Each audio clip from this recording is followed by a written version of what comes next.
Hi guys, my name is Arya and I'm going to be your instructor for this course today. So in this ethical hacking full course video, you'll be learning almost everything that is required for you to get started as an ethical hacker. So come, let's quickly go over the topics that we're going to be covering today. Firstly, we're going to be going through the basics of cybersecurity and cryptography, where we'll be learning the key concepts of confidentiality, integrity, and availability, and how the cryptographic concepts also tie into the whole picture. Next, we'll be looking at some cyber threats. We'll be seeing how these cyber threats actually affect our computer, and then we'll also see how we can mitigate them. After which, we'll be looking into the history of ethical hacking. We'll learn how this all began in the Massachusetts Institute of Technology, and then we'll be looking into the fundamentals of networking and ethical hacking. In this, we'll be learning the various tools that are used in ethical hacking and also the network architectures that these tools are used in. After this, we'll be having a look into one of the most famous operating systems that is there, that is Kali Linux. Kali Linux is used by ethical hackers and penetration testers all around the world.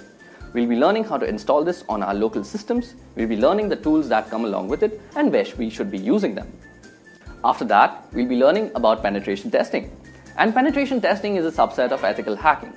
So in this, we'll be learning about a tool called Metasploit, and using Metasploit, we'll be learning more about vulnerability analysis and how we can install backdoors in different computer systems and take advantages of these vulnerabilities.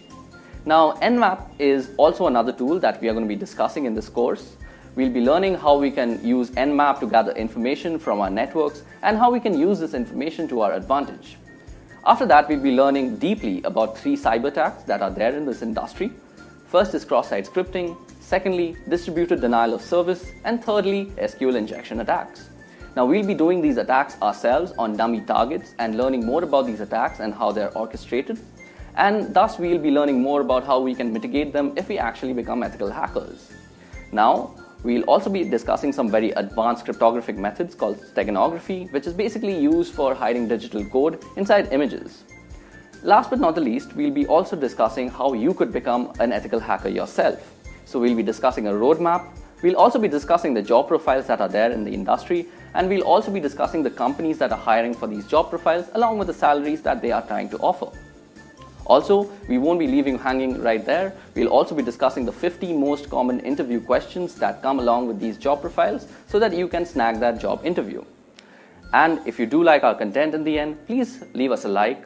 Please leave a comment if you want to, and do hit the subscribe button so that you can join our ever-growing community of learners.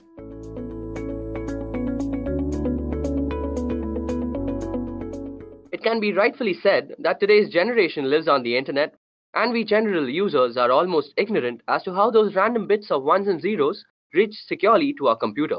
It's not magic, it's work and sweat that makes sure that your packets reach to you unsniffed. Today, I, Arya Paul from Edureka, I'm here to tell you guys about how cybersecurity makes this all possible. Now, before we begin, let me brief you all about the topics that we're going to cover today. So basically, we're going to ask 3 questions that are important to cybersecurity. Firstly, we're going to see why cybersecurity is needed. Next, we're going to see what exactly is cybersecurity. And in the end, I'm going to show you all through a scenario how cybersecurity can save a whole organization from organized cybercrime. Okay, so let's get started. Now, as I just said, we are living in a digital era. Whether it be booking a hotel room, ordering some dinner, or even booking a cab, we are constantly using the internet and inherently constantly generating data. This data is generally stored on the cloud, which is basically a huge data server or data center that you can access online. Also, we use an array of devices to access this data. Now, for a hacker, it's a golden age. With so many access points, public IP addresses, and constant traffic and tons of data to exploit, black hat hackers are having one hell of a time exploiting vulnerabilities and creating malicious software for the same. Above that, cyber attacks are evolving by the day. Hackers are becoming smarter and more creative with their malwares, and how they bypass virus scans and firewalls still baffle many people. Let's go through some of the most common types of cyber attacks now. So as you guys can see, I've listed out 8 cyber attacks that have plagued us since the beginning of the internet. Let's go through them briefly. So first on the list, we have general malwares. Malware is an all-encompassing term for a variety of cyber threats, including trojans, viruses, and worms. Malware is simply defined as code with malicious intent that typically steals data or destroys something on the computer.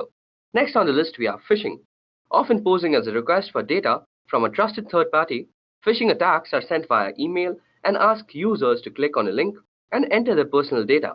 Phishing emails have gotten much more sophisticated in recent years, making it difficult for some people to discern a legitimate request for information from a false one. Phishing emails often fall into the same category as spam, but are more harmful than just a simple ad. Next on the list, we have password attacks. A password attack is exactly what it sounds like: a third party trying to gain access to your system by cracking a user's password. Next up is DDoS, which stands for Distributed Denial of Service. A DOS attack focuses on disrupting the service of a network. Attackers send high volumes of data or traffic through the network that is making a lot of connection requests, until the network becomes overloaded and can no longer function. Next up, we have man-in-the-middle attacks. By impersonating the endpoint in an online information exchange, that is the connection from your smartphone to a website, the MITM attacks can obtain information from the end users and entity he or she is communicating with. For example, if you're banking online, the man in the middle would communicate with you by impersonating your bank and communicate with the bank by impersonating you. The man in the middle would then receive all the information transferred between both parties, which could include sensitive data such as bank accounts and personal information. Next up, we have drive-by downloads. Through malware on a legitimate website, a program is downloaded to a user's system just by visiting the site.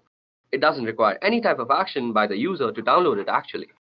Next up, we have maladvertising, which is a way to compromise your computer with malicious code that is downloaded to your system when you click on an affected ad. Lastly, we have rogue softwares, which are basically malwares that are masquerading as legitimate and necessary security software that will keep your system safe. So as you guys can see now, the internet sure isn't a safe place as we might think it is. This not only applies for us as individuals, but also large organizations. There have been multiple cyber breaches in the past that has compromised the privacy and confidentiality of our data. If we head over to the site called Information is Beautiful, we can see all the major cyber breaches that have been committed.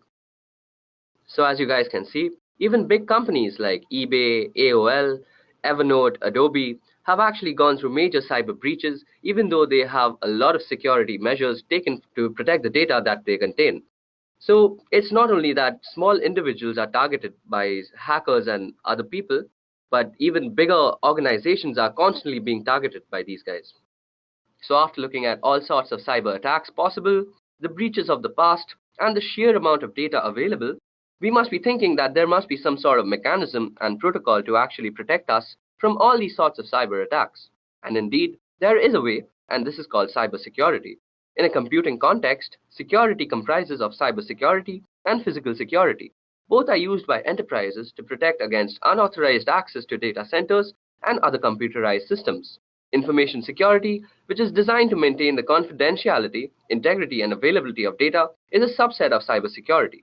The use of cybersecurity can help prevent against cyber attacks, data breaches, identity theft, and can aid in risk management.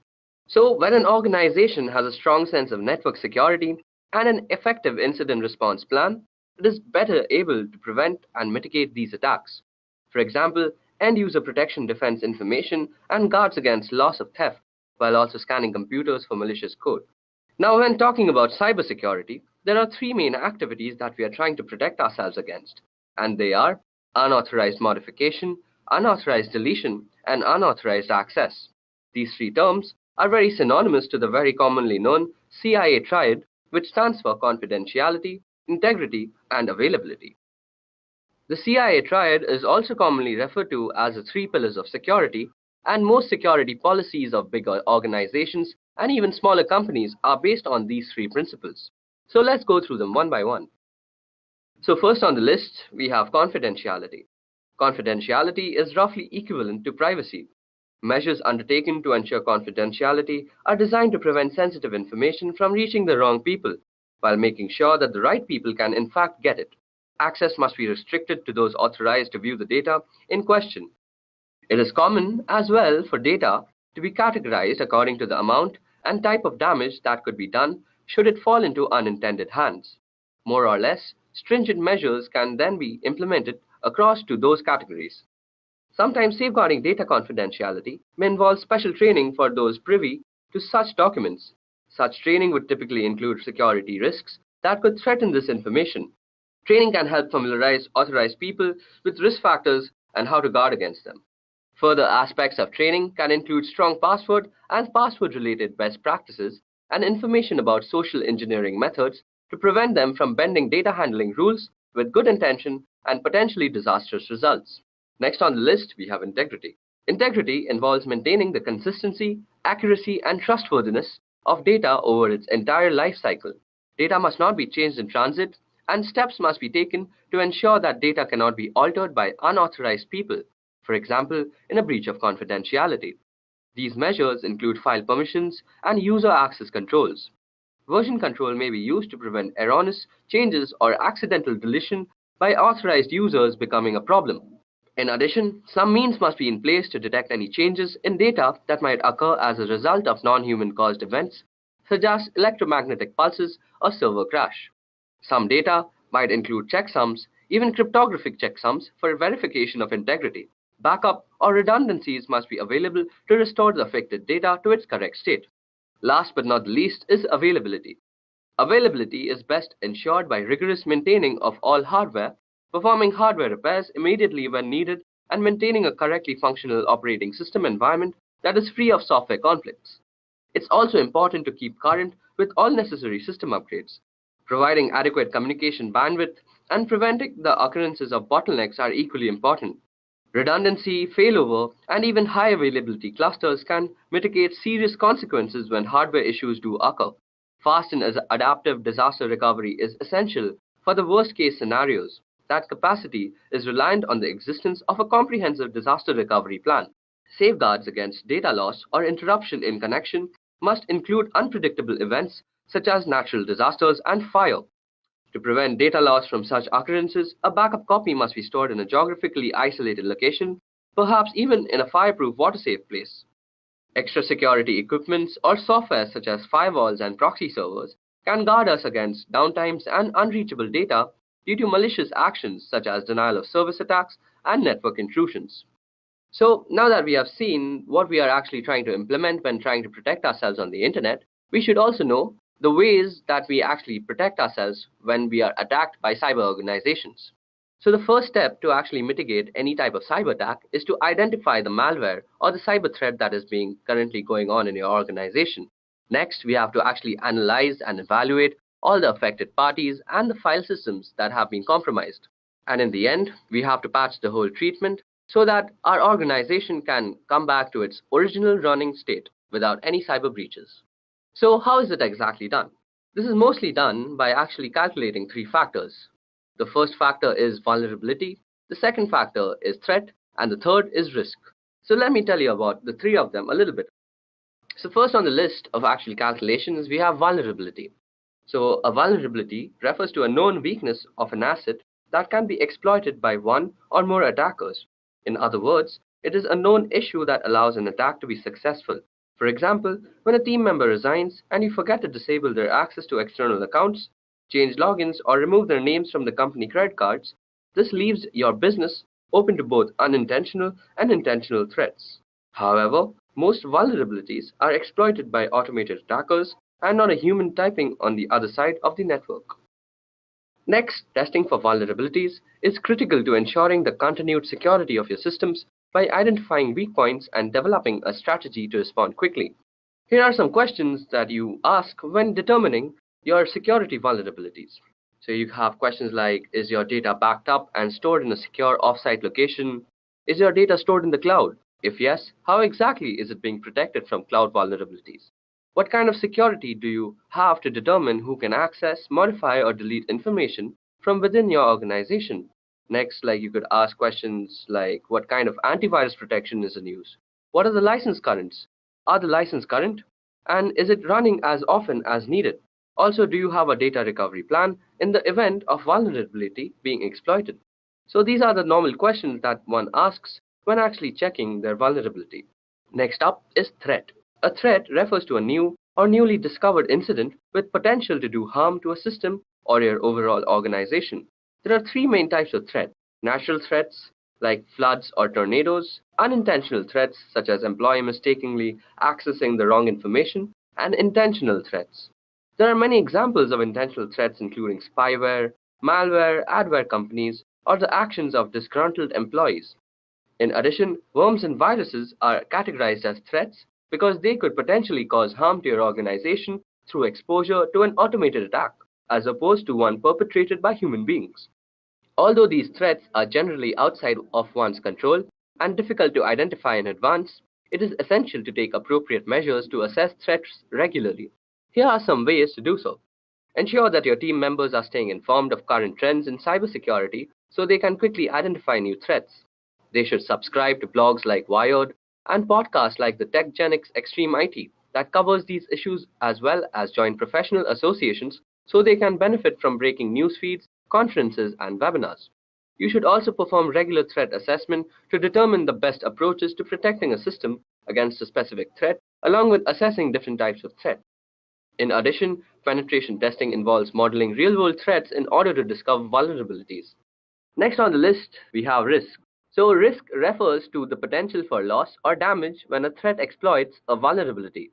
Examples of risks include financial losses as a result of business disruption, loss of privacy, reputational damage, legal implications, and can even include loss of life. Risk can also be defined as follows, which is basically threat multiplied by the vulnerability. You can reduce the potential for risk by creating and implementing a risk management plan, and here are the key aspects to consider when developing your risk management strategy. Firstly, we need to assess risk and determine needs. When it comes to designing and implementing a risk assessment framework, it is critical to prioritize the most important breaches that need to be addressed. Although frequency may differ in each organization, this level of assessment must be done on a regular, recurring basis. Next, we also have to include a total stakeholder perspective. Stakeholders include the business owners as well as employees, customers, and even vendors.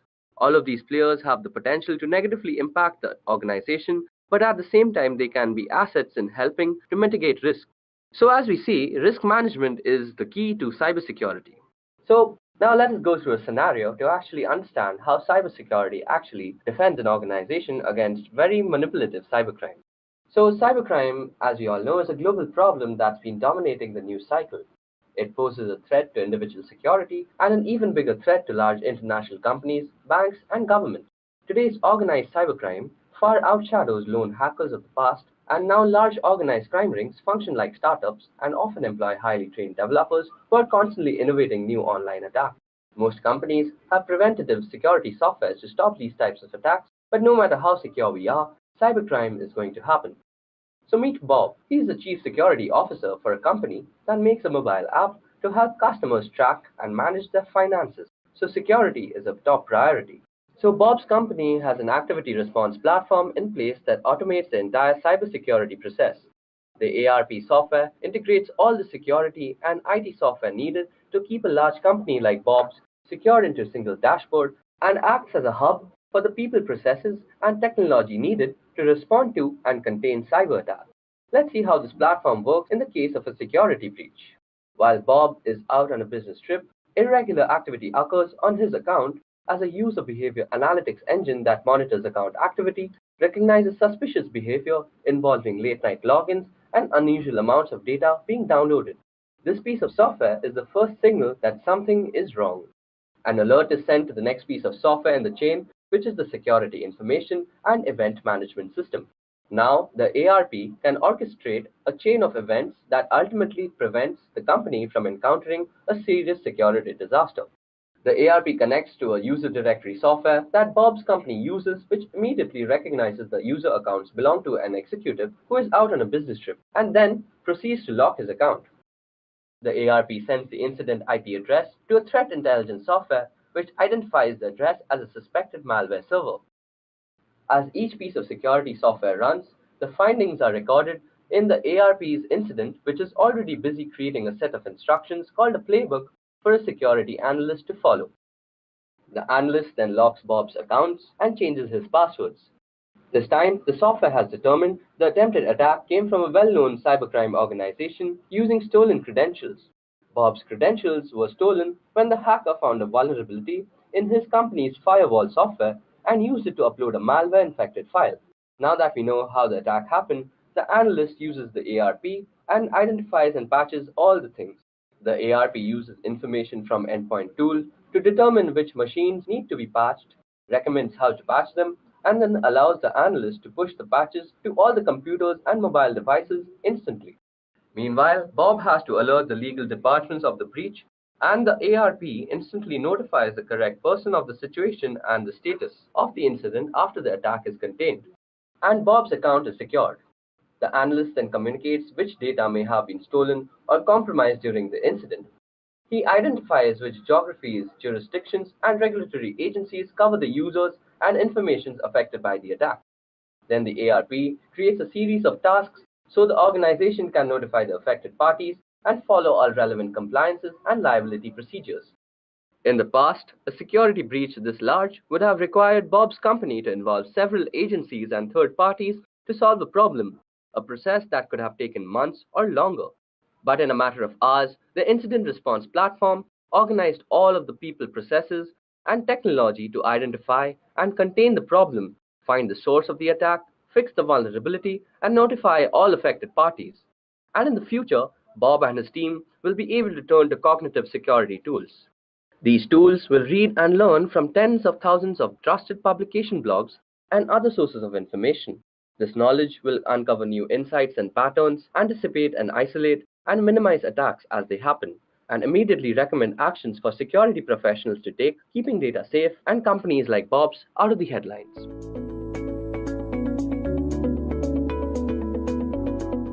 Cryptography is essentially important because it allows you to securely protect data that you don't want anyone else to have access to. It is used to protect corporate secrets, secure classified information, and to protect personal information to guard against things like identity theft.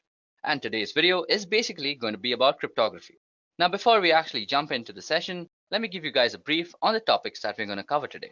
So first of all, we're going to cover what is cryptography through the help of a very simplistic scenario. Then we are going to go through the classifications of cryptography and how the different classificative algorithm works. In the end, I'm going to show you guys a nifty demo on how a popular algorithm called RSA actually works. So let's get started.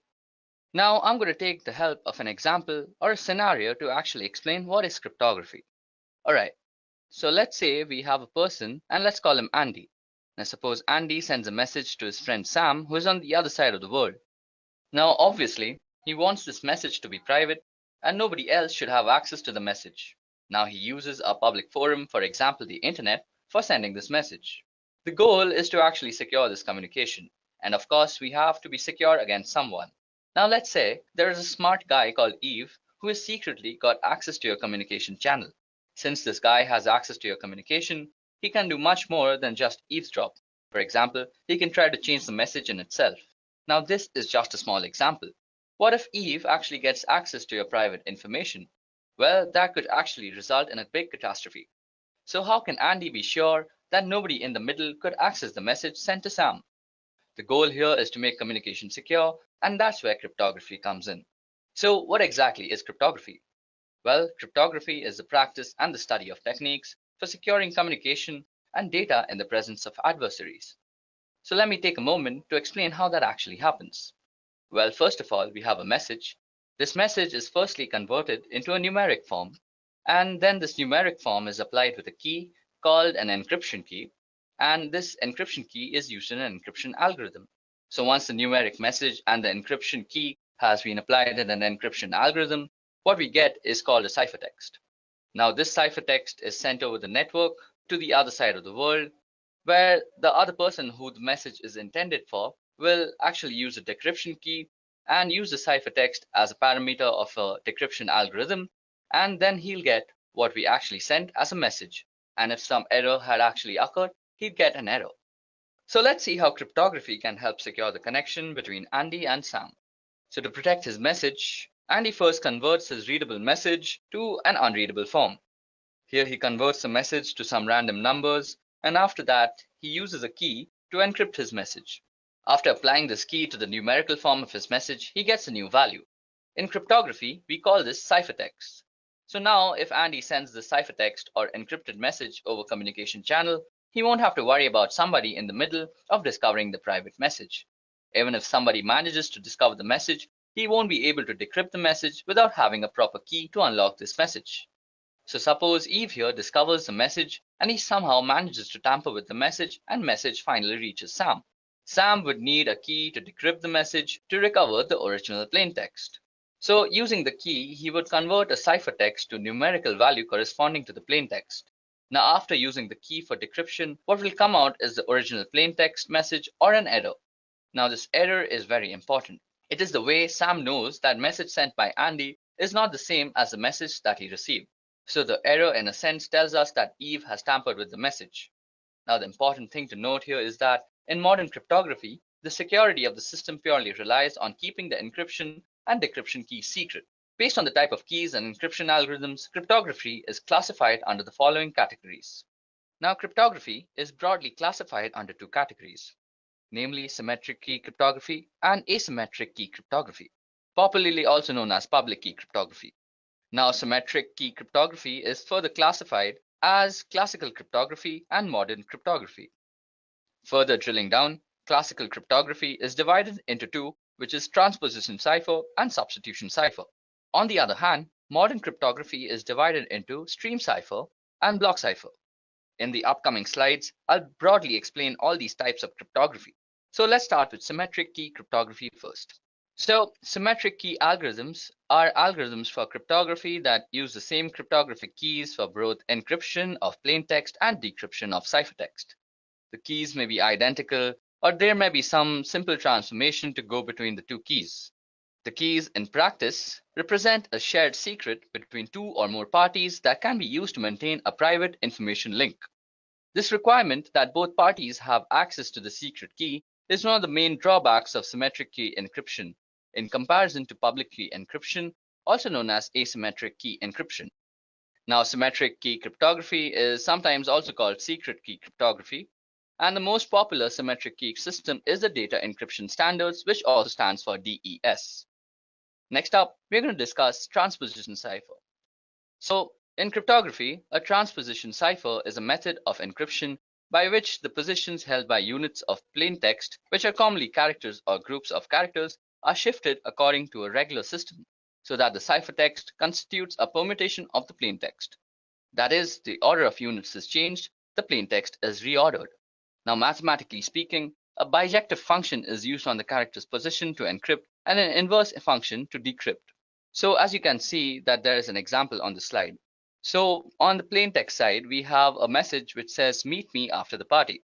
Now this has been carefully arranged in the encryption matrix, which has been divided into 6 rows and the columns. So next we have a key, which is basically 421635, and then we rearrange by looking at the plaintext matrix, and then we get the ciphertext, which basically is some unreadable gibberish at this moment. So that's how this whole algorithm works. On the other hand, when the ciphertext is being converted into the plaintext, the plaintext matrix is going to be referred, and it can be done very easily. Moving on, we are going to discuss substitution cipher. So substitution of single letters separately, simple substitution can be demonstrated by writing out the alphabets in some order to represent the substitution. This is termed as substitution alphabet.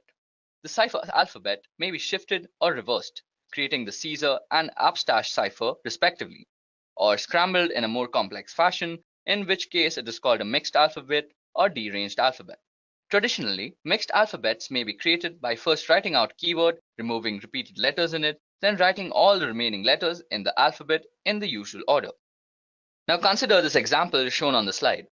Using the system we just discussed, the keyword zebras gives us the following alphabets from the plaintext alphabet, which is A to Z. So the ciphertext alphabet is basically zebras, then followed by all the alphabets we have missed out in the zebra word. So as you guys can see, it's zebras followed by S, C, D, F, G, H, and so on. Now suppose we were to actually encrypt a message using this code. So as you guys can see on the screen, I've shown you an example, which is a message, "Flee at once, we are discovered," is being actually encrypted using this code.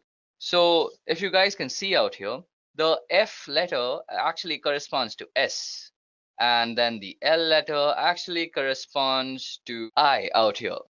Then we actually get the ciphertext, which is SIAAZQ, using the code and the process that I just discussed.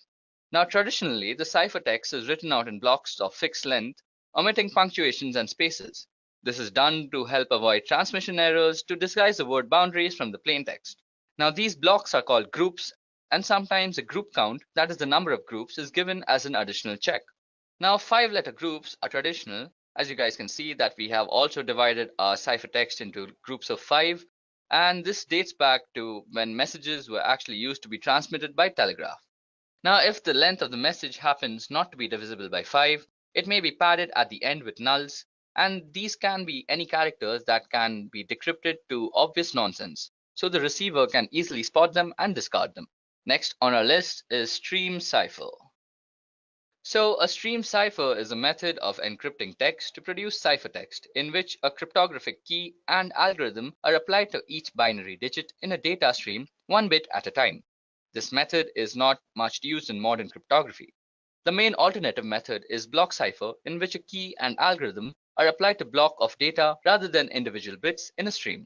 Okay, so now that we've spoken about block cipher, let's go and actually explain what block cipher does. A block cipher is an encryption method that applies a deterministic algorithm to the symmetric key to encrypt a block of text rather than encrypting 1 bit at a time as in stream ciphers. For example, a common block cipher, AES, encrypts 128-bit blocks with a key of predetermined length that is either 128, 192, or 256 bits in length. Now, block ciphers are pseudo-random permutation families that operate on the fixed size of block of bits. These PRPs are functions that cannot be differentiated from completely random permutation and thus are considered reliable until proven to be unreliable by some source. Okay, so now it's time that we discuss some asymmetric cryptography. So, asymmetric cryptography, also known as public key cryptography, is any cryptographic system that uses pair of keys, which is a public key which may be disseminated widely, and private keys which are known only to the owner. This accomplishes two functions: authentication, where the public key verifies that a holder of the paired private key sent the message, and encryption, where only the paired private key holder can decrypt the message encrypted with the public key. In a public key encryption system, any person can encrypt a message using the receiver's public key. That encrypted message can only be decrypted with the receiver's private key. So to be practical, the generation of public and private key pair must be computationally economical. The strength of a public key cryptographic system relies on computational efforts required to find the private key from its paired public key. So effective security only requires keeping the private key private, and the public key can be openly distributed without compromising security. Okay, so now that I've actually shown you guys how cryptography actually works and how the different classifications are actually applied, let's go and do something interesting. So you guys are actually watching this video on YouTube right now. So if you guys actually go and click on the secure part besides the URL, you can actually go and view the digital certificates that are actually used out here. So click on certificates and you'll see the details in the details tab. Now, as you guys can see, the signature algorithm that is used for actually securing YouTube is being SHA-256 with RSA. And RSA is a very common encryption algorithm that is used throughout the internet. Then the signature hash algorithm that is being used is SHA-256, and the issuer is Google Internet Authority. And you can get a lot of information about sites and all their authority key identifiers, their certificate policies, the key usage, and a lot of things about security just from this small little button out here. Also, let me show you a little how public key encryption actually works. So on the site, which is basically cobwebs.cs.uga.edu, you can actually demo out public key encryption. So suppose we had to send a message. First, we would need to generate keys. So as you can see, I just click generate keys and it got me two keys, which is one is the public key, which I will distribute throughout the network, and one the private key, which I will actually keep secret to myself. Now I want to send a message saying, hi there, when is the exam tomorrow? So now we are going to encrypt it using the public key because that's exactly what's distributed. So now as you can see, we have got our ciphertext. So this huge thing right out here is ciphertext, and it absolutely makes no sense whatsoever. Now suppose we were to actually then decrypt the message. We would use the private key that goes along with our account, and we would decode the message. And as you guys can see, voila, we have hi there, when is the exam tomorrow? So we have actually sent a message on the internet in a very secure fashion. Above that, there's also RSA that needs some explaining because I had promised that too. Now RSA is a very commonly used algorithm that is used throughout the internet, and you just saw it being used by YouTube. So it has to be common. So RSA has a very unique way of applying this algorithm. There are many actual parameters that you actually need to study. Okay, so now we're actually going to discuss RSA, which is a very popular algorithm that is used throughout the internet. And you also saw that it's being used by YouTube right now. So this crypto system is one of the initial system.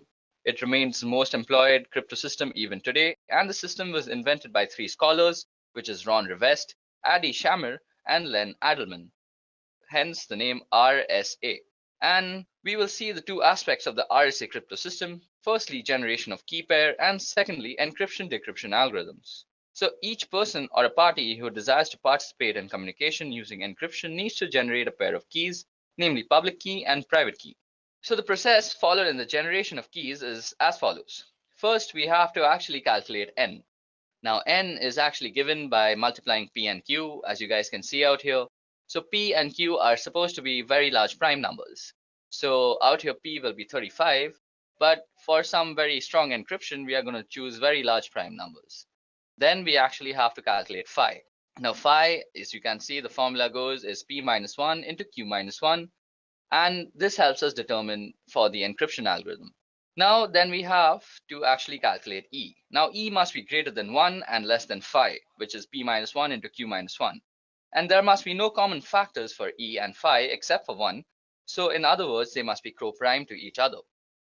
Now to form the public key, the pair of numbers n and E form the RSA public key system. This is actually made public and is distributed throughout the network. Interestingly though, n is a part of the public key, and the difficulty in factorizing a large prime number ensures that the attacker cannot find in finite time the two primes, that is p and q, that is used to obtain n. This actually ensures the strength of RSA. Now, in the generation of the private key d is calculated from p, q, and e. For given n and e, there is a unique number d. Now, the number d is the inverse of e modulo phi.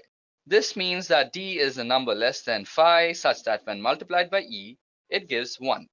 So let's go and actually fill up these numbers. So n should be 35 out here, and if we generate them, we get the value of phi, which is 24, which is basically 4 into 6, and then we should also get e.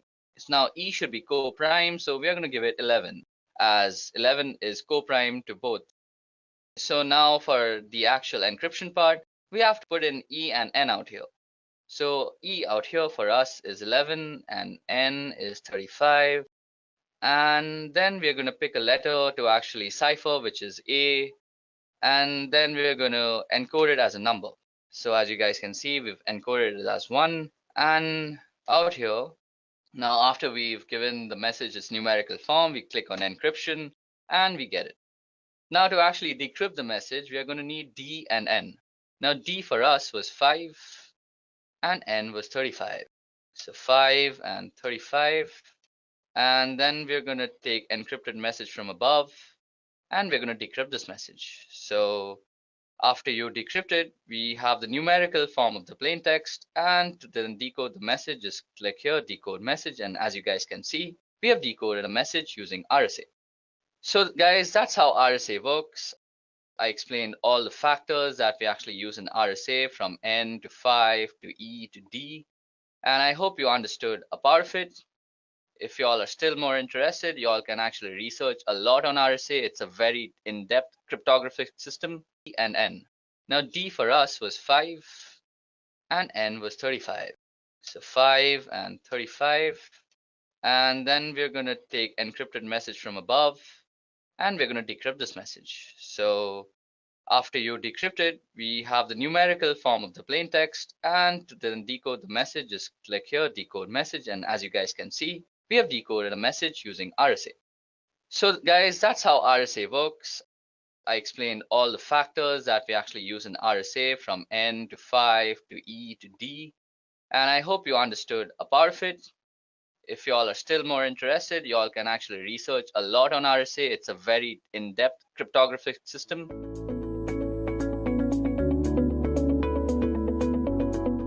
Just as pollution was a side effect of the Industrial Revolution, so are the many security vulnerabilities that come with the increased internet connectivity. Cyber attacks are exploitations of those vulnerabilities. For the most part, individuals and businesses have found ways to counter cyber attacks using a variety of security measures and just good old common sense. We're going to examine 8 of the most common cybersecurity threats that your business could face and the ways to avoid them. So before we actually jump into the session, let me give you how the session will actually work. We are going to discuss the most 8 common cyber threats. We're going to discuss in particular what they are, how the threat works, and how to protect yourself. Okay, so now let's jump in. Now, cyber attacks are taking place all the time. Even as we speak, the security of some organization, big or small, is being compromised. For example, if you visit this site out here that is ThreatCloud, you can actually view all the cyber attacks that are actually happening right now. Let me just give you a quick demonstration of how that looks like. Okay, so as you guys can see out here, these are all the places that are being compromised right now. The red parts actually show us the part that is being compromised, and the yellow places actually show us from where it's being compromised from. Okay, as you guys can see now that someone from the Netherlands is actually attacking this place and someone from USA was attacking Mexico. It's a pretty interesting site and actually gives you a scale of how many cyber attacks are actually happening all the time in the world. Okay, now getting back, I think looking at all these types of cyber attacks, it's only necessary that we educate ourselves about all the types of cyber threats that we have. So these are the 8 cyber threats that we're going to be discussing today. Firstly, we're going to start with malware. So malware is an all-encompassing term for a variety of cyber attacks, including Trojans, viruses, and worms. Malware is simply defined as code with malicious intent that typically steals data or destroys something on the computer. The way malware goes about doing its damage can be helpful in categorizing what kind of malware you're dealing with. So let's discuss it. So first of all, viruses. Like their biological namesakes, viruses attach themselves to clean files and infect other clean files, and they can spread uncontrollably, damaging a system's core functionality and deleting or corrupting files. They usually appear as executable files that you might have downloaded from the internet. Then there are also Trojans. Now, this kind of malware disguises itself as legitimate software or is included in legitimate software that can be tampered with. It tends to act discreetly and creates backdoors in your security to let other malwares in. Then we have worms. Worms infect entire networks of devices, either local or across the internet, by using the network's interfaces. It uses each consecutive infected machine to infect more. And then we have botnets and such, where botnets are networks of infected computers that are made to work together under the controller of an attacker. So basically, you can encounter malware if you have some OS vulnerabilities, or if you download some illegitimate software from somewhere, or you have some other email attachment that was compromised with. Okay, so how exactly do you remove malware, or how exactly do you fight against it? Well, each form of malware has its own way of infecting and damaging computers and data, and so each one requires a different malware removal method. The best way to prevent malware is to avoid clicking on links or downloading attachments from unknown senders, and this is sometimes done by deploying a robust and updated firewall, which prevents the transfer of large data files over the network in a hope to weed out attachments that may contain malware. It's also important to make sure your computer's operating system, whether it be Windows, Mac OS, Linux, uses the most up-to-date security updates. And software programmers update programs frequently to address any holes or weak points. And it's important to install all these updates as well as to decrease your own system weaknesses. So next up on our list of cyber threats, we have phishing. So what exactly is phishing? Well, often posing as a request for data from a trusted third party, phishing attacks are sent via email and ask users to click on a link and enter their personal data. Phishing emails have gotten much more sophisticated in recent years and making it difficult for some people to discern a legitimate request for information from a false one. Now, phishing emails often fall into the same category as spam, but are way more harmful than just a simple ad.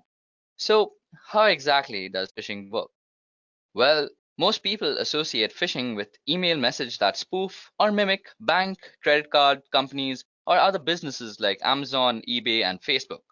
These messages look authentic and attempt to get victims to reveal their personal information.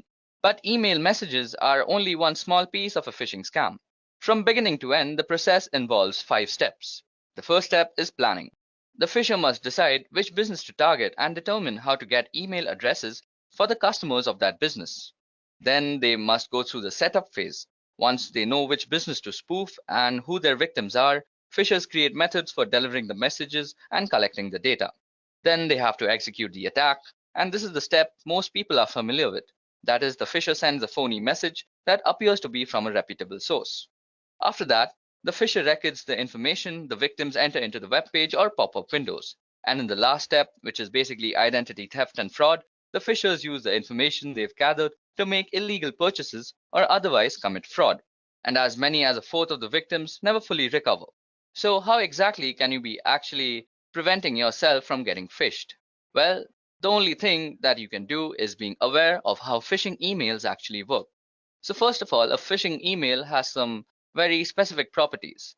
So firstly, you will have something like a very generalized way of addressing someone, like dear client. Then your message will not be actually from a very reputable source. So out here, as you can see, it's written as Amazon on the label, but if you actually inspect the email address that it came from, it's from management@maisoncanada.ca, which is not exactly a legitimate Amazon address. Third, you can actually hover over the redirect links and see where they actually redirect you to. Now, this redirects me to www.fakeamazon.com, as you can see out here. So basically, you know this is actually a phishing email, and you should actually report this email to your administrators or anybody else that you think is supposed to be concerned with this. Also, let me give you guys a quick demonstration on how phishing actually works from the perspective of an attacker. So first of all, I have actually created a phishing website for harvesting Facebook credentials. I simply just took the source code of the Facebook login page and pasted it, and then made a backend code in PHP, which makes a log file of all the Facebook passwords that get actually entered onto the phishing page. Now, I've also sent myself an email as to make sure this looks legitimate, but this is only for spreading awareness, so please don't use this method for actually harvesting credentials. That's actually a very illegal thing to do. So let's get started. First of all, you'll go to your email and see that you'll get some email saying your Facebook credentials have been compromised. So when you open it, it looks pretty legit. Well, I haven't made it look all that legit. It should look legit, but the point out here is to actually make you aware of how this works. So as you guys can see, it says, "Dear client, we have strong reasons to believe that your credentials may have been compromised and might have been used by someone else. We have locked your Facebook account. Please click here to unlock. Sincerely, Facebook Associate Team." So if we actually click here, we are actually redirected to a nice looking Facebook page, which is exactly how Facebook looks like when you're logging in. Now, suppose I were to actually log into my Facebook account, which I won't, I'll just use some random ID, like this is an email @gmail.com, and let's put password as admin123, and we click login. Now, since my Facebook is actually already logged in, it'll just redirect to facebook.com, and you might just see me logged in. But on a normal computer, it'll just redirect you to www.facebook.com, which should just show this site again. Okay, so once I click login out here, all that the backend code that I've written in PHP out here will do is that it's gonna take all the parameters that I've entered into this website, that is my email address and the password, and just generate a log file about it. So let's just hit login and see what happens. So as you guys can see, I've been redirected to the original Facebook page that is not meant for phishing. And on my system out here, I have a log file, and this log file will show exactly. As you can see, I've fished out the email address. This is an email @gmail.com, and it's also showed the password, that is admin123. So this is how exactly phishing works. You enter an email address, and you're entering the email address on a phishing website, and then it just redirects you to the original site. But by this time, you've already compromised your credentials. So always be careful when dealing with such emails. So now jumping back to our session, the next type of cyber attacks we're going to discuss is password attacks. So an attempt to obtain or decrypt a user's password for illegal use is exactly what a password attack is. Hackers can use cracking programs, dictionary attacks, and password sniffers in password attacks. Password cracking refers to various measures used to discover computer passwords. This is usually accomplished by recovering passwords from data stored in or transported from a computer system. Password cracking is done by either repeatedly guessing the password, usually through a computer algorithm in which the computer tries numerous combinations until the password is successfully discovered. Now, password attacks can be done for several reasons. But the most malicious reason is in order to gain unauthorized access to a computer with the computer's owner's awareness not being in place. Now, this results in cybercrime, such as stealing passwords for the purpose of accessing bank information. Now, today, there are three common methods used to break into a password protected system. The first is a brute force attack. A hacker uses a computer program or script to try to log in with possible password combinations, usually starting with the easiest to guess password. So just think, if a hacker has a company list, he or she can easily guess usernames. If even one of the users has a password 123, he will quickly be able to get in. The next are dictionary attacks. Now, a hacker uses a program or script to try to log in by cycling through the combinations of common words. In contrast with brute force attacks, where a large proportion key space is searched systematically, a dictionary attack tries only those possibilities which are most likely to succeed, typically derived from a list of words, for example, a dictionary. Generally, dictionary attacks succeed because most people have a tendency to choose passwords which are short or such as single words found in the dictionaries or simple, easy predicted variations on words such as appending a digit or so. Now, the last kind of password attacks are used by keylogger attacks. A hacker uses a program to track all of the user's keystrokes. So at the end of the day, everything the user has typed, including the login IDs and passwords, have been recorded. A keylogger attack is different than a brute force or dictionary attack in many ways, not the least of which the key logging program used is a malware that must first make it onto the user's device. And the keylogger attacks are also different because stronger passwords don't provide much protection against them, which is one reason that multi-factor authentication is becoming a must-have for all businesses and organizations.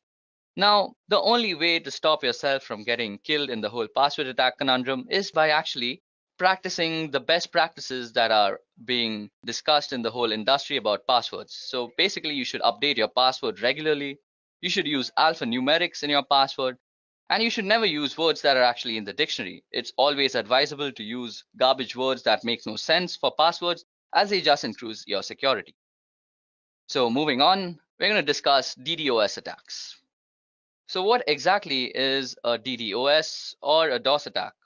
Well, first of all, it stands for distributed denial of service, and a DOS attack focuses on disrupting the service to a network, as the name suggests. Attackers send high volume of data of traffic through the network until the network becomes overloaded and can no longer function. So there are a few different ways attackers can achieve DOS attack, but the most common is the distributed denial of service attack. This involves the attacker using multiple computers to send the traffic or data that will overload the system. In many instances, a person may not even realize that his or her computer has been hijacked and is contributing to the DOS attack. Now, disrupting services can have serious consequences relating to security and online access. Many instances of large-scale DOS attacks have been implemented as a single sign of protest towards governments or individuals and have led to severe punishment, including major jail time. So, how can you prevent DOS attacks against yourself? Well, firstly, unless your company is huge, it's rare that you would be even targeted by an outside group or attackers for a DOS attack. Your site or network could still fall victim to one, however, if another organization on your network is targeted. Now, the best way to prevent an additional breach is to keep your system as secure as possible with regular software updates, online security monitoring, and monitoring of your data flow to identify any unusual or threatening spikes in traffic before they become a problem. DOS attacks can also be perpetrated by simply cutting a table or dislodging a plug that connects your website server to the internet. So due diligence in physically monitoring your connections is recommended as well. Okay, so next up on our list is man-in-the-middle attacks. So by impersonating the endpoints in an online information exchange, the man-in-the-middle attack can obtain information from the end user and the entity he or she is communicating with. For example, if you are banking online, the man in the middle would communicate with you by impersonating your bank and communicate with the bank by impersonating you. The man in the middle would then receive all of the information transferred between both parties, which could include sensitive data such as bank accounts and personal information. So how does it exactly work?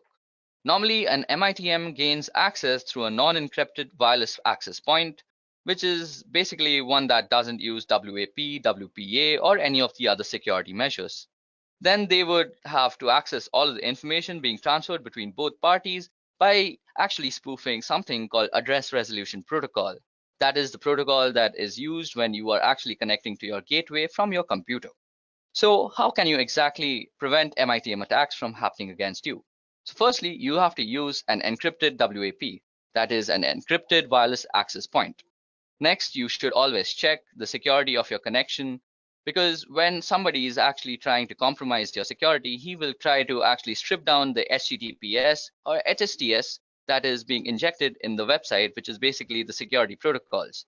So if something like this HTTPS is not appearing in your website, you're on an insecure website where your credentials or your information can be compromised. And the last and final measure that you can actually use is by investing in a virtual private network which spoofs your entire IP, and you can just browse the internet with perfect comfort. Next up on our list is drive-by downloads. So gone are the days where you had to click to accept a download or install a software update in order to become infected. Now just opening a compromised web page could allow dangerous code to install on your device. You just need to visit or drive by a web page without stopping, or to click accept any software, and the malicious code can download in the background to your device. A drive-by download refers to the unintentional download of a virus or malicious software onto your computer or mobile device. A drive-by download will usually take advantage or exploit a browser or app or operating system that is out of date and has security flaws. This initial code that is downloaded is often very small, and since its job is often simply to contact another computer where it can pull down the rest of the code onto your smartphone, tablet, or other computers. Often, a web page will contain several different types of malicious code in hopes that one of them will match a weakness on your computer. So how does this exactly work? Well, first you visit the site, and during the three-way handshake connection of the TCP/IP protocol, a backend script is triggered. As soon as a connection is made while the last ACK packet is sent, a download is also triggered and the malware is basically injected into your system. Now, the best advice I can share about avoiding drive-by downloads is to avoid visiting websites that could be considered dangerous or malicious. This includes adult content, file-sharing websites, or anything that offers you a free trip to the Bahamas. Now, some other tips to stay protected include keep your internet browser and operating system up to date, use a safe search protocol that warns you when to navigate to a malicious site, and use comprehensive security software on all your devices like McAfee All Access and keeping it up to date. Okay, so that was it about drive-by downloads. Next up is maladvertising or malvertising. So malvertising is the name we in the security industry give to criminally controlled advertisements which intentionally infect people and businesses. These can be any ad on any site, often ones which you use as a part of your everyday internet usage, and it is a growing problem, as is evident by a recent US Senate report and the establishment of bodies like Trust in Ads. Now, whilst the technology being used in the background is very advanced, the way it presents to the person being infected is simple. To all intents and purposes, the advertisement looks the same as any other, but has been placed by a criminal. Like you can see the mint ad out here, it's really out of place, so you could say it's been made by a criminal. Now, without your knowledge, a tiny piece of code hidden deep in the advertisement is making your computer go to the criminal servers. These then catalog details about your computer and its location before choosing which piece of malware to send you. And this doesn't need a new browser window and you won't know about it. So basically, you're redirected to some criminal server, the malware injection takes place, and voila, you're infected. It's a pretty dangerous thing to be in. So how exactly can you stop malvertising? Well, first of all, you need to use an ad blocker, which is a very must in this day and age. You can have ad blocker extensions installed on your browser, whether it be Chrome, Safari, or Mozilla. Also, regular software updates of your browser and other softwares that work peripheral to your browser always help. And next is some common sense. Any advertisement that is about a lottery that's offering you free money is probably going to scam you and inject a malware too. So never click on those ads. So the last kind of cyber attacks we are going to discover today and discuss about is rogue software. So rogue security software is a form of malicious software and internet fraud that misleads users into believing that there is a virus on their computer and manipulates them into paying money for a fake malware removal tool. It is a form of scareware that manipulates users through fear and a form of ransomware. Rogue security software has been a serious security threat in desktop computing since 2008. So now, how does a rogue security software work? These scams manipulating users into download the program through a variety of techniques. Some of these methods include ads offering free or trial versions of security programs, often pricey upgrades, or encouraging the purchase of deluxe versions. Then also pop-ups warning that your computer is infected with a virus, which encourages you to clean it by clicking on the program. And then manipulated SEO rankings that put infected website as the top hits when you search. These links then redirect you to a landing page that claims your machine is infected and encourages you a free trial of the rogue security program. Now, once the scareware is installed, it can steal all your information, slow your computer, corrupt your files, disable updates for legitimate antivirus softwares, or even prevent you from visiting legitimate security software vendor sites. Well, talking about prevention, the best defense is a good offense. And in this case, an updated firewall makes sure that you have a working one in your office that protects you and your employees from these type of attacks. It is also a good idea to install a trusted antivirus or anti-spyware software program that can detect threats like these. And also a general level of distrust on the internet and not actually believing anything right off the bat is the way to go. Machine is infected and encourages you a free trial of the rogue security program. Now, once the scareware is installed, it can steal all your information, slow your computer, corrupt your files, disable updates for legitimate antivirus softwares, or even prevent you from visiting legitimate security software vendor sites. Well, talking about prevention, the best defense is a good offense. And in this case, an updated firewall makes sure that you have a working one in your office that protects you and your employees from these type of attacks. It is also a good idea to install a trusted antivirus or anti-spyware software program that can detect threats like these. And also a general level of distrust on the internet and not actually believing anything right off the bat is the way to go.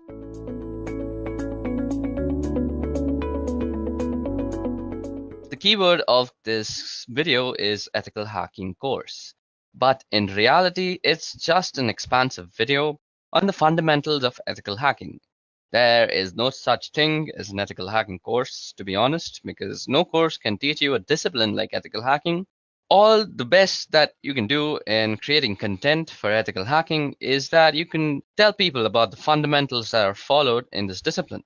Okay, now before we start, let me just give you a general idea of the topics that I intend to cover throughout this video. Okay, now to be honest, we're going to cover a pretty broad range of material. We are firstly going to be going over footprinting and reconnaissance, where you get an idea of what's involved in the ethical hacking engagement that you're working on and information about the target that you're engaged with. Then we're going to talk about networking fundamentals, and here we're going to get our hands dirty with packets and the understanding of TCP/IP at a deeper level, and also understanding how the different protocols work and why they work that way. Now, we are also going to be talking about cryptography, where we talk about different cryptographic ciphers. We're going to deal with web encryption to SSL and TLS. We are also going to talk about certificates and the creation of certificates and how they actually operate. We will also talk about public key cryptography, and we are also scanning and enumeration, so Nmap, and dealing with Windows servers and using SNMP and LDAP and all that sort of stuff. Then we're going to be talking about penetration, where we deal with different ways of getting into systems and also go over using Metasploit, which is an exploit framework. And we're going to talk about how to use Metasploit, and you actually get into systems and make use of the exploits that they have.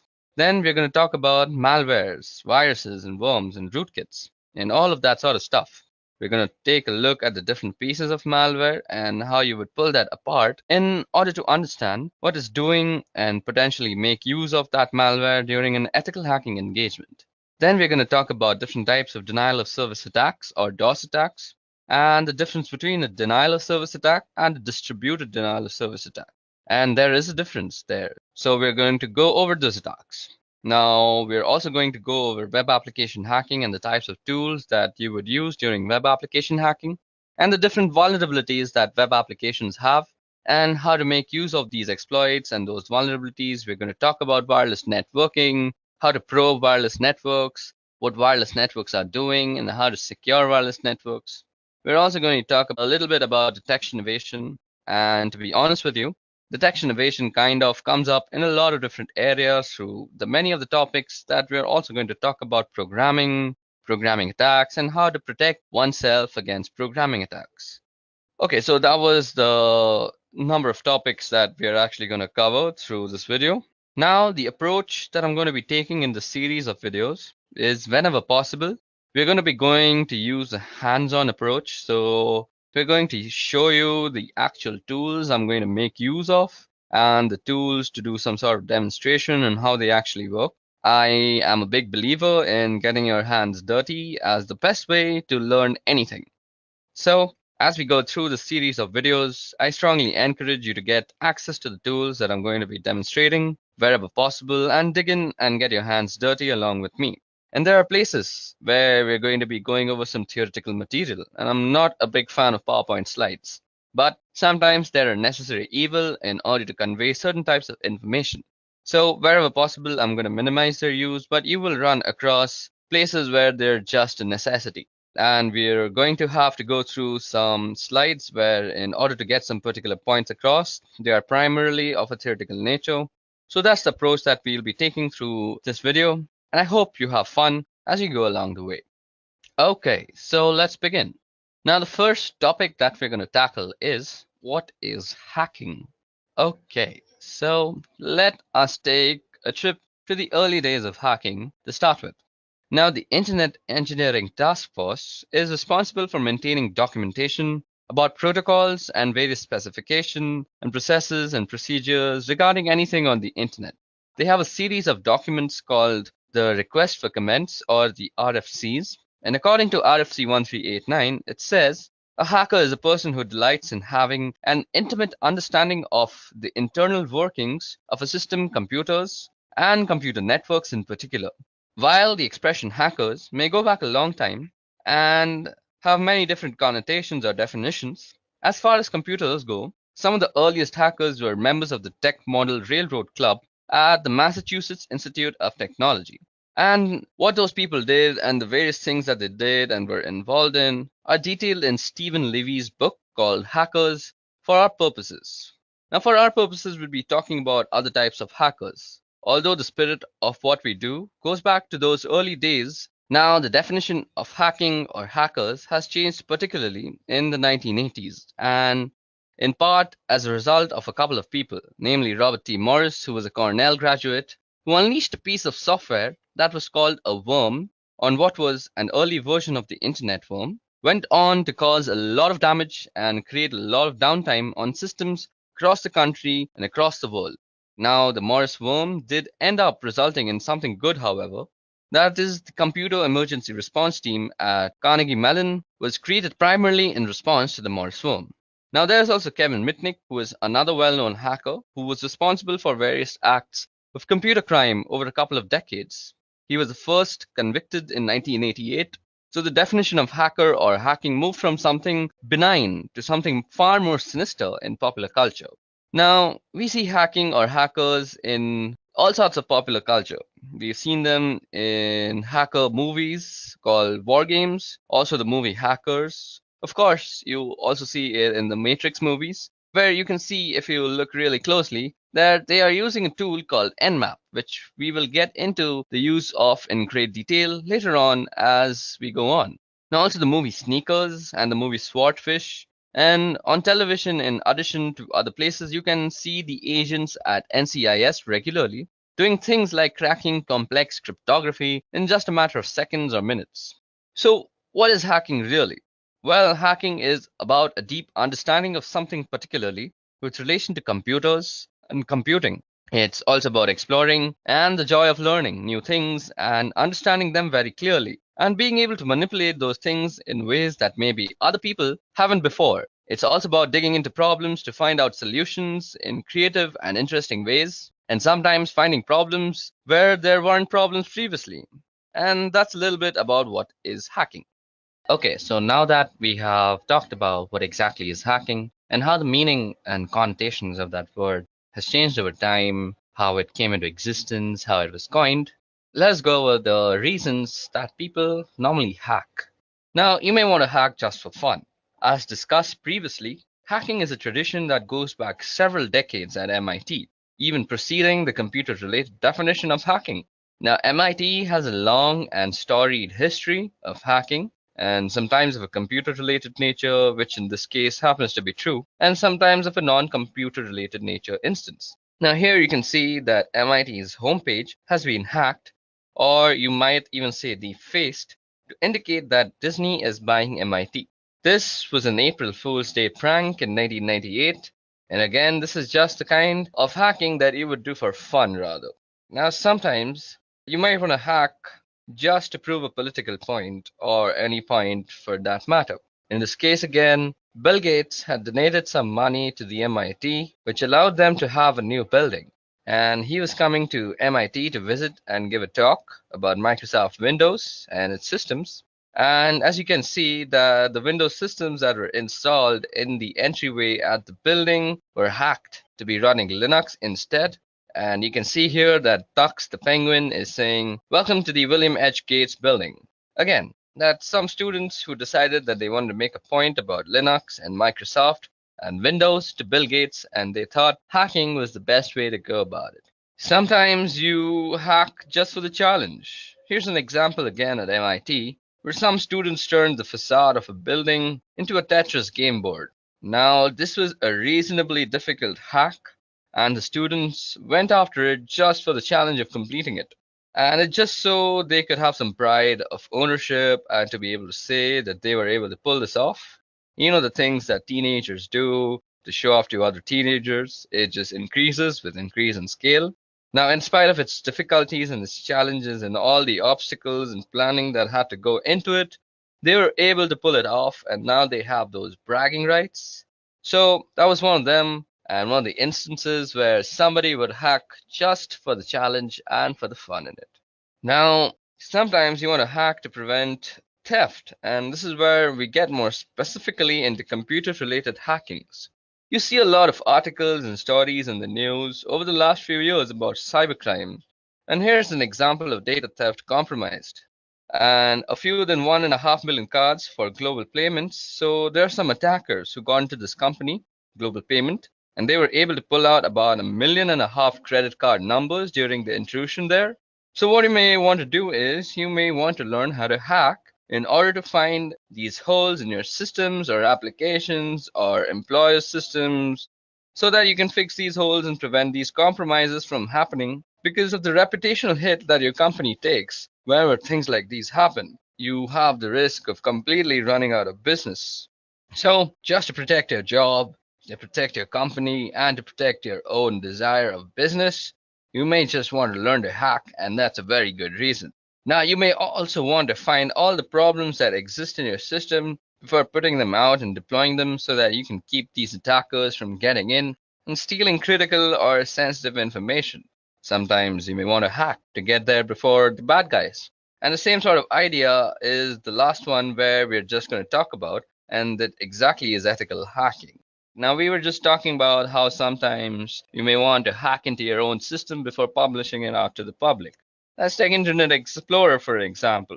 Now, Internet Explorer was actually published to the public with some critical error in the code, and these flaws were heavily exploited by people who actually found them.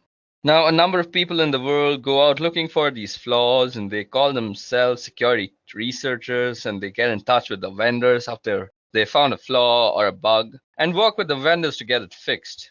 What they end up with is a bit of reputation, they get a name for themselves, and that name recognition may end up getting them a job or some speaking engagements or a book deal or any number of ways that you could cash in on some name recognition from finding these sort of bugs and getting them fixed. If you want to get there before the bad guys, you may think you're helping out a vendor, you may want to just make a name for yourself. You want to find these sort of bugs before the bad guys do, because the thing about the bad guys finding them is they don't announce them and they don't get them fixed, and that makes everybody a little less secure. Finally, you may want to protect yourself from hacked computer companies and fight cybercriminals. And this is a new headline from June 18, 2012. And we're starting to see these sort of news headlines show up as companies are starting to retaliate against attackers in order to retaliate against attackers. Now, in order to retaliate against attackers, you need to be able to have the same sort of skills and techniques and knowledge and experience that those attackers have, and where your company may want you to learn to hack, or the company may want to bring in people who are skilled at these sort of activities so that they can attack the attackers, and hopefully you end up with more steely exterior and you get a reputation for not being a company that people want to go after. Those are several reasons, and there we go. I gave you around a bunch of reasons as to why you may want to hack: for fun, to prove a point, protect yourself, to protect the company, to not run out of business, and along with another bunch of reasons. Okay, so now that we have talked about why you would want to hack, let's move on to the types of hackers that exist. Now, we're going to be talking about the different types of hacking, and the first type of hacking that I want to discuss is ethical hacking and ethical hackers, which is really what we're going to be talking about through the rest of these lessons. Now, an ethical hacker is somebody who thinks like a black hat hacker, or thinks like somebody who's intent on breaking into your systems, but follows a moral compass that's more in line with probably the majority of the population. So, their intent isn't to do bad things. Their intent is to look for bad things and get them fixed so that bad things don't happen. Ethical hackers aren't out to destroy anything, and they're not out to break anything unless it's deemed to be acceptable as a part of the engagement, and also necessary in order to demonstrate a particular vulnerability to the organization that they're working with. So that's an ethical hacker, and there's a certification that's available from the EC Council. It's a certified ethical hacker, and if you find certifications valuable and this sort of thing is what you want to do, pursuing a certified ethical hacker may be something you might want to look into. Now, let's talk about black hat hackers. There's plenty of cases of black hat hackers through years, and let's talk about a guy in particular called Kevin Mitnick. This guy right here is a particularly good example, probably because he was a black hat hacker for a lot of his years. His goal was to cause mischief, to steal where necessary, and just to be engaged in the lifestyle of being a hacker and doing whatever was necessary to continue doing whatever he was doing. It crossed moral boundaries or ethical boundaries. And so Kevin Mitnick here was involved for well over a decade in computer crime and was finally picked up by the FBI, and he was charged and prosecuted, and he was eventually convicted of some of the activities that he was involved with. Now, you may be able to argue that Kevin is a grey hat hacker, and a grey hat hacker is somebody who kind of skirts the line between black and white hat hacking. And white hat hacking is really what an ethical hacker is. So instead of saying ethical hacker, you could say white hat hacker. It's the same idea. A white hat hacker is somebody who hacks for good. If you want to think of it like that, if you want to think of it as a good versus evil, and what they're really doing is they're in it for the technical challenge. They're looking to make things better, make things more efficient, improve them in some way. On the other hand, a black hat hacker is out for the money, for the thrill. It's really a criminal activity. And a grey hat hacker is somebody who may employ the tactics and technique of a black hat hacker, but have sort of a white hat focus. In other words, they're going to do things that may be malicious and destructive in nature, but the reason they're doing it is to improve the security posture of an organization that they are working with. So you can see there's actually a book called Grey Hat Hacking. It's a pretty good book, and it details a lot of the tactics and strategies and techniques we'll be going over in subsequent lessons in this video. Now, one other type of hacking that I want to talk about is a thing called hacktivism, and you'll find hacktivism all over the place. And one example in the last year or so, and certainly in recent memory, is called Lulz Security. Yeah, you heard that right. It's called Lulz Security. And you can argue that Lulz is actually a response to another type of hacktivism. An organization called Anonymous started hacking companies like Sony to protest their involvement in a lawsuit regarding a PlayStation 3 hacker.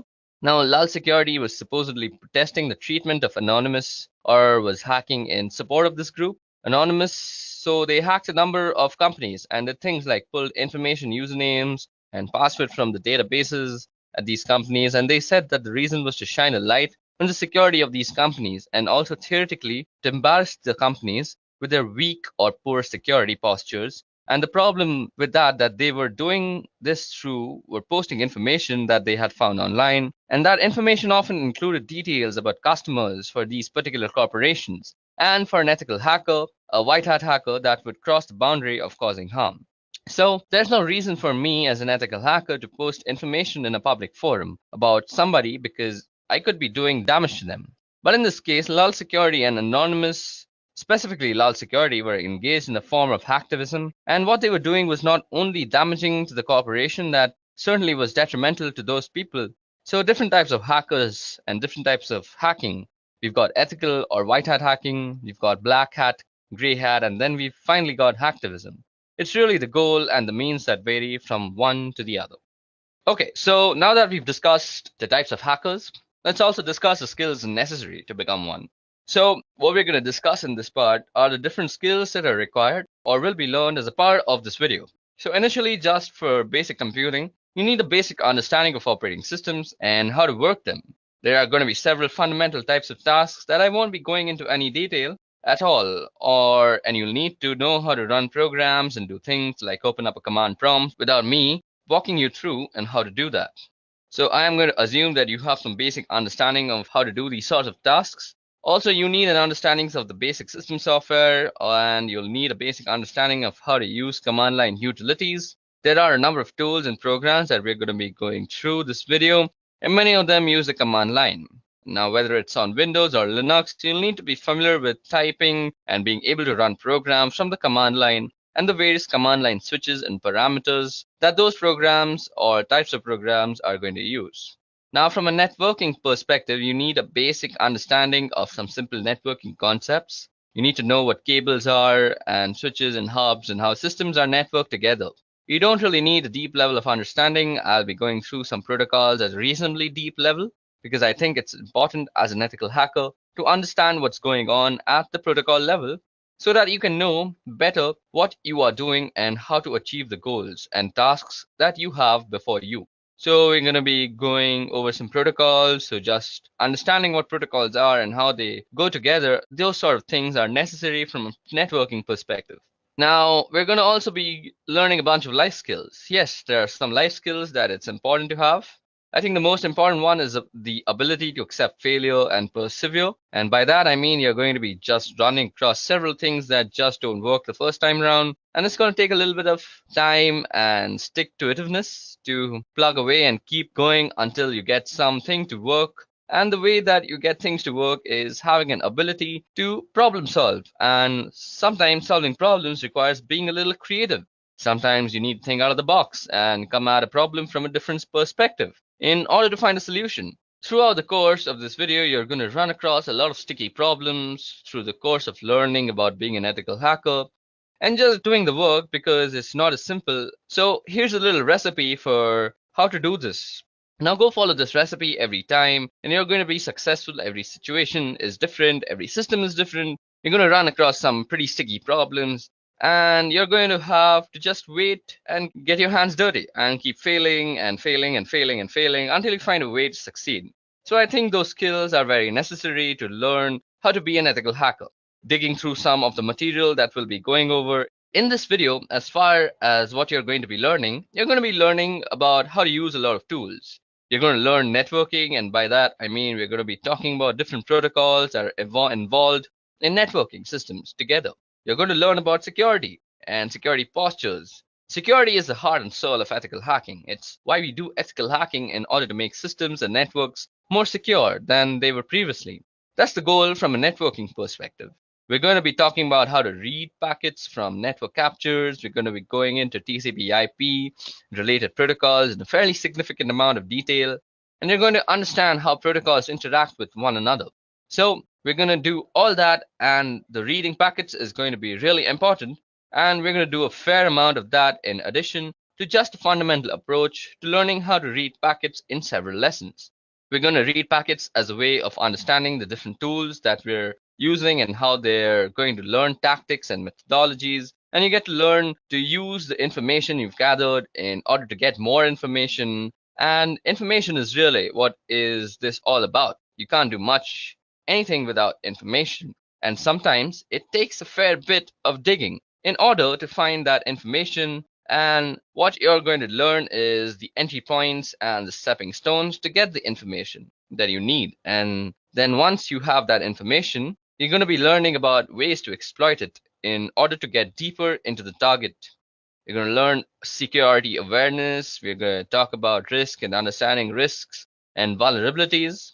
primarily recognize the difference between a vulnerability and an exploit, and there's a significant difference. There's security awareness and understanding what a risk is and how that impacts your target, and it's going to be key to a lot of things that we talked about. So it sounds like a lot. We're going to cover a fair bit of ground, not all of it at a deep level. Sometimes we're going to skim the surface, but there's an awful lot of material to be covered. So let's get started into talking about the different skills that are required or will be learned as a part of the series of video. So initially, just for basic computing, you need a basic understanding of operating systems. So it sounds like a lot that we're going to cover, and a fair bit of it is going to be at a very deep level, and sometimes we're just going to skip the surface. But there's an awful lot of material to cover, so let's get started. Okay, so that was all about the skills that we're going to develop throughout this video, and that might be necessary for you to become an ethical hacker. Now let's talk about the types of attacks that you might be dealing with as ethical hacker yourself. So now we're going to be talking about the types of attacks. Now, one type of attack that you'll find common, particularly in cases of hacktivism, for example, or cases where people are trying to make a particular point or just be a general pain, is this idea of defacing.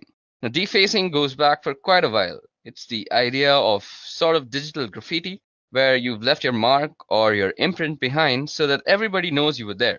Primarily a website thing, and it's really just making alterations to something that used to be pretty common a long time ago.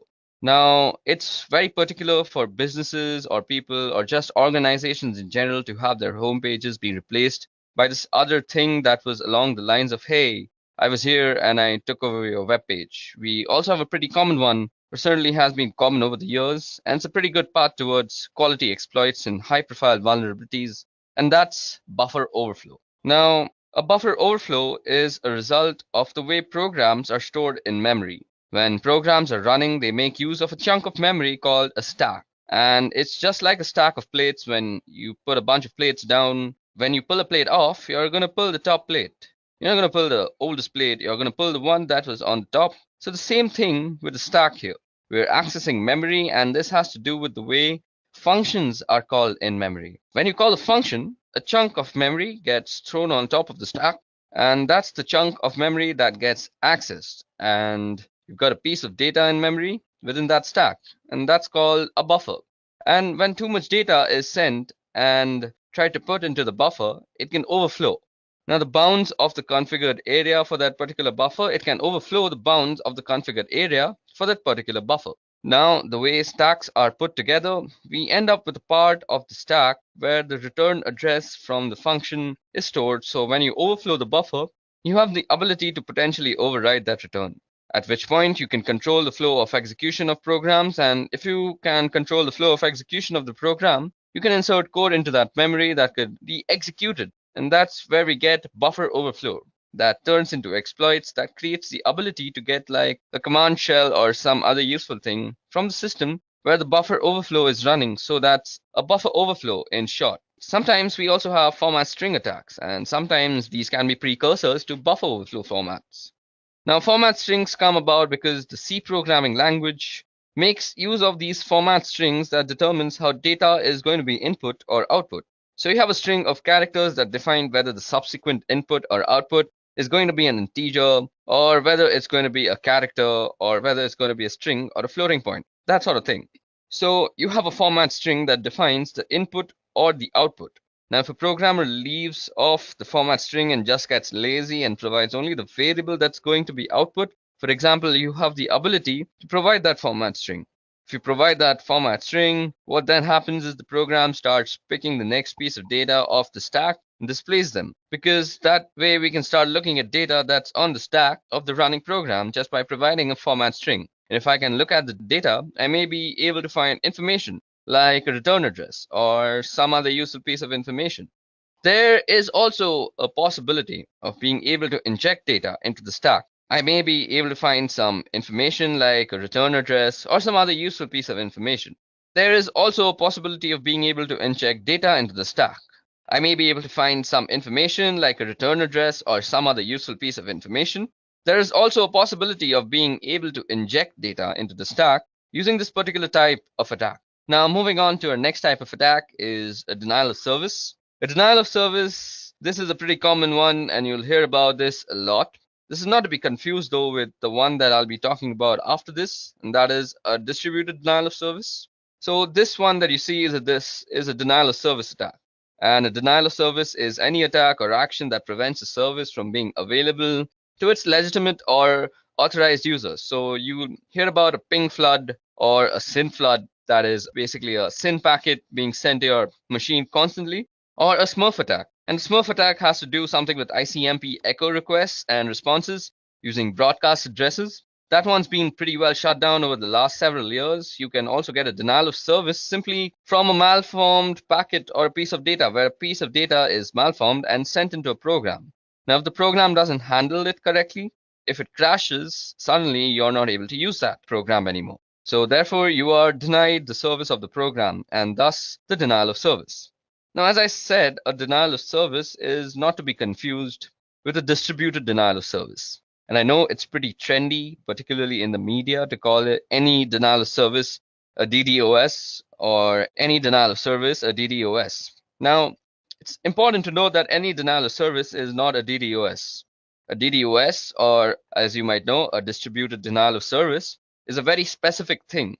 A distributed denial of service is a coordinated denial of service making use of several hosts in several locations. So, if you think about a botnet as an example, a botnet could be used to trigger a distributed denial of service, where I've got a lot of bots that I'm controlling from a remote location, and I'm using all these bots to do something like sending a lot of data to a particular server. When I've got a lot of systems sending even small amounts of data, all of that data can overwhelm the server that I'm sending it to. So the idea behind a distributed denial of service attack is to overwhelm resources on a particular server in order to cause that server not to be able to respond. Now, the first known DDoS attack used a tool called Stockholrot, which is German for barbed wire. Now, Stockholrot came out of some work that a guy by the name of Mixter was doing in 1999. He wrote a proof of concept piece of code called TFN, which was the Tribe Flood Network. Let me just show that for you. So you can see on the Wikipedia page that the Tri-Flood Network, or TFN, is a set of computer programs that is used to conduct various DDoS attacks such as ICMP floods, SYN floods, UDP floods, and Smurf attacks. Now, I know many people don't really consider Wikipedia a really good source of any sort of knowledge, but it's a good place to start off. So if you want to read about all these types of attacks like ICMP floods and what exactly is a SYN flood, you can always do that from Wikipedia. It's not that bad a place. Of course, you shouldn't use Wikipedia as your final Rosetta Stone. Moving on. So this program called OldRod, which was used to attack servers like eBay and Yahoo back in February of 2000. So that attack in February of 2000 was really the first known distributed denial of service attack, which is not to say that there weren't denial of service attacks previously. So to that, there were certainly plenty of them, but they were not distributed. Now, this means there weren't a lot of systems used to coordinate and create a denial of service condition, and therefore we get the distributed denial of service attack. So that's a handful of type of attacks and some pretty common attacks that you're going to see as an ethical hacker when you become an ethical hacker, or if you're trying to become an ethical hacker, you should always know about these types of attacks. Okay, so in this lesson, we're going to be talking about penetration testing and some of the details around how it works and logistics and specifically things like scope. So what exactly is penetration testing? So, well, not surprisingly, it's testing to see if you can penetrate something, which means you're going to check to see whether you can break into a particular thing, whether it's a server or in applications, depending on the type of engagement you've got. You may have the ability to try to break in physically to a location, but primarily what you're going to be doing with penetration testing is you're going to be trying to break into systems and networks and applications, and that's the kind of what it's all about. And this may actually involve social engineering attacks. So it may require you to make a phone call to somebody and get them to give you their username and password, or some other type of social engineering attack, where maybe you send a URL via a crafted email. Sometimes it's just strictly a technical approach where you're running scans and you're running Metasploit and you're gaining access that way, or maybe some other type of technical application sort of connection. Sometimes it's physical access that you need. So in order to get access to a particular system, if you can get physical access, then maybe you can get in. So that was all about, that's what exactly penetration testing is. It's checking whether you can get into a system, whether it be physically or on a network. So what are the goals of penetration testing? The goals would be to assess weakness in an organization's security postures. You want to figure out what they're vulnerable so that they can go and fix these problems. You want to help them understand their risk positions better and what they can or may be able to do to mitigate those risks. And ultimately, you want to be able to access systems in a particular way to find weaknesses. So those are really sort of the goals of penetration testing. Now, from a result standpoint, when you're done your testing, what you are going to do, well, you're probably going to generate a report. And by that, I don't mean you're going to run some automated tool and you're going to get it to generate a report for you. You're actually going to give that to the client. You're actually going to give your report to the client. And then they're going to write you a really large check. So that's not really how it works. You're going to write a report detailing the findings in a detailed way so that it includes what did you do to find out what you actually found out and how you can actually mitigate that particular risk. So you should really include remediation activities in order to fix these vulnerabilities that you find. And it's pretty easy to walk around saying, hey, that's a problem and that's a problem and that's a problem. That's really not a lot of value, in that where there's a value is that, hey, that's a problem and here's how you can go about fixing it. So let's talk about the scope of penetration testing. So firstly, you want to actually realize how big is the breadbox and how specifically what is it that the two of you have agreed, that being you, the ethical hacker, and the other guy being the authorized person to give you permissions to ethically hack, have specifically agreed that you can do penetration testing and you can target them as an organization or the client. And what you have agreed to are any exclusions or any sort of areas that they say you're not allowed to touch. So anything, so like if they've got a database server maybe, or there's a lot of really sensitive data on it, and there's a little hesitant, and they may put a don't touch this thing clause in the scope. So there are a lot of different reasons why they may exclude areas from the scope. And if they exclude them, then trust their reason and listen to them. What they have to say in terms of this is what we want you to accomplish. So along those lines, you really need to get a sign off from the target organization. Now, we've talked about this before, and this is certainly all about the ethics and trust, and it's also about legality, because if you do something that you don't have permissions to do, you could be prosecuted for that. So definitely get the scope very clear in writing and with signatures attached to it as to what you can and what you can't do, and always get approval from the right people, and make sure you get somebody who has the right level of permissions and is the right level of management so that they can sign off on its understanding and accept the risk that is associated with a penetration test. So let me talk a little bit about security assessments and how they differ from penetration tests. The security assessment is a hand-in-hand approach with clients. So you would walk in doing a collaborative thing where you're a trusted partner and you ally with them, and your goal isn't to penetrate them and point out all the things that are really bad, but it's to get a full assessment of the risk that the organization is exposed to. And you would probably provide more details about fixes that maybe you would in a penetration test.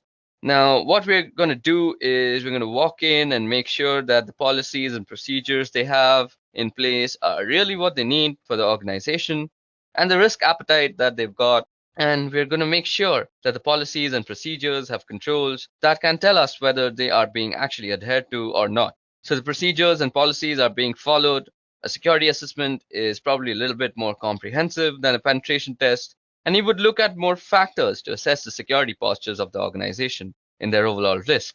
And you would tailor the output based on their risk appetite and what they're most interested in. And that's not to say that I'm going to tell them what they want to hear, but if there's something that they know and I know that they're just not going to do, I'm not going to be making a big deal out of it because they're already aware of it. And I'll make a note of it in the report just for a completeness sake.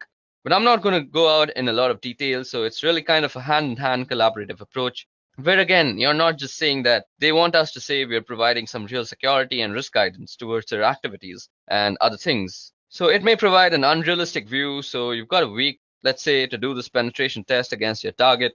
Now you're going to have to go in, you're going to have to get set up, you're also going to have to start doing a bunch of scans and make sure that you're gathering information and screenshots and data for your reports. You're going to have to do all sorts of activities. Also, during the course of that week, you're going to be engaged in probably beginning to write your report and getting a sense of what is going to say and what's going to be in it. If you don't actually get any major penetration during the course of that week, the organization may feel like they're quote unquote secure. That's one of the reasons why penetration testing, while really sexy and show, is nice and all, but if an organization walks out of it believing that in a week you didn't manage to get the keys of the kingdom, then they must be secure. That's really misguided view, because a dedicated, skilled, and motivated attacker isn't going to just take a week or some portion of that week. If they're after something, they're going to dedicate themselves to it and really go after it. So just because you didn't find a penetration in some subset of a week doesn't mean that they're secure and invulnerable to attacks. It just means that during the course of that particular week and other circumstances that were in place, you didn't get a penetration that was really significant or major. That's all it means. It doesn't mean anything beyond that. And if an organization walks away feeling like they're secure, they're going to end up not fixing the real vulnerabilities that may be in place that could expose them to significant risks. So that's penetration testing, its scopes, its goals, and how it differs to security assessments. Now it's time to go over footprinting. So what is footprinting?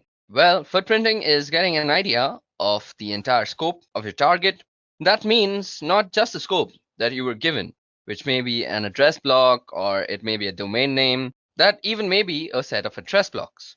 Now what you want to do is you want to figure out all the information that's associated with that in great detail as you can possibly get. So you want a list of domain names. As you're going to go through this, you probably want some sort of database or Excel spreadsheet or something to keep track of all the information, because you're going to have a lot of it at the end. You want to be able to find the information quickly, so having some sort of either notepad going with your notes, or as I said, a spreadsheet or a database. So if you can get organized in that way, you want to keep all those sorts of things down. So in this case, I want to do some sort of search on, suppose, let's say edureca.co. Now I need network blocks. So far we found out that just made up IP addresses, because I'm just putting information down. But I need network blocks. So you may have one IP address that you can find externally, or you're going to want a whole range of internal blocks, and you can do a little bit of digging if you aren't provided those. You want specific IP addresses for critical systems, web servers, email servers, databases, if you can find any of these things of those sorts. And you want system architectures. And what kind of stuff are they running? Are they running Intel? Are they running Windows? Are they running some Unix systems? What are they running? What kind of access control lists they have? These are going to be hard to get, but you may be able to guess them. And you can guess these by doing port scans. So what sort of responses you get back from the port scans with the filters, and or what you don't get back will tell you about if there's an IDS around, or you want to do a system enumeration, or you can get access to a system somehow. You want to know usernames, group names, so on.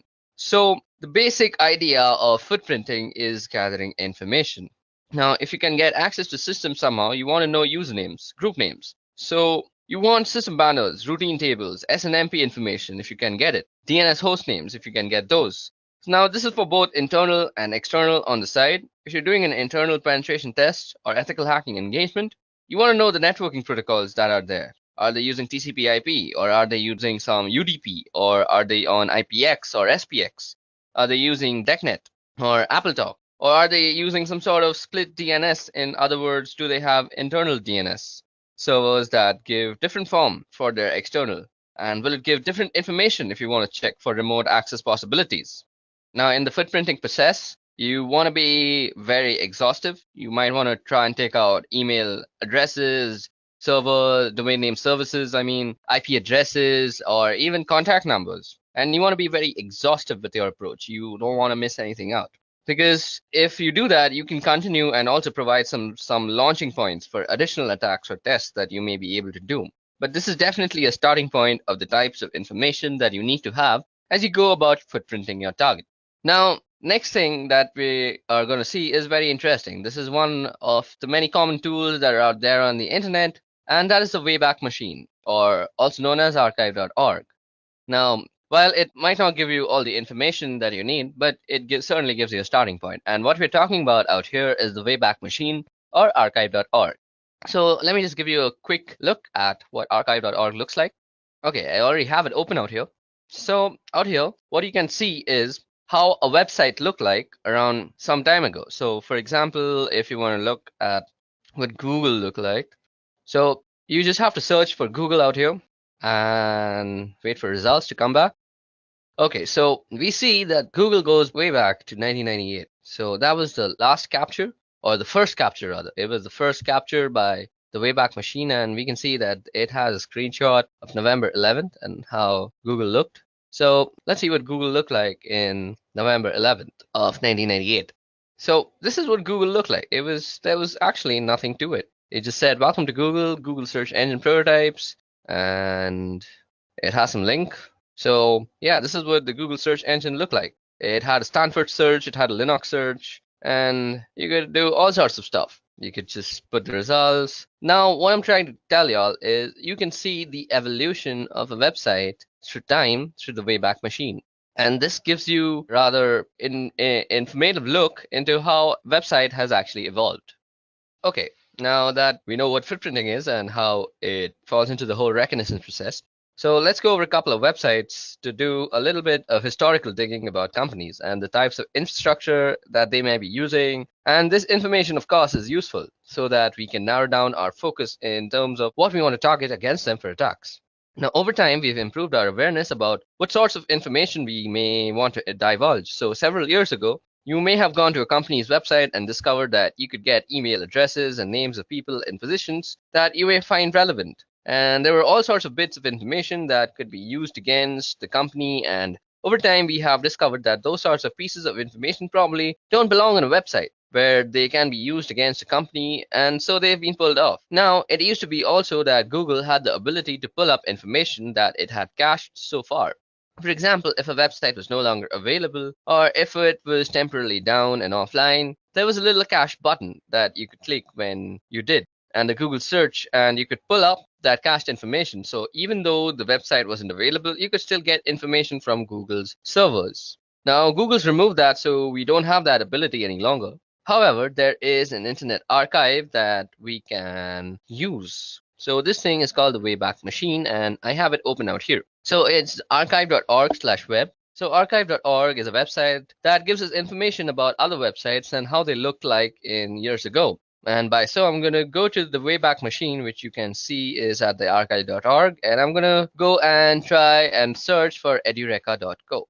So now we're going to take a historical look at edureka.co's website. And you can see we've got some years and they've got information going back up to 2013. So let's look at what this website looked like when it was just 2013. Okay, there don't seem to be any snapshots out here. I wonder what's going on. Okay, so let's go to 2014. And the first snapshot seems to be on the September 12th of 2014. Actually, it's on May 17th too. So let's see what that looked like. Okay, so this is what Edureka looked like back in 2013, or rather 2014, September 12th, 2014 to be actually exact. Now, you can see that we have some live classes and all these pictures are there, and they've got this weird picture of this guy out here. I don't know why that was a thing back in 2014. Now we can browse more advanced screenshots, or rather the screenshots that were taken later on, and see how this company has evolved with its infrastructure and the way it actually lays out its content. Okay, so it still hasn't evolved, but I can go a couple of years ahead and see what this has actually evolved into. So if I were to go to December 2016, so this is what it looked like in 2016, and we can see that they've added this weird box out here about browsing courses. They have added a search bar. That kind of looks weird, but it's mostly because my internet is slow and it's not loading all the elements. They've also changed how they've actually laid out the courses. We can also see a change in the prices, I guess. So yeah, this tells us about how it evolves as a complete website. Now, this other website that I want to talk about is called Netcraft. Now, Netcraft does internet research, including the types of web servers that companies run. And they have a web server surveys. You can see here as we scroll that Apache Web Services has 64.3% of the internet market, of course, and that's followed by Microsoft with 13%. Interesting information, maybe useful information, but even more useful than that is looking at what different companies run for their websites. And you can see here. Okay, so let's try and search for edureka.co out here. So let's just put in the website URL. and let Netcraft generate the site report.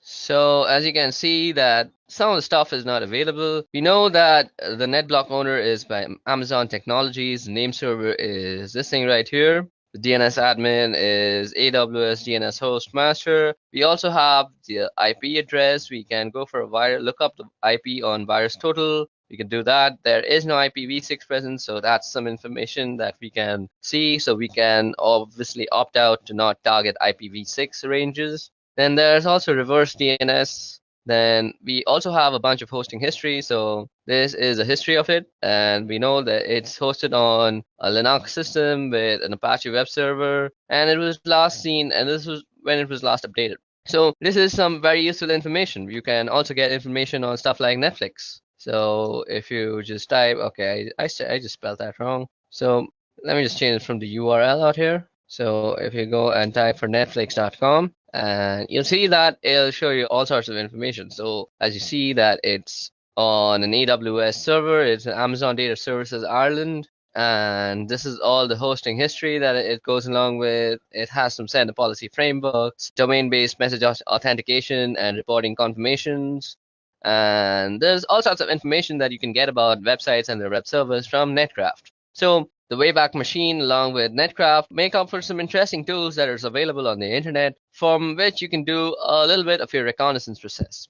Okay, now that we have gone over Netcraft and the Wayback Machine, now it's time to actually get to know how to use the little information that this site actually provides. So what the next topic that we're going to go over is using DNS to get more information. Now, we're going to be going over a tool, and this is called Whois, and it is a utility that is used to query the various regional internet registries to store information about domain names and IP addresses. And let me just show it to you about all the internet registries that are there. So I have aaron.net open out here, and these are the internet registries that provides the ISPs and looks over the internet control as a whole. So out here we have Afrinic, we have Apnic, we have Aaron, we have Lacnic, and we have RIPE NCC. So these are all the regions and all the different types of stuff that they support, all the different countries. You can look at the map that it is supporting out here by just hovering over the providers. So as you can see, all these brown region out here is Africa, Afrinic. Then we have Apnic, which is this black or grayish thing, which is India and Australia and quite a lot of Asia. Then we have Aaron, which is a lot of North America and the United States mostly. Then is Lacnic, which is mostly the Latino side, which is the South American part. Then we have the rest of Europe, which is RIPE NCC, and this is the part that RIPE NCC is providing internet to. Okay, so that was all about the internet registries. Now let's get back to the topic, and that is using DNS to get more information. Now for this, we're going to be using a Linux-based system. So I have Ubuntu running on my virtual machine out here, and let me just log into it. So firstly, we are going to be using this query called Whois that looks up these internet registries that I just showed you. Let me just quickly remove this. Okay.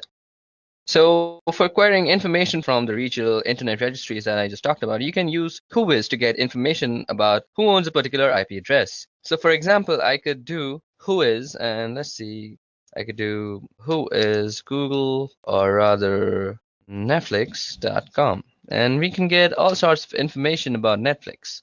So we can see that we have the visit mark monitor. Then let's see, let's go up and look for all sorts of information that is being given to us by this Whois query. So as you guys can see, I just went a little bit too much. Okay, so registry domain ID. We have the domain ID where it is registered. The registered URL is mark monitor. Okay, so this is for marking actually. Now the creation date is 1997. So if you haven't realized, Netflix been around for a long time and it's been updated on 2015. And the registry expiry date, as we see, is 2019. So it's going to actually go off this year.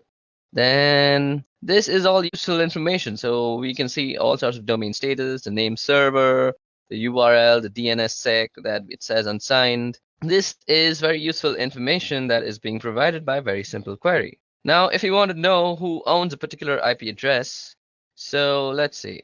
Did we get back the IP address out there? We should have got back the IP address, but it's kind of lost on me. So to get back the IP address also for a domain name service that you know, so you could use this command called dig. So you dig netflix.com. Now, as you guys can see, that it has returned a bunch of multiple IP addresses. These are all the IP addresses that Netflix is. So I could do something like if I was trying to check out who owns a certain IP address, and for example, I have got one of these IP addresses, but let's just assume I don't know that it actually belongs to Netflix. So I can go who is 54.77.108.2, and it'll give me some information. So as you guys can see, it is giving us a bunch of information as to who this is and how it is happening. So we see that it is from Aaron.net, and so we can very smartly assume that it's from the North American part. Now, we can also see that it's in Seattle, so our guess was completely right. So it also gives us a range. So this is something very useful. So if you see, we now have the range of the IPs that might be being used by this guy. So we indeed have 54, and it says it goes up to the 54. There's also 34. Now let's check that out and see what information we get. So who is, and let's check it out. What was the IP that we were just seeing? It's 34.249.125.167. So 34.249.165. I don't know. Let's see. You can also put in a random IP address. It doesn't really matter, and it'll give you the information. So let's see. Is this in some IP address? Even this seems to be an Aaron IP address, and it's also based in Seattle. And we get a bunch of information. So that's how you can use the whois query and the dig query to actually get all sorts of information about a domain name service and get information from a DNS basically. So now let's go over some theoretical part that is for DNS. So using DNS to get information. So firstly, what is a domain name service and why do we need it? So a domain name service is a name given to an IP address so that it's easy to remember. Of course, it's easy to remember names and mnemonics rather than a bunch of random weird numbers. Now, this was mainly so that we can map names to IP addresses and we can get a bunch of information from the hostname resolution. So that's the purpose of IP addresses. Now, we will also be looking at how to find network ranges. Okay, now before we get on to actually moving on to how to find out the network ranges, let me just show you how you can also use whois. So whois, suppose you want to know the domains with the word foo in it. So you could go whois foo. And this will give you a whole bunch of things about how foo exists and all the sorts of foos that there is on the internet. So that was one interesting flag. And if you want to know how to use more about whois, you could just go dash dash help, I guess. Yeah, so this is all the types of stuff that we can do with whois. So we can set the host, we can set the port that we want to search for, then we can set with the L flag, we can find one level less specific match, and we can do an exact match, do an inverse lookup for specified attributes. Then we can also set the source, we can set verbose type, and we can choose for a request template. I mean, there's a bunch of stuff they can do. So you could suppose say whois verbose and suppose edureka.co. And it'll give you a verbose version of this is a RIPE database query service. The objects are in RPSL format. The RIPE database is subject to. So, okay, let's try something else like whois netflix.com. Okay, I'm sorry. I was supposed to do verbose and I kept doing H. Silly me. So you do V and it'll give you a much more. Like this is a RIPE database. Again, I think I'm doing something wrong. Okay, just for that thing. Okay, V and type. Okay. Or let's just see. Let me just show you how to use it. Primary keys are returned. Only primary keys. Okay, let's see. Let's try that out. Okay, so it seems to be that this is a RIPE database query service, and the objects are in RPSL format, so it won't really work for that thing. And it also says that no entries found because it's this error, so this is for some later lesson. So for now, I hope I gave you a good idea of how to use whois. Like you could just go whois and some IP address, like 192.168.101, or some gateway address like that. Or you could just go for a domain name service like Facebook, and get all sorts of information about Facebook when the query actually returns you something. Okay, so let's move on to network ranges now. Now, in this part of the video, we're going to be going over the utility called whois, which is used for getting information from the DNS. Now, let me just show you a website out here. So this is the regional internet registries. So the internet registries are used to store information about domain names and IP addresses, and there are 5 regional internet registries. First is ARIN, which is responsible for North America, so that would be the US and Canada. Then we have LACNIC, which is responsible for Latin America and portions of the Caribbean. Then there's RIPE, that's responsible for Europe and Middle East and Central Asia. There's AFRINIC, which is responsible for Africa. And finally, we have APNIC, which is responsible for Asia Pacific Rim. So that's the regional internet registries. And as I said, WHOIS is responsible for acquiring information from the various regional internet registries, as you can use WHOIS to get information about who owns a particular IP address. So for example, let me just open up my Ubuntu system. Let me clear this out first. So as I was just saying, for example, you could go whoisfacebook.com. Okay, so as you guys can see, we could find out pretty quickly about who owns a particular IP address. So for example, I could do whois and just go facebook.com. It tells me about who it belongs to. It also gives you who owns a particular IP address and who's responsible for them. From the information, you can get email addresses that belong to a particular company. This one has an email address for tech contact of ipreg@. So you can get all sorts of email addresses, tech contacts, and all sorts of stuff out there. The registry database contains only .com and .net and all sorts of information. Now, I want to query a different IP address, and different information belongs in the different regional internet registries, of course. So if I want to go to a particular database, I would have to use the -h flag. So I could do whois ARIN net and remember the IP address, and I'm going to query that again. And of course, I get the same information back because I went there. So you could just go whois h and then follow it with an IP address. So something like 34.205.176.98. So that's just some random IP address I just made up. And it says that whois option. Okay, so it's a capital H. Okay, so let's see that. And we get all sorts of information back from that. So area 8, ARIN, and all sorts of stuff. Now I can get information about domains as well. So if I can query something like netflix.com, and I can find out that this is actually Netflix, and there's an administrative contact and a technical contact, and you can see the different domain servers. So the servers that would have authority of information about the DNS entries for that particular domain. You can also see other information like when the record was created, and a whole bunch of different phone numbers that you can contact. In addition to storing information about IP addresses and domain names, sometimes it will store information about particular host names. And there may be other reasons why you would store a host name or particular information about a host name on the system, whether one of the RIRS. Now, if I wanted to look up something specifically, once I had found that, I could now do a lookup on whois, suppose, let's say, something like whois foo. So let's say whois foo. Now, if you already don't have whois installed, you can easily install it by just going apt install whois on your Unix system, and that should do the trick. And then you can start use this really nifty tool. Okay, so that was all about using whois. Now let's get on to actually using how to find out network ranges for a domain. Okay, so now let's talk about how we are going to be going over and finding network ranges. So suppose you've got an engagement and you only know the domain name and you don't know much beyond that, and you're expected to figure out where everything is and what everything is. So how do you go about doing that? Well, you use some of the tools that we either have been talking about or will soon be talking about in more detail. And the first thing I'm going to do is I'm going to use the domain name edureka.co, and I'm going to look up edureka.co and see if I get an IP address back. So let's just head over there and go whois edureka.co, or we could use the host keyword. So as you see, we get an IP address back, and that is 34.210.230.35, and that is the IP address. And you see that I've got back an IP address. So here's just an IP address, and I don't know what that IP address belongs to. I also don't know how big the network range or network block is, and that's associated with. So what I'm going to do is whois, and I'm going to look up with ARIN who owns that IP address. So you can basically go whois 34.210.230.35. So as you guys can see, that gives us a bunch of information and whois.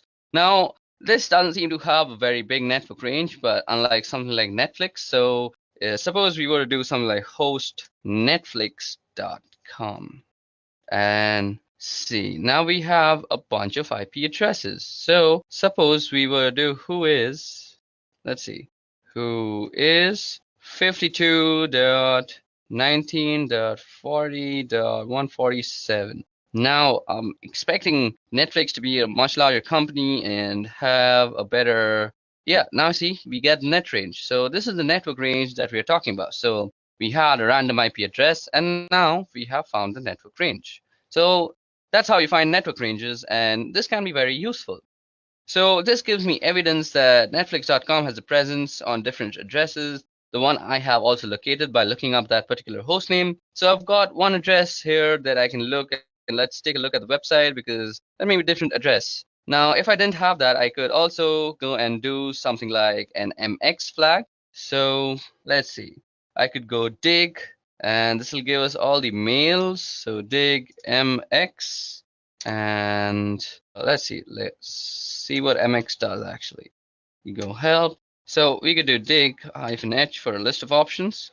So these are all the options that we have, and the one that we're going to use is something like this. So dig mx, and we say something like netflix.com.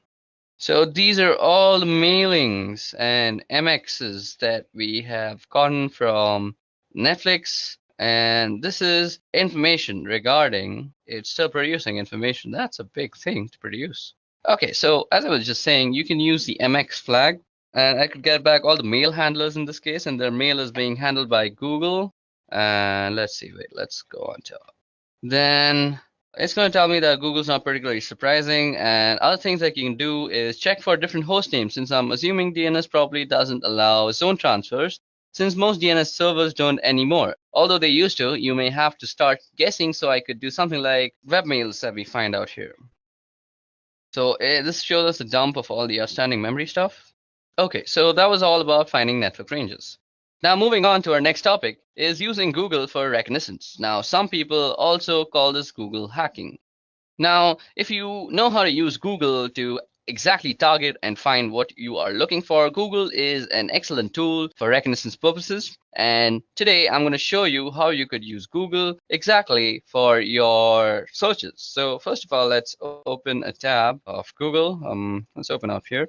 So let's go to google.com. Okay, so now we're going to be talking about how we can use Google to actually gain some information or some targeted information. So this is in general called Google hacking. Now when I say Google hacking, I'm not meaning by breaking into Google to steal information. I'm talking about making use of specific keywords that Google uses to get the most out of the queries that you submit. So for example, a pretty basic one is the use of quotations. You quote things in order to use specific phrases. Otherwise, Google will find pages that have instances of all those words, rather than the words specifically together in particular order. So I'm going to pull this query up, and this shows a list of, let me just show it to you. So if you go index of, now this is showing us an index of all the films. Now this is basically all those index of sites that you want. So as you guys can see, this shows us an index of all sorts of films that are there. Now you can use the index of, and you see that we have also an index of downloads or something like that, hyphen.com/download. And it is an index of all sorts of stuff. Now you can go into some folder and check them out. G Jones, G Worthy, G Perico. I don't know what these are, but some sort of stuff. And this is how you can use Google. Now let me just show you some more tricks. So you can use this. So suppose you're using Google to find for something like a presentation. So you could use something like file type PPTX, and it'll search for every type of file there that is PPT. Okay, let's try some other site, .ppt. So config. Okay, so this brings up all the types of files that have some configs in them. So this is some gaming configuration, as we see. This is some digital configuration of Liverpool. Now you could also use something like this thing in URL, and you could use something like root, and this will give you all the things with root in their URL. So kingroot.n, digital trends, and how to root Android. So that's in the root, and suppose you want to say something like all in file type, or suppose you want some extension. So .ppt. .pptx, does that work? Let's search for JavaScript files. Okay, I think it's JS. Okay, that doesn't seem to work either. This shows us all the things with JS in it. No, it's just external JS. I'm doing this wrong. So you could use file type. So let's see, file type, and we go, see, doc. So these are all the documents that you could find with the file type thing. And you could also do JS, I guess. Yep, and this will give you all the JavaScript files that are there. So this is how you can use Google to actually narrow down your searches. So suppose you want a particular set of keyword and we want to make sure we get the passwords file from Google. Okay, so now let's go into more details about the various things you can find using Google hacking techniques. Now, while Google hacking techniques are really useful for just general searching in Google, they're also useful for penetration testers or ethical hackers. You can narrow down information that you get from Google. You get a specific list of systems that may be vulnerable. So we can do things like look for error pages that do in the title error. So I'm going to get a whole bunch of information. So suppose like we go in title and we say error. So as that we get all sorts of stuff and we can do the minus Google part. So if you do a minus Google, it'll not show you the stuff that's from Google. So we get various documentation pages about different vendors and the errors that they support. So here's one doc about Oracle, about Java error. Where you know something more specific, we may be able to get errors about all sorts of other stuff. So this is how you could use the Google hacking technique to your own advantage if you're a penetration tester. Now, let's also show you something called the Google hacking database. Now, this is very useful for an ethical hacker. Now, the Google hacking database was created several years ago by a guy called Johnny Long, who put this Google hacking database together to begin to compile a list of searches that would bring up interesting information. Now, Johnny has written a couple of books on Google hacking, so we're at the Google hacking database website here, and you can see them talk about Google Docs and all sorts of stuff. Now, you can see that we can do all sorts of searches like in URL, SAP, BC, BSP. This brings up some portal pages. Now, out here you can bring up some password, APS password in URL. Now, this will give you all sorts of stuff on Google. So suppose you go in URL, so like APS password. Now, you can get all sorts of stuff like which have passwords in their URL. So maybe you can just guess a password from there too. Now that was Google hacking. So Google hacking entries, and they also have a number of categories and that you can look through to find some specific things. So you may be interested in, of course, and you can search specific information that you may be looking for with regards to a specific product. For example, let me just show you exploit database. These are all the types of stuff you can go through out here. And as you see, we have all sorts of stuff like this is an SQL injection thing. This is something regarding peer archive tars. So these let you get a foothold into some password cracking attempts, and you can do some brute force checking. And you can see here if it talks about the type of search it is and what it reveals. You can just click here on Google search, and it will actually bring up Google with a list of responses that Google generates. So let's look at this one here. This type is a log. So this is something about cross-site scripting logs, and we can also see some party logs if I was not wrong. So there's some denial of service POC, and we can see a bunch of stuff. And if you continue to scroll down, there are a lot of interesting information in here. So somehow somebody's got a party log that has logged a lot of information. They've got it up on a website, and it's basically a bunch of information that you can see. You can also get some surveillance videos sometimes, and you can look into them. And this is basically how you could use Google. So it's basically a list of queries that you can go through, and this is a very useful site if you're a penetration tester and looking for some help with your Google hacking terminologies. So that's it for Google hacking. Now let's move on. Okay, so now it's time for some networking fundamentals, and what better place to begin with TCP/IP. Now, we're going to be talking about the history of TCP/IP and the network that eventually morphed into the thing that we now call the internet. So this thing began in 1969, and it spun out of this government organization called ARPA, which Advanced Research Projects Agency, and they had an idea to create a computer network that was resilient to a certain type of military attacks. And the idea was to have this network that could survive certain types of war and warlike conditions. So ARPA sent out this request for proposals to BBN, which is Bolt, Beranek, and Newman, and they were previously an acoustical consulting company, and they won the contract to build what was called the ARPANET. The first connection was in 1969, So that's where we get the idea that the internet began in 1969, and the internet as we call it now didn't really begin, but ARPANET did. And ARPANET has a long history that goes through NSFNet in 1980s, and after ARPANET was sort of decommissioned, and a lot of other networks were folded into this thing called NSFNet that then turned into what we now call the internet. And once a lot of other networks were connected into its first protocol on the ARPANET, initially there were 18 to 22 protocols, which was very first protocol defining communication on ARPANET. And it was called 1822 protocol because BBN report 1822, which describes how it worked shortly. And after that, there was this thing called the network control program. And the network control program consisted of ARPANET's host-to-host protocol and an initial control protocol. Now, there's certainly not a direct correlation or an analogy here, but if you want to think about it in particular, where you could say that the ARPANET host-to-host protocol is kind of like UDP, and the initial connection protocol, or ICP, is kind of like TCP. So the host-to-host protocol provided a unidirectional flow control stream between hosts, which sounded a little bit like UDP, and ICP provided a bidirectional pair of streams between two hosts. And again, these aren't perfect analogies, but the host-to-host protocol is a little bit like UDP, and ICP is a little bit like TCP now. Now, the first router was called an interface message processor, and that was developed by BBN. It was actually a ruggedized Honeywell computer that had special interfaces and software. So the first router wasn't a ground-up built piece of hardware, but it was actually an existing piece of hardware that was specially purposed for this particular application.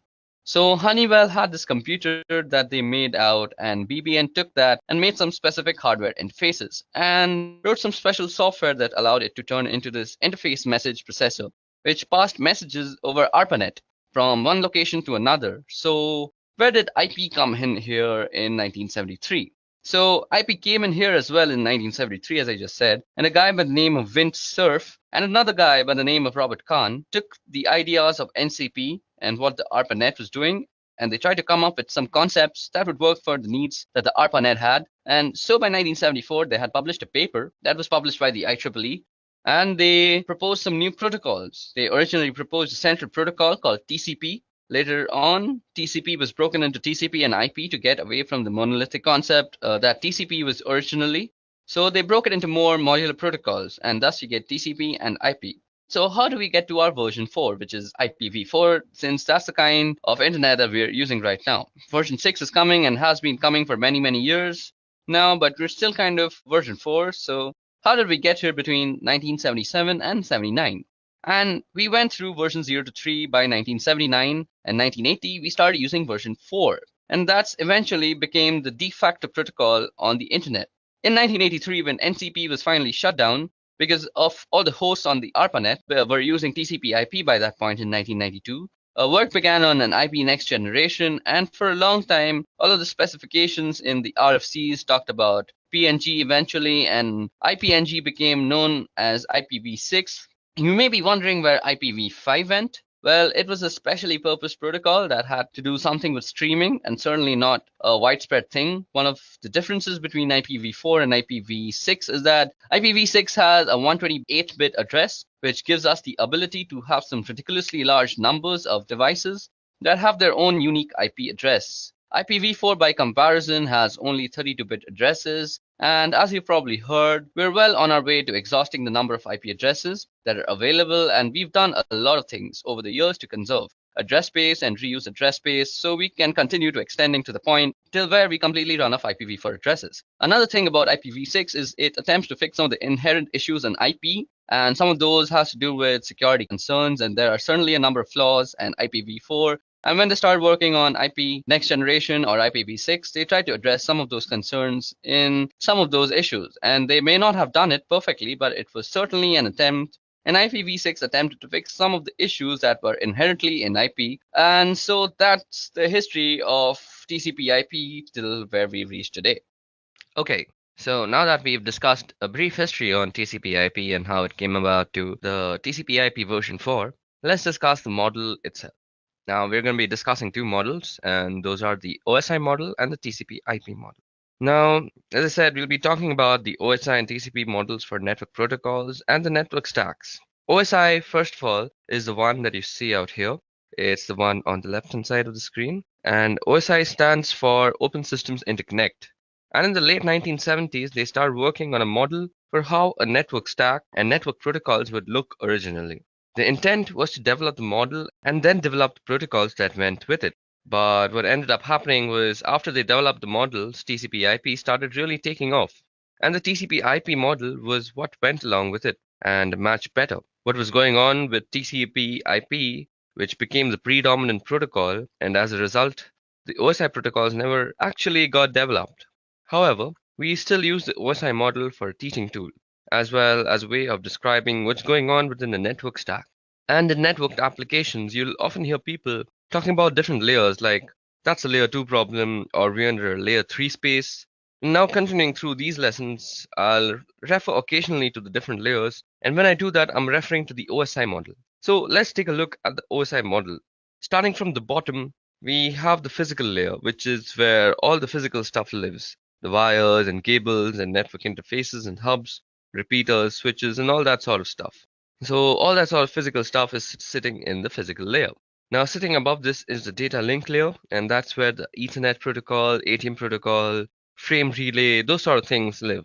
Now I mentioned the switch below the switch lives at layer 1, but it operates at layer 2. And the reason it operates at layer 2 is because it looks at the data link address and the layer 2 or physical address, and that's not to be confused within the physical layer. It does get a little mixed up sometimes, and we refer to the MAC address. Now, the MAC address is not the physical address that I'm talking about. It is the message authentication code address on a system the MAC address on a system as a physical address because it lives on the physical interface and bound physically. However, that MAC address or media access control address lives at layer 2 at the data link layer. The network layer, which is right above at layer 3, that's where the IP lives, as well as ICMP, IPX, and from IPX, SPX suite of protocols from novel routers operate at layer 3, and at layer 4 above that is the transport layer. That's the TCP, UDP, and SPX again, from the IPX, SPX suite of protocols. And above that is the session layer, and that's layer 5, and that's AppleTalk, SSH, as well as several other protocols. And then there's a presentation layer, which is layer 6, and you'll often see people refer to something like JPEG or MPEG as examples of protocols that live at that layer. Then there's a presentation layer, which is the final layer, which is layer 6, and you'll often see people refer to something like JPEG or MPEG as examples of protocol that live at that layer. And then they live at that layer, which is the presentation layer. Finally, we have layer 7, which is the application layer, and that's HTTP, FTP, SMTP, and similar application protocols, whose responsibility is to deliver and use a functionality. So that's basically the OSI model, and that's the 7 layers of the OSI model. And there's some important thing to note here. That is, when we are putting packets onto the wire, the packets get built from top of the stack from the top of the stack to the bottom of the stack, which is why it's called a stack. Each layer sits on top of the other, and the application layer is responsible for beginning the process, and then that follows through the presentation session and transport layer and down through the network data link until we finally drop it on the wire at the physical layer.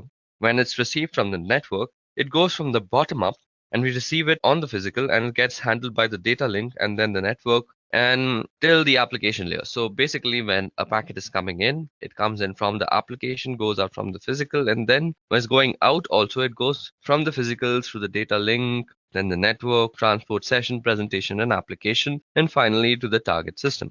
Now what we're dealing with is an encapsulation process. So at every layer on the way down the different layers, add bits of information to the datagram or the packet. So that's when it gets to the other side. Each layer knows where its demarcation point is. While it may seem obvious, each layer talks to the same layer on the other side. So when we drop a packet out onto the wire, the physical layer talks to the physical layer, and in other words, the electrical bits that get transmitted by the network interface on the first system are received on the second system. On the second system, the layer 2 headers that were put by the first system get removed and handled as necessary. Same thing at the network layer. It's the network layer that puts the IP header, and it's the network layer that removes the IP header and determines what to do from there, and so on again. While it may seem obvious, it's an important distinction to recognize that each layer talks to each layer. While it may seem obvious, it's an important distinction to recognize that each layer talks to each layer. And when you're building a packet, you go down through the stack, and when you're receiving, you come up through the stack. And again, it's called a stack. because we keep pushing things on top of the packet and they get popped off the other side. So that was detailed and brief working on how the OSI model is set up and how the OSI model works.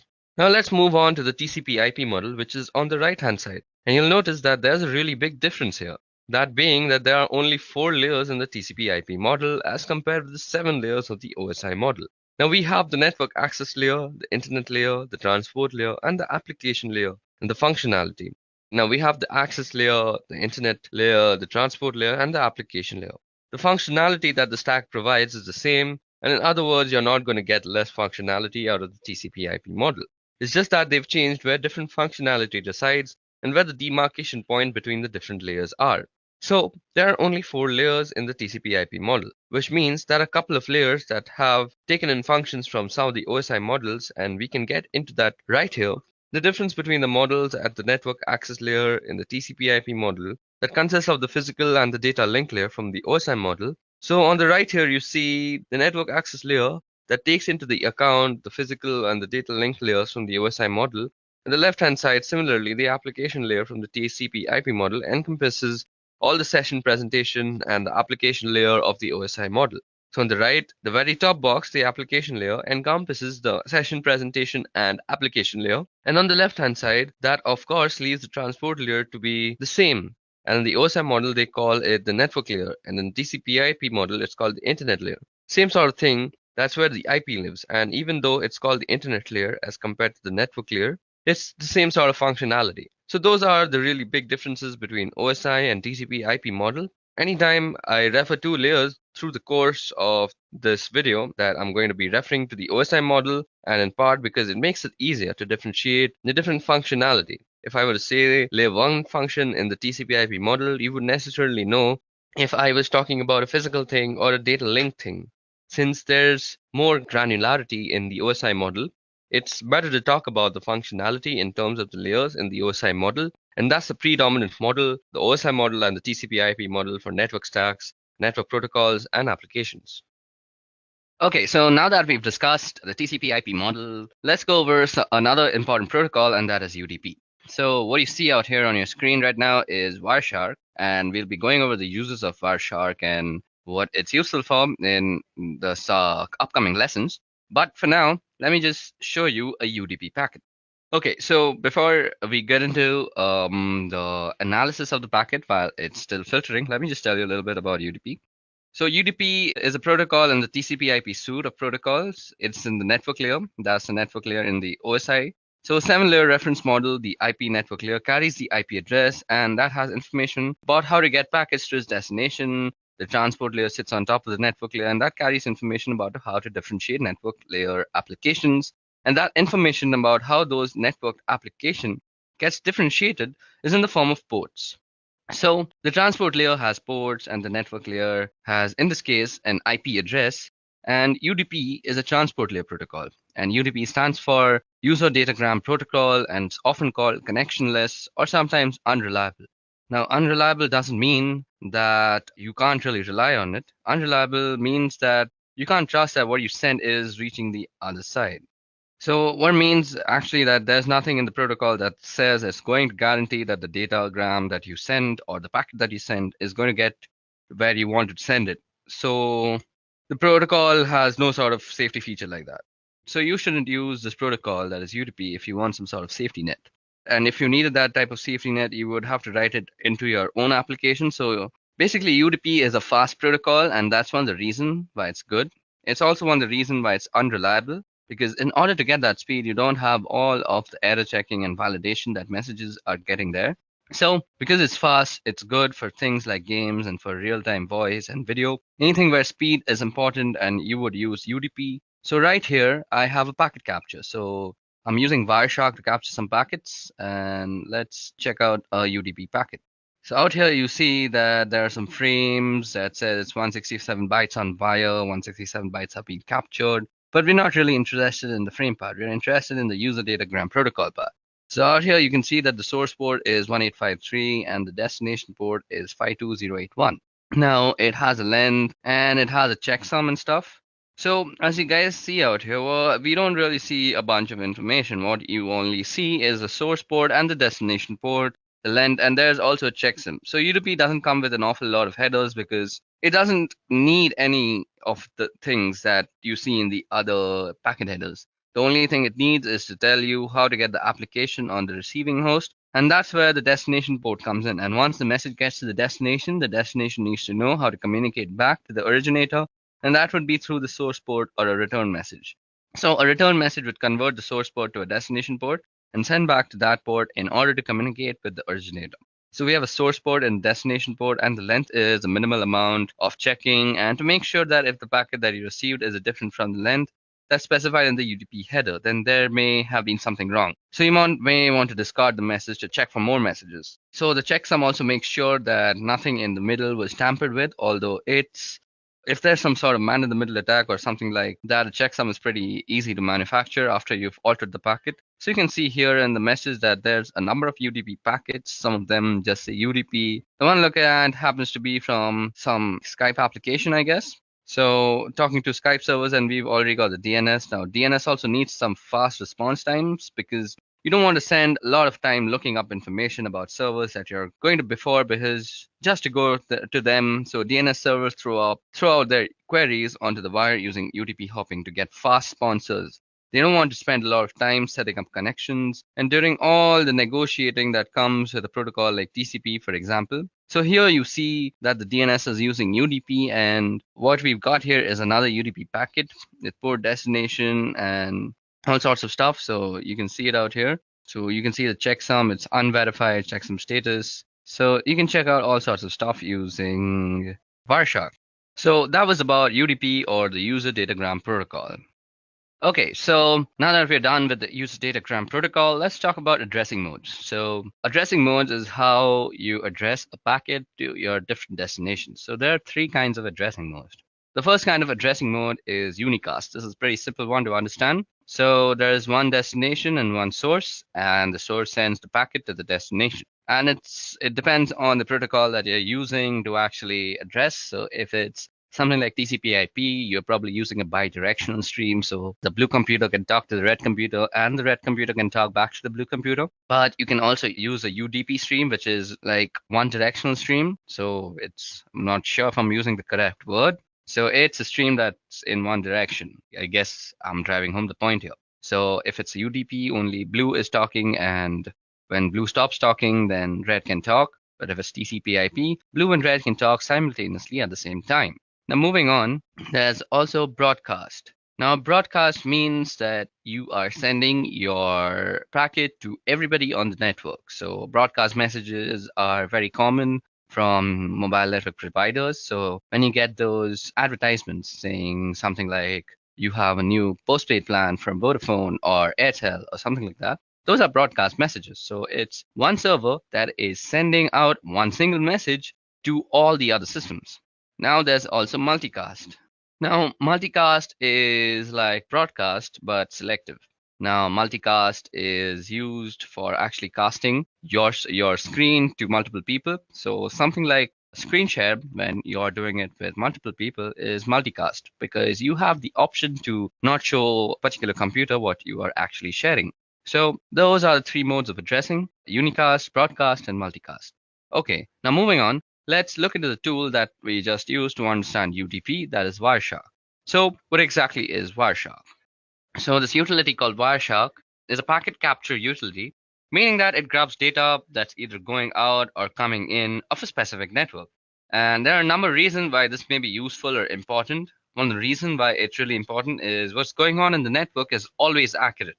In other words, you can't mess around with things once they're on the network, or you can't lie about something that's actually on the network, as compared with applications in their logs, which can be misleading or inaccurate. Or if an attacker gets into an application, they may be able to alter the logging. Now, several other behaviors that make it difficult to see what's really going on. And the network, you can really see what's going on once it hits the wire. It's on the wire, and you can't change that fact.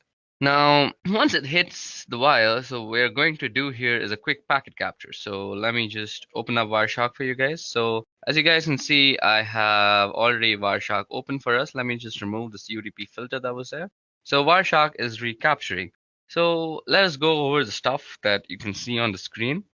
Some important features of Wireshark so that we can use it later. So what I'm doing here is a quick packet capture, and I'm going to show some of the important features of Wireshark so that we can use it later on. Now, when we're starting to do some more significant work, I select the interface that I'm using primarily, which is my Wi-Fi, and I'm going to go over here and we'll bring up a Google page so that we can see what's happening on the network. So let me just quickly open up a Google page. As you guys can see, it's capturing a bunch of data that's going around here. Now let me just open up a Google page and that's going to send up some data. Let's go back. So it's grabbing a whole bunch of stuff off the network. I'm just going to stop that.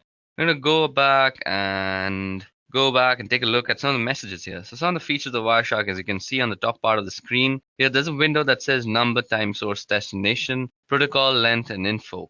And those are all of the packets that have been captured.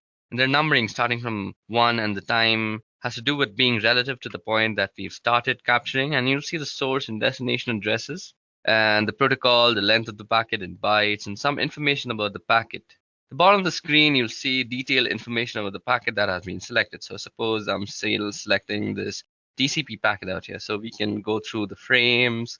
The frame also has some interface IDs, the encapsulation type, and all sorts of information is there about the frame. Then we can look at the source port, the destination port, the sequence number, the flag set, the checksums. We can basically check everything about a packet because this is a packet analyzer and a packet sniffer. Now you'll see some detailed information about the packet that has been selected. So I'm going to select, so as I've selected this TCP IP packet, we see that in the middle frame it says frame 290. It means that it has a 290 A flag packet, and the packet that was captured is 66 bytes. And we grab 66 bytes and it's 528 bits later. So what you see out here was the source and the destination MAC address of the layer to layer address. And then you can see the IP address of both source and destination. And it says it's a TCP packet, and gives us a source port, destination port. And we can start drilling down into different bits of the packet. And you can see when I select a particular section of the packet down at the very bottom, you can see what's actually a hex dump of the packet. And on the right hand side is the ASCII. So this is the hex dump, and this is the ASCII that you're looking at. What's really cool about Wireshark it really pulls the packet into its different layers that we have spoken about, the different layers of the OSI and the TCP/IP model. And the packets are put into different layers, and there's a couple of different models that we can talk about with that. What Wireshark does really nicely is it demonstrates those layers for us, as we can see here. It is actually 4 layers, and in this particular packet here, we can also do something. So I've got a Google web request. So what I want to do here is I want to filter based on HTTP. So I find a filter. So let's see. We can do an HTTP. And what I see here is it gets text input, and it's going to get an image. So that's a PNG image. And this is a request to get the icon that's going to be displayed in the address bar. So you also see something called ARP out here, which I'll be talking about very soon. So let just the filtering be done. Now in the web browser, it's a favicon.ico that I can do here. I can select, analyze, and follow TCP streams. You can see all the requests related to this particular request, and it breaks them down very nicely. So you can see we've sent some requests to Spotify because I've been using Spotify to actually listen to some music. Then you can see all sorts of stuff like this was something to some not found place. So let's just take the Spotify one, and you can see that we get a bunch of information from the Spotify thing at least. You can see the destination, the source. It's an Intel Core machine. So the first part of the MAC address, the first few digits, lets you tell if it's what is the vendor ID. So Intel has its own vendor ID. So F496 probably tells us that that's an Intel Core. So Wireshark does this very neat little thing that it also tells us from the MAC address what type of machine you're sending your packets to from the MAC address itself. So it's coming from a Sophos 4C and going to an Intel Core, and the type is IPv4. So that was all about Wireshark. You can use it extraneously for packet sniffing and packet analysis. Packet analysis comes very handy when you're trying to actually figure out how to do some stuff like IDS evasion, where you want to craft your own packets and you want to analyze the packets that are going into the IDS system to see which packets are actually getting detected as some intrusion. So you can craft your packet in a relative manner so that it doesn't get actually detected by the IDS system. So this is a very nifty little tool. We'll be talking about how you can craft your own packets just in a little while, but for now, let's move ahead. Okay, so now that we are done with our small little introduction and a brief use and history of Wireshark, now let's move on to our next topic for the video, that is DHCP. Okay, so DHCP is a protocol and it stands for Dynamic Host Configuration Protocol. So DHCP is a network management protocol used to dynamically assign an internet protocol address to any device on a network so they can communicate using IP. Now, DHCP automates and centrally manages these configurations rather than requiring some network administrator to manually assign the IP addresses to all the network devices. So DHCP can be implemented on small local networks as well as large enterprises. Now, DHCP will assign new IP addresses in each location when devices are moved from place to place, which means network administrators do not have to manually initially configure each device with a valid IP address. So if a device with a new IP address is moved to a new location of the network, it doesn't need any sort of reconfiguration. So versions of DHCP are available for use in the Internet Protocol version 4 and Internet Protocol version 6. Now, as you see on your screen is a very simplistic diagram on how DHCP works. So let me just run you down. DHCP runs at the application layer of the TCP IP protocol stack to dynamically assign IP addresses to DHCP clients and to allocate TCP IP configuration information to DHCP clients. This includes subnet mask information, default gateways, IP addresses, domain name systems, and addresses. So DHCP is a client-server protocol in which servers manage a pool of unique IP addresses, as well as information about client configuration parameters, and assign addresses out of those address pools. Now, DHCP-enabled clients send a request to the DHCP server whenever they connect to a network. The clients configured with DHCP broadcasts a request to the DHCP server and the request network configuration information for a local network to which they're attached. A client typically broadcasts a query for this information immediately after booting up. The DHCP server responds to the client request by providing IP configuration information previously specified by a network administrator. Now, this includes a specific IP address as well as for the time period, also called a lease, for which the allocation is valid. When refreshing an assignment, a DHCP client requests the same parameters, but the DHCP server may assign a new IP address based on the policies set by the administrator. Now, a DHCP server manages a record of all the IP addresses. It allocates to networks, nodes. If a node is reallocated in the network, the server identifies it using its media access control address. Now, which prevents accidental configuring multiple devices with the same IP address. Now, DHCP is not a routable protocol, nor is it a secure one. DHCP is limited to a specific local area network, which means a single DHCP server per LAN is adequate. Now, larger networks may have a wide area network containing multiple individual locations depending on the connections between these points and the number of clients in each location. Multiple DHCP servers can be set up to handle the distribution of addresses. Now, if network administrators want a DHCP server to provide addressing to multiple subnets on a given network, they must configure DHCP relay services located on interconnecting routers that DHCP requests to have to cross. Now, these agents relay messages between DHCP client and servers. DHCP also lacks any built-in mechanism that would allow clients and servers to authenticate each other. Both are vulnerable to deception and to attack, where rogue clients can exhaust a DHCP server's pool.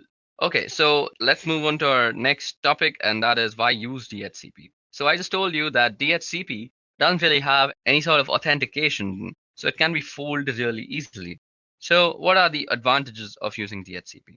So DHCP offers quite a lot of advantages. Firstly is IP address management. A primary advantage of DHCP is easier management of IP addresses. In a network without DHCP, you must manually assign IP address. You must be careful to assign unique IP addresses to each client and to configure each client individually. If a client moves to a different network, you must make manual modifications for that client. Now, when DHCP is enabled, the DHCP server manages the assigning of IP addresses without the administrator's intervention. Clients can move to other subnets without manual reconfiguration because they obtain from a DHCP server new client information appropriate for the new network. Now, apart from that, you can say that DHCP also provides a centralized network client configuration. It has support for boot TP clients. It supports the local clients and remote clients. It supports network booting. And also, it has a support for a large network, and not only for short, like small scale networks, but for larger networks as well. So that way, you see DHCP has a wide array of advantages, even though it doesn't really have some authentication. So because of these advantages, DHCP finds widespread use in a lot of organizations. Okay, so that winds up DHCP for us. So let us go into the history of cryptography now. So let me give you a brief history of cryptography. Now, cryptography actually goes back several thousand years before, shortly after people began to find ways to communicate. There were some of us who were finding ways to make the understanding of that communication difficult so that other people couldn't understand what was going on. And this led to the development of Caesar cipher that was developed by Julius Caesar. And it's a simple rotation cipher. And by that, I mean that you rotate a portion of the key in order to generate the algorithm. So here's an example. We've got two rows of letters and that are alphabetical in order, and means we basically written the alphabets down and the second row is shifted by three letters. So a B is a Z actually, because if you move that way, a B is a Z from the first row gets shifted back to the second row, and then the letter D becomes the letter C. That's an example of how encryption works. So if you try to encrypt a word like hello, it would look completely gibberish after it came out of that algorithm. So if you count the letters out, you can see that the letter H can be translated to letter L. So that's a Caesar cipher. Now you must have heard of things like ROT13, which means that you rotate the 13 letters instead of 3 letters. That's what we can do here again. And this is just a simple rotation cipher or Caesar cipher. That's what, of course, the ROT stands for. It's rotate or rotation. Now, coming forward a couple thousand years, we have the Enigma cipher. Now, it's important to note that the Enigma is not the word given to this particular cipher by the people who developed it. It's actually the word given to it by the people who were trying to crack it. The Enigma cipher is a German cipher. They developed this cipher and a machine that was capable of encrypting and decrypting messages so that they could messages to and from different battlefields and war fronts, which is similar to the Caesar cipher. Caesar used it to communicate with his battlefield generals, and the same thing with the Germans. You've got to get messages from headquarters down to where the people are actually fighting, and you don't want it to get intercepted in between by the enemy. So therefore you use encryption. And lots of energy was spent by the Allies, in particular the British, trying to decrypt the messages. One of the first instances that we are aware of where a machine was used to do the actual encryption, and we're going to come ahead a few decades now into the 1970s, where it was felt that there was a need for a digital encryption standard. Now, the National Institute of Standards and Technology is responsible for that sort of thing, so they put out a proposal for this digital encryption standard. And an encryption algorithm, what ended up happening was IBM came up with this encryption algorithm that was based on the Lucifer cipher. That was one their people had been working on a couple of years previously in 1974. And they put this proposal together based on the Lucifer cipher, and in 1977, that proposal for an encryption algorithm was the one that was chosen to be the digital encryption standard, and so that came to be known as DES over time. And it became apparent that there was a problem with DES, and that was it only had a 56-bit key size, and while in the 1970s that was considered adequate to defend against brute forcing and breaking of code, by 1990s it was no longer considered adequate, and there was a need for something more, and it took time to develop. Something that would last long for some long period of time. And so in the meantime, a stopgap was developed, and this stopgap is what we call the triple DES. The reason it's called triple DES is you apply the DES algorithm 3 times in different ways, and you use 3 different keys in order to do that. So here's how triple DES works. Your first 56-bit key is used to encrypt the plain text, just like you would do with the standard digital encryption standard algorithm, where it changes, and you take that ciphertext that's returned from the first round of encryption, and you apply the decryption algorithm to the ciphertext. However, the key thing to note is that you don't use the key that you use to encrypt. You don't use the first key to decrypt it, because otherwise you'll get the plain text back. So what you do is you use a second key with the decryption algorithm against the ciphertext from the first round. So now you've got some ciphertext that has been encrypted with one key and decrypted with the second key, and we take the ciphertext from that and we apply a third key using the encryption portion of the algorithm to that cipher, encryption portion of the algorithm to that ciphertext, to receive a whole new set of ciphertext, obviously. To do the decryption, you do the third key and decrypt it. With the second key, you encrypt it. And then with the first key, you decrypt it. And so you do reverse order and the reverse algorithm at each step to apply triple des. So we get an effective key size of about 168 bits, but it's still only 56 bits at a time. Now I said triple des was only a stopgap. What we were really looking for was the advanced encryption standard once again. And NIST requested proposals so that they could replace the digital encryption standard in 2001. After several thousands of looking for algorithms and looking them over, getting them evaluated and getting them looked into, NIST selected an algorithm and it was put together by a couple of mathematicians. The algorithm was called Reindoll and that became the Advanced Encryption Standard or AES. It's one of the most advantages of AES is it supports multiple key lengths. Currently, what you'll typically see is as we are using 128-bit keys. However, AES supports up to 256-bit keys. So if we get to the point where 128-bit isn't enough, we can move all the way up to 256 bits of keying material. So cryptography has a really long history. Currently, we are in a state where we have a reasonably stable encryption standard in AES. But the history of cryptography shows that with every set of encryption, eventually people find a way to crack it. Okay, so that was a brief history of cryptography. Now, what I want to do is let's go over and talk about AES, triple DES, and DES in themselves because they are some really key cryptographic moments in history. Because there are some really key historic moments in the history of cryptography. Now, we're going to talk about the different types of cryptographic ciphers, and primarily we're going to be talking about DES, triple DES, and AES. Now, DES is the digital encryption standard. It was developed by IBM in the 1970s, and originally it was cryptographic cipher named Lucifer. And after some modifications, IBM proposed it as the digital encryption standard, and it was selected by the digital encryption standard. Ever since then, it's been known as DES. Now, one thing that caused a little bit of controversy was during the process of selection, NSA requested some changes, and it hasn't been particularly clear what changes were requested by the NSA.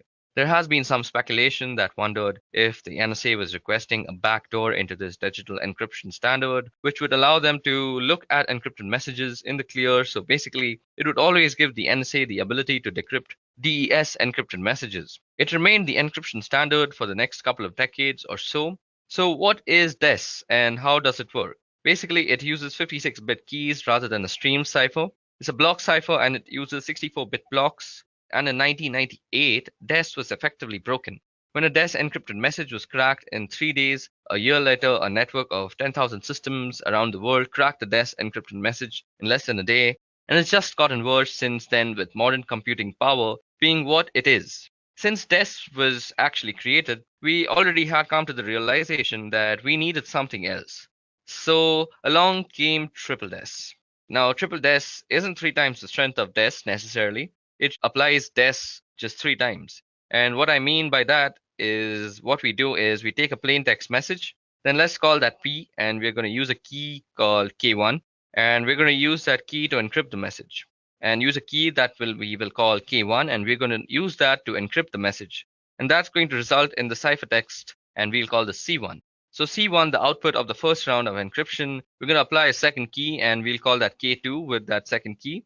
And we're going to go through a decryption process on C1. Since it's the wrong key, we're not going to get plain text out on the other end. What we're going to get is another round of ciphertext, and we will call this C2. What we do with C2, we are going to apply a third key, and we will call this K3, and we're going to encrypt ciphertext C2, and that's going to result in another round of ciphertext, and we will call that C3. So we have 3 different keys applied in 2 different ways. So with key 1 and key 3, we do a round of encryption, and with key 2, we do a round of decryption. So it's an encrypt, decrypt, encrypt process with separate keys. While that doesn't really yield a full 168-bit key size, the 3 rounds of encryption yields an effective key size of 168 bits because you have to find 356-bit keys. So speaking of that, technical detail for triple DES, we're still using the DES block cipher with 56-bit keys, but since we've got 3 different keys, we get an effective length of around 168 bits. Triple DES was really just a stopgap measure. We knew that if DES could be broken, triple DES could surely be broken with just some more time, I guess.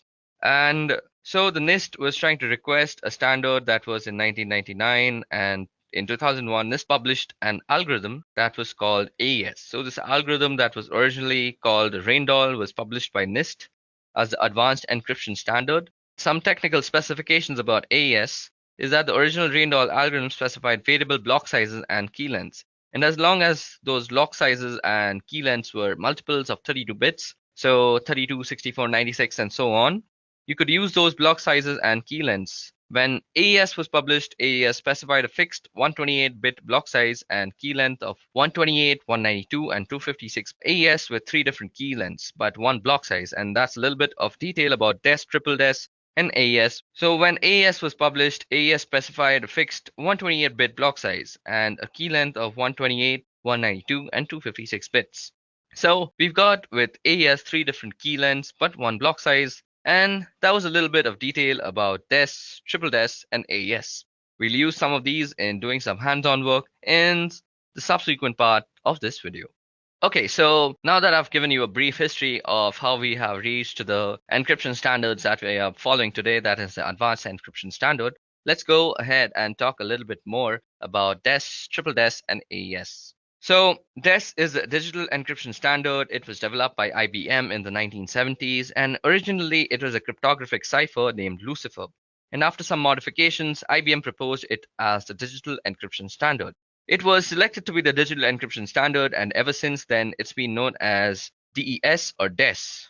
One thing that caused a little bit of controversy was during the process of selection, the NSA requested some changes, and it hasn't been particularly clear what changes were requested by the NSA. There has been some sort of speculation that wondered if the NSA was requesting a backdoor into this digital encryption standard, which would allow them to look at encrypted messages in the clear. So basically, it would always give the NSA the ability to decrypt DES encrypted messages. It remained the encryption standard for the next couple of decades or so. And what is DES and how does it work?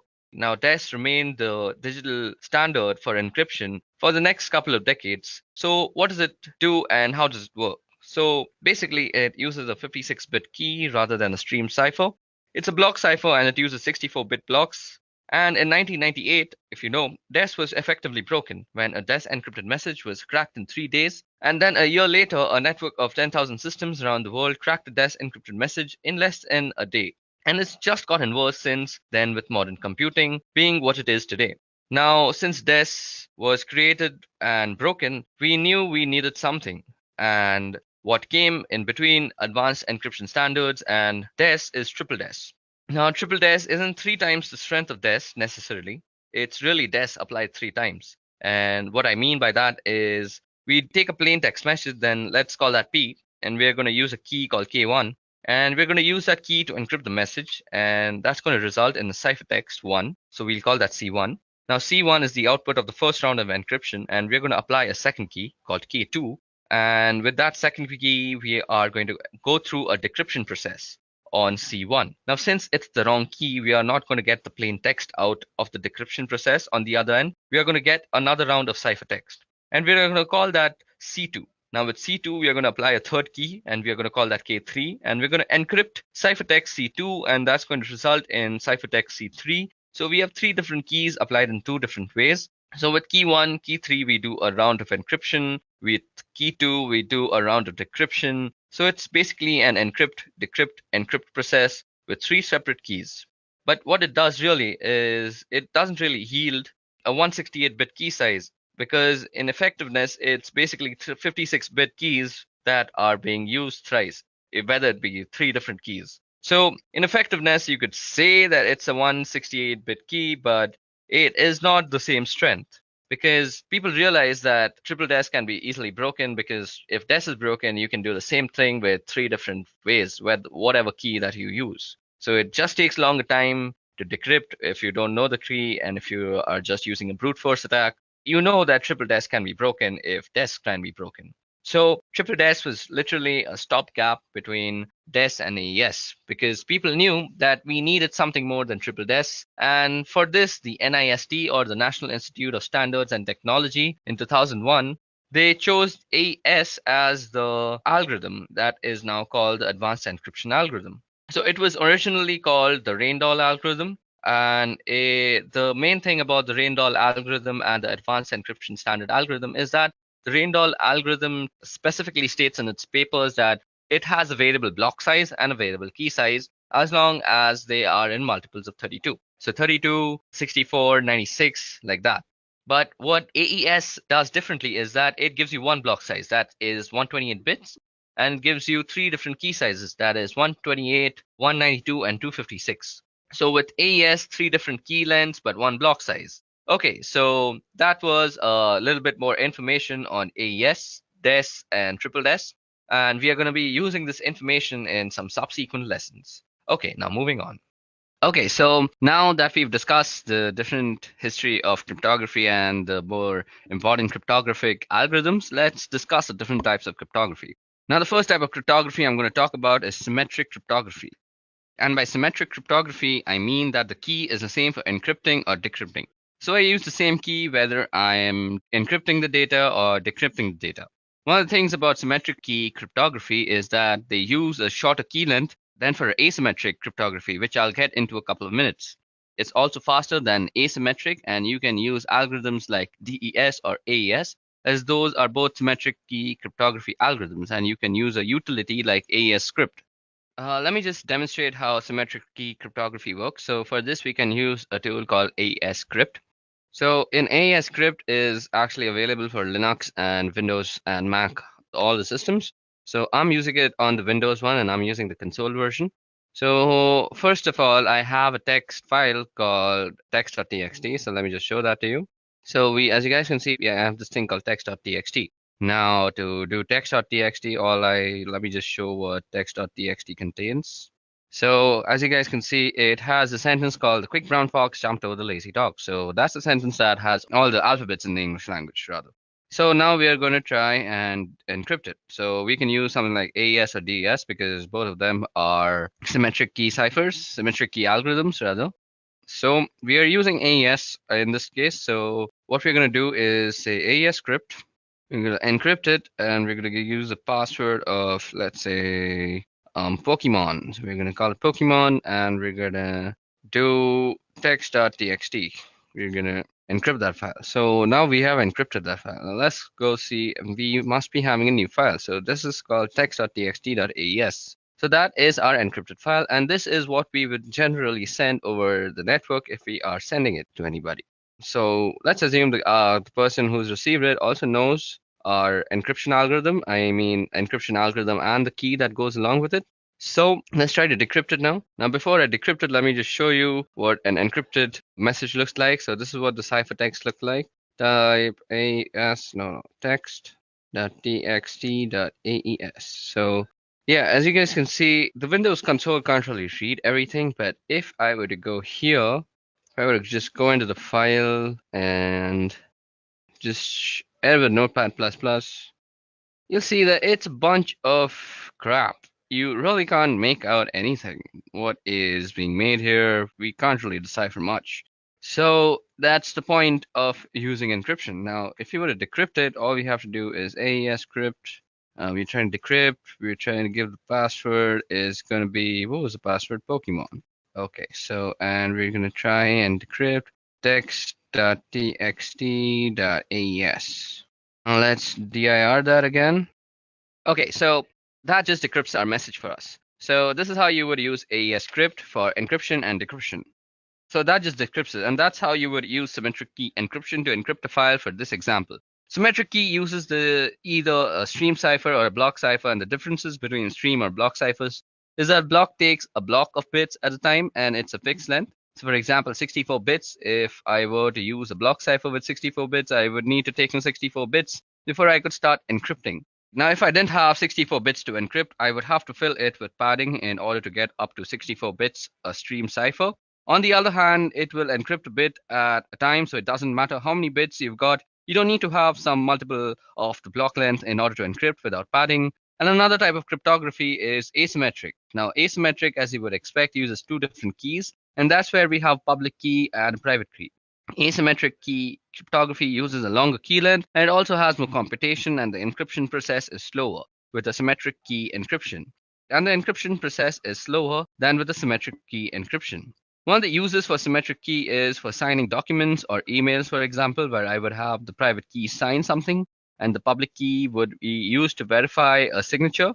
And another reason for using asymmetric key encryption is to ensure that you got it from who actually sent it. Since you've got two keys, you always know who the other end of the equation is. Where with symmetric key, since it's just one key, if you can intercept the key, you can decrypt and also encrypt messages. And so if somebody can figure out the key, you can break into a communication stream using symmetric key encryption. So asymmetric gives you the advantage of ensuring that the other end is who the other end says, and they are, since they're the only ones who should have the private key. And in this particular instance, in practice, however, hybrid encryption models tend to be used, and that's where you would use asymmetric encryption to encrypt asymmetric session keys. So basically, you encrypt the message that you are sending using symmetric key encryption, and then when you're exchanging the key with somebody else, you use asymmetric key encryption.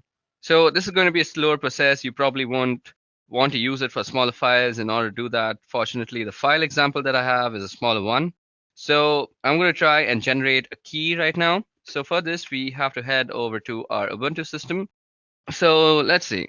Let me show you how public key encryption actually works. And we are going to first create a key. So let me just clear this out for you.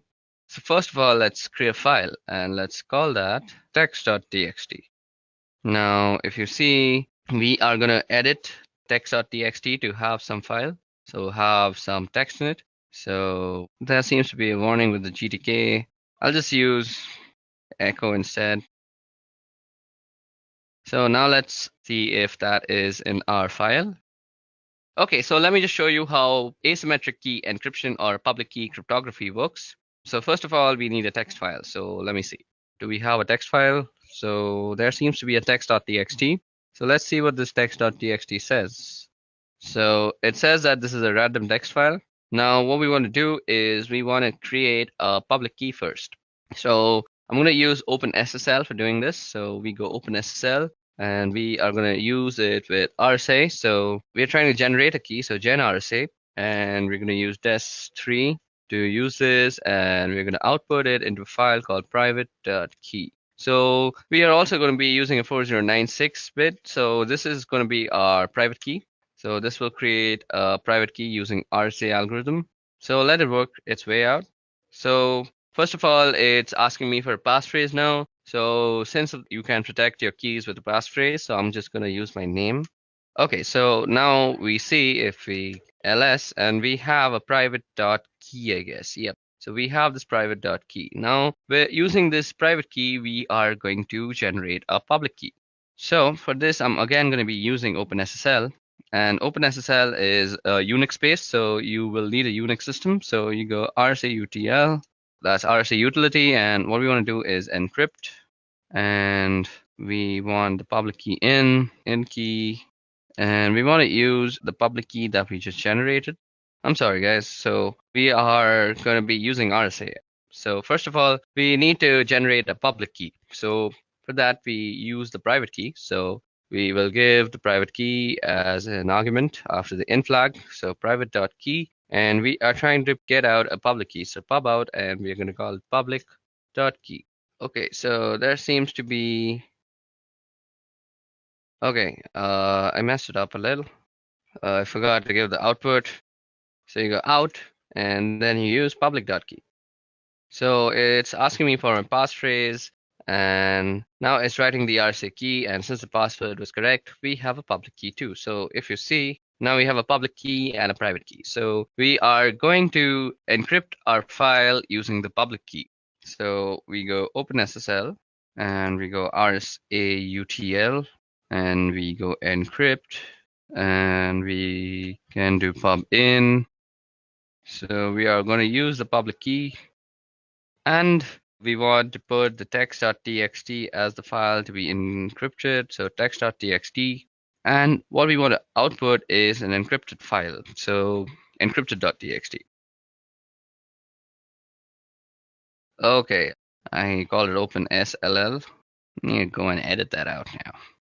Yeah, so that makes it a correct command. And now we have an encrypted file. So let's see.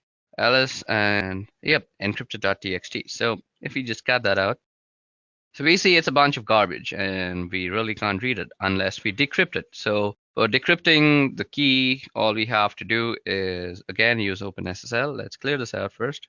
So OpenSSL, And we are going to be using the RSA utility again. So RSA UTL, we're going to decrypt this time. So we go with the decrypt flag, and then we are going to be giving the in key, and that is going to be the private key. And what we want to decrypt is encrypted.txt, and what we want to output it is as, let's say, plaintext.txt. So it's going to ask me for my passphrase, which is my name, and I've entered the passphrase, and now we have a plaintext.txt. Now, if we are to go and ls, we see that we have a plaintext.txt out here, just beside info.txt. Now let me just cat that out. So plaintext.txt. So this is a random text file. And if we go up, we see that it was a bunch of garbage, and before that, it was a random text file. Now, you can also run this command called diff plaintext.txt text.txt. So this will give you a difference in the text strings. So it's 0, so it gives you, that's the difference. So both the files are the same, and that's how public key cryptography works and how symmetric key cryptography works. Okay, now moving ahead of cryptography, let's talk about certificates. Okay, so now that we're done with cryptography, let's talk about digital certificates. So what is a digital certificate? Well, a digital certificate is an electronic password that allows a person, organization to exchange data securely over the internet using public key infrastructure. So digital certificate is also known as a public key certificate or an identity certificate. Now, digital certificates are a means by which consumers and businesses can utilize the security application of public key infrastructure. Public key infrastructure comprises of the technology to enable and secure e-commerce and internet-based communication. So what kind of security does a certificate provide? So firstly, it provides identification and authentication. The person or entities with whom we are communicating are really who they say they are. So that is proved by certificates. So then we have confidentiality. The information within the message or transaction is kept confidential. It may only be read and understood by the intended sender. Then there's integrity, there's non-repudiation. The sender cannot deny sending the message or transaction. The receiver, we'll get to non-repudiation, and I'll explain how non-repudiation comes into digital certificates. So digital certificates are actually issued by authorities who are business, who make it their business to actually certify people and their organization with digital certificates. Now, you can see these on Google Chrome. Now, let me just open Chrome for you guys, and you can see it out here. You can see certificates, and you can go into the issuer statements, and you can go into all sorts of stuff. So you can see it's issued by Encrypt Authority X3. So that's an issuing authority for digital certificates. Now, that was all about the theory of certificates. Let's go and see how you can create one. So to create a digital certificate, we are going to be using the OpenSSL tool again. So first of all, let me show you how to create a certificate. So we are going to be using the OpenSSL tool for that. So first of all, let me clear the screen out. So in this case, I'm going to generate a certificate authority certificate. So I'm doing an RSA key here to use inside the certificate.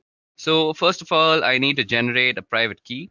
So to do that, as I had just showed you guys, we can use the OpenSSL tool. You go OpenSSL and gen RSA, and we're going to use DES3. Then we're going to out it, and let's call it ca.key.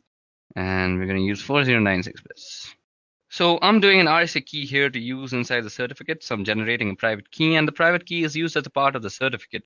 And there's a public key associated with the certificate. So you've got public and private key, and data gets encrypted with the public key and then gets decrypted with the private key. So they are mathematically linked at the public and private key because you need one for the end of the communication and the other for the other end of the communication. And they have to be linked so that the data that gets encrypted with one key gets to be decrypted with other key. So this is asking for a passphrase, and so I'm going to be giving my name as a passphrase. So that has generated the key for us. So now I'm going to generate the certificate itself. So I'm going to be using the OpenSSL utility. So first of all, you say OpenSSL, and you say request. So it'll be a new request, and it's going to be an X509 request. It's going to be valid for 365 days. And let's see, the key is going to be ca.key. And we're going to output it into ca, or let's call it edureka.crt. So this is a certificate that I'm producing in the name of the company that I'm working for. So that is Edureka. So it says it's unable to load the private key. Let me just see, is the private key existing? I had a previous private key, so let me just remove that. Does it have a ca.key? Seems like I put the name differently. So let me just try that again.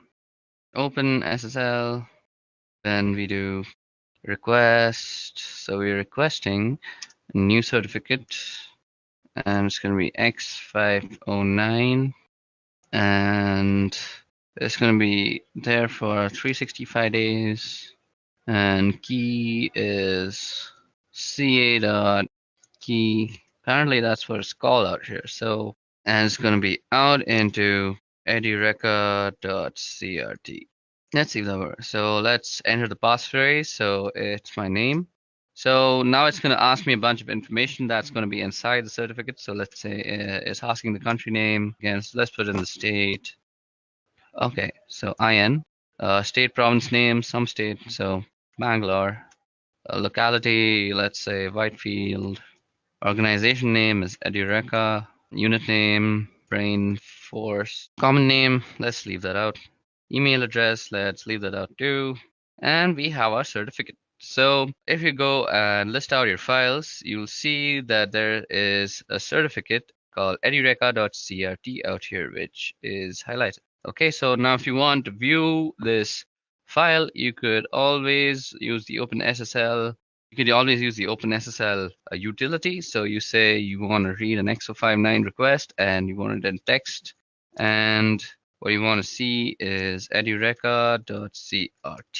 Okay, so that is the certificate. So you see that it has all the signature, it has signature algorithm, it has all the information about the certificate, and it says signature issuer is CIN in state Bangalore, in location Whitefield, Idoreka Brainforce, validity. It has all sorts of information. So that was all about digital certificates, who issues digital certificates, where are they useful. So this is basically non-repudiation. So nobody can say with this certificate that if this certificate is included in some sort of a website and that website tends to be suppose malicious and there's a complaint. Now the website can't go to a court of law and say they didn't know about this because the certificate that was included had their private key and the private key was only supposed to be known to the company. So that is non-repudiation. You just can't deny that you didn't do it. Okay, so that was all about certificates. Now moving on.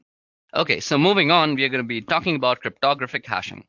Now, while the word cryptographic is in the term cryptographic hashing, and it does lead you to believe that there is encryption involved, there is no encryption involved in a cryptographic hash. There is a significant difference between hashing and any sort of encryption, and that is primarily that encryption is a two-way process. When I encrypt a piece of data or a file or anything else, what I'm doing is putting it into a state where I expect it to be able to get it back out again. In other words, when I encrypt a file, I expect it to be able to decrypt the file and get the original contents. Hashing is a one-way function on the other hand. Once I've hashed a piece of data or a file, there is no expectation and ability to get the original piece of data back. Hashing generates a fixed length value and different types of hashing will generate different length values. For example, MD5 will generate a different length value than SHA-1, and they're both hashing algorithms, but they generate different length values. And the resulting value from a hash function should be in no relation at all to the original piece of data. As a matter of fact, if two inputs generate the same hash value, it's called a collision. And if you can generate collisions, you may be able to get a point where you can generate a piece of data that are going to generate the same hash values, and that leads you to the potential ability to break the particular hashing algorithm that you're using. So what we can use hash is for, well, one thing we can use hash is for file integrity. We can run a hash on a file and get a value back, and later we can check that the value to make sure if it's the same. If it's the same, I can be sure that the same file was hashed in both instances. So let me just show you an example of what I just said, that if we hash a file, we'll get the same hash every time. So remember the certificate that we just created. Let me just log in again. So we are going to hash this certificate and it will create a certain hash. And we are going to see that every time we hash it, we are getting the same hash. So we can use this command called md5 sum and we can do edureka.crt. So this is the hash produced after you've hashed edureka.crt. So if I do an md5 again, so md5 is a hashing algorithm that you should know of. So edureca.crt, and it will produce very similar hash. Let's see if SHA-1 works like this. So SHA-1 edureca.crt. Okay, SHA-1 is the SHA from the SHA-utils package.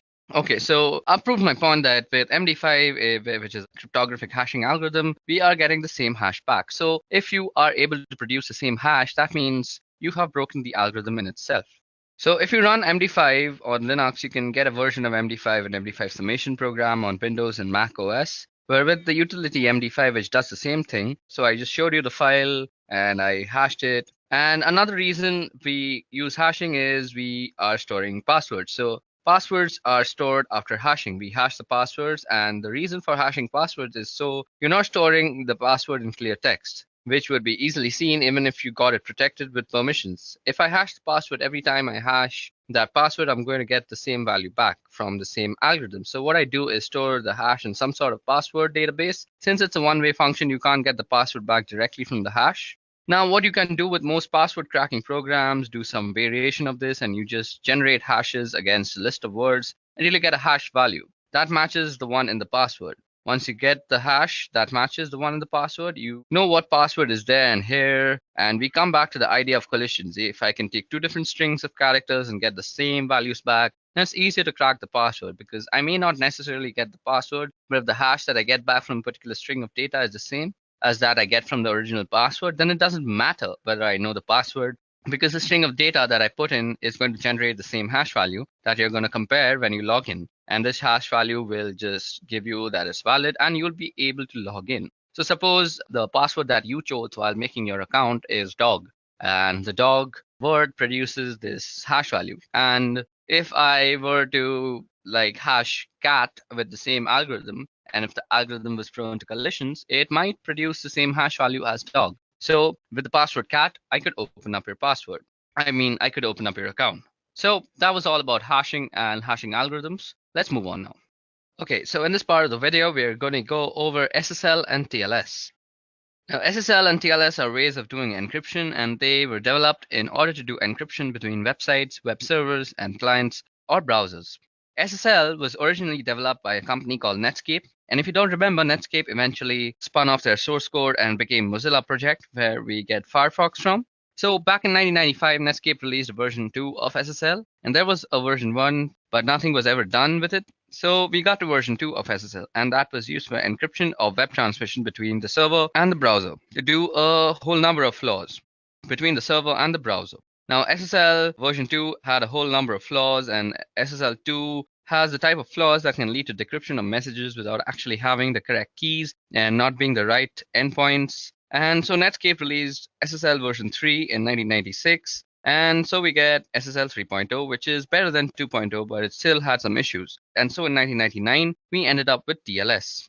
Now, SSL is secure socket layer and TLS is transport layer security. They both accomplish the same sort of thing, and they're designed for primarily doing encryption between web server and web browsers because we want to be able to encrypt the type of traffic. So let me show you what kind of traffic looks like. So first of all, let me open Wireshark. And out here, I already have a TLS scan ready for you guys that you can see. We have all sorts of TLS data. So you can see that here's my source and it's 1.32 and destination is 7612.4059.46, doing a client key exchange and the change cipher spec and an encrypted handshake message. And then we start getting application data. So there are some other steps involved here, and you're not seeing all of it with this particular Wireshark capture because, again, we get fragmented packets, and at some point it starts getting encrypted. And you can't see it anyways because Wireshark, without having the key, can't decrypt those messages. But what ends up happening is the client sends a hello, and the server responds with a hello, and they end up exchanging information as a part of that. Now, including version numbers supported, and you get random number, and the client's going to send out a number of cipher suits that may want to support an order, and it can support the server, and it's going to pick from those suite of ciphers. Now, then we start doing the key exchange and then do the change cipher spec and from the client and server, and eventually the server just sends a finished message. And at the point, we've got this encrypted communication going on, but there's this handshake that goes on between the two systems. And there's a number of different types of handshakes depending on the type of endpoints that you've got. But that's the type of communication that goes on between servers and the client one. Important thing about using SSL and TLS is, as I mentioned, some of the earlier versions had vulnerabilities in them, and you want to make sure that the servers aren't actually running those. So you want to run some scans to figure out the type of calls and ciphers that different systems use. So for this, we can use something called SSL scan. So this is available for Unix. I'm not really sure if there is something that is similar for Windows or Mac, but on a Unix-based system that is Linux, we can use SSL scan. So let me just show you how to use that. Clear this part out. So what we can do is run SSL scan, again, suppose www.edureca.co.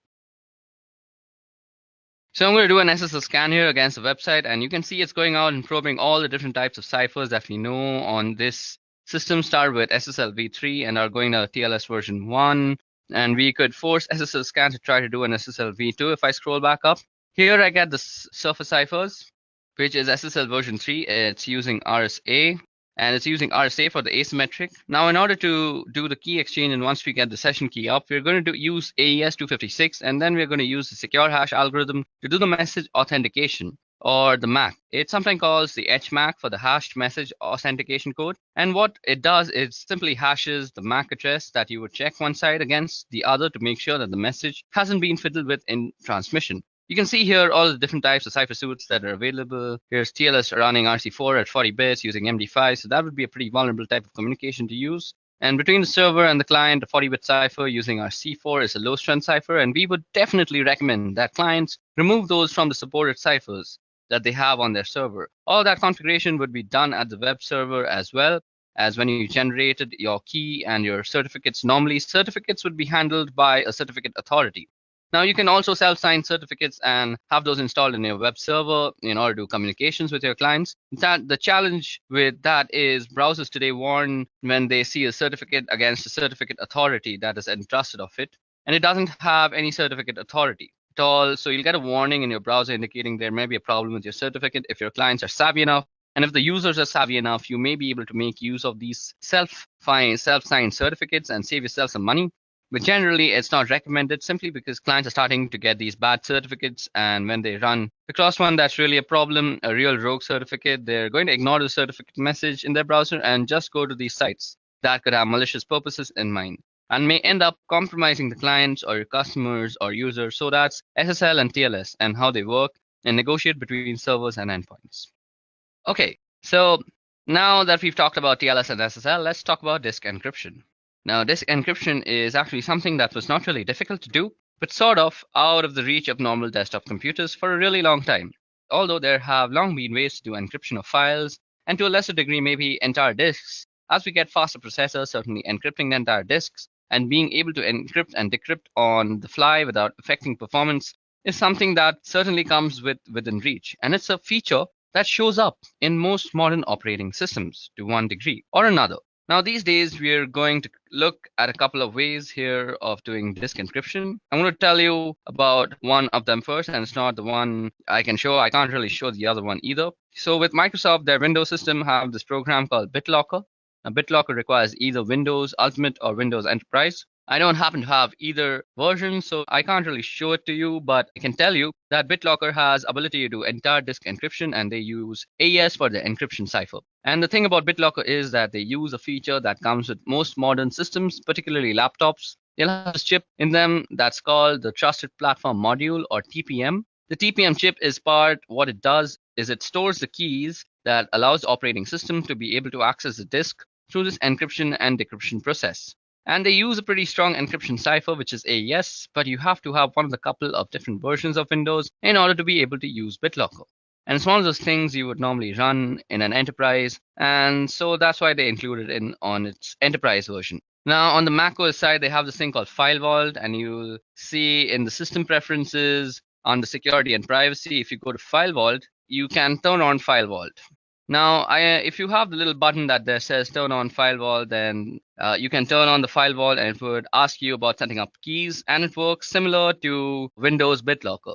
Now, PGP happens to have the ability to do disk encryption, and you can see that in the case of this, you've burned the system. They've got a package called GDE Crypt, which is a GUI that allows you to map and mount a created encrypted volume. So I could run GDE Crypt, and it would help me set up the process of encrypting the volumes that I've got on my system. Now, disk encryption is a really good idea because when you are working with clients, the data is normally very sensitive. So, as I mentioned, you can always use things like BitLocker and Windows Vault or other such softwares for disk encryption. So, what I mentioned before is now not only possible, it's very much a reality with current operating systems. Now, let's talk about scanning. Now, scanning refers to the use of computer networks to gather information regarding computer systems. And network scanning is mainly used for security assessment, system maintenance, and also for performing attacks by hackers. Now, the purpose of network scanning is as follows. It allows you to recognize available UDP and TCP network services running on a targeted host. It allows you to recognize filtering systems between the users and the targeted hosts. It allows you to determine the operating systems in use by assessing the IP responses. Then it also allows you to evaluate the target host TCP sequence numbers and predictability to determine the sequence prediction attacks and the TCP spoofing. Now, network scanning consists of network port scanning as well as vulnerability scanning. Network port scanning refers to the method of sending data packets via the network to a computer system specified service port. This is to identify the available network services on that particular system. This procedure is effective for troubleshooting systems issues or for tightening the system security. Vulnerability scanning is a method used to discover known vulnerabilities of computing systems available on a network. It helps to detect a specific weak spot in an application software or the operating system, which could be used to crash the system or compromise it for undesired purposes. Now, network port scanning as well as vulnerability scanning is an information gathering technique, but when carried out by anonymous individuals, they are viewed as a prelude to an attack. Network scanning processes like port scans and ping swipes and return details about which IP address map to active live host and the type of service they provide. Another network scanning method known as inverse mapping gathers details about IP addresses that do not map to live hosts, which helps an attacker to focus on feasible addresses. Network scanning is one of the three important methods used by an attacker to gather information during the footprint stage, and the attacker makes a profile of the target organization. This includes data such as organization's domain name systems and email servers, in addition to its IP address range. And during the scanning stage, the attacker discovers details about the specified IP addresses that could be accessed online, their system architecture, their operating systems and services running on every computer. Now, during the enumeration stage, the attacker collects data, including routing tables, network user, and group names, simple network management protocol data, and so on. So now let's talk about intrusion detection evasion. So before we get into IDS evasion, let's talk about what exactly is an IDS. Now, an intrusion detection system, or IDS, is a system that monitors network traffic for suspicious activity and issues alerts when such activity is discovered.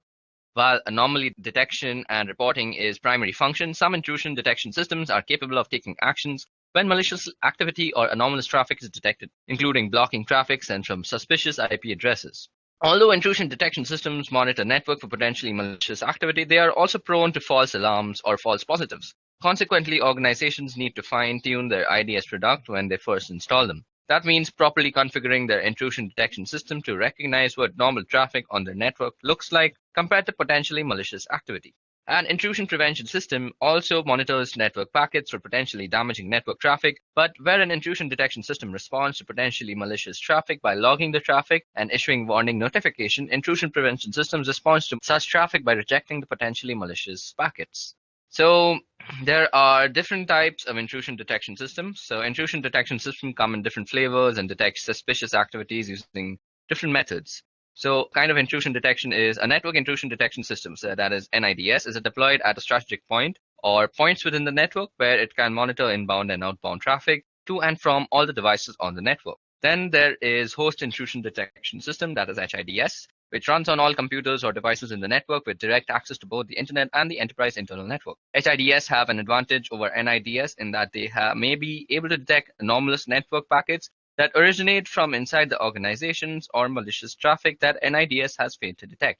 HIDS may also be able to identify malicious traffic that originates from the host itself, as when the host has been infected with malware and is attempting to spread to other systems. Signature-based intrusion detection system monitors all packets traversing the network and compares them against a database of signatures or attributes of known malicious threats, much like antivirus softwares. So now let's talk about into IDS evasion.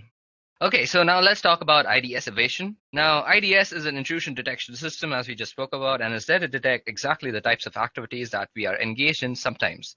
And sometimes you may be called in to work on a target where activities are known and should be known by the operators or the operations people involved in monitoring and managing the network. And the idea being not only do they want to assess the technical controls that are in place, but they also want to assess the operational procedures and ensure that the systems and processes are working the way that they are supposed to be working. Now, when you are engaged with a target that you are in full cooperation with, you don't need to do these types of evasion tactics. All these techniques may be actually avoided. But if you're asked to perform an assessment or a penetration on a target where they are not supposed to see your activities, then you need to know some different techniques to evade detection from an IDS. So we're going to talk about a couple of different things that you can do. So one thing that you can do is manipulate packets to look a particular way.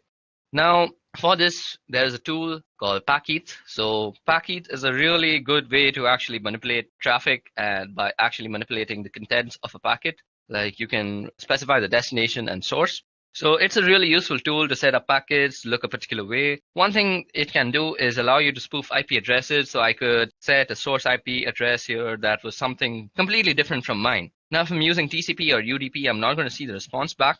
And in this case, TCP, I'm not even going to get the three-way connection made because the responses are going to go back to the source IP. But what you can do is, in addition to spoofing, you can set up particular ways that a packet may look, like changing the type of service or by changing the fragmentation offset or by different flag settings that may allow you through an IDS without maybe getting flagged. And it may also allow you through a firewall. Now, it's a slim possibility, but it's a possibility. Now, another thing you can do is use Packeth to generate a lot of really bogus data. And what you might do is hide in the noise generated by Packeth. So you could create some really bogus packets that are sure to set off IDS alarms, and then you can run some legitimate scans underneath and hopefully be able to get some responses different from mine. Now, if I'm using TCP or UDP, I'm not going to see the response back.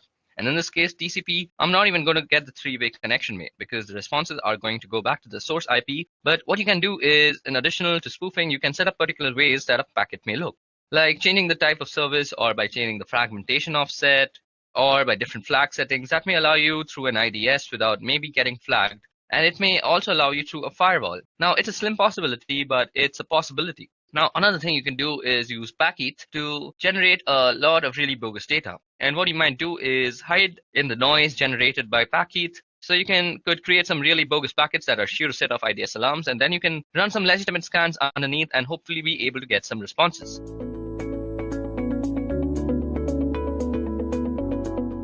Kali Linux is the industry's leading Linux distribution in penetration testing and ethical hacking. It offers tons and tons of hacking and penetration tools and different kinds of softwares by default. It is widely recognized in all parts of the world, even among Windows users who may not even know what Linux is. Well, to be precise, Kali Linux was developed by Offensive Security as the rewrite of Backtrack. Backtrack, just like Kali Linux, was a Linux distribution that focused on security. It was used for digital forensics and penetration testing purpose. But the question here is, why should you choose Kali Linux when you have other choices like Parrot Security Operating System, Backbox, Black Arc, and many more out there? Let me list out few reasons as to why Kali Linux is the best choice. First and foremost, it offers more than 600 penetration testing tools from different kinds of security fields and forensics. Secondly, Kali Linux is customizable. So if you're not comfortable with current Kali Linux tools or features or graphical user interface, you can customize Kali Linux the way you want. It is built on a secure platform. The Kali Linux team is actually made up of a small group of individuals. Those are the only ones who can commit packages and interact with repositories, all of which is done using multiple secure protocols. So Kali Linux is definitely a secure platform. Although penetration tools tend to be written in English, Kali includes multilingual support. This way, more users can operate in their native language and locate the tools that they need for the job that they are doing on Kali Linux. And lastly, Kali Linux, just like Backtrack, is completely free of charge. On top of all these benefits, Kali Linux offers different installation options. One way of installing Kali Linux is by making a Kali bootable USB drive. This is the fastest way of installing Kali Linux and the most favorable as well. We will discuss why in a while. You can also install Kali Linux using hard disk. Installing Kali Linux on your computer using a hard disk is a very easy process. But you should make sure that your computer has compatible hardware. You can also install Kali Linux alongside your operating system. It could be Windows or Mac. But you should exercise caution during setup process because it might mess up with your default BIOS settings. Lastly, you can use different kind of virtualization software such as VMware or VirtualBox to install Kali Linux on your preferred operating system. Well, apart from all this, you can also set up Kali Linux on advanced RISC machines or ARM like Raspberry Pi, Trim Slice, Cube Truck, and many more. So there you go, guys. Now you know what Kali Linux is and why it is a leading Linux distro for ethical hacking and penetration testing. In today's session, we will explore different ways to install Kali Linux. Let's get started then. Earlier, I said that the fastest method for setting up Kali Linux is to run it live from a USB drive. But why? First of all, it's non-destructive. It makes no changes to the host system's hard drive or the operating system that it is installed on. So once you remove USB, your operating system will return to its original state. Secondly, it's portable. You can carry Kali Linux in your pocket and can run it whenever you want, just in few minutes. It's customizable. You can create your own Kali Linux ISO image and put it into USB drive using a simple procedure, which we will discuss later. And lastly, it's potentially persistent. You can configure your Kali Linux live USB drive to have persistent storage so that the data you can collect is saved and you can use it across different reboots. Now let's see how to create a bootable Kali USB drive on Windows.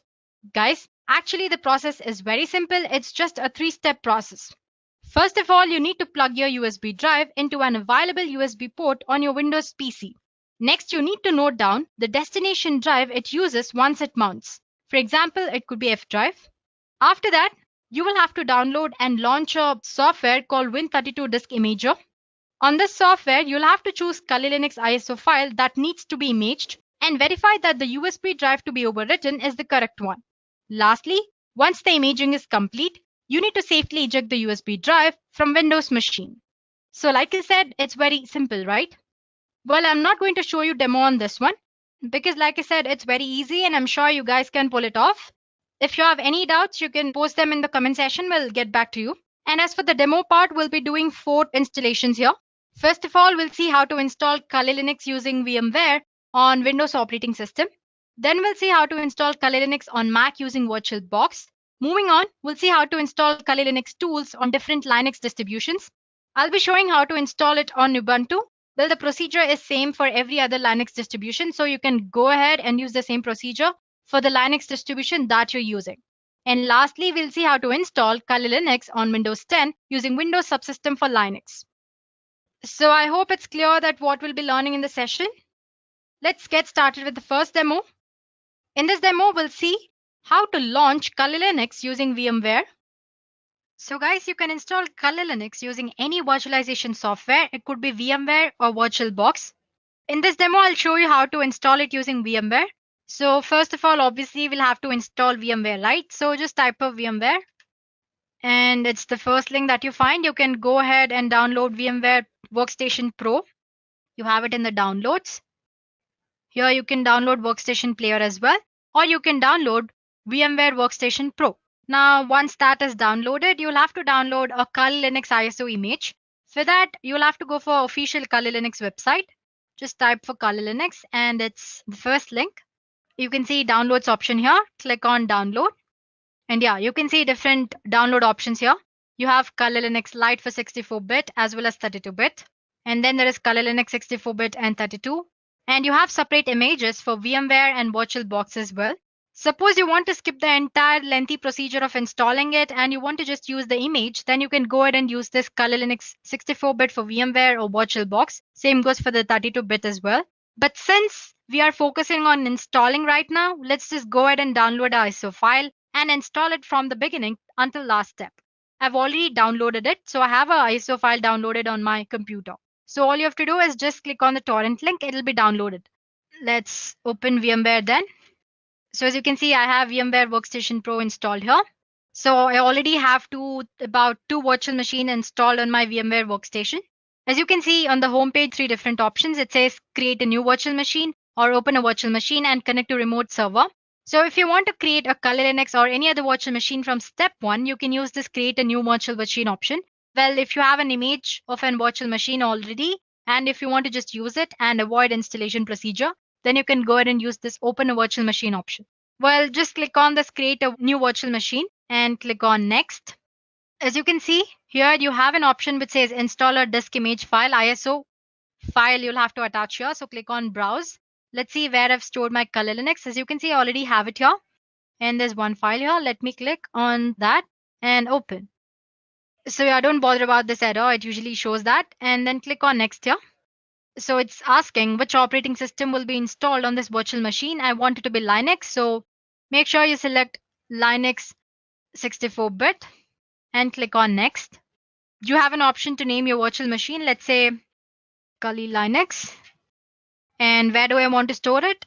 In my documents under virtual machines, Kali Linux. Sure, and click on next. It says it already exists. Let me try this one then.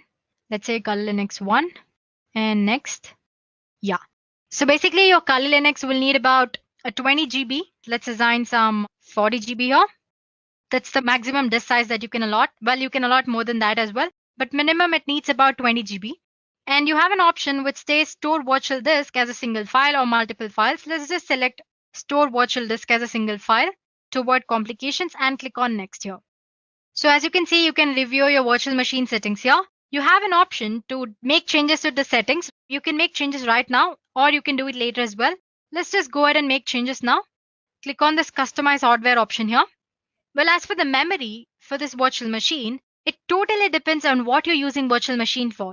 If you're not using it for heavy works, then you can assign least amount of memory. Let's say I want to assign about 2 GB. There we go. And as for the processors, number of processors 1 and the number of core processors, you can choose as many as you want. Let's say 2. This will increase the performance of your virtual machine. So, and again, it totally depends on whatever you want to choose. And yeah, we have already attached the image.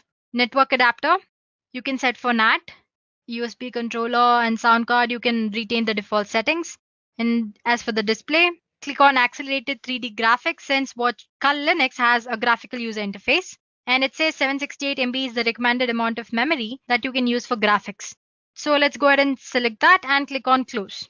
Well, you can actually make all the settings after installing Kali Linux as well, no problem there.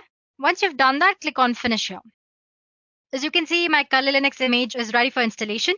You have two options to power up. As you can see, you have this option here. You can click on that to power on this virtual machine, or you can go ahead and click on this.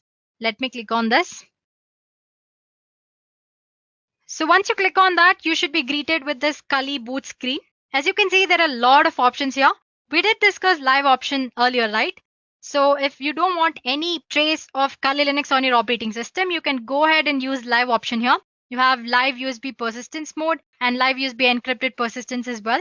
Suppose you want to store some data and save it for a later reboots, you can use live persistent option here. And most of the time people get confused with this install and graphical install. Just don't go ahead and click on install option. Do it only if you're well versed with command line interface. So basically that install option is for command line interface. So you'll be greeted with Kali Linux command line interface. Since if you're using Kali Linux for the first time, go ahead with graphical install. Select the graphical install and click enter. So as you can see, it'll start mounting storage devices. Whole installation process might take about 10 minutes. So it's prompting you to select a language. So select your preferred language, then your country location. Let's say English and click on enter. And it's asking you for the country location. Just give United States and enter. And I want the keyboard to be configured with American English. You can choose any native language. Like I said earlier, it supports multilingual or it supports multiple languages. So go ahead and choose it. But it might complicate the way you use Kali Linux later. So you can always go ahead and stick ahead with English only. Well, it doesn't matter. So as you can see, it's configuring the network. So it'll detect the ISO file and load installation component and then prompt you to enter a host name for your system. Well, in this installation, let's just enter Kali and click on enter. You can give the name you want. And next it's asking you for the domain name. Suppose you have a set of virtual machines and if you want to give all of them a domain name, you can assign a domain name as well, but it's optional. Let's not give any domain name here and click on enter.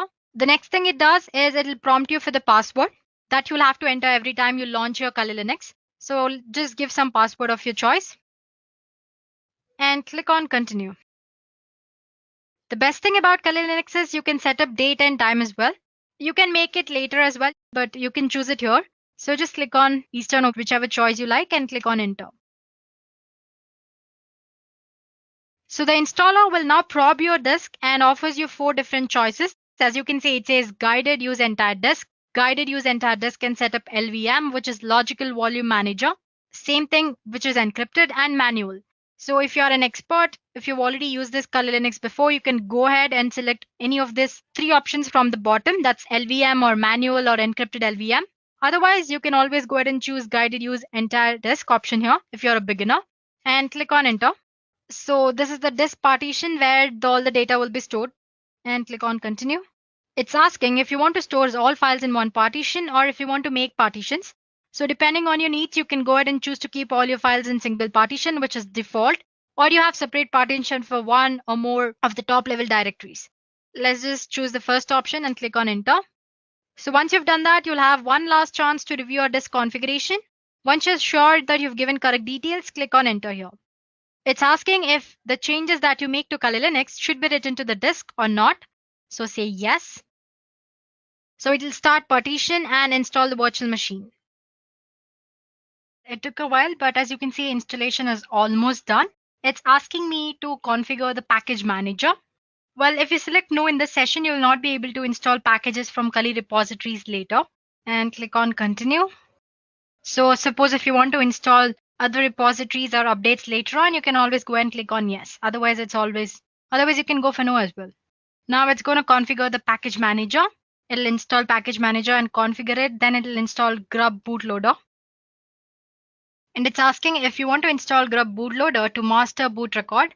Definitely yes. So select yes and click on continue. So it's asking to select the device manually.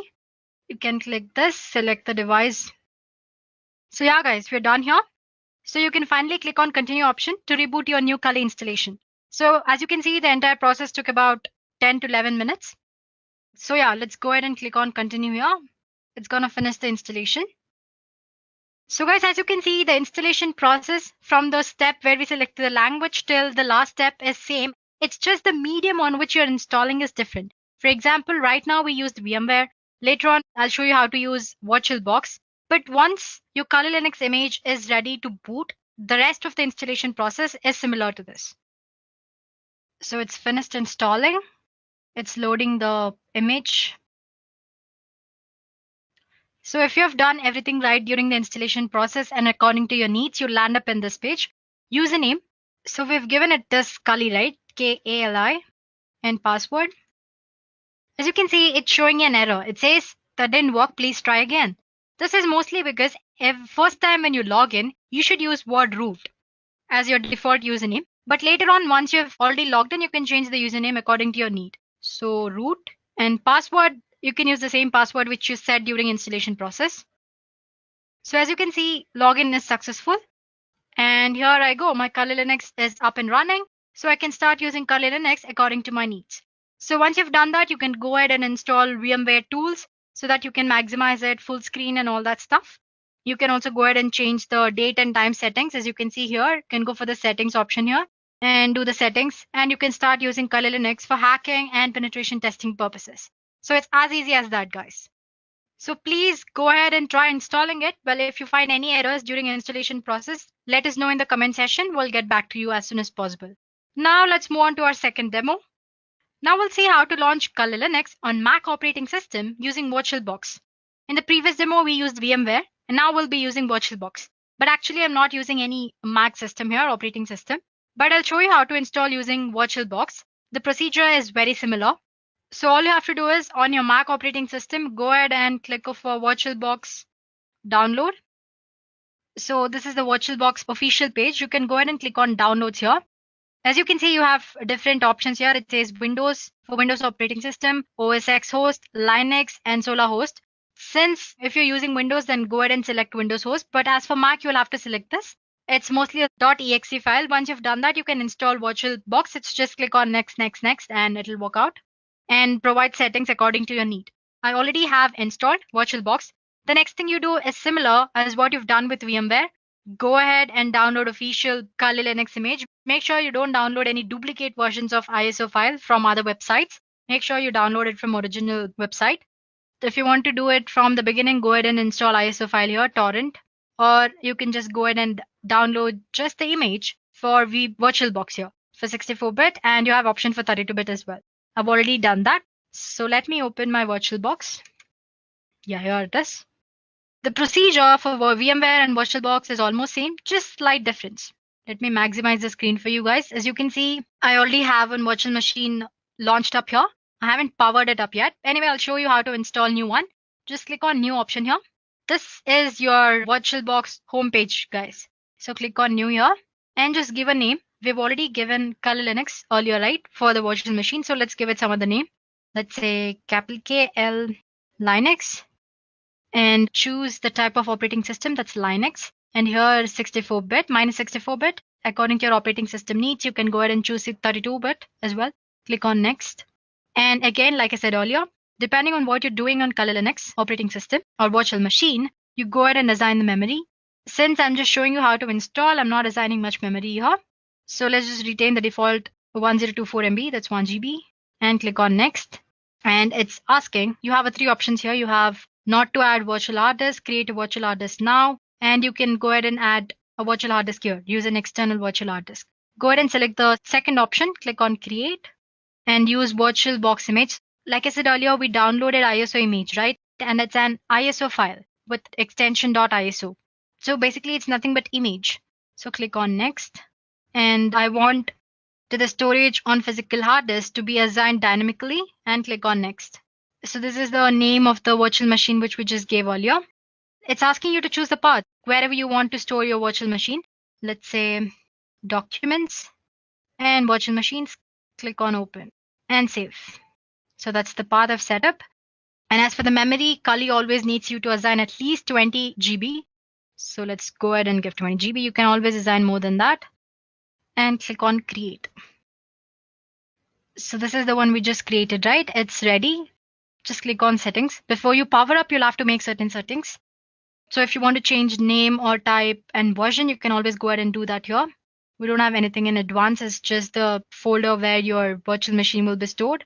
Go for systems. We won't be using any floppy disk here. So untick it or uncheck it. And yeah, this is memory. If you want to go ahead and change or assign more memory because the performance of your virtual machine is not that great, you can go ahead and do that. For the processor, make sure you enable this extended features. So basically, if you want to increase the performance of your virtual machine, the number of processors you assign should increase. Well, for now, since I'm just showing you how to install, I'm just going to assign 1. You have option to increase to say 2, like that. And as for the display, you can enable 3D acceleration display. Storage settings, this is the most important one. Right now, we don't have any image attached here. So click on this empty and click on the CD image that you see here and choose virtual disk. And attach the image or the ISO file, torrent file which you just downloaded. Click on open. And audio, no settings, default, network. By default, you can always set it for NAT since we're using only one virtual machine here. But if you want to use the Kali Linux with any other virtual machine like Metasploitable 2, you can go ahead and use this host only adapter option here. Because when you use NAT and when you have 2 virtual machines, both of them will be assigned with same IP address, which will definitely a problem because both of these virtual machines need to interact, right?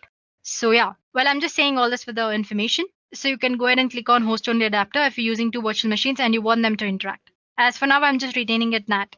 And rest you don't have to make any changes. And click on OK. Once you've made all the settings, click on this. Or you can go ahead and click on start option here. You can right click on it and start. Again, like I said, the installation process from step 1 is very similar to that we did using VMware. So again, you'll be greeted with Kali boot screen and you have multiple options. Again, I'm not repeating the entire thing here. So go ahead and click on graphical install. And if you're a pro in using command line, you can always go for install option. And if you want to just use it for one time purpose, you can always go for live option here. That's all, guys. I'm sure you can catch up from here, right? Because it's almost similar for the ones we did using VMware. If you have any doubt, just go back and take a look at it. Yeah, well, like I said, I showed you on how to use VirtualBox to install Kali Linux on Windows operating system. Well, it's same for the Mac as well. You just have to download your stuff there instead of Windows. You have another option with this operating system. You can dual boot your Kali Linux with Windows or Mac. It's not as easy as these installation process because it will involve you setting the BIOS changes that you get to see when you power up your computer initially. So make sure you refer to Kali Linux official documentation and make sure you've done the installation properly so that you won't mess up your default settings. So guys, we are done with two ways of installing Kali Linux, one on Windows and one on Mac. We saw how to install it using VMware as well as VirtualBox. In the third part, we'll see how to install Kali tools on any Linux distribution. It could be Ubuntu, Fedora, Peppermint operating system, or any other version or distribution of Linux. The procedure is actually similar in every Linux distribution. So if you follow up on one Linux distribution, you can go ahead and do it on the Linux distribution of your choice or the one that you're using. One thing you should remember is that Kali Linux is not for the daily Linux purposes. Well, it's only for ethical hacking or web application penetration testing for these purposes. So guys, we'll be using a tool called Katulin. Let me spell it for you guys. It's Katolin. So let's just search for that. There we go. It's a script that helps you to install Kali Linux tools on your Linux distribution of your choice. So it's usually the GitHub script. So click on the first link that you find. So for those of you who like to use penetration testing tools provided by Kali Linux development team, you can effectively do that on your preferred Linux distribution using this tool, which is Katolin or Katolin. So as you can see, once you've installed Katolin properly on your operating system, you should be greeted with this page. I'll show you how to do that. Don't worry about it. So the purpose of asking you to see this page is to take a look at prerequisites. So first thing, you need to have a Python of version 2.7 or above installed in your operating system. And you need a Linux distribution system. It could be Ubuntu or it could be Fedora or Peppermint, any other Linux distribution. I have Ubuntu here. I'll be using VMware Workstation Pro. It's already open, but let me just go back. All you have to do is search for Ubuntu and click on the first link. So as you can see, there are a lot of options to install Ubuntu. Just click on this and you'll be able to download a file, ISO image. I've already done that. I'm not doing it again. Let's go back to VMware Workstation. As you can see, I already have my Ubuntu operating system installed. Installing Ubuntu is very straightforward. So just take a look at the instructions that you need to know when you're installing Ubuntu. Once you've done the installation, it should look something like this. So let me power up my Ubuntu operating system.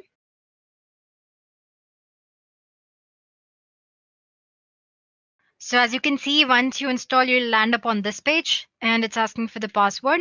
You set up this username and password during the installation process, so don't worry about it. Click on enter. So let's say you are a Unix lover, you like using Unix platform.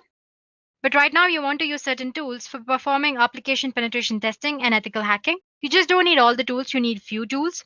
In that case, instead of installing Kali Linux on your operating system, installing only certain Kali Linux tools will be the best option, right? For that, like I said earlier, we'll be using Katolin. I have a set of 4 or 5 commands that you need to use to install Katolin. First of all, you need to have Git on your operating system. Let me check if I have it or not. Anyway, I have these 5 or 4 set of commands which we'll be using. I'm going to attach them in the description below. So if you want, you can use them. As you can see, install Git, first command. It says unable to use it because I have to log in as a root user. So let me just, it's asking for the password. Yeah, now I'm a root user. So let me try the command again. That's apt-get install Git. Yeah, installing Git. It's just going to take a few minutes. While this is happening, let's go ahead and explore Katolin tool. Let me go for Firefox here. Let's search for Katolin. So it's the first link, guys, like I said earlier. So let me scroll down. As we saw, this should be the home page, and we did take a look at the requirements. So let's just go back and see if it's done. It's still happening. So one thing, guys, make sure you have a Python of version 2.7 or above. Otherwise, the entire thing won't work at all. Yeah, guys, it's done. Now we are done with the first step. We need to install, or we need to clone the Katolin, right? So what you do, like I said, I have a command right here. Just copy this and place it over there. Control C. Let's go back to terminal and let me clear the screen for you guys. Yeah, and paste. So basically, I'm cloning it here. And the next command is I'm copying the Python file to this directory and click on enter. It's done. It's just quick process. Now we'll have to change permissions so that we have access to use Kotlin. For that, basically we are giving execute permission. So chmod plus X. Make sure you take a look at that. Plus X and enter. We are ready, guys. Now our Kotlin is installed. Say lin. So as you can see, it's all ready. But the first thing that you should do is before you upgrade your system, it says please remove all the Kotlin repositories to avoid any kind of problems. So as you can see, it shows you like 5 options here. First one, it says add Kali repositories and update. Next, view categories. Like I said, Kali Linux has 600 plus tools, right? So you have different tools categorized under different headings. Then you have classic menu indicator. It's nothing here. As you can see, I have a small icon here. If you click on that, it'll just show you different menus. That's all. And if you want to install Kali menu for easy access, you can do that as well. So let me just click one. Under one, it says add Kali Linux repositories, update, remove, and view all contents. So let's try removing them. Let's try with adding repositories. It says there are certain duplicate signatures removed and all that. So let's just try to remove like they suggested earlier. They've been deleted. Now one. So if you guys want to go ahead and update the repositories, already existing ones, you can go ahead and do that. I'm not doing it now because it's going to take a while. So if you want to go back, just click back. It's as easy as that. Now let's say I want to view categories and install one tool of it. As you can see, there are like huge number of categories here. So I have web application penetration tools here. I have password attacks. I have exploitation tools. Well, if you are interested, there's an introduction video of what is Kali Linux by Dureka in the cybersecurity playlist.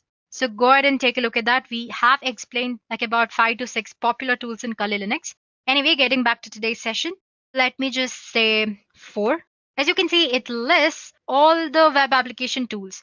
So if I want to install all tools, there's an option that's 0. But let's just say I want to install a tool called SQL Map. I'm sure you might have heard SQL Map. If not, it's okay. It's a tool which you use for checking out vulnerabilities that are present in application database system. So anyway, it asks insert the number of the tool that you want to install. Let's say 27. So as you can see, it's installing. So it's as easy as that, guys. So once you're done installing, I'll get back to you. Any tool, I just showed you how to install SQL Map, which is there in web application tools. You can go ahead and do that for other different types of tools as well. Suppose you want to install all the tools, you can go for 0, as in click on 0 option. So there you go, guys. I just showed you how to install one tool. So you can go ahead and do that for any kind of tool under any category. So if you just want to go back, click back and go for other types of tools. Let's say 8. There you can see. So whatever different type of exploitation tools you want, you can go ahead and install them. Let me just click back and the back. Sometimes when you try to install all the tools, you might get an error saying that the file doesn't exist or repository doesn't exist. All you have to do is go for first option here. As you can see here, you have option 2, which is update. So update your repositories. Make sure the Kali Linux mirror, which is present for the updation, is the right one. Once you've done that, you won't get any errors. All the tools will be installed properly. So suppose you want to get back from these Kotlin, easy, just press Ctrl C. And yeah, as you can see, it says goodbye. So that's as easy as it is to use Kali Linux tools on any kind of Linux distribution. While I've showed you on Ubuntu, the procedure is same on any other Linux distribution, guys. So there we go, guys. We're done with 3 things. First, we did on Windows using VMware, then on Mac using VirtualBox. And third, I showed you how to install Kali Linux tools on any kind of Linux distribution. And finally, there's one last demo. Here we'll see how to install Kali Linux on Windows operating system using Windows Subsystem for Linux feature. So let me get back to my operating system. We won't be needing VMware Workstation anymore. So guys, we'll be using a feature called Windows Subsystem for Linux, which is by default present in all the current versions of Windows 10.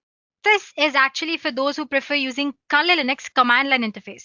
So make sure to listen to me properly. Or use this option only if you are a pro in using command line interface or if you have any experience using command line interface. Otherwise, just go ahead and use VMware or VirtualBox and install Kali Linux graphical user interface option.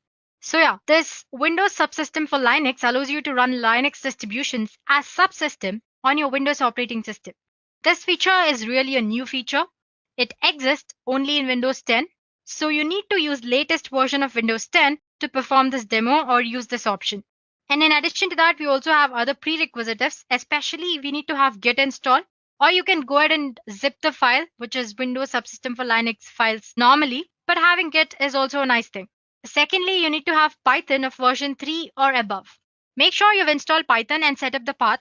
To check if your Python is installed properly or not, just say cmd, go for your command prompt, and just type for Python version. It should show you version properly, only then you can be sure that your Python is properly installed. As you can see, for me it's showing 3.6.7, which is definitely above 3, and it's properly installed and the path is set. The first thing you need to do is enable WSL or Windows Subsystem for Linux. Just go for the control panel and there click on Programs and turn Windows features on or off. Make sure not to touch any other features. It might mess up your operating system. So scroll down, it's usually at the bottom. By default, it's never enabled. If you're using it for the first time, you need to enable it. So first thing you do is enable it. As you can see here, it says Windows Subsystem for Linux. Make sure you enable it, check mark it, and click on OK. Once you have done that, run your command prompt or terminal as an administrator. All you have to do is right click on it and click on Run as Administrator. And yes. Now we'll be enabling base distribution. That is, like I said, Windows Subsystem for Linux allows you to run a Linux distribution as subsystem, right? But for that, we need to enable this base distribution. For that, you need to install the base distribution or any kind of Linux distribution that you need. So just use lxrun and install. So once you type that, this is the output which you get. It says it's the legacy Windows system for Linux distribution. So you can go ahead and install other Linux distribution which are available in Microsoft Store. But unfortunately, Kali Linux is not available, but it doesn't matter, right? We are anyway installing it using the procedure. Just click on Y here, saying yes. I've already installed, so it's showing legacy Windows system for Linux distribution is already installed on my system. For you, it might take a while. After installing, the most important thing is it'll ask for you to set up a password and username. Don't skip that step, wait for a while, and make sure you set up the password and username properly. Only then the entire thing will work out. Once you've done that, we are done here. You can close the command prompt. The next thing you need to do is install Git. I already have it installed. It's very easy. Install.exe file and click on the installation process. It's very straightforward. And open Git bash. Yeah. Before that, let me go ahead and create a folder called text here. And as you can see, it's stored on my desktop. Right now it's empty. Anyway, let me go back to Git here and cd desktop test. Earlier, we enabled Windows Subsystem for Linux, but now we have to download the script, right? For that, search for Windows Subsystem for Linux switcher. And the first link is the GitHub link. Click on that. There you go, guys. It says Windows Subsystem for Linux distribution switcher.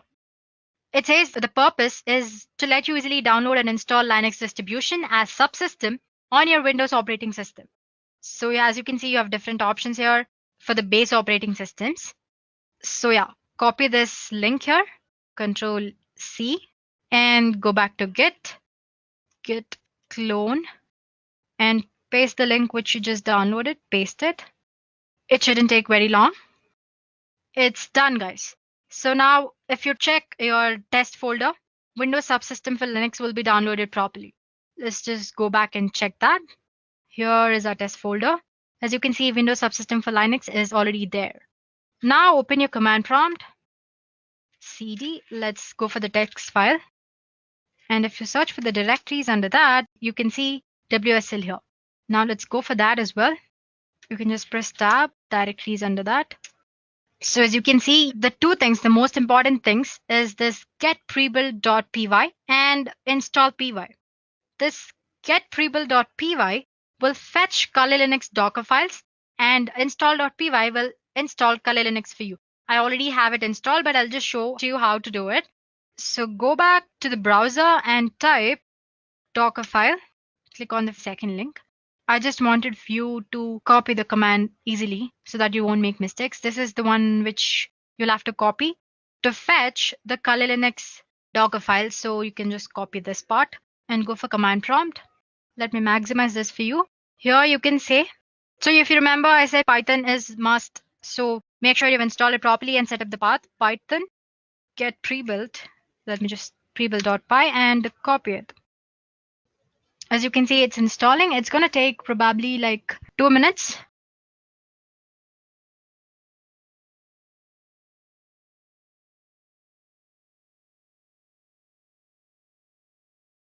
So it says it's done. It says it's saved to this file in the text folder. Let's go back and check if it's happened. Here is a test folder. Under WSL, you have Python. Yeah, as you can see, you have Python folder, a zip folder of Kali Linux installed or fetched. You'll have to install it now, right? So let me now just type Python. This is the command that you want to use. That's install.py, install.py, and copy this or just type and enter tab, root fs tab, and click enter.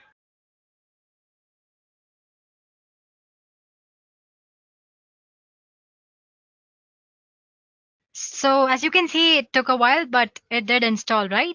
Now all you have to do is it's installed, so you can close the CMD and open your command prompt and run it as an administrator. Click yes.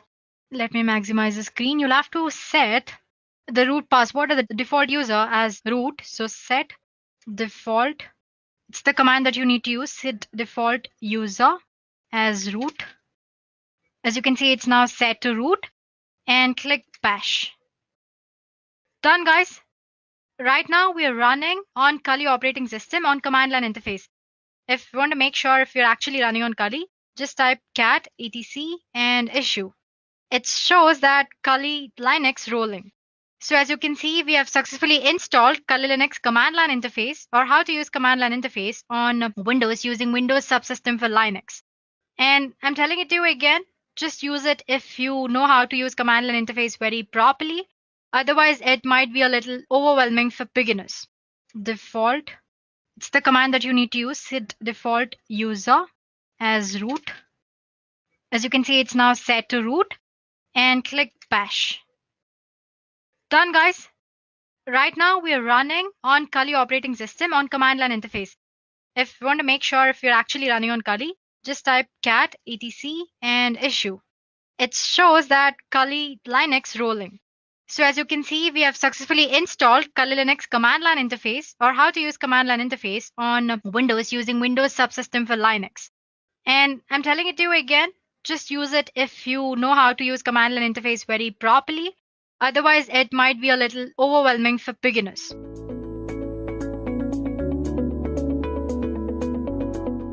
So now it's time that we go through the command line basics of any Linux terminal.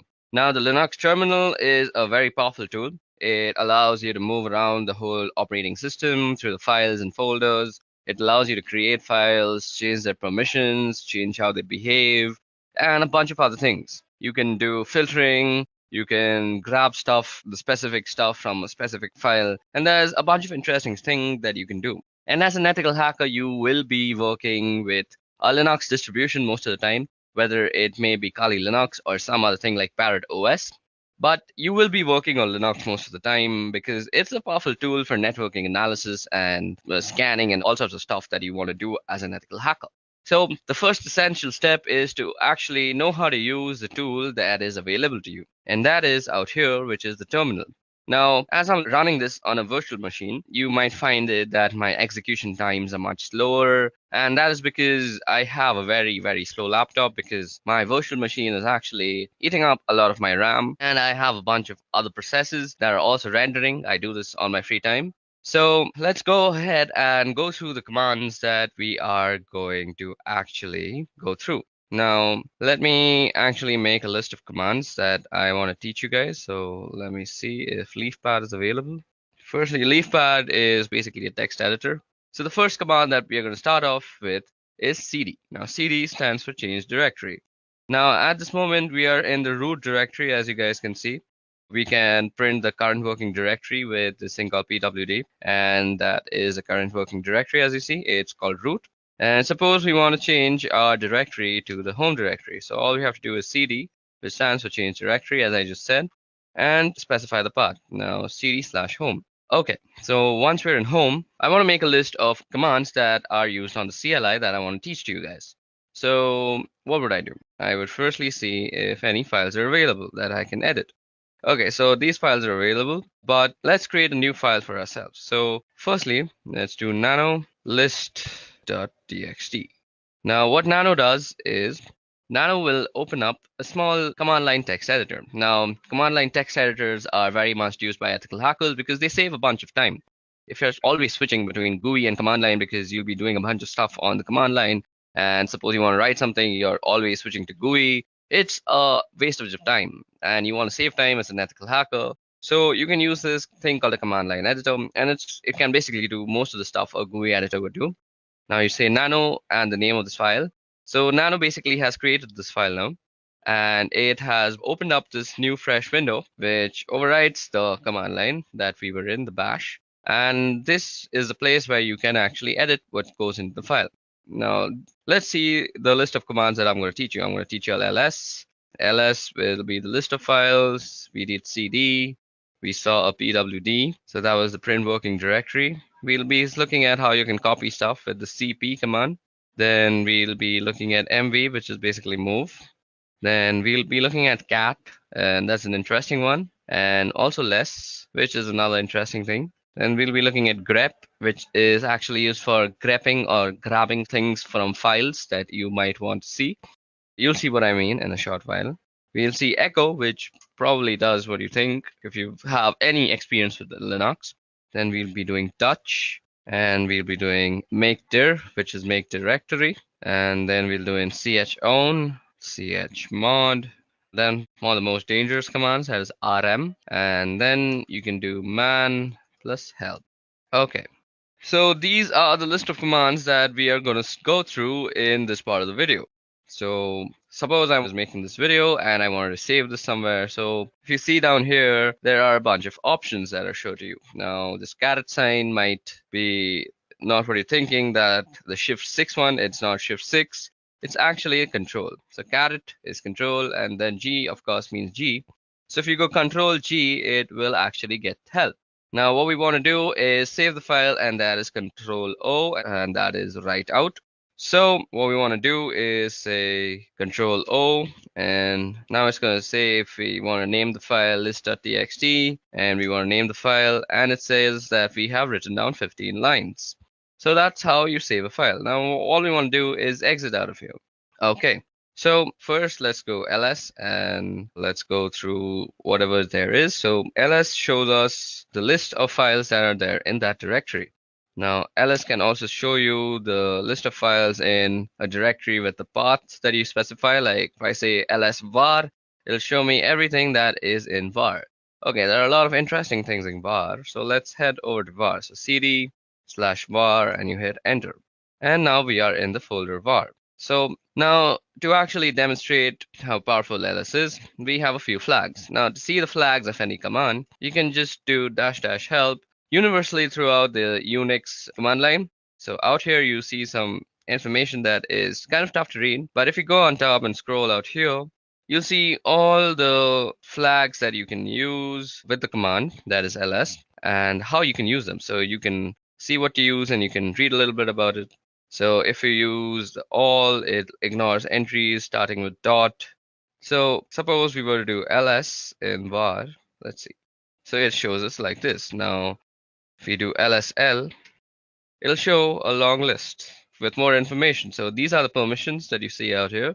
We'll be seeing how we can change the permissions of files soon enough. And this is who owns the file, the user and the user group. This is the file number, I guess. I'm not sure. This is when they were created. This is the name of the file. This is the time when the file was created, I guess. Okay, so that's how you get very detailed information about all the files. Now, there's another thing you might want to use with ls, and that is the a tag. So you can go lsa, and it will show you all the hidden files also. So now you see some 2 files that were not shown out here. Our file list begins from backup, but when we do -la, we see 2 more files, that is dot and dot dot. So let's see if we can move into that, cd dot. So we can't even move into that. So that's interesting. So these are hidden files. So These are not seen to random users, and we can actually do stuff with them. We'll see how we can use hidden files later on. So if you want to show hidden files through ls, all you have to do is ls and -la. So that was all about ls. So let's move back to /home, where our list of commands that I want to show you all was. So cd home, let's ls and see what was it called. It's called list. And suppose I want to see the contents of list.txt. All I have to do is say list.txt. Now it shows us whatever this file is containing. It'll read it out for you. So we've done cd, we've done ls and its various forms, we've done pwd. Now it's time to do cp. So cp is basically used for copying files from one place to another. So suppose I want to copy this address file that is there into some other directory, let's say var. So all I would have to do is cp name.txt, and then you specify which location you want to actually copy it to. So cd/var. So this is where I want to copy my file to, and you hit enter and it's copied. But that was a very small file. Now we can actually check if it was copied before I move on and pour some more knowledge into you.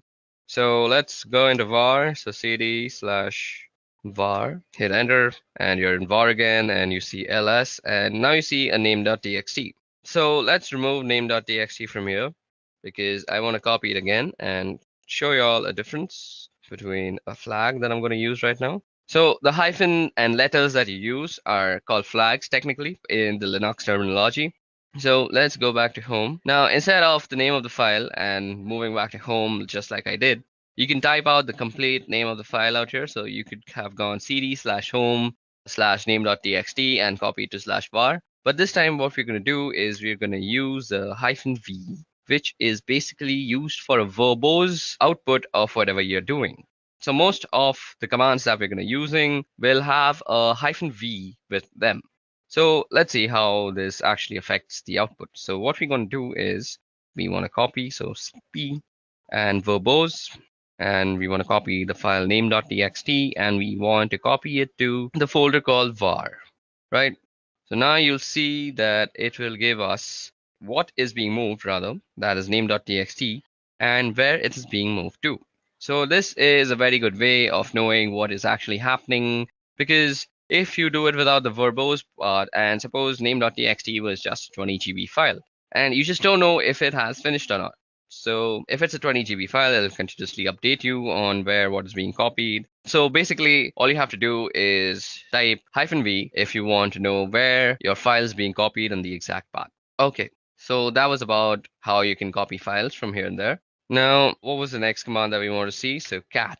So let me just go and see the next command that is there. So list.txt. So after cat, I want to show less. Okay, so we've done cp. We also have to do mv. Now, as you guys can see, that cp is basically a copy.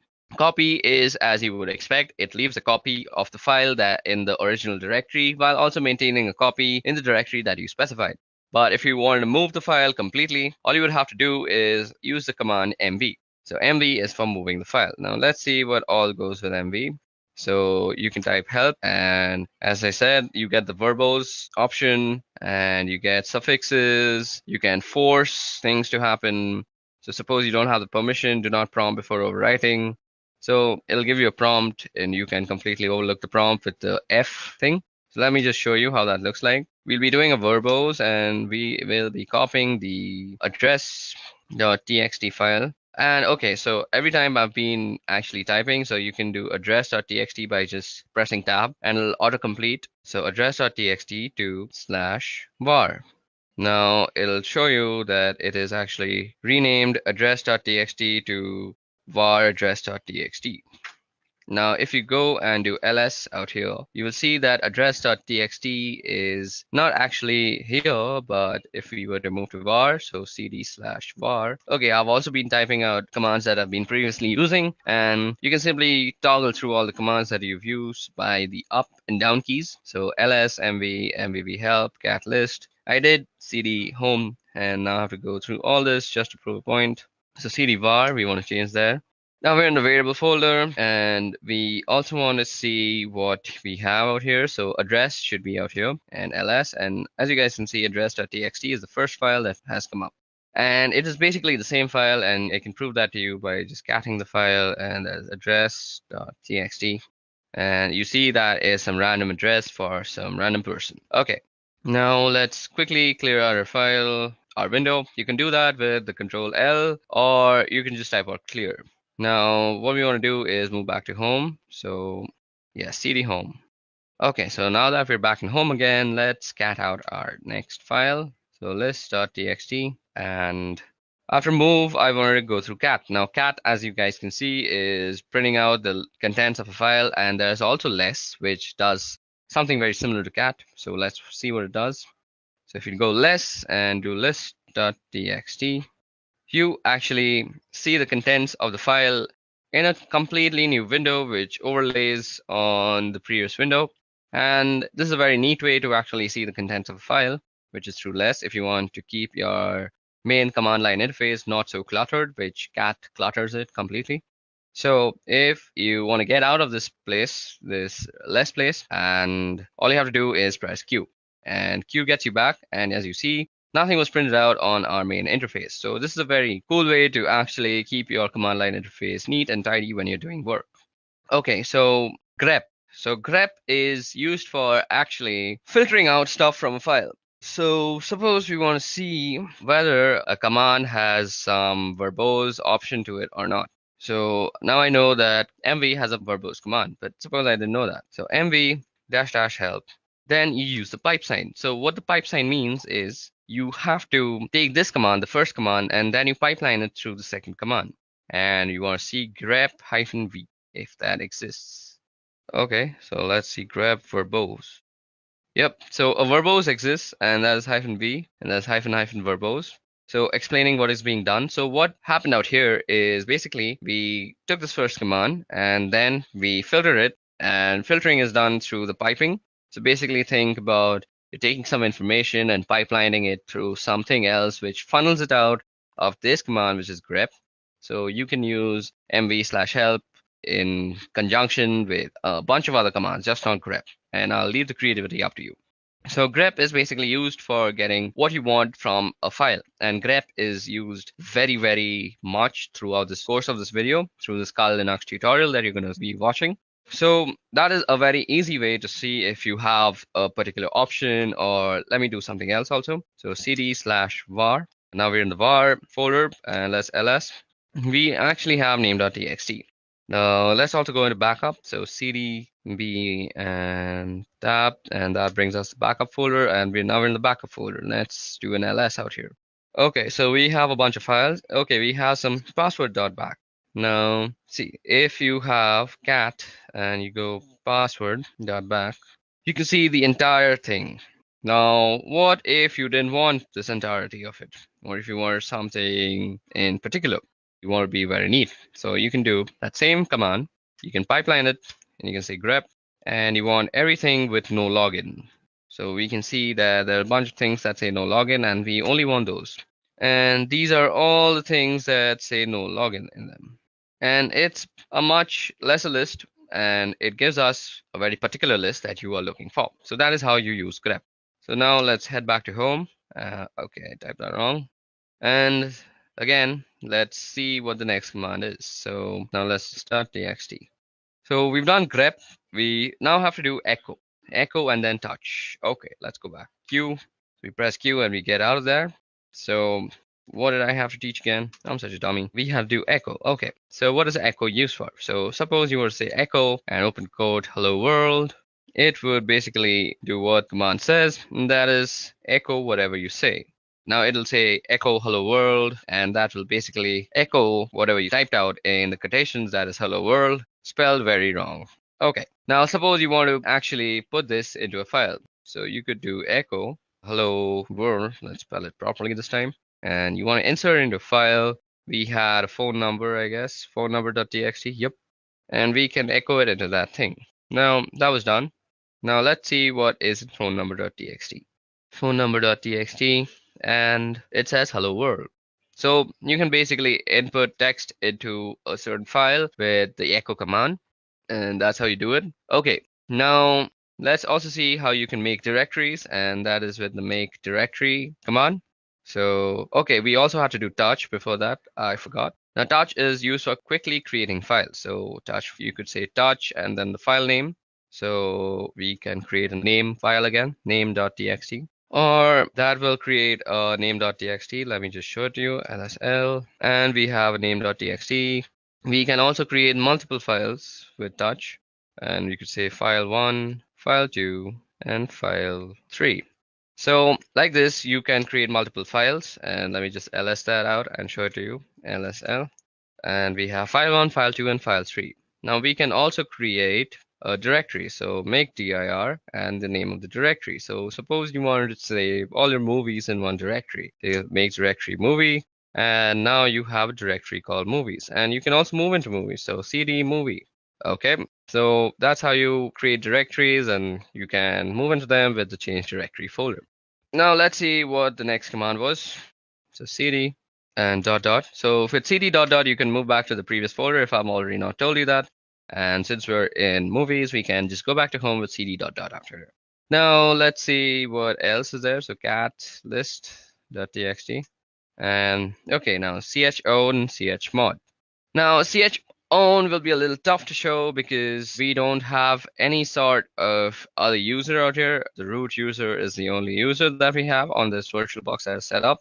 But if you want to change the ownership of a file, let's say, so you can see the ownership of a file through the lsl command, and you see that root and root. So this is the owner name and this is the owner group, and they're mostly the same thing.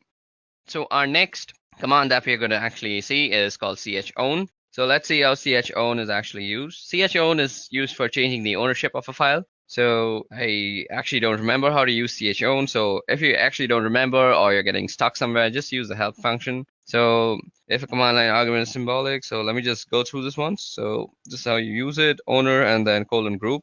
Okay, and then the file name. So you go chown, and then you want to say the name of the owner and the group you want it to belong to, that is root and root. And then you specify the name of the file. So suppose I want to change file 1. Now it already belongs to root and root, so it doesn't really matter because I don't have any other username to actually change the ownership to. So this is how you would normally change ownership. So let me just show you where you can see the ownership, and that is ls-l. And out here, the root and root you see on file 1 is basically this is the owner and this is the owner group. They're normally the same thing and the same name, but if you had some different owner like a guest, you could change it by actually using the chown method, the command. Methods are different things. I always get confused because of the programming. Okay, now the next command that is left is called chmod. To actually show you how chmod works, let me show you an interesting file. So suppose, let me just do this once. Okay, now echo. What we want to echo is, let's echo hello world. And let's put that in quotation, and we want to put this in test. Now, once we've done that, let's ls, and we see that we have a test file out here. And we want to move test to test.sh. So test.sh is the executable file that is used in bash scripting. So we move test to test.sh, and the way you actually execute bash files on your command line is with the dot and the slash. So you say dot slash, and if I press T and I press tab, you see that there is no options that's coming up. That is because test.sh is not an executable file. So test.sh don't have the executable permission. So let me just show that to you. ls, and you see test.sh. It doesn't have the executable. Now you see movie, it is executable. I don't know why, it is a directory, so it is an executable. You can move into it. So it's blue in color. So the way you actually can make this an executable is by changing its permissions. So the way you do that is chmod, and basically you change it to an executable. So plus X, that is making an executable. If you do plus R, it'll make it readable. And if you do plus W, it'll make it writable also. So if you do plus X and do test.sh, and now you go and do lsl, you'll see that test.sh has become green because it is an executable file now. And now if you do dot slash and you press T, you get test.sh if I press tab. So now it is an executable file, and if I execute it, it presses out hello world onto my screen. So that's how you can use the chmod, or which is basically the change of permissions of files. and we'll be changing permissions of files throughout the course of this video. It'll be very useful for us, and you'll see as we go along with this video. Okay, so the next thing that I want to show you all, only two are left, and I remember those now, and it is RM. And RM is used for actually removing files. So you should be very careful while using RM or any sort of removing command on a Linux system, because once you remove something, it is very difficult to get it back, and it's almost near impossible. It's not like Windows where it's basically just disappeared in front of your eyes, but it's still there in the memory, cluttering it all up. That's why Linux always trumps Windows. That's one of the reasons. I'll make a video on that later on. But for now, let's focus on RM. Now, we can remove file 1. So let's see. So file 1 is going to be removed. So if we ls now, you see file 1 doesn't exist. But let me show you. RM, and if I do movie, it'll say cannot remove movie is a directory. But if you go into the help menu, I bet there will be a option that you can just forcefully remove it. So RM force will just remove. So RM/R, and you can do movie, and it'll recursively remove everything. And if you go here and do LSL, you'll see that there is no movie directory anymore, and that is how you can remove movies. Now that prompt that you see out there is actually a safety measure, because once you remove a directory and it's not retrievable, that's a very sad scenario, and you don't want to get yourself in such a scenario in whatsoever possibility. Okay, moving on, so on and so forth. That was all about the RM folder. Now you can do RM and the address of anything. So RM, I know we moved an address.txt, so into the var folder, we can go rm var and address.txt. And that will remove address.txt from the folder of var. Let me just show you that worked. So cd var and ls, and you see that there is no address.txt out here. Okay, another way to get help for any command that you want is man, and suppose you want to see about rm. It'll show everything about RM that is there to show to you. It'll show you how to use it. It'll give you a description, synopsis, the name, remove files or directories. It's a very useful way. So out here you see this is the manual page. So that is what it means, man. And you can press line 1 or H, or you can press Q to quit. So that's very much helpful. Okay guys, so that was all about the command line interface and how we can use it to go about the operating system and change file permissions, copy files, move files, and a bunch of other stuff. Now it's time to get on with the interesting stuff, and that is, firstly, we're going to be learning how you can actually stay anonymous with proxy chains. Okay guys, so now that we are done with the command line basics, it's time that we move forward with proxy chains. So before we move forward with proxy chains, let us head back to our PowerPoint presentation and see what exactly proxy chains are. Okay, so proxy chains. Now, as the name suggests, proxy chains are basically a chain of proxies. Now, where is a proxy used? A proxy is used whenever you want to anonymize yourself on the wire or the network. You do not want to know, or you do not want your others to know what the source IP address was for your client system. And to do this, all you have to do is send your packets through a bunch of intermediary systems, and these intermediary systems carry the packet out and they transmit it to the target system. And this is much slower, and let's see how we can use this in Kali Linux now. In combination with Tor in order to anonymize traffic, not only on web browsing traffic, but rather instead on all networks related traffic generated by pretty much all your applications. But you can also change this in the settings. Now, what we're going to do is we're going to open up the proxy chain configuration file, and we're going to understand all its options that are available. So to do that, all you have to do is say nano. You go into the etc folder, and then you go for the proxy chain.conf.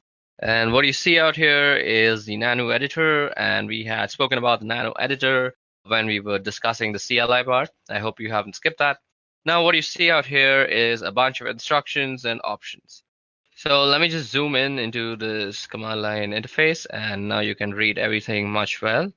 So what proxy chains is, well, it gives you the ability rather to route your traffic through a series of proxy servers and stay anonymous in such a fashion by hiding behind them or by having them forward your requests, so it looks that on the other side that your requests are coming from them as opposed to you. Now, surprisingly enough, there are a large amount of these proxy servers out there that you can use, but they're not very stable. They go up and down and they're not very fast. So for specific targets, they can be useful, but not for brute forcing and not for any sort of computing attack. So suppose you're doing something to a certain target. If you're trying to log in or you're already logged in, you can definitely do it through proxy chains. And it will be reasonably fast and reasonably stable as well. But if you're doing some sort of mass scanning or you're brute forcing a password or something of a kind of a proxy chain with a list of proxies selected from the internet, especially the free proxies, it's not going to work. I mean, it's going to work out eventually in a technical sense, but it will consume more time than you can spare. And by that, I mean it can be very, very long time. It can take about months or two to do a simple scan. So that's not an option. And there are other ways of doing that. But for the time being, I just want you to know how you can use proxy chains and how you can configure it. And actually, because it's really useful and I use it fairly often, and a lot of people do. And it's a fantastic piece of software. So first off, we have the types of proxies. So you see HTTP, SOCKS4, and SOCKS5. Now, there are fundamental differences between these protocols. And you always want to find yourself a SOCKS5 proxy as that's the best possible one. And that has the ability to anonymize all sorts of traffic. HTTP, well, as the name it says, it's for HTTP traffic. And SOCKS4 is very similar to SOCKS5, but it does not support IPv6 protocol and it does not support UDP protocol.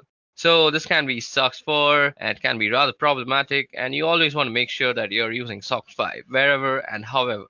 Anyway, down below, you have these other options, which we will go over. So basically, how you enable these options is that you don't need to type some complex lines of code or anything of any kind. Basically, all you have to do is just delete the hash out here. Let me just show you. So suppose we wanted to actually activate dynamic chains option. So all we have to do is delete the hash.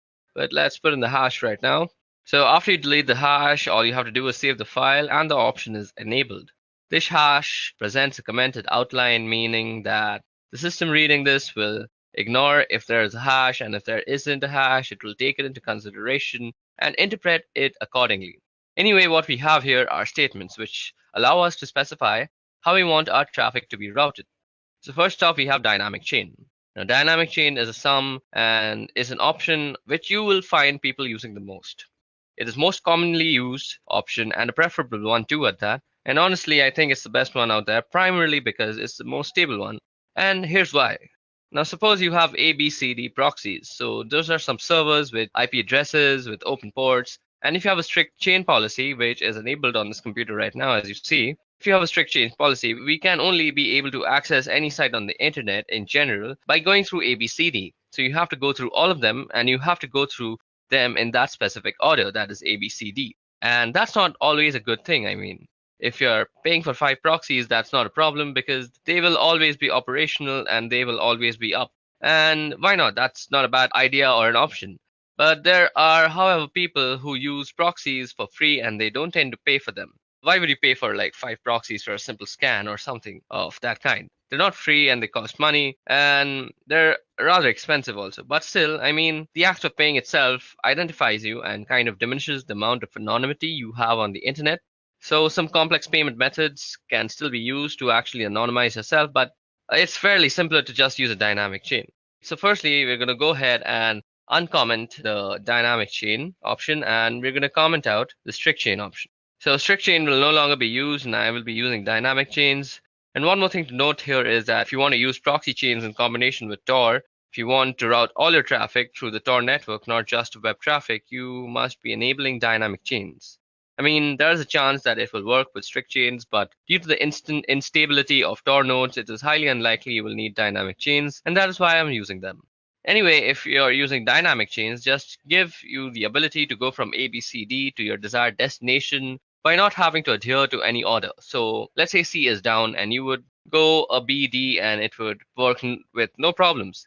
Even if B was down, you would go to a D and you would go and still reach the destination. So as long as one single proxy is functional, it's going to work and you don't require any specific order to do it down below. Now down below, you have some other options too. So first is random chains. Now random chains in effect are basically the same thing as resetting your service. I mean, if you're resetting your Tor, you will be now assigned a new IP address. Tor assigns you a new IP address every 10 minutes or so. Anyway, with the random chain, you can specify a list of IPs, and then you can tell your computer, okay, I want you to try, and I want you to connect to this point. And every time you connect, every time you transmit a packet, I want you to use a different proxy. And we can do that as well. And that's one of the options definitely. And you can say, okay, use this is phone 5 times and then change to another one or some kind of like that. There are a lot of options to specify there, primarily the chain length. Anyway, down below there's quiet mode. And you don't really need that. Then that's proxy DNS request no leak from DNS data. This is very important. You cannot have any DNS leak. And let me explain to you what DNS leaks are. And even though somebody cannot get your particular IP address, they can get the IP address of the DNS server that you are using. And that DNS servers do is resolve the main domain to the IP address and vice versa. So for example, if you typed in youtube.com, the DNS server of your local ISP provider will resolve that into some sort of IP address that YouTube has, and it will make a request. No problem. And you do not want that happening because your local DNS server will be discovered, and that is information that can be used in order to figure out your personal IP address. And when that is done, your physical location is pretty much compromised, and that's a no-go. And you definitely need proxy DNS here. It might slow you down a bit, but without that, you're practically not anonymous, and it's just a matter of time before somebody finds you. Now, if you go down below, we have some other options here, but we're not really interested in them at the moment. What we here are for the formats for entering proxies, and I'm going to leave it at that. So what you see out here is first the type of the proxy, that is SOX5, then the IP address, then the port number, and then two words, that is Llama secret and then juice to hidden. Okay, so now what you see out here, as I just said, is how you would actually write down your proxy chains. And now, as I had already also said, you always want to be using SOX5 and you don't want to be using HTTP because they're not really that safe. And SOX5 doesn't support a lot of options anyway.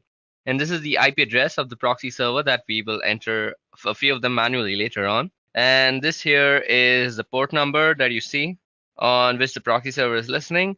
And that port is open over here. These two words now, what some proxy servers, especially paid ones, will always have a username and password. So you can just type them here in plain text. Unfortunately, it is assumed that only you and you alone have access to this computer besides this file. And besides, this file is not everybody can read this file. Anyway, so if you can just type in the username here and password here, you will gain access to a certain proxy that you have chosen or that you have paid for. Anyway, these are just some examples, and we won't actually be using these proxies or anything of a kind. We need to go down below here.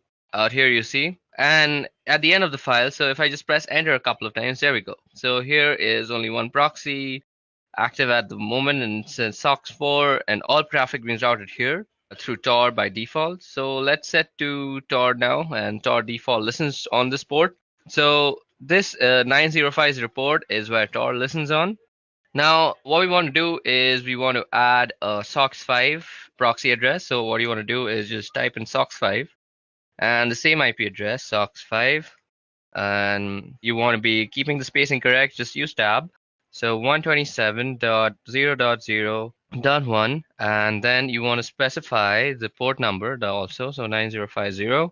So what you see out here, the 127.0.0.1, this is the loopback address of your computer. So this is for inter-device communication, and if you ping this address in, if you're pinging yourself basically, and usually people ping this address in order to make sure that the IP protocol is set up correctly, even though they don't have internet connectivity. So let's just type in 1.27.0.0.1 and the same port number and 9050.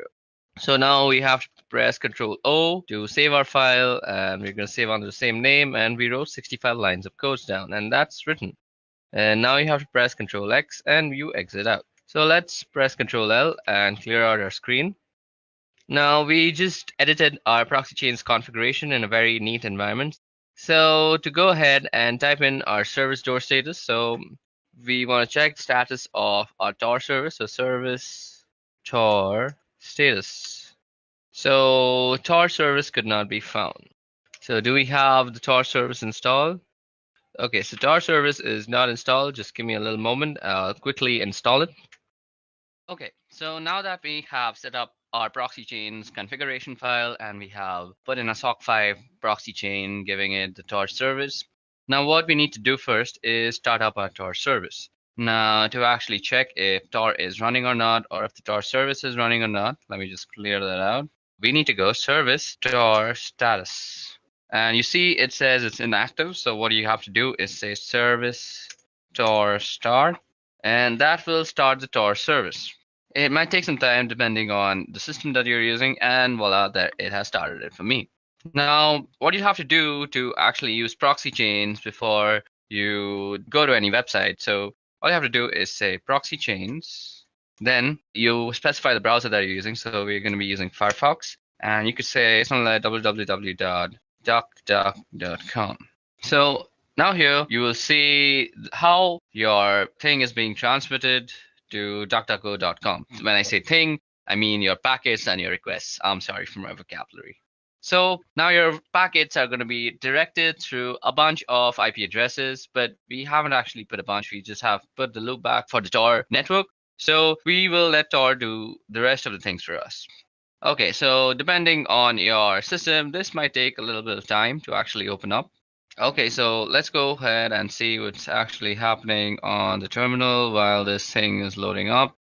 Okay, as you can see, it's going through a bunch of proxies out here, and some are denying it, and some are saying it's okay. So as you guys can see, most of the time you might get denied, and it'll be a lesser number of okays, and that is exactly what we're looking for. Because primarily we have gone a great extent for the anonymity, and what you want to do is stay like that.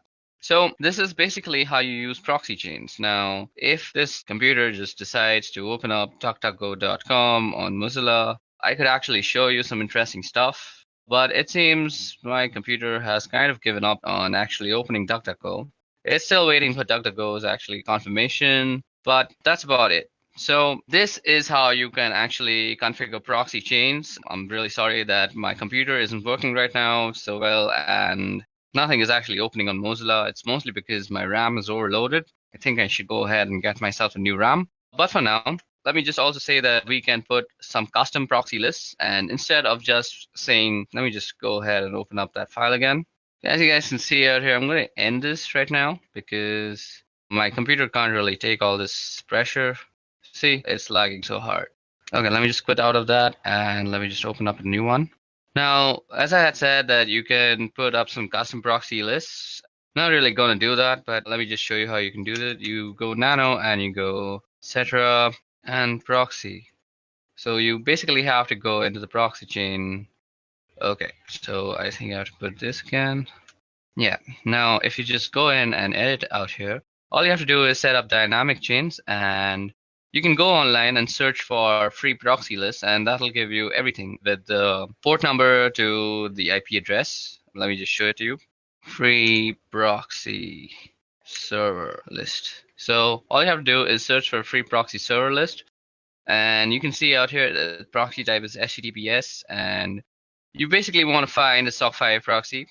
To find SOC5 proxies, just add that into your keyword. And once you find those proxy addresses, all you have to do is take down this IP address and followed by the port number, and you go ahead and just put it down in this configuration file. And then you hit Control O, and you just save it, and then you just go back.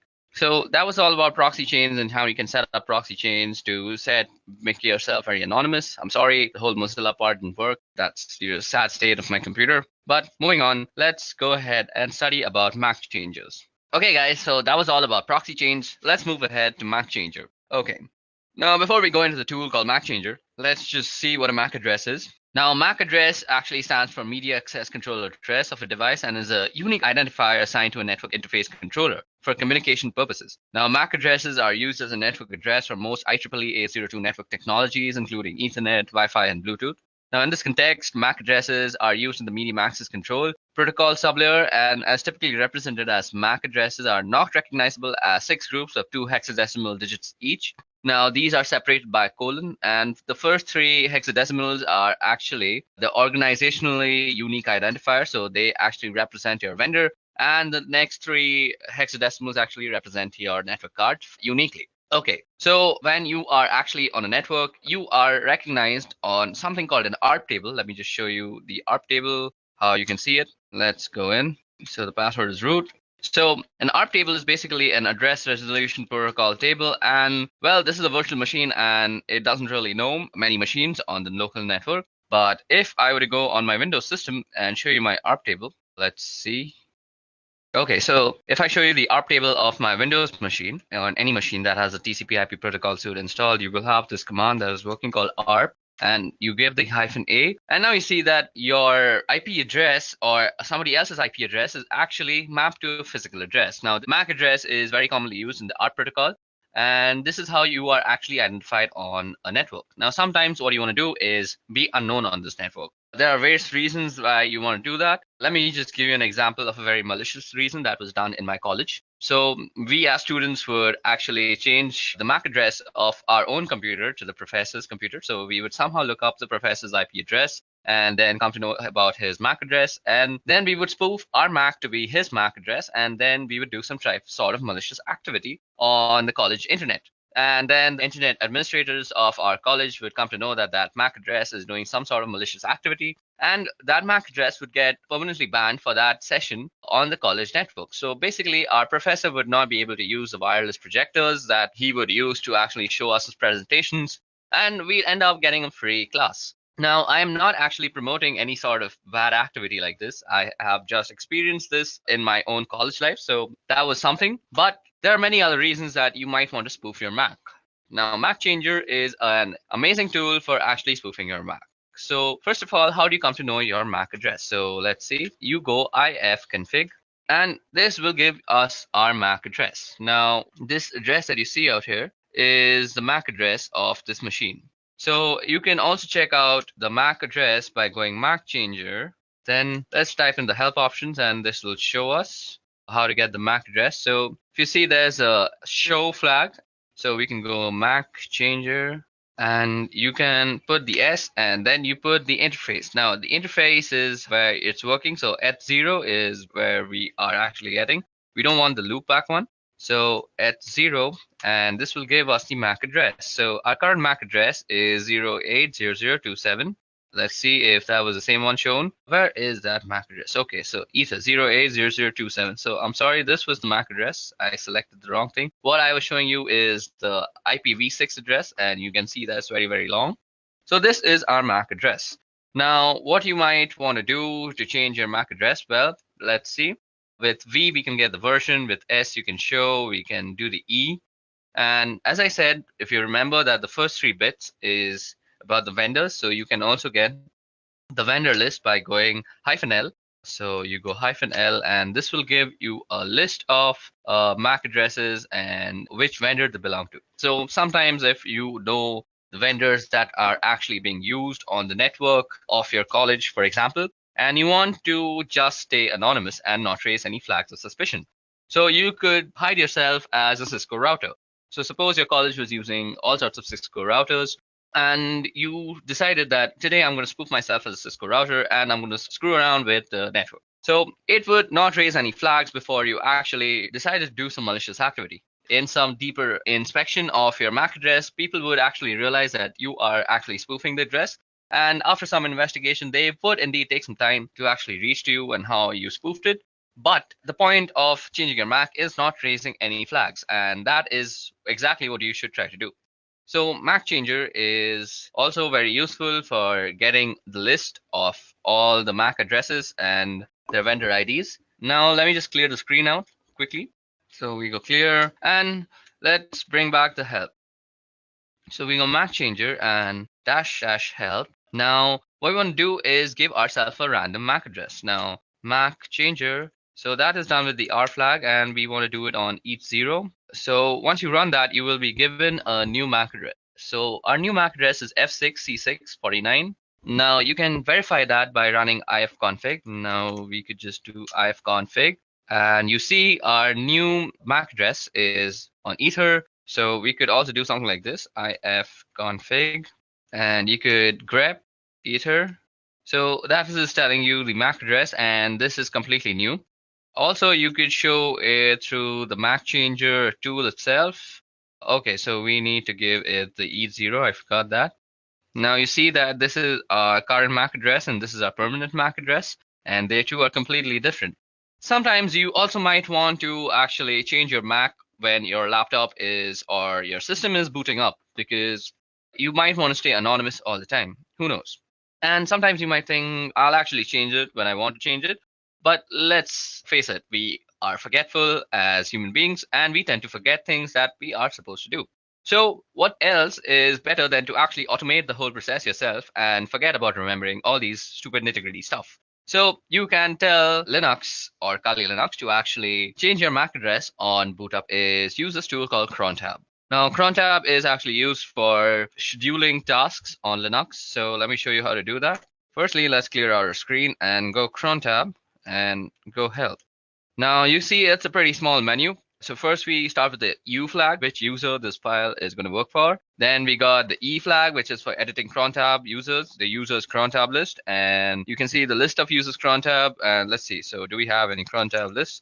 So there is no cron tab at this moment, so we can set up one for ourselves by going to the E. Then there's the R, which is delete users cron tab. And I want to tell you all, be very careful when deleting anything of that sort, because once you delete something from Linux, as I've already said, that it is very, very difficult to actually retrieve it back. You might get fragmented pieces of what you had actually deleted, and that will only leave you with sadness and devastation. Now, what you want to do is go through cron tab and press E, and this will bring us to select an editor. To change, later run select editor. So we'll do with nano. So what you have out here is the readme file of cron tab, and if you read this entire thing, you will get how to use cron tab completely. But if you have any sort of doubts even after reading it, you can leave them down in the comment section below.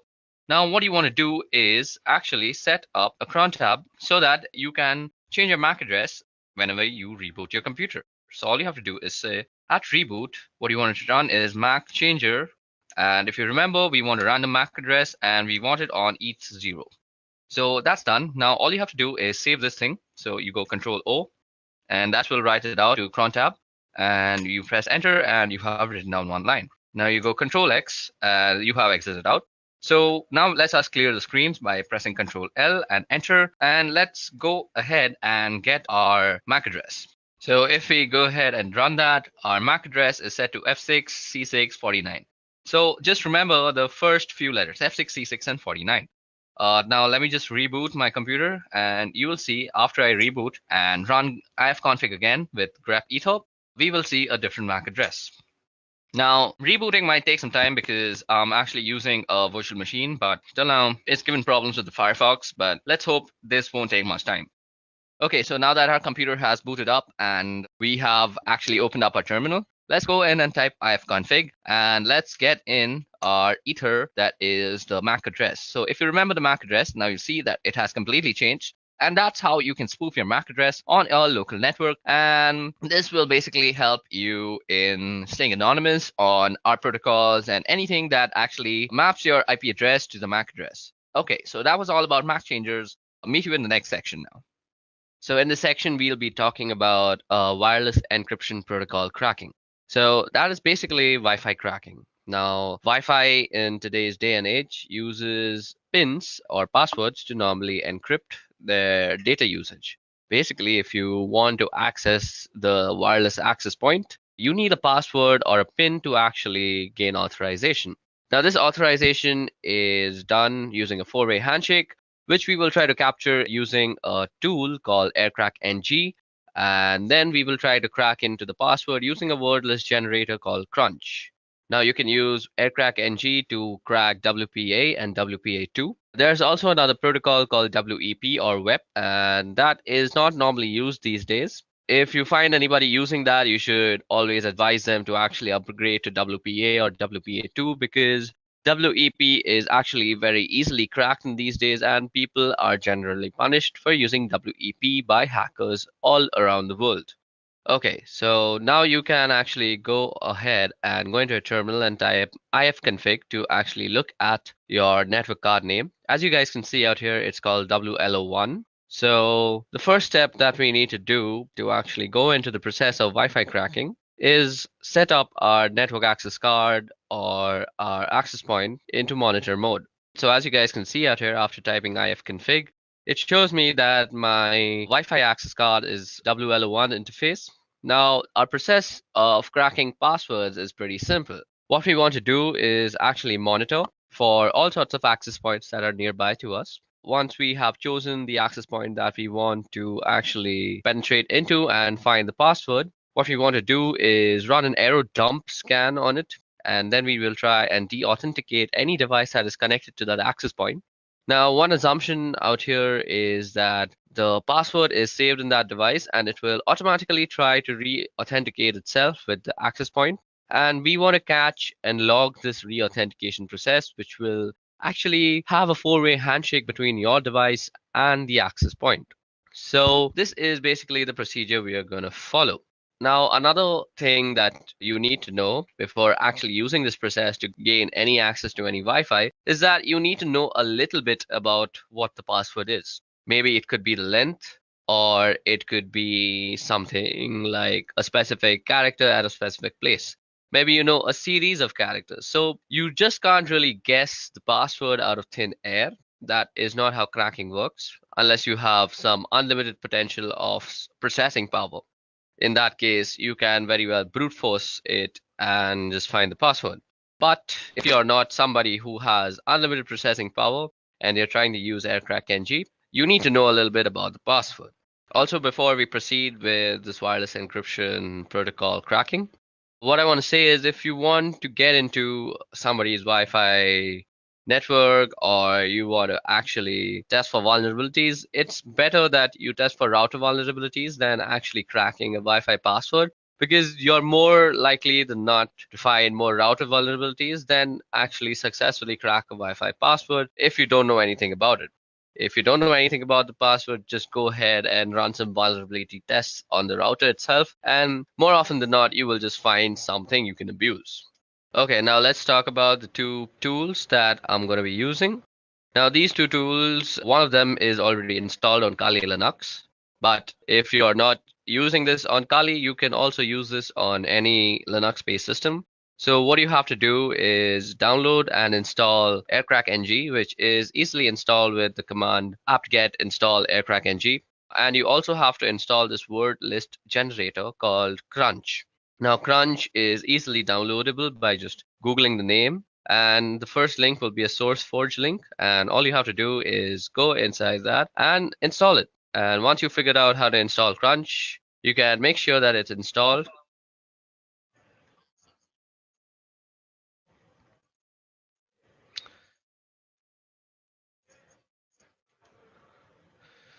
Now, once you have installed both the softwares, you can check out if the manual pages are opening up.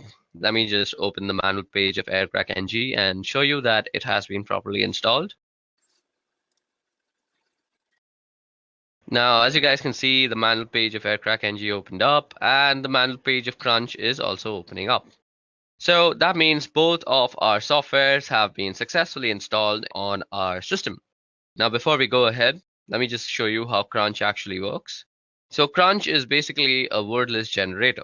What you would do is you try and generate a word list with given characters. So what you can see out here is I've typed in Crunch 35. So that means the minimum length is 3 and the maximum length is 5. And I've given it a series of numbers. So it will use these numbers and generate all the words that are possible from length 3 to length 5. So the way we are going to use Crunch in conjunction with AirCrack is that we are going to use Crunch to generate the word list. And then we're going to pipe the word list through AirCrack NG when we are actually trying to capture and crack what we will capture in a certain log file. Now, what you want to do first is actually put your network interface card on a monitor mode.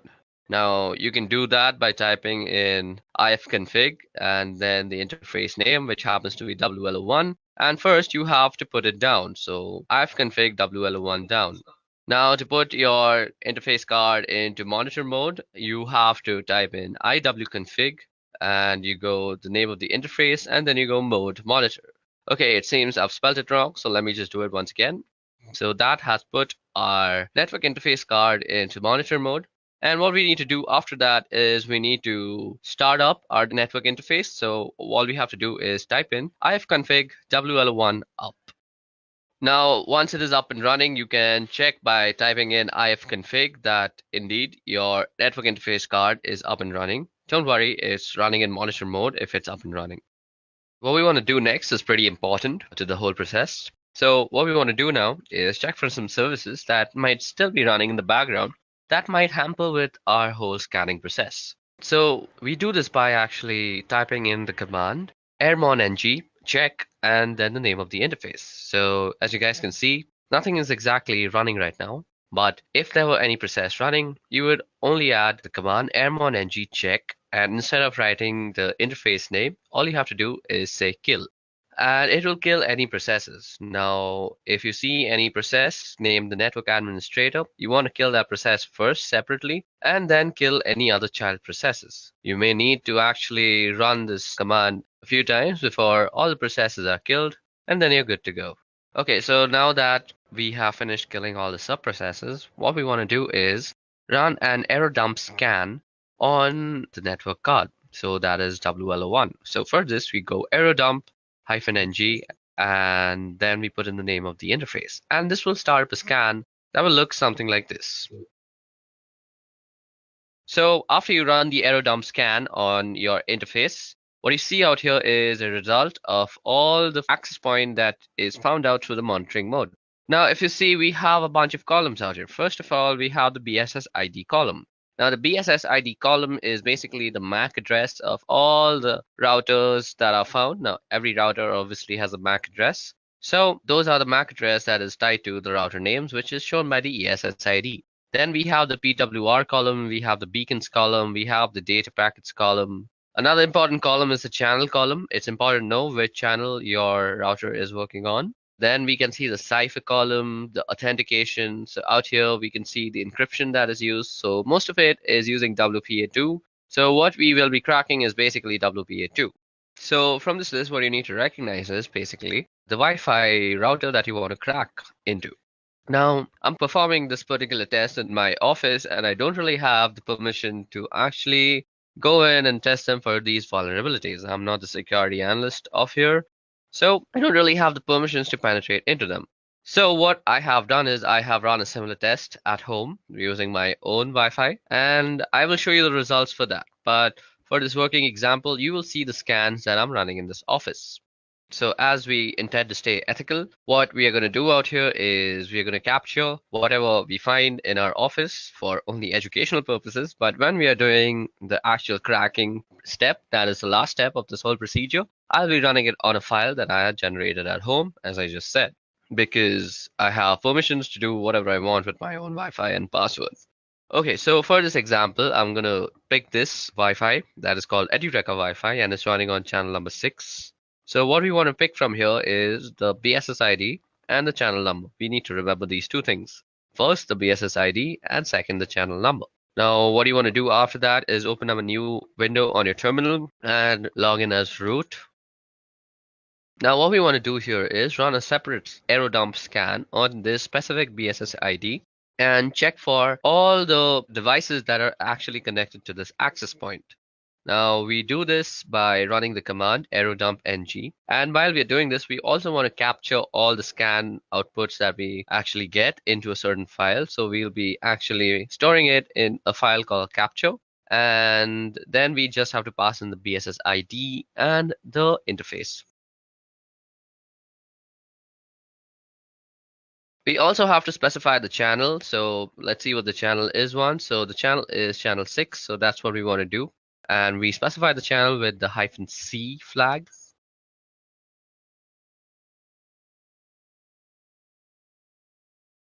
So after you have identified the MAC address, all you need to do is copy it down and place it after the BSS ID flag.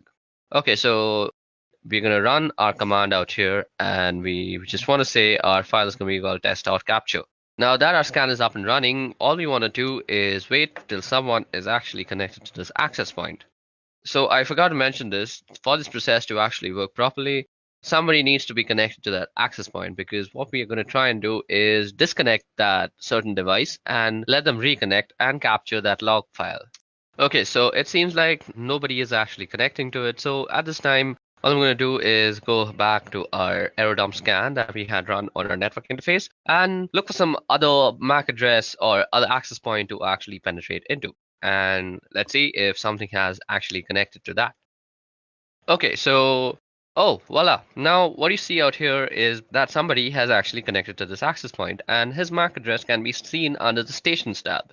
Now, what we want to do is run a deauthentication broadcast message on that station and deauthenticate that guy. Now, to actually run the deauthentication process, all you have to do is go ahead and open up a new terminal window again and let the scan be running in the background. Don't close any scan at this moment. Okay, so the information that we need to remember is the BSS ID, or rather the MAC ID of the station. Now, you also want your monitoring to be running on the same channel so that your deauthentication message is being already broadcast on the same channel. So we can do that easily by going airmon ng and saying WL1, and you can say start on the specified channel. So what we want to be doing is running this on channel 6. Then we want to go and use the third suite of tools, that is Air Replay. Now, Air Replay is used for broadcasting deauthentication messages and all sorts of stuff. Now, you can see all this in the help menu also, and you can do that by typing in --help. If you go down, you see that you can send a deauthentication message using the -0 flag, and that's exactly what we're going to do. Then we say 0 again because we want to constantly send a broadcast of deauthentication. So it's looping basically. And until and unless we stop the scan, nobody will actually be able to access the Wi-Fi. So it's basically like a small DOS attack. And then we want to specify the BSS ID. Okay, so it seems like I forgot the whole A tag before the BSS ID, and that should get it working. Okay, so it seems like I have copied some wrong BSS ID, I guess. So let me just go ahead and copy that once properly. Okay, so now that we have the proper BSS ID, as you guys can see, we are running a deauthentication broadcast message on that particular network access card. And now you want to run this for around a couple of minutes so that you become sure that all the devices have disconnected. Now, while this is happening, what you're doing is basically sending a DOS attack to that small little Wi-Fi, and you want to catch the handshake that occurs between devices and the router that it is connected to while reconnecting themselves. Okay, so now that we've let the scan run for a couple of minutes, let us just stop it. Let's stop this other scan too. Now, if I go and list out the files on my desktop, you should see that there's something called the test capture. Now, the test capture is given to us in various formats. We have the capture format, which is test capture -01.cap, and then we have test capture CSV. We have a Kismet CSV. So it gives you a bunch of formats to actually run your cracking on. Now, if you remember, I had told y'all that I have already generated a similar file at home, basically, when I was trying to crack into my own home password. So I will be running the test on that file, or the cracking procedure on that file, and that is the last step of this whole procedure. So let me just go ahead and move into that folder. So I go cd scan. Now, as you guys can see out here, if I list down the files, you can see a capture1.cap, capture1.csv, there's a Kismet CSV, and there's a netxml. So I was not lying when I said that I have already done this at home. So we are going to run our cracking process on capture01.cap. Now, let me just tell you guys, the password for my home Wi-Fi is sweetship346. So you can say that I know the entire password, but I'm going to act like somebody who only has a general idea of what my password looks like. So let's say I know that my password contains sweet ship, but I don't really know the last 3 numbers or letters or whatever they may be. Okay, so we are going to use Crunch once again to generate a list of words that might include sweet ship 346. And let me just open the Crunch manual for once. Now, if you go down in the Crunch manual, what you'll see is the -T. So as you guys can see, there is a pattern that is specified like @God, and then followed by 4 other @, and all the @ will be replaced by a lowercase character. Now you can remove @ and use a comma, and it'll be replaced with an uppercase character, or you can use percentages, which in case it'll be numbers, or you could use the caret sign, in which case it'll insert symbol. So when you know the length of the password and also a certain degree, a few letters, you can use the -T flag. So that is exactly what we're going to use with Crunch out here for this example. So let me just remind you guys that the password for my home Wi-Fi is sweetship346. Now what we can do is we can ask Crunch to actually generate something that looks like sweetship346. So what I could do is say Crunch. So the minimum length is 12. I already know that. And the maximum length is also 12. Now let me just input in the pattern. So we put in the pattern after -t. So now I'm going to just show you how long it can take. So we are just going to say sweet and then put in some at the rates and then also try and guess in the numbers. So after you put in the pattern, you want to also input which letters and numbers they could be. And I'm just going to input my entire keyboard out here. Now what you want to do is pipe this command through aircrackng's cracking procedure. Okay, so now what we want to do is pipe this command through aircrackng, and we want to write from, or rather read from the capture file. So what we go is -w and then hyphen and then the capture file name. So capture01.cap. And then we also have to specify the ESS ID, which is given through the E flag. And the ESS ID for my home Wi-Fi is nestaway underscore C105. So that's exactly what I'm going to type in. And this will start up the cracking process on my Wi-Fi from the captured file. So as you guys can see, this is going to take a long time, and I'm not really actually going to complete it. So in this time, I'm actually just going to try and explain why this is not very feasible on a virtual network. So basically, this is not feasible because at this moment, my computer is using all 4 of its cores and all the memory that is possible.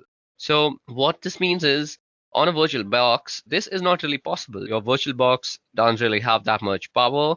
If you're using a 4-core processor computer, only 2 of its maximum cores can be actually allotted to your VirtualBox machine. Above that, you can't really give it the entire memory because that will make your computer crash. So if you want to do something like this, it's better that you install Kali Linux as a dual boot or as your own daily driver, and then you can do this. So this is why I have not done this on a virtual machine and instead done this on Deepin Linux, which is my daily driver operating system. Now, as you guys can see, it is constantly trying to actually guess the password by actually going through all the permutations and combinations. That is basically, it's taking in all the words generated from Crunch, piping it into the current command, that is the aircrackng command, and it's comparing everything. So what I'm going to do is I'm actually going to end this because this will take a very long time. And what we're going to do is we're going to actually try and shorten the command of the amount of guessing that we're trying to do. So let me just try and do that. So as you guys can see out here, I have reduced the number of alphabets that might be actually tested. But even in this case, this will take a humongous amount of time. And let me just show that to you. So as you guys can see, the test is running, and there's not really much you can do. You can just let this run, go out for a cup of coffee, and then come back. And you might still see that running. It really depends on what the password is and how much time it takes to crack it. And how much processing power you have directly affects how much time this will take. So let me just show you guys that this is taking a bunch of time.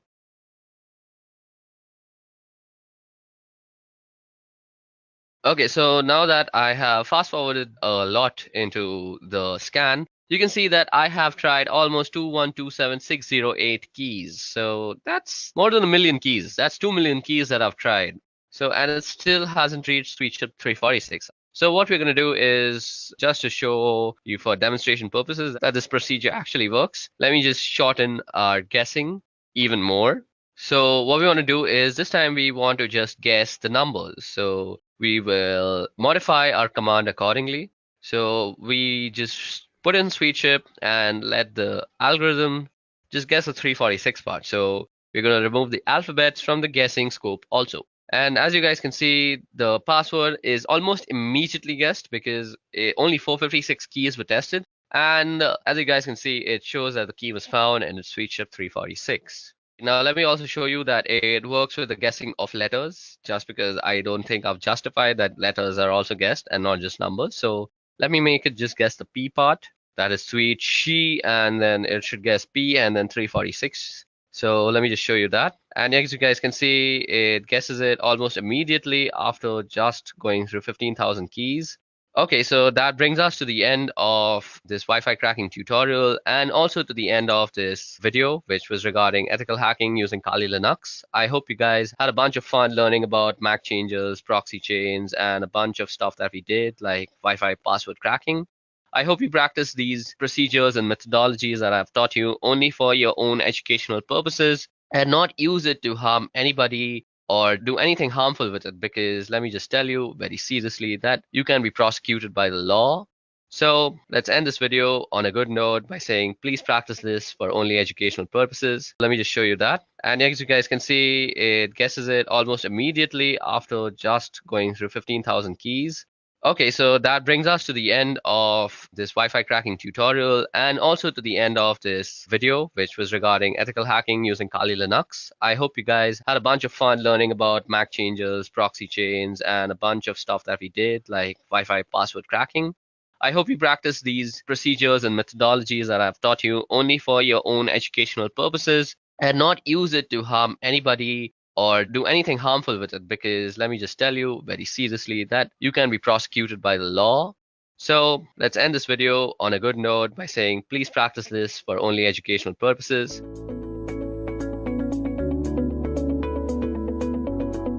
If you are a hacker, pen tester, security researcher, or just another person who pings Google in front of friends to look cool, then it's likely that you must have already known about some Linux distros which are particularly made for them. Today, we're going to explore one such Linux distro, Parrot Security OS, one of the leading Linux distribution in penetration testing and ethical hacking. So let's quickly go through today's agenda first. We will begin by discussing how Linux distributions are suitable for ethical hacking and different type of Linux distros that are available for ethical hacking and penetration testing. Then we will begin with our today's topic, which is Parrot Security OS. We will discuss its features, its history, if or not Parrot Security OS is suitable for you. Moving on, we will see how Parrot Security OS is different from Kali Linux. And then I'll show you how to install Parrot Security OS using VMware software. And finally, we'll end this session by taking a look at few popular Parrot Security OS tools. So I hope agenda was clear to you guys. Let's get started then. A security-focused operating system is a hacker's best friend, as it helps a hacker to detect the weaknesses in computer systems or computer networks. Whether you want to pursue a career in information security, or you are already working as a security professional, or if you are just interested in this specific field for fun, a decent Linux distro that suits your purpose is always a must. Now, if you're wondering what a Linux distro is, it is a Linux distribution that has been curated to perform security-related tasks. And most of the time, a Linux distro will have a Linux base of Ubuntu or Debian flavor, and they usually have some custom tools pre-installed in it as well. As you guys know, Linux is the best choice for security professionals for obvious reasons, and hence, most of the distros are usually built on it. A Linux distro can help you in performing analysis, ethical hacking, penetration testing, digital forensic tasks, and various other auditing purposes. But guys, apart from these distros, there are other open source tools as well that you can bundle and use as per custom requirements. But using these distros have a lot of advantages. Like first of all, they save a lot of time and effort that you need to spend when you are dealing with custom requirements. Secondly, they help beginners to easily start with security testing without having to get into the nitty-gritties of operating system. And lastly, the most popular reason is you have great pool of distros that you can choose from. Most of the time, Kali Linux is the obvious first choice of operating system for every new hacker. If you ask me why, the obvious answer would be because Kali Linux has a lot of cool things. It comes bundled with a curated collection of tools. Moreover, these tools are organized into easy to navigate menu and a live boot option that's very newbie user friendly. As in, it's very friendly to new ethical hacker. But guys, Kali Linux isn't the only distribution which is targeted at pen testers. There are many exciting alternatives that may better fit your use case. Anyway, let's begin our discussion with Kali Linux. It was developed by Offensive Security as a rewrite of Backtrack. Kali Linux distros tops the list of best operating system for ethical hacking purposes. And then there is Parrot Security OS, which is our today's discussion. It is a mixture of frozen box operating system and Kali Linux. It's the second most popular operating system for ethical hacking and penetration testing as well. And then you have Backbox Linux. It's a Ubuntu-based operating system with its focus mainly on security assessment and penetration testing. Then you have Pen2, an excellent hacking operating system with wide variety of tools that you can choose from. Apart from these, you have Deft Linux, Blackout Linux, Cyborg, Bucktrack, and many others.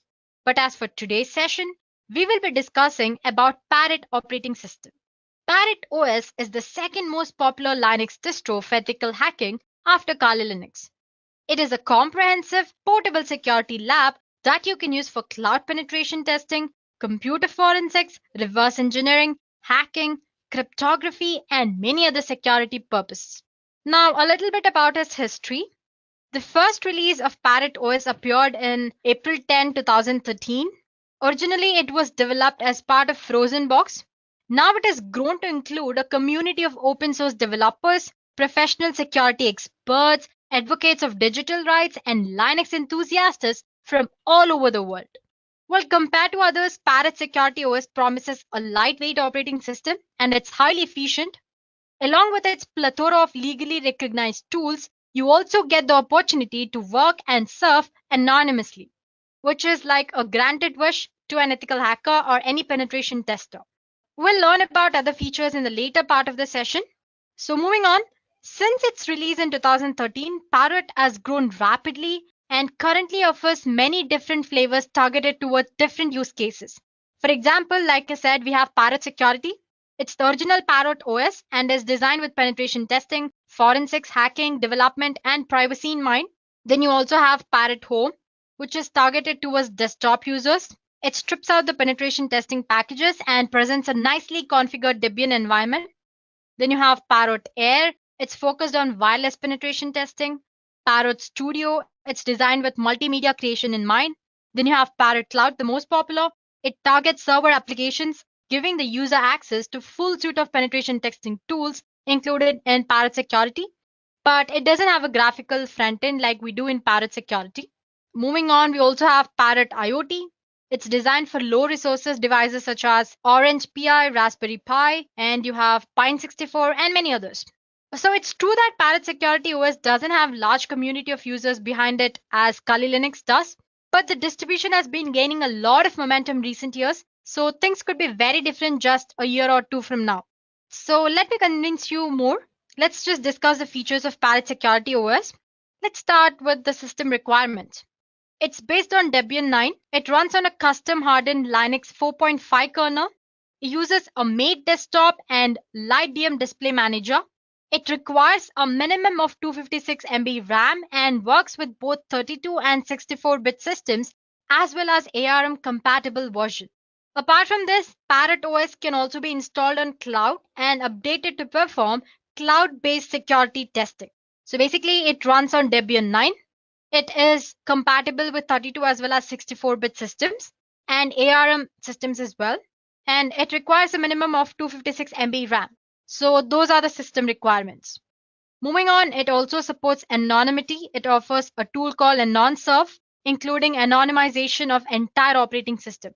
It comes with custom-built anti-forensic tools, interfaces for GPG and CRISP setup.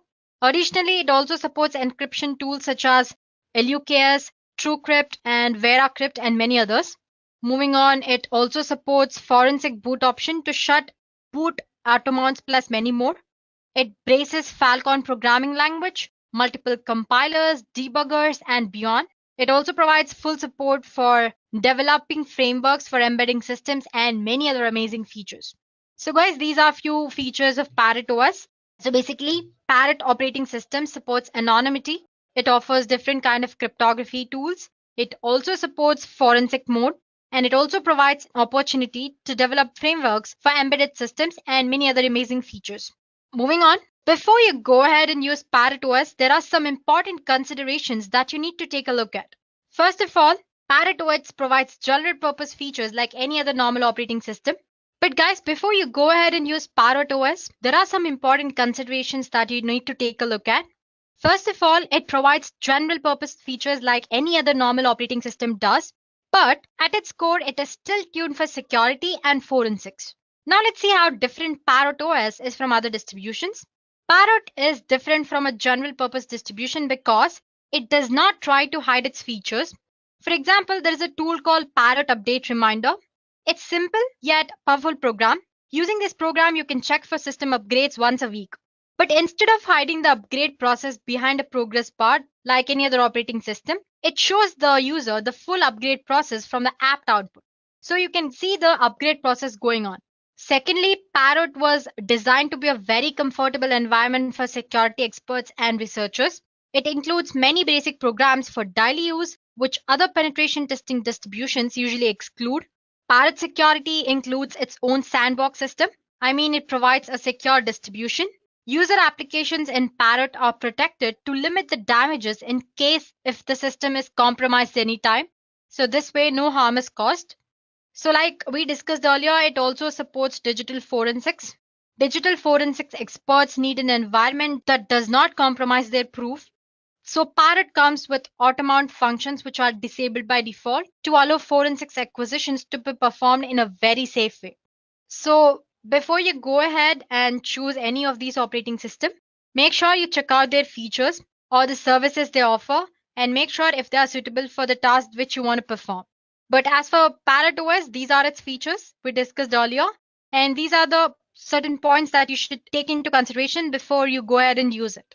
Now, if you're wondering who the Parrot security is made for, well, it's made for security experts, digital forensics experts, engineering and IT students, researchers. You have journalists and activists as well in the list, and you have the newbie hackers, police officers, and special security institutions. So basically, if you ask me, it's suitable for a student or the entry level security experts as well. So first, I'll show you how to install Parrot Security OS on VMware.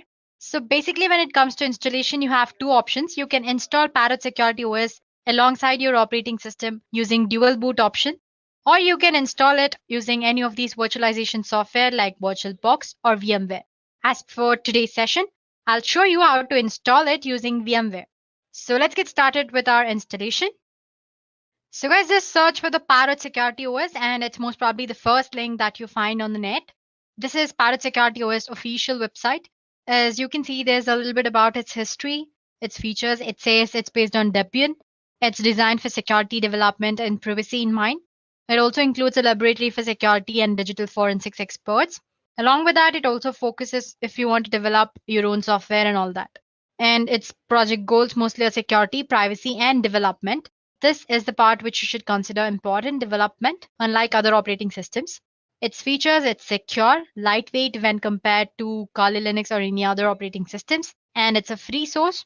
So go ahead and explore it. So as for the download options, you can go for Security Edition here. In the download menu here, you can see other options as well. It says Home Edition, Security, and other builds. We discussed few of the flavors of Parrot OS earlier. We discussed Parrot Home, Parrot Air, Parrot Studio, and many others. Anyway, today we're concerned with Parrot Security. 4.5.1 is the current version that's running. So you have two options here to download. First of all, take a look at the size. It's 3.7 GB and 5.9 GB. So make sure whichever you want, you're downloading it depending on your operating system requirements. And as you can see, this is a live plet installer ISO. This is a virtual appliance. You can choose any of these. If download is taking a little longer than you've expected, maybe you can go for Maris or a torrent. So I've already installed it. I'm not doing it. I have both ISO file as well as this OVA format installed as well. Next thing we need to do is install VMware. So VMware Workstation Pro. So you have a download option here. You can go ahead and download it. You have for the free option here, you also have VMware Player, I guess. Wait, here I go for the link. Sorry about that, here in the downloads. So you can go for Workstation Pro or you can also go for Workstation Player here. Any of this, whichever suits you. I've already downloaded it. It's going to take for a while and then all you have to do is install, click on next and finish the installation process. So before you start your virtual machine, make sure you have your Parrot OS image, ISO file or OVA format, whichever is of your choice. And then here we go, VMware Workstation homepage. Yeah, as you can see, I already have a Parrot OS operating system installed here, a virtual machine installed here. I've installed it using ISO file. It's very easy. I'll show you how to do it. But if you have OVA format, all you have to do is click on this file menu here, open. And as you can see, I have a Parrot Security OVA here and click and import it. That's all. Click, select it and click on open. So I'm not going to show you how to do that. So it's very straightforward process. That's it. So this is my ISO file. Let me show you to again how to install it anyway. Click on file or you can just go for create a new virtual machine here. Click on next and attach the ISO file. browse. I have it in my local disk D. Here I have Parrot Security and open.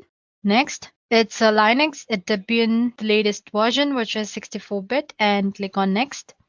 Give any suitable name for your virtual machine. Let's say Parrot Security. Okay. OS, and click on next.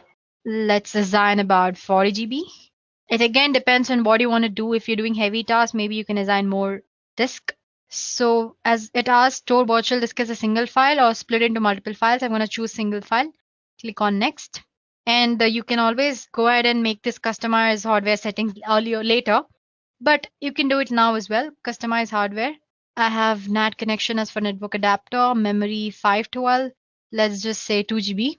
And NAT, yeah, we set processors. I'm just assigning one for now. Cool. And close. As you can see, the changes which you have made are displayed here. Once you're satisfied with your settings with that you made, click on finish. You're good to go. Your security system has been displaying here. So like I said, you can always make settings later on. You have this edit virtual machine setting options here. Just click on this. Let me maximize the screen for you guys. So as you can see, the Parrot Security ISO is very flexible. There are quite a few options. You have live mode, you have terminal mode, you have RAM mode. So basically live mode is just a standard live USB boot option, just like you can see while you're installing Kali Linux. Suppose if you don't know how to install Kali Linux, there's a video on how to install it as well by Dureka. You can refer to that in the ethical hacking playlist. Okay, so coming back, sorry about that. You have persistence mode, encrypted persistence, forensics mode, and all that. Terminal mode, as you can see, is another live boot option, but without graphical user interface. But the most popular one among new hackers, or if you're the first time user, is install option with a graphical user interface. So it's almost familiar with Kali Linux users. If you want to get a feel of Parrot Security, if and all its features, maybe you can go for live mode. But if you want to get just started, then you can always go for install mode. I'm going to click on that and click on standard installer. So it's mounting all the installation tools and all that. So once the machine is booted up, you'll be asked to select your preferred language. In the grub menu, select the graphical installer options and click on, let's say English and United States, American English. So then the loader will automatically install some additional components and configure your network related settings. It might take a while. So basically then the installer should prompt you for a host name and the root password. Let's give some root password. Give the password of your choice. Re-enter the password for verification. And now it's going to ask you to set up a user apart from the root user. So let's just say test user. Continue. I'm going to keep it as test. Continue and choose a password for the new user, which is different from the root user password that you'll have to remember. So just give this new user a password. Continue. Re-enter the password. Okay, let me just go back and my mistake. Let me try it again.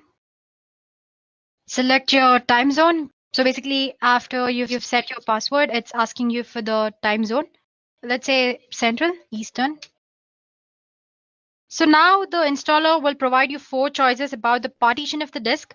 The easiest option for you is to use guided use entire disk option, which is the first option here. Experienced users can always go for manual partitioning method for more granular configuration options. So yeah, guided partitioning, I'm going to select that. Guide use entire disk. This is the disk where I want to store. So it's asking if you want to store all files in one partition or different. Let's just say all files in one partition and hit on continue. So now you'll have to confirm all the changes to be made to the disk on the host machine. Be aware that continuing will erase the data on the disk. So after that, you can just click on finish partitioning and writing disk thing. It's asking if you want to write the changes to the disk. Obviously, yes. So click yes. So once on confirming the partition changes, the installer will run through the process of installing the files. Let it install the system automatically. This may take a while. So I'm going to meet you guys once the installation is done.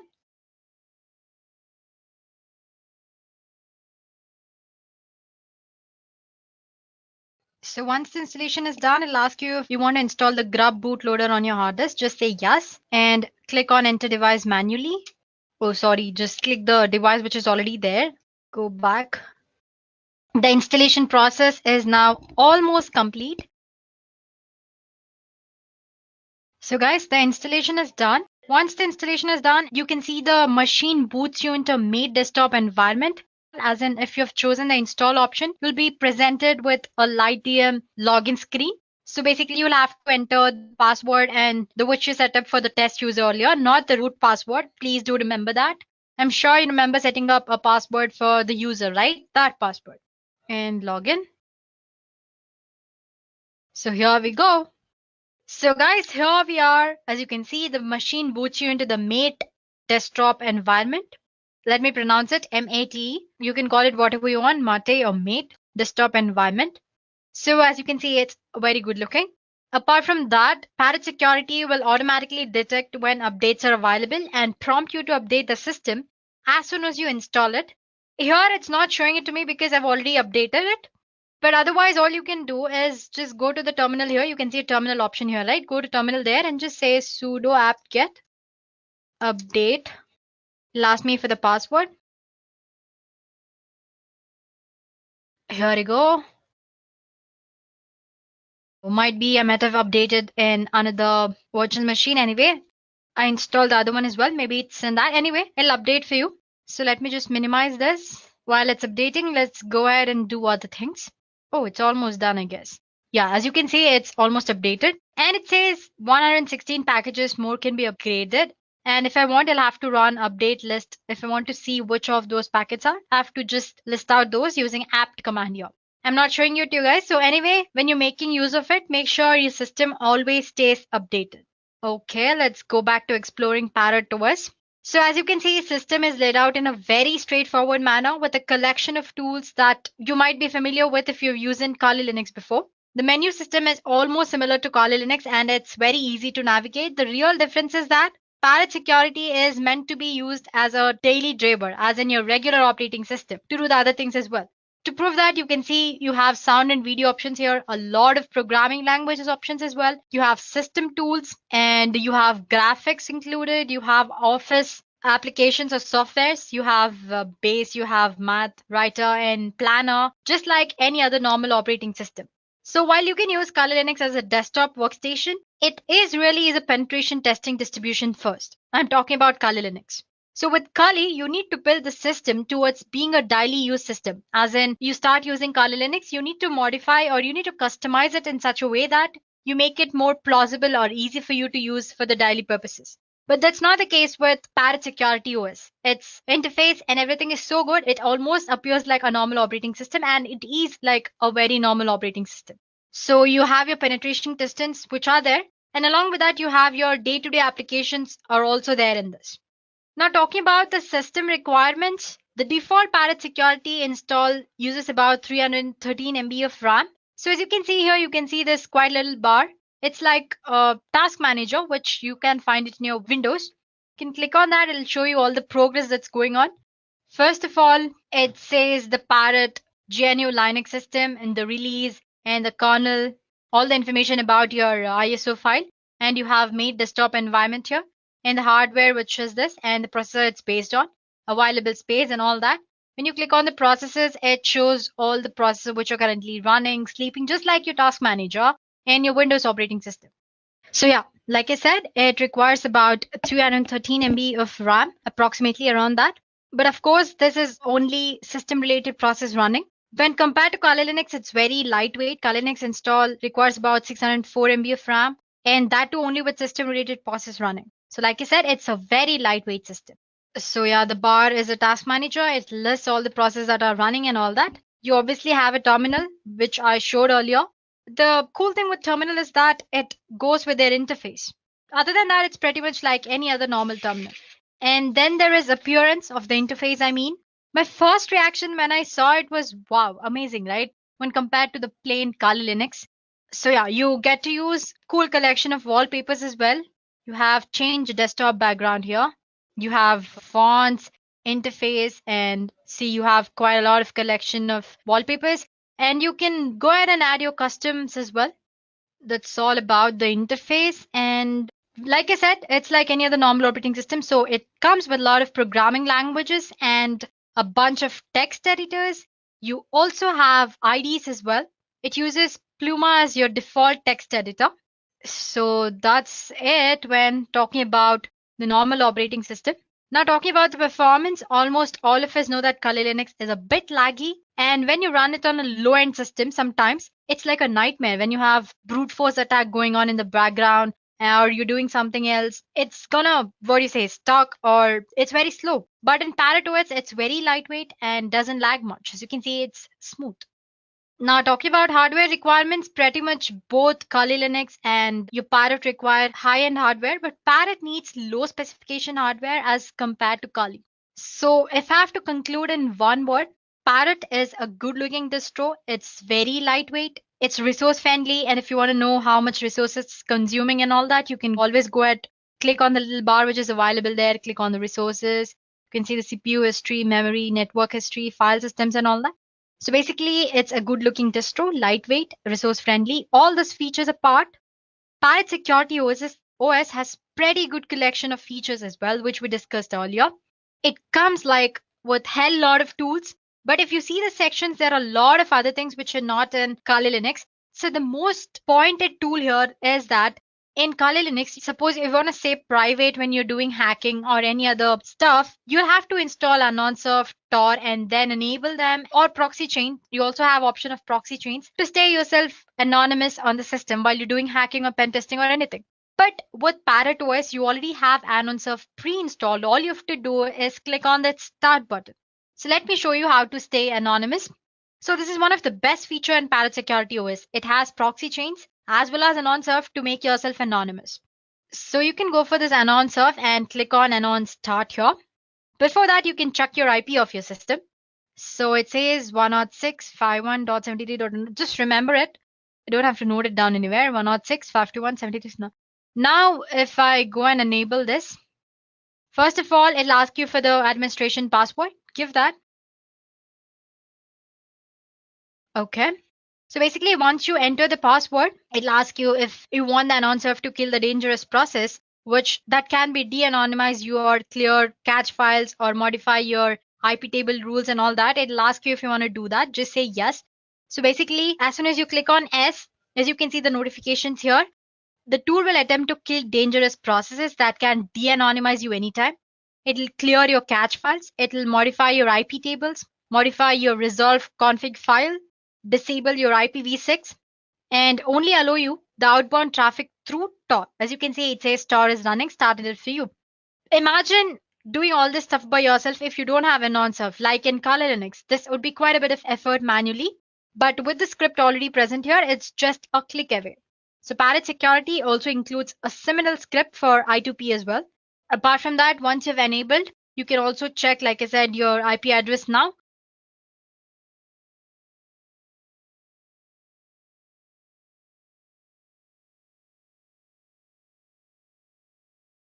So as you can see, it says global anonymous proxy activated, dance like no one's watching, encrypt like everyone is. So basically, it's saying that surf is started up. As you can see, my IP address has been changed. It was something of 160 something, but right now it's 182. So Anonsurf has made me anonymous. Now I can do whatever you want in an anonymous mode. So that's all I wanted to show you here. Now going back to Firefox, it has quite a documentation part. Well, it's still in the creation stage here. As you can see, documentation.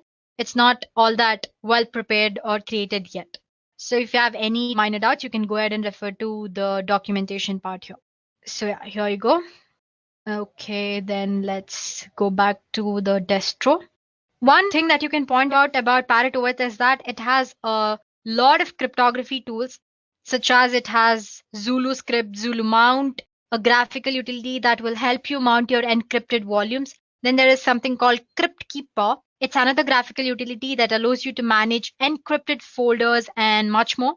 These utilities makes confidentiality easily accessible even with the minimal experience. I mean, if you do not have any idea about cryptography, you can easily start learning here. That's what I meant. So it just doesn't stop with cryptography or a non-surf. You have a lot of other tools which you might not find in Kali Linux. So let me show you guys that Parrot, as you can see, you have a lot of tools. You have most used tools which is Armitage, you have Wireshark, ZenMap, OWASP, and all that. Then you have wireless testing tools. Give me a second. Yeah, post exploitation. This set of tools, mostly you can't find them in the Kali Linux. You have OS backdoor tools, web backdoor tools, you have Webco, Weavly, and all that. And you have something called social engineering kit. If I'm right, it should be in the exploitation tools. Where's exploitation here? You can see a social engineering toolkit. Just click on that. Password. So it is started up, all that. So if I just click one, you have a lot of options. The update, set configuration, you have social engineering attacks. So you have different type of attacks here. You have PowerShell attack vectors, you have mass mailer attack, you have phishing attack vectors and all that. So basically you can click on that and enable all the attacks. I'm not going to show you in this demo how to do it. This is just the basic introductory video about Parrot OS. So let me just close the terminal. Well, there are common tools like you have Nmap. I'm sure you know how to use Nmap. Let me just show you anyway. Nmap is one of the scanning tools. You can find it in information gathering. I'm sure Nmap is here. Yeah, it's one of the basic tools. Okay, let's just explore Nmap and Dimitri here. Let me just show you how to use Nmap first. Just click Nmap. You have all the help or the Nmap configuration options are displayed in front of you. If you don't know how to use, just go through them.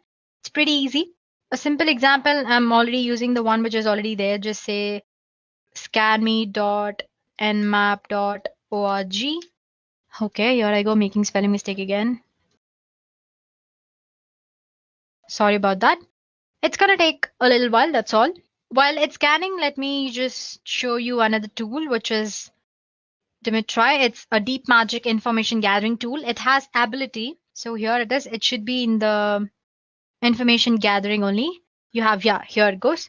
So basically, like I said, it has ability to gather as much information as possible about a host subdomains, its email information, TCP port scan, who's lookup, and all that. Well, let's just check out if the Nmap scanning is done. Here is the terminal. Yeah, it's going to take a little while. So once the scanning is done, it's going to show you how many seconds it took, what are the ports which are open, and the closed ports and all that. Now about Dimitri, you can enable it from your terminal, but you can also do it from here, information gathering, and click on Dimitri. Password. So let's say, here we go. So let me maximize. All you have to do is you have a lot of options here. You have W, which performs a who's lookup. You can do it online as in using Firefox. As well, you have a lot of websites where you can gather all the information once you have your IP address and all that. And you have retrieve ncraft.com information on a host, perform search for possible subdomains, email address, and all that. So basically, you can give all these options in one go. Let's say try hyphen O option says the output your host.txt or to the file specified by -o. So I just press click 0. Let me just give sudo. Let me just check if I have given any file here. I do have a file called test.txt. Okay. So like I said, in the -o option, it'll save your output to the .txt file or to the file specified by -o option. So basically just specify the file name where you want to store all the scan info and the website where you want to, website of whose information you want to scan. So let's say www.pinterest.co. Here you go. It started a scanning. Let me just scroll up. The host name and the host IP address it's showing. Once you have IP address, as you know, you can gather almost all the information. It's also showing the places where it's originated, it's created, lost, modified. You have sources, you have address here, and then, yeah, last modified, created, source, and all that. So basically, it's showing a lot of information here.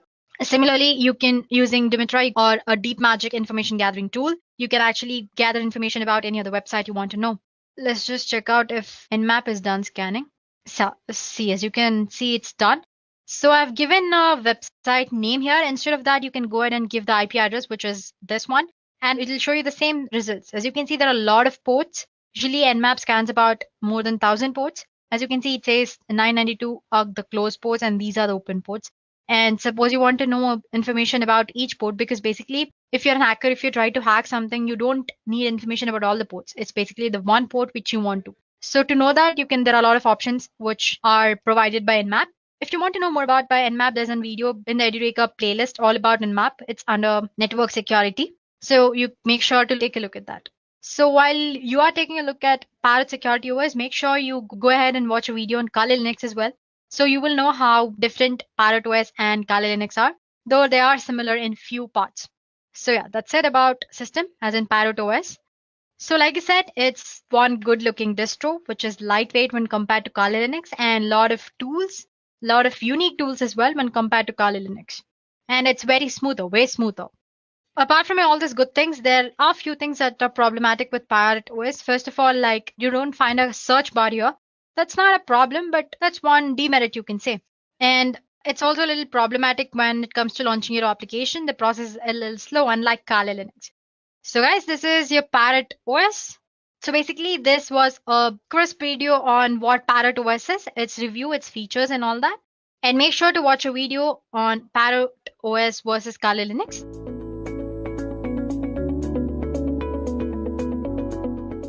So, Linux has been known for its various distributions that cater to various needs. One of the most famous distributions is Kali Linux. That is a penetration testing oriented distribution which was built to bring about much needed corrections in its previous iteration known as Backtrack OS. Now, since the release of Kali Linux, it has gone under various iterations in the form of updates, while other penetration testing and security related distributions were also being developed all around the world. So in this session we will compare Kali to one such distribution that has come under the spotlight, and that is Parrot OS. So today in this video I will first be giving you guys a brief introduction to what exactly is Kali Linux, and then I will also give a brief introduction to what Parrot OS is. Then we will be comparing Kali versus Parrot according to various parameters. So let's move ahead. Now let me give you guys a brief introduction to what Kali Linux is. So Kali Linux is a penetration testing and security focused operating system. As the name suggests, Kali has a Linux kernel at its core. Above that, the creators of Kali, Matti Aharoni and Devon Kearns, also added the latest injection packages to help pen testers save some time. Kali Linux is developed according to the Debian development standards, and it was developed as a refined penetration testing distribution that would be served as a replacement for Backtrack OS. Currently, the development of Kali is being handled by Offensive Security, which is the organization that provides prestigious certifications like OSCP, OSCE, and OSWP. Over the years, Kali has developed its own cult following, with people who would swear by the word and by the power provided by Kali. While I may not be such a staunch believer in Kali Linux, there are plenty of reasons for one to use Kali. For one, it's absolutely free. Secondly, it comes pre-installed with tons and tons of penetration testing tools and security related tools. Above that, it can be completely customized according to your needs, as the code is an open source Git tree and the whole code is basically available to the public to be tweaked. Also, the kernel that runs Kali Linux comes with the latest injection packages, and it also comes with GPG signed packages and repositories. Above that, Kali Linux has some true multi-language support, and it was developed in an extremely secure environment. Also, Kali supports a wide range of wireless devices. Now, at this moment, Kali may seem like a very useful operating system. But as you guys might remember the great quote from Spider-Man, great power comes with heavy resource utilization. According to the official documentation of Kali, the system requirements are quite heavy. On the low end, Kali Linux needs a basic of at least 128 MB of RAM and a 2 GB hard disk space to set up a simple SSH server that will not even have the GUI of the desktop. On the higher end, if you opt to install the default GNOME desktop and the Kali Linux full meta package, you should really aim for at least around 2 gigs of RAM and around 20 GB of free hard disk space. Now, besides the RAM and hard disk requirement, your computer needs to have CPU supported by at least one of the following architectures, them being AMD 64, i386, and ARML and ARMHF, and also ARM 64. Now, even though the official documentation says 2 GB of RAM is enough, I have personally faced numerous lag and stutter issues when running Kali on a virtual machine with 6 GB of allocated RAM, which in my opinion is a definite bummer.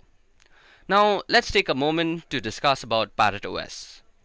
So Parrot, much like Kali, is also a Debian-based distribution of Linux. When I say Debian-based, it means that the code repositories adhere to the Debian development standards.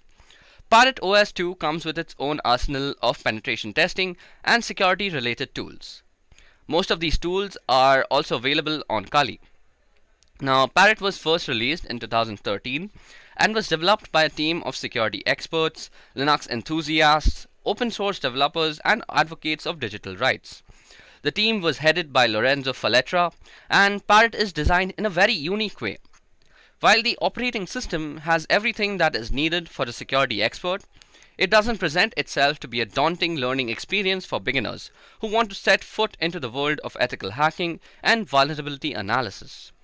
Parrot OS can be very well used as a daily driver, as it provides all of the necessary tools to complete day-to-day tasks. So, who exactly is Parrot OS made for? Well, first of all, it is made for security experts and digital forensic experts. It can be also used by engineers and IT students who are enthusiastic about ethical hacking. Then Parrot OS can be also used by researchers, journalists, and hacktivists. And last but not the least, Parrot OS is also meant for police officers and special security institutions. Okay, so now let's take a moment to actually discuss the system requirements that one might need to run Parrot OS. So the system requirements for Parrot is much more forgiving than Kali Linux. On the CPU side, you need an x86 architecture with at least 700 megahertz of frequency. And architecture-wise, you need i386, AMD 64, or AMD 486, which is basically the legacy x86 architecture, or ARML and ARMHF, which are basically IoT devices like Raspberry Pi. On the side of RAM, you need at least 256 MB on an i386 architecture, 320 MB on an AMD 64 architecture, and as a general documentation, 512 MB of RAM is generally recommended by the ParrotSec OS people. On the GPU side, Parrot OS is very surprising as it needs no graphic acceleration. That means you can run this without a graphic card. On the side of hard disk space, Parrot OS needs at least 16 GB of free hard disk space for its full installation. That is 4 gigabytes left, 4 gigabytes lesser than Kali Linux. And for booting options, both Kali Linux and Parrot OS have the legacy BIOS preferred. Now, comparing two operating systems when it comes to Parrot OS and Kali Linux, that are both operating systems meant for similar purposes, that is penetration testing in this case, it becomes really tough. Most of the factors in such cases boil down to a matter of personal taste rather than an objective comparison.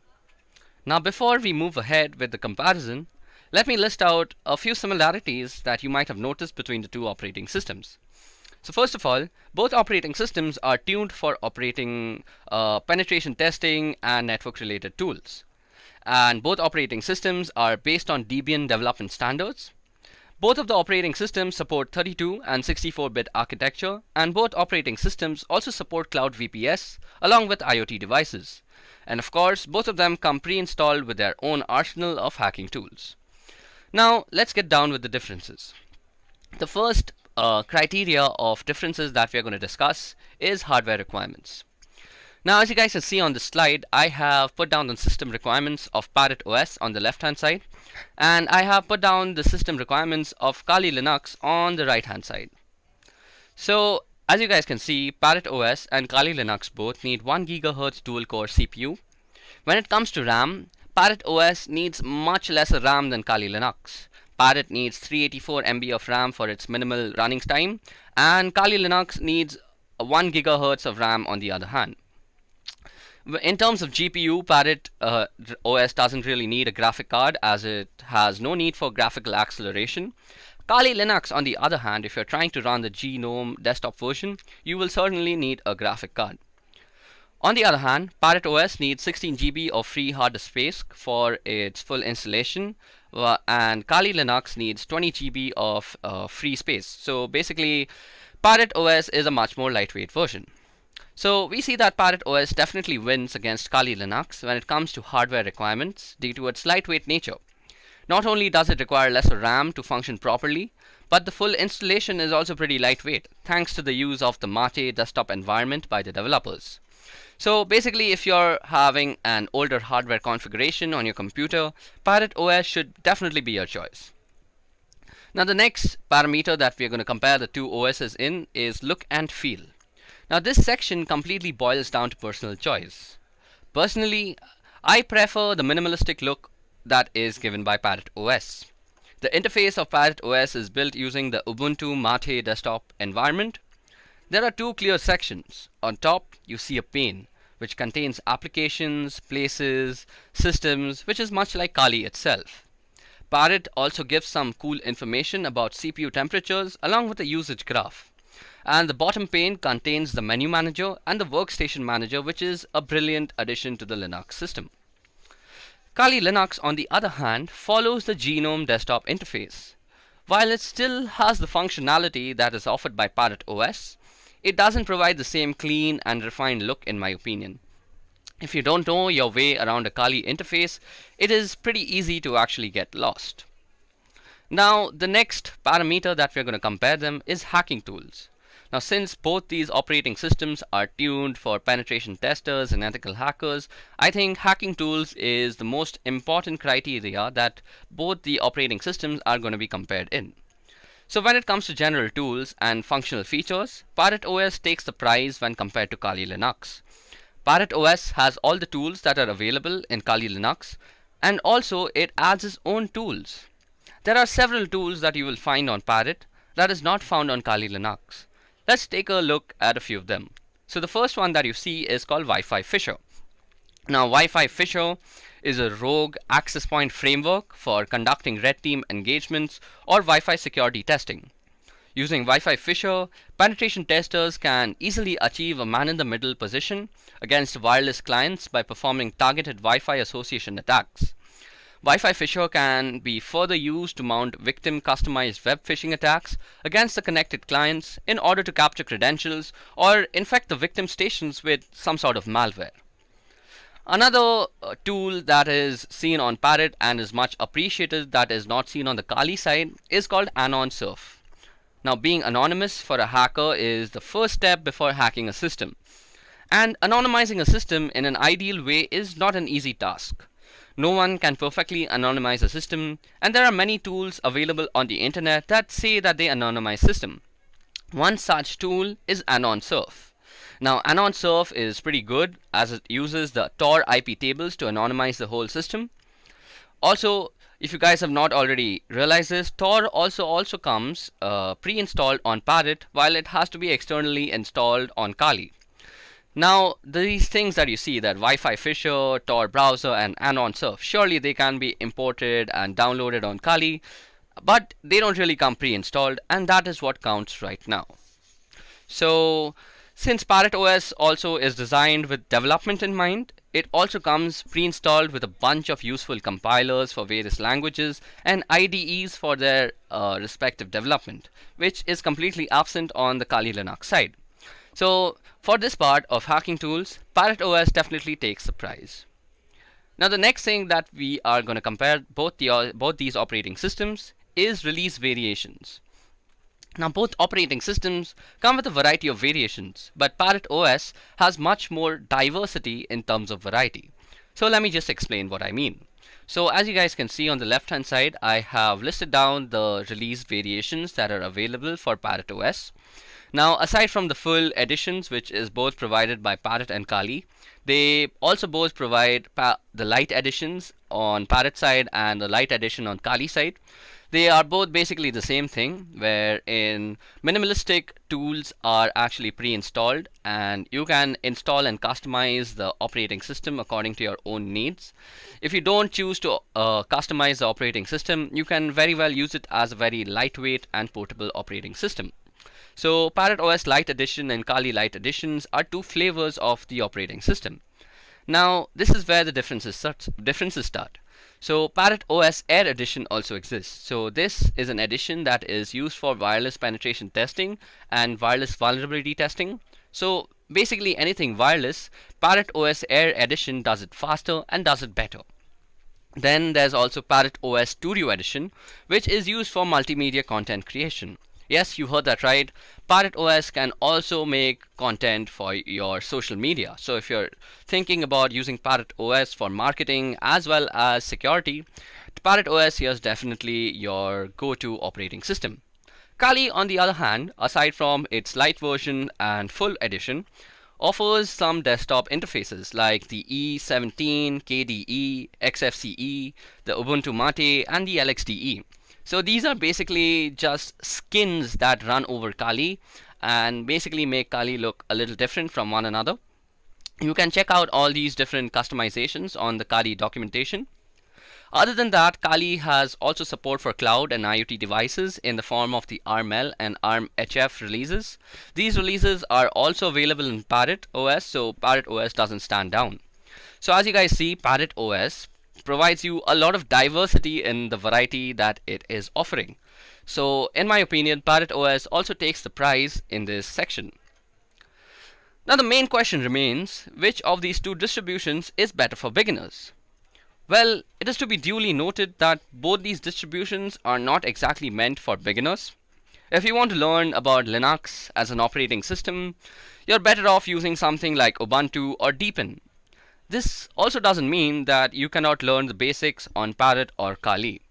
On the other hand, if you are already knowing the basics of Linux and want to get your hands on an operating system to learn ethical hacking, I'd personally recommend using the ParrotSec OS Lite edition. This is because the Lite version comes with the bare minimum of networking tools.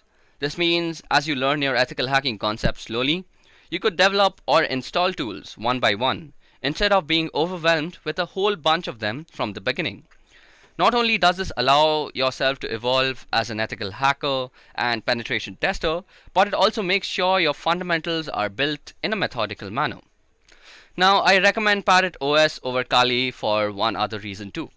That is because the default user for Kali is root. This makes the environment a whole lot more aggressive, and mistakes tend to be punished and a whole lot more difficult to deal with. So this means that Parrot OS is generally the winner in my opinion.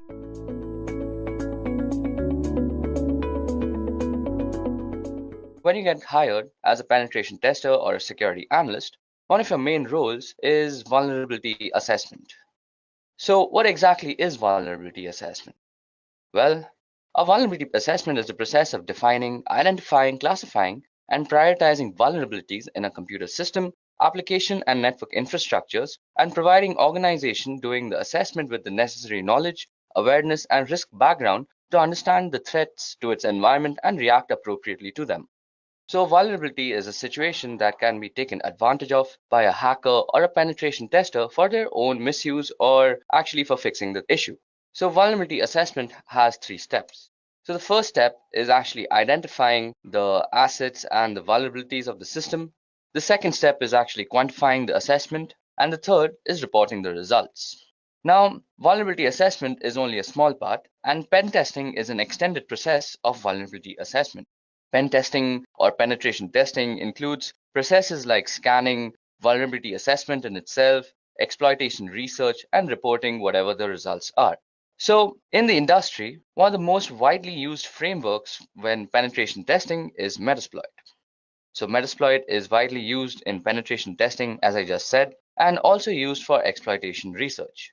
So, some of you might ask, what exactly is an exploit research? Well, in this world, there are tons of exploits, and the way to approach each one of them is ever so different. So, what we have to do is exploit all the research that is available to us, and we have to find the best way to approach them. So, suppose, for example, you have a secure shell login. So, the best way to actually approach a secure shell login, until my knowledge, is that you have to get a backdoor access to this from the port numbers that you can scan via Nmap or Zenmap. Okay, so without wasting much time at looking at PowerPoint presentations, let's actually get started as to how we can use Metasploit. So Metasploit is a freely available open source framework that is widely used by pen testers as we just discussed. So to actually install Metasploit, which is easily available on Linux and Windows, I guess, let me just check it out. So you go on your browser and you type Metasploit downloads. Now you just visit the first link, and as you guys can see, it says it's the world's most used penetration testing tool. And then you just download the Metasploit framework by clicking the download button here. So y'all might also find a pro version, which is a paid thing. And this has a little bit of extra features like group support and actually helping a company work as an organization. But we don't actually need that when practicing our pen testing abilities. So for that, you just go ahead and download Metasploit framework and install it on your system. Above that, there's another thing I want to make you guys aware of, and that is Metasploitable. So when actually pen testing, we need a server or a website to actually pen test things on. So normally this is a very illegal thing to do without permission. So Metasploitable has actually created a server with a lot of vulnerabilities on it, and it's called Metasploitable 2. So Metasploitable 2 is easily downloadable from this link, and it's a VirtualBox file, so you guys must have a virtual machine software on your system to actually set this thing up. I'll also go through how to actually set up Metasploitable because it has a lot of configuration and network management to go with it. So we'll get to that later. But for now, let's get started with Metasploitable. So before that, Metasploitable is written in Ruby. And if you all know Ruby coding and you all know how to make exploits, you all can also always contribute to the Metasploit community. So Metasploit is one of the most widely used pen testing tools in the industry. So what exactly is Metasploit? Well, it's a framework, and what a framework is it's actually a collection of tools. So these tools are majorly used for penetration testing and exploitation research. Now one might ask, what exactly is exploit research? Well, there are tons of exploits out there, and there are tons of ways to actually approach them. And this only comes to us from thorough research as to how we can approach each and every exploit in their best way. So talking about Metasploit, well, it's open source and it's free, and it's also written in Ruby. So if you guys know Ruby coding and know how to make exploits, y'all can always contribute to the Metasploit framework. Now talking about the download part, well, y'all can easily download Metasploit from its download page, which is www.metasploit.com/download. I'll be leaving the download link in the description.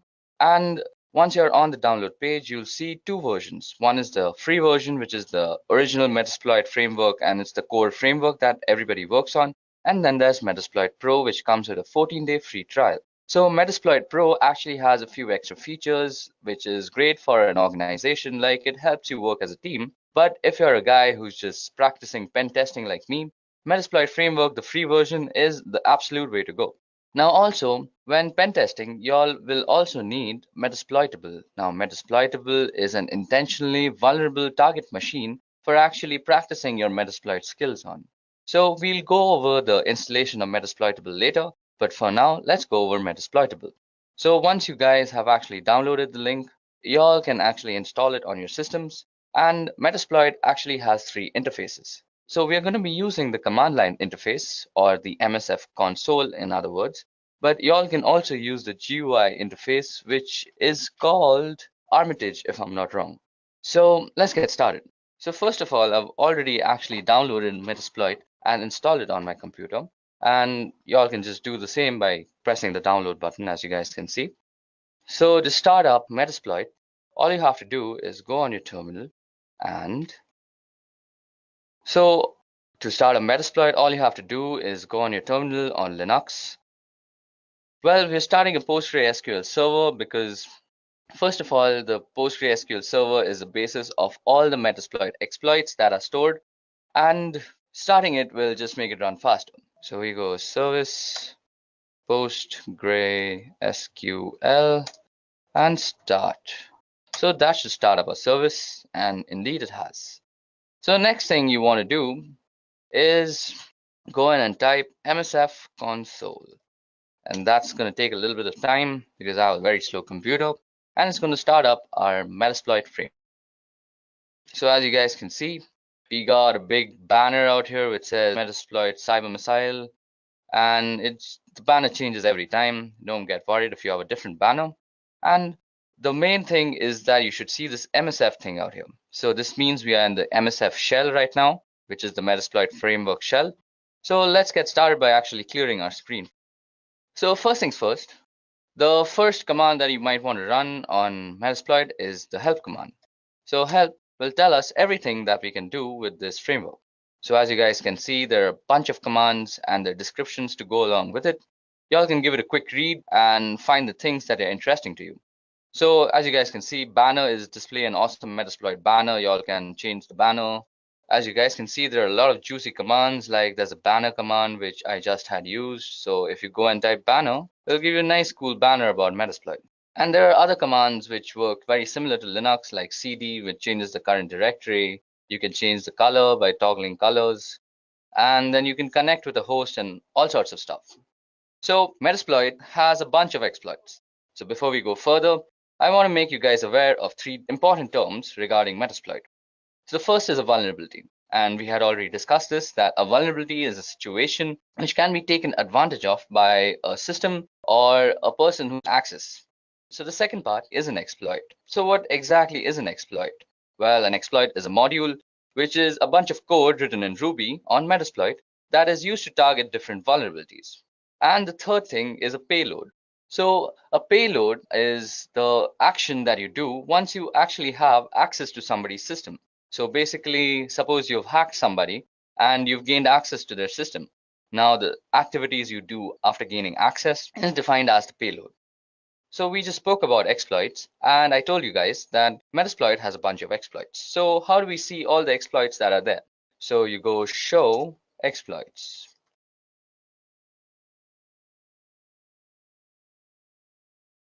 Well, as you guys can see, we've loaded up a bunch of exploits, which is basically all the exploits that Metasploit has to offer at this moment. So let me just increase the screen a bit. And let's scroll completely to the top.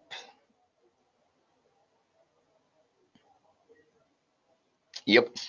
So as you guys can see, show exploits gave us a bunch of exploits, and it shows their name, a description, a disclosure date, and a rank. So the name and description is, as it says, it's the name of the exploit and it's a short description about it. The disclosure date is when the exploit was actually released by Metasploit, and the rank is how it has fared against the vulnerability it was released for since it was actually released. So as you guys can see, ranks range from excellent, great, good, and stuff. And we have a bunch of exploits. So as you guys can see, there's an Android exploit, there's a Samsung Galaxy Knox Android exploit, there are a bunch of Windows exploit, Adobe Flash exploits, FTP exploits, MySQL exploits, ASP.NET exploits, and a bunch of other stuff. So as you guys can see, there are a bunch of exploits to use, and it can get confusing and rather troublesome to search for the exploit you actually want to use. So as a pen tester, you can always go for the search keyword, which is basically, suppose you know that you have a MySQL server which has a bunch of vulnerabilities and you want to test those out. So you simply go search MySQL. Now I'll search the database for all the exploits that are related to MySQL and present them to you.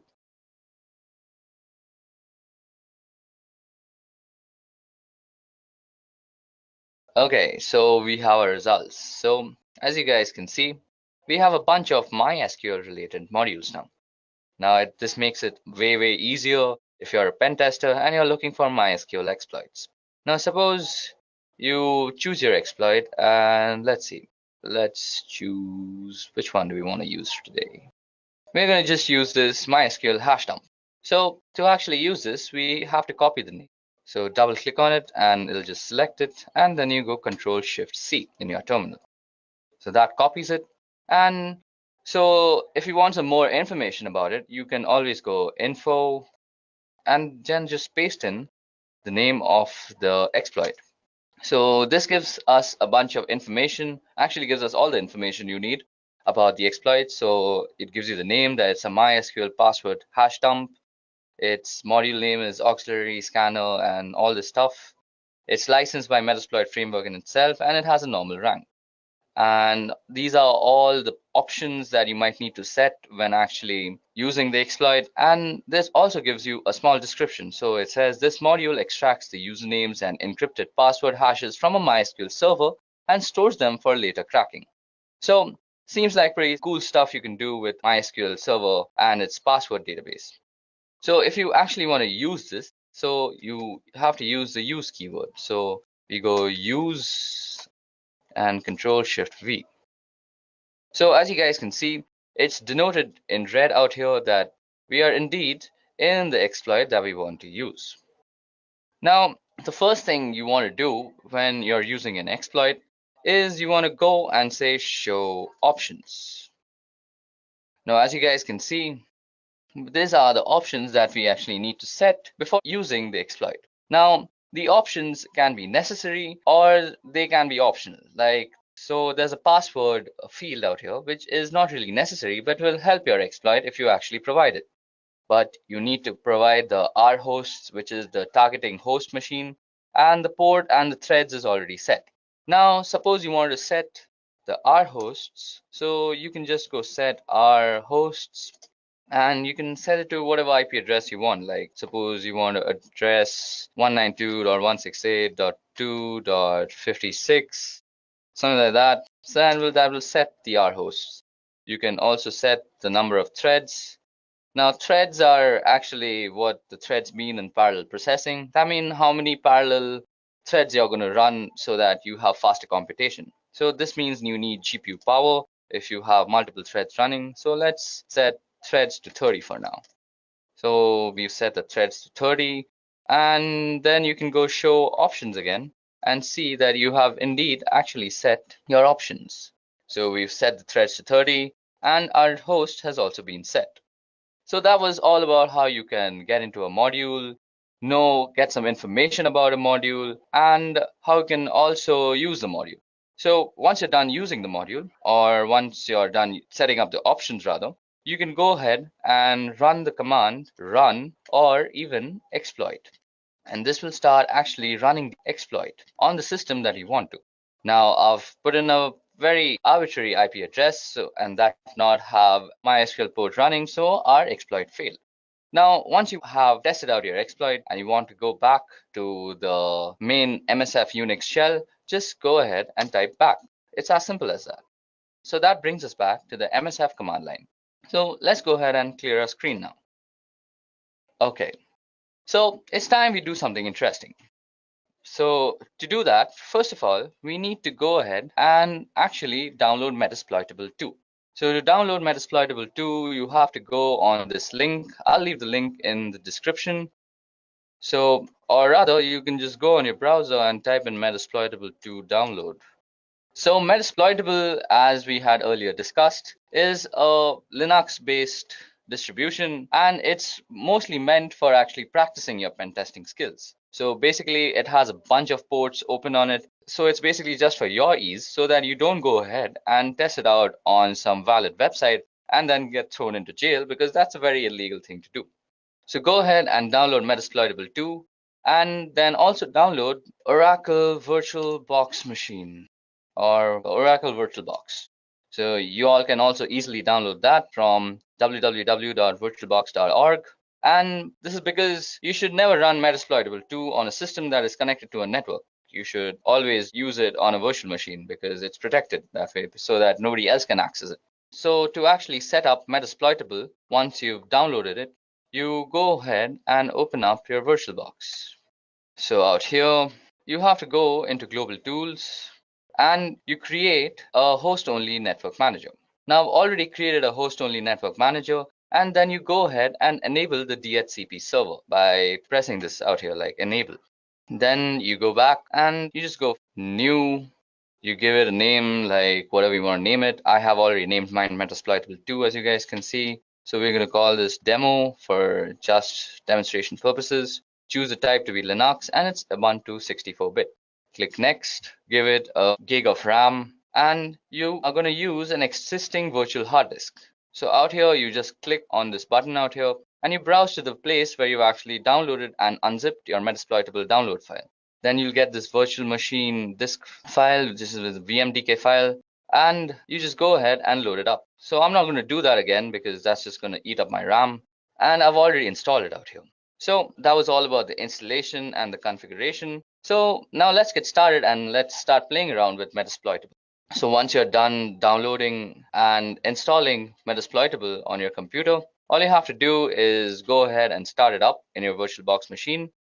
And the login ID and the password both are MSF admin.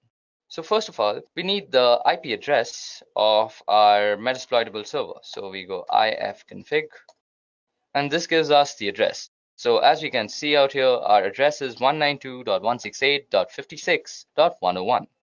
So once you go ahead and started up Metasploitable, it's time that we go ahead and exploit all the vulnerabilities that is presented to us by Metasploitable 2.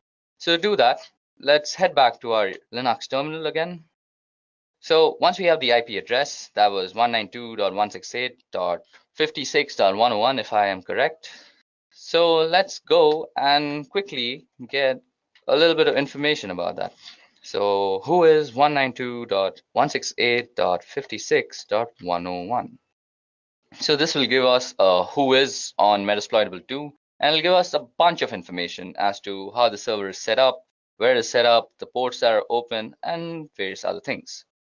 So as you guys can see, this gave us a complete who is. So to get some more information about our Metasploitable server, we're going to be using Nmap. Now, if you guys don't know about how to use Nmap, you can go out and check my other video on the playlist. I've made a pretty good Nmap tutorial. So we go Nmap -f -s and v, which is steel version, and we give it the name or the domain name server, 92.168.56.101. So we've got a juicy result out here, and we can see that there's a bunch of stuff open. So as you guys can see, there's the FTP port open, which has a version of VSFTPD 2.3.4. There's also Open SSH, which is 4.7 P1 Debian. There's also Telnet, which is almost miserable to have Telnet running on your computer. Then there's SMTP, there's HTTP, and there's a bunch of ports open, as you guys can just see on your screen. So it's time we actually use Metasploit like a pen tester to go ahead and test out these vulnerabilities. So let's choose these FTP things. So we have this FTP out here. So from the version number, which is given to us by the steel version flag on Nmap, we know that it's using VSFTPD 2.3.4. So we can easily search for an exploit of the same version. So as a pen tester, you would go search VSFTPD 2.3.4. So this should give us all the exploits that are available for this particular vulnerability. So as you guys can see, after a long search from the search VSFTPD, we found a vulnerability or an exploit that can take advantage of the vulnerability. So it's time we actually use this. So first of all, let's get some info about this. So info, let's copy down this thing, and then let's get some info about this. So as this module description says, this module exploits a malicious backdoor that was added to VSFTPD download archive. This backdoor was introduced in the VSFTPD 2.3.4 tar.gz archive between June 30th and Walla Walla. So we have the options of setting an R host. It has an available target. It's provided by these guys, and it's a pretty good exploit in my opinion. So let's go ahead and use it. So we go use and the name of the exploit. So it's visible to us that we've again entered the exploit module, which is unix/ftp/vsftpd234 backdoor. So what we're going to do is we are going to actually gain a backdoor access to our Metasploitable system. So to actually make this more believable, so if you guys go into your Metasploitable system, so you guys can see that you're in the root directory. So you can gain some root access by going sudo su and going msf admin. So we're now a root user in the msf admin, or rather the Metasploitable console. So if we go ls, we can see the various files. And if we go /home, we're in the home directory now. And if we do ls out here, we can see that there are a bunch of stuff. So there's an FTP folder, there's a hacked folder, there's an MSF admin folder, and there's service and there's user. So that's 5 folders if you guys remember. So now what we're going to do is we're going to gain some backdoor access into this system, and we're going to create a bunch of folders in the home directory. So let's get on doing that. So to do that, we head back to our Metasploit terminal, and we go show options as we had already entered our exploit. So go show options. So as we see, the options that we have to provide is the R host and the port number. Now the port number has already been set because it's 21, and that's where FTP runs, or rather TCP runs, and we now just have to set the host. So to set the host, we have to just put in the IP address of our Metasploitable server. So if I remember correctly, it's set our hosts to 192.168. 156.101. So that has set our hosts. So we can again check that if we've done it correctly by going show options. And we indeed have set our hosts. Now all we have to do is run the exploit. So we go and hit run. So as you guys can see, we have actually gained a backdoor service has spawned and it's handling, and the command shell session has started. Now you might be confused as to why do I have this blinking line? Well, this blinking line actually means that you are inside the Metasploitable server. That means we have already gained a backdoor access, and this blinking line denotes that we are on the terminal of Metasploitable 2. Now if you guys don't believe me, let's do some experimenting. So as I had said, I'll create a bunch of folders in the home directory. So let's change to the home directory first. Or rather, first you can also do a who am I, and instead you that you're the root user. Next, you go and do cd/home, and I'll change to the home directory. Now, let's make a bunch of folders, like make directory, this is a test. So that should have made a directory. So let's go into that directory, cd, this is a test. So we're already into the directory, this is a test. Now let's make a file called targets.txt. So that creates a file. So just to see if we have actually done it properly, let's go back to our Metasploitable server. Now in the home directory, you go and type in ls again. Okay, so let's type in ls and see. So as you guys can see, we have created this is a test folder, and it's already available there. So let's go and move into that folder. So this is a test, and we are already in that folder. So, and we had also created a text file which was called targets. So that was ls, and it should give us a targets.txt. So as you guys just saw, we gained a backdoor access into a remote system through a vulnerability that was available to us on the FTP port. So we first did that by scanning the entire domain name server of Metasploitable via Nmap and gaining some intelligence as to what ports are running and what ports are actually open. Then we found out that the FTP port was open. Then we went on to Metasploit and we exploit that vulnerability very successfully. We found out how to use the exploit, some information about that exploit, and in the end, we actually executed our commands. And we are already in that folder. So, and we had also created a text file which was called targets. So that was ls, and it should give us a targets.txt. So as you guys just saw, we gained a backdoor access into a remote system through a vulnerability that was available to us on the FTP port. So we first did that by scanning the entire domain name server of Metasploitable via Nmap and gaining some intelligence as to what ports are running and what ports are actually open. Then we found out that the FTP port was open. Then we went on to Metasploit and we exploit that vulnerability very successfully. We found out how to use the exploit, some information about that exploit, and in the end, we actually executed our commands.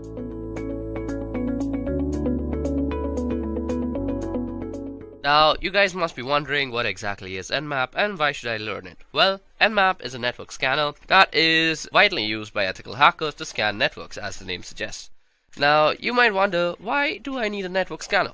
Well, let me give you an example. So, suppose you have a Wi-Fi that has been set up in your new house, and you realize that your data is being actually consumed at a faster rate than you are using it. Now, you have suspected that it's your pesky neighbor who keeps on connecting to your Wi-Fi and eating up all your data. So to actually confirm all your doubts, what you want to do is a network scan. And Nmap is a pretty wonderful tool to do that. Now, Nmap runs on Linux, Mac OS and Windows, and I'm mostly going to be running this on Linux because that's what I do most of my penetration testing and network testing on. So let's go ahead and get on with the installation of Nmap on your computer. So what you do is go apt-get install Nmap.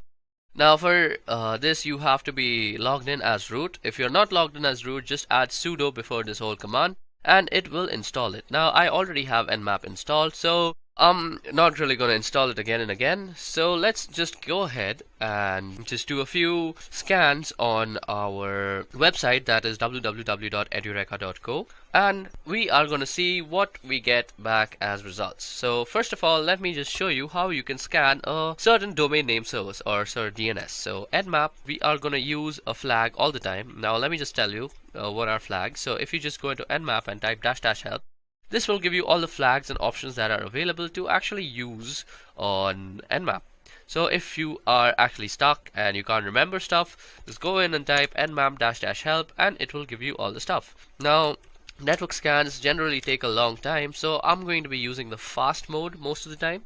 So for fast mode, all you have to do is type in edureka.co and sit and wait for this scan to get over. Now when the scan gets over, you will see a bunch of information, and let me just wait till that information pops up and then we'll talk about the information together. Okay, so as you guys can see, our scan has been completed. It took 13.71 seconds to actually do the scan.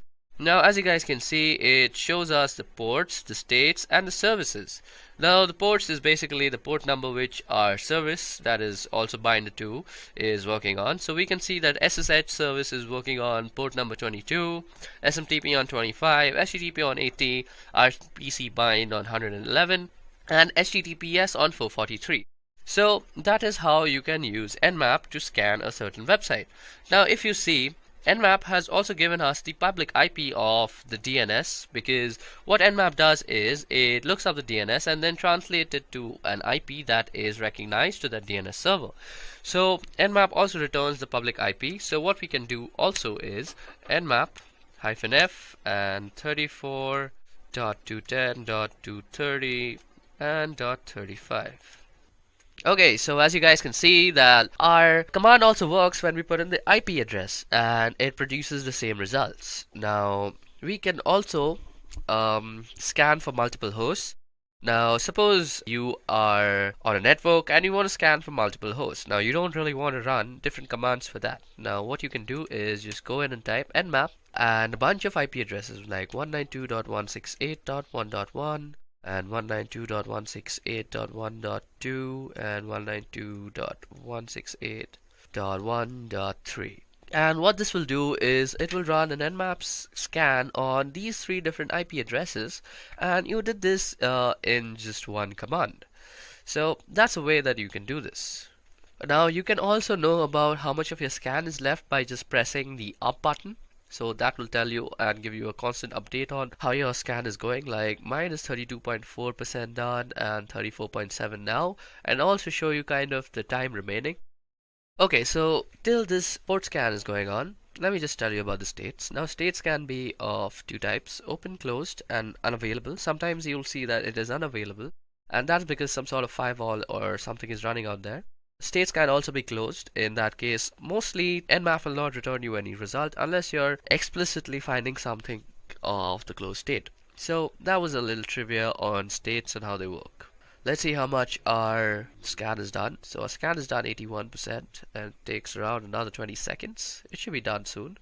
Now this scan could be significantly made faster with just the F tag, but I really want to give you all a good look into how this works. 97, 98, 99. Okay, so as you guys can see, this is our result. It gives us a bunch of ports and services. Now, as I just said, this thing can be also closed and also unavailable. So open and closed, we see both the examples. Okay, so that was about how you can scan multiple ports. So you can also scan multiple ports with this command, as I will show you. So 192.168.1.1 to 30. Now what this will do is basically scan everything from 192.168.1.1 to 192.168.1.2 up till 30, like that. So this is a very useful way of actually scanning multiple IP addresses, and let me just show you how that works. Since we have used the F flag, this is going to work considerably faster. Now as you guys can see out here, this had taken around 119 seconds, so that's around 2 minutes. Now this will take a considerably lesser time. So let's see, this was done in 29.91 seconds and we did 30 IP addresses. So we see that -F surely speedens the whole scanning process. Now you can also give nmap a target list. Now let me make a target list. So targets.txt. Let me just cat it out for you. So there's nothing in it. Now all I want to do is edit this file. So let me just edit that file and put in 192.168.1.1, 192.168.1.2, 192.168.1.3, 192.168.1.4, 192.168.1.5, or 15. Boom, roasted. Now all we have to do is save it. So that saves it, and Control X to actually exit it. Now you can go ahead and view what is in targets.txt. So as you guys can see, this is what is in targets.txt. And now you can just pass it to nmap with the IL flag, and you could say that nmap is going to actually scan all the IP addresses that are in this file. So let that just run. So this will take a little bit of time because it's 5 IP addresses and it's not really running on the fast mode. 83% of our work is done. Okay, so as we see, our scan has been completed. Now what you see out here is the scan results for whatever we had provided in the targets.txt list. So that's how you can also provide nmap input file, and it will give you the results for all the targets that were specified in the file. Now let's go ahead and talk about a little bit on port scanning. So nmap is also a brilliant tool for scanning ports, and if you have a server or a website, you know that there are around 65,535 ports out there on every server, and almost 99% are unused. So sometimes scanning ports is really a necessity. Now you can scan ports by just using the P flag and specifying the port number, and this is how you would do it, and you would just specify the IP address after that.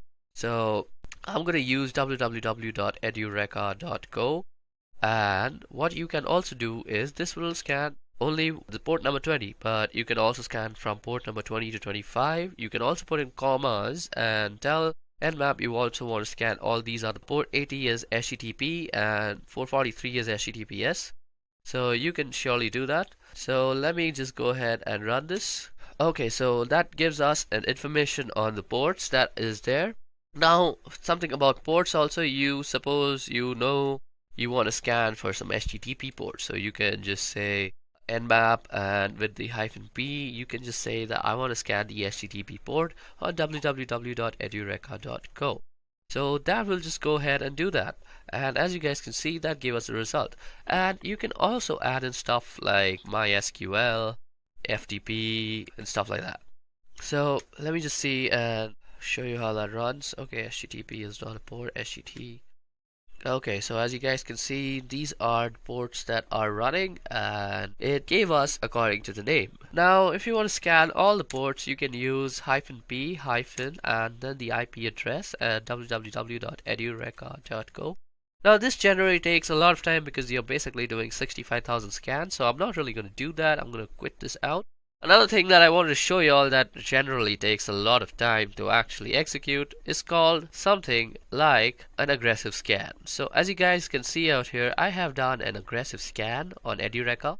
So to do that, all you have to do is nmap-a, and then you go edureka.go. So let us see how much time did this take to actually execute. This took 459 seconds. That's a long time for a scan. But it gives us a bunch of other information. For example, it gives us the trace route. So what is a trace route, first of all? So trace route is the route taken by a packet to actually reach the clients and the target server. So as you guys can see, our packet had 22 hops. First it went to the first hop was to the gateway router, that is 192.168.1.1. Then it went to the Airtel lease line, then it went to this IP address, then it went to the BSNL VSNL.net, and it went to London, New York, then Chicago, and it went all the way up to wherever this thing is hosted. That was some information, and then there is some other information given to us like the TCP open, TCP wrap, program versions, port types, port states, and all sorts of other information is given about in an aggressive scan. Another scan that I have previously also done and kept for y'all is because it takes a lot of time, and I have done something called the service version. So nmap-s and v with v capital will give you the service version. So it tries to actually guess the version of the service that is running. So for example, on the TCP port, it tells us it is postfix SMTPD. On the Apache, it's Apache HTTPD, and you can see all sorts of versions that are here.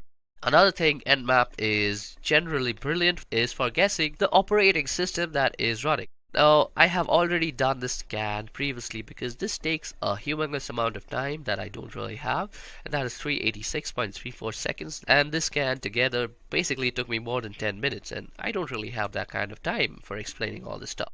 So, as you guys can see out here, the OS is kind of, OS detail is Fortinet, FortiGate. It kind of tries to guess the OS upon the time to live that is in the response from the packets that it sends. So, -SV, -O, and -A are some really cool stuff that you might want to know. Another thing that you can do is traceroute, as I had just told y'all, and y'all can do traceroute separately. So you go --traceroute, and then you say the name of any sort of website. So suppose I want to know how I reach netflix.com. So I go netflix.com, and this will give me a trace route that shows me how my packet actually reaches netflix.com.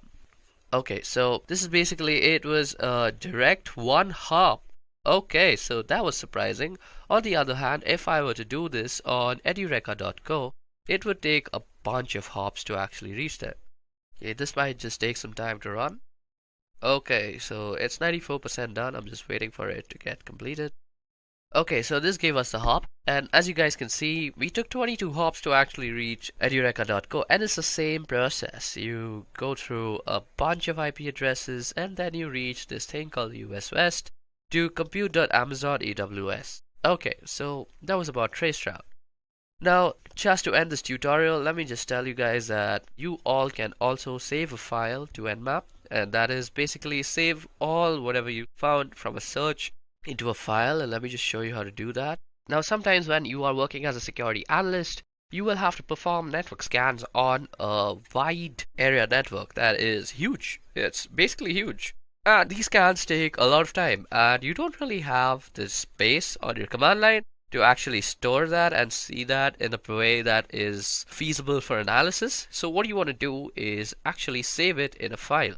So what you can do is say nmap on, and then you can say the name of the file. We could say results.txt, and we could save this in file. So www.edureka.co. So whatever search result is going to be generated is going to be stored in this file called results.txt. Now this file need not exist from before. It will just be created by nmap. And now you see if I do ls, we have a targets or a results.txt. Now if I just cat out that file, let me just less it actually. Results.txt. And what you see out here is an nmap scan result that is stored. Another thing that I would like to show you all before I end this Nmap tutorial is a verbose mode. So for verbose mode is basically when we were pressing up arrows to see how much of our scan is done, you can basically do that with verbose mode. So you go -f and -v for verbose, and you could say www.edureka.co. And this will basically give you a verbose mode of what is actually going on. I'll tell you everything, and boom, roasted, there it's done. And we have finished our Nmap tutorial. And now you see if I do ls, we have a targets or a results.txt. Now if I just cat out that file, let me just less it actually. Results.txt. And what you see out here is an Nmap scan result that is stored. Another thing that I would like to show you all before I end this Nmap tutorial is a verbose mode. So for verbose mode is basically when we were pressing up arrows to see how much of our scan is done, you can basically do that with verbose mode.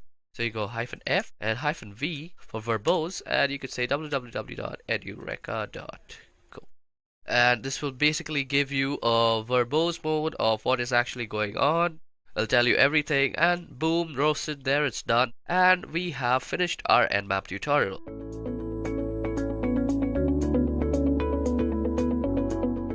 So first of all, what exactly is cross-site scripting?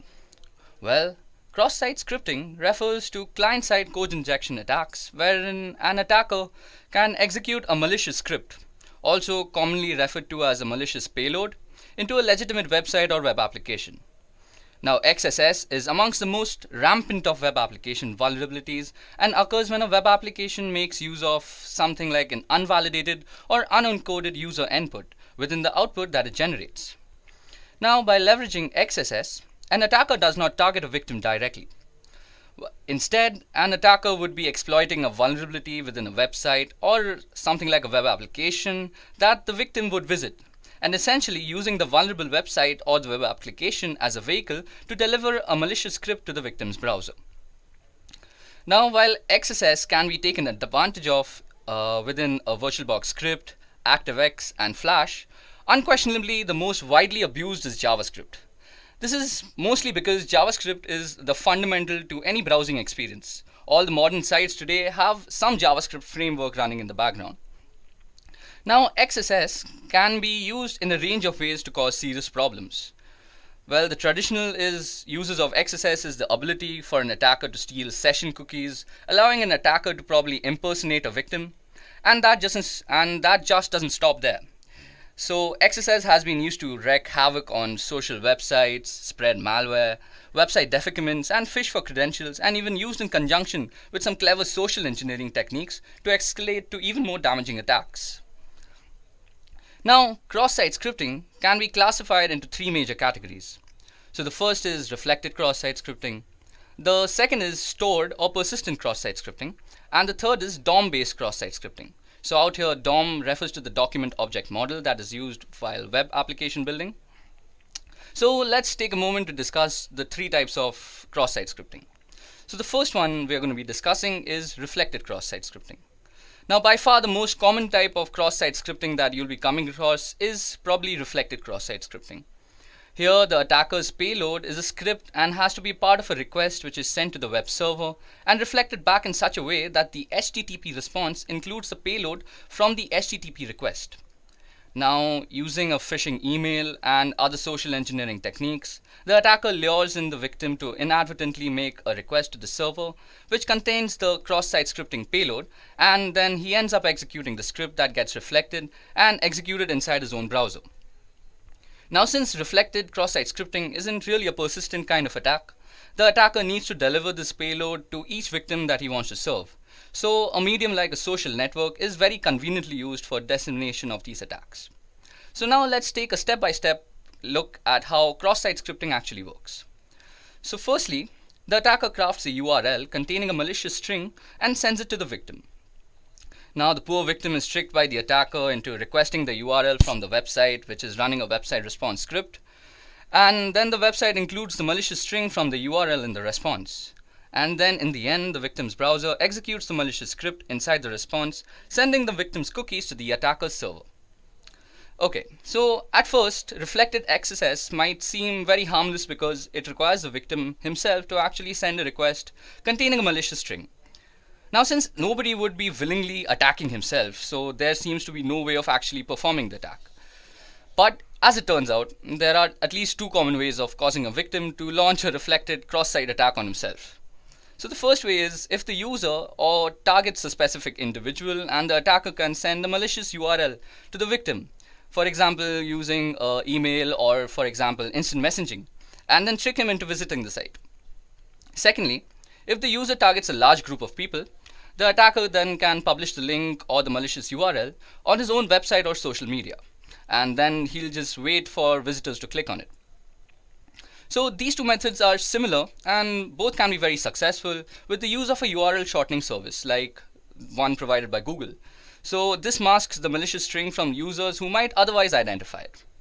Okay, so that was all about reflected cross-site scripting. Let's move on to stored cross-site scripting now. So the most damaging type of cross-site scripting that is there today is persistent or stored cross-site scripting.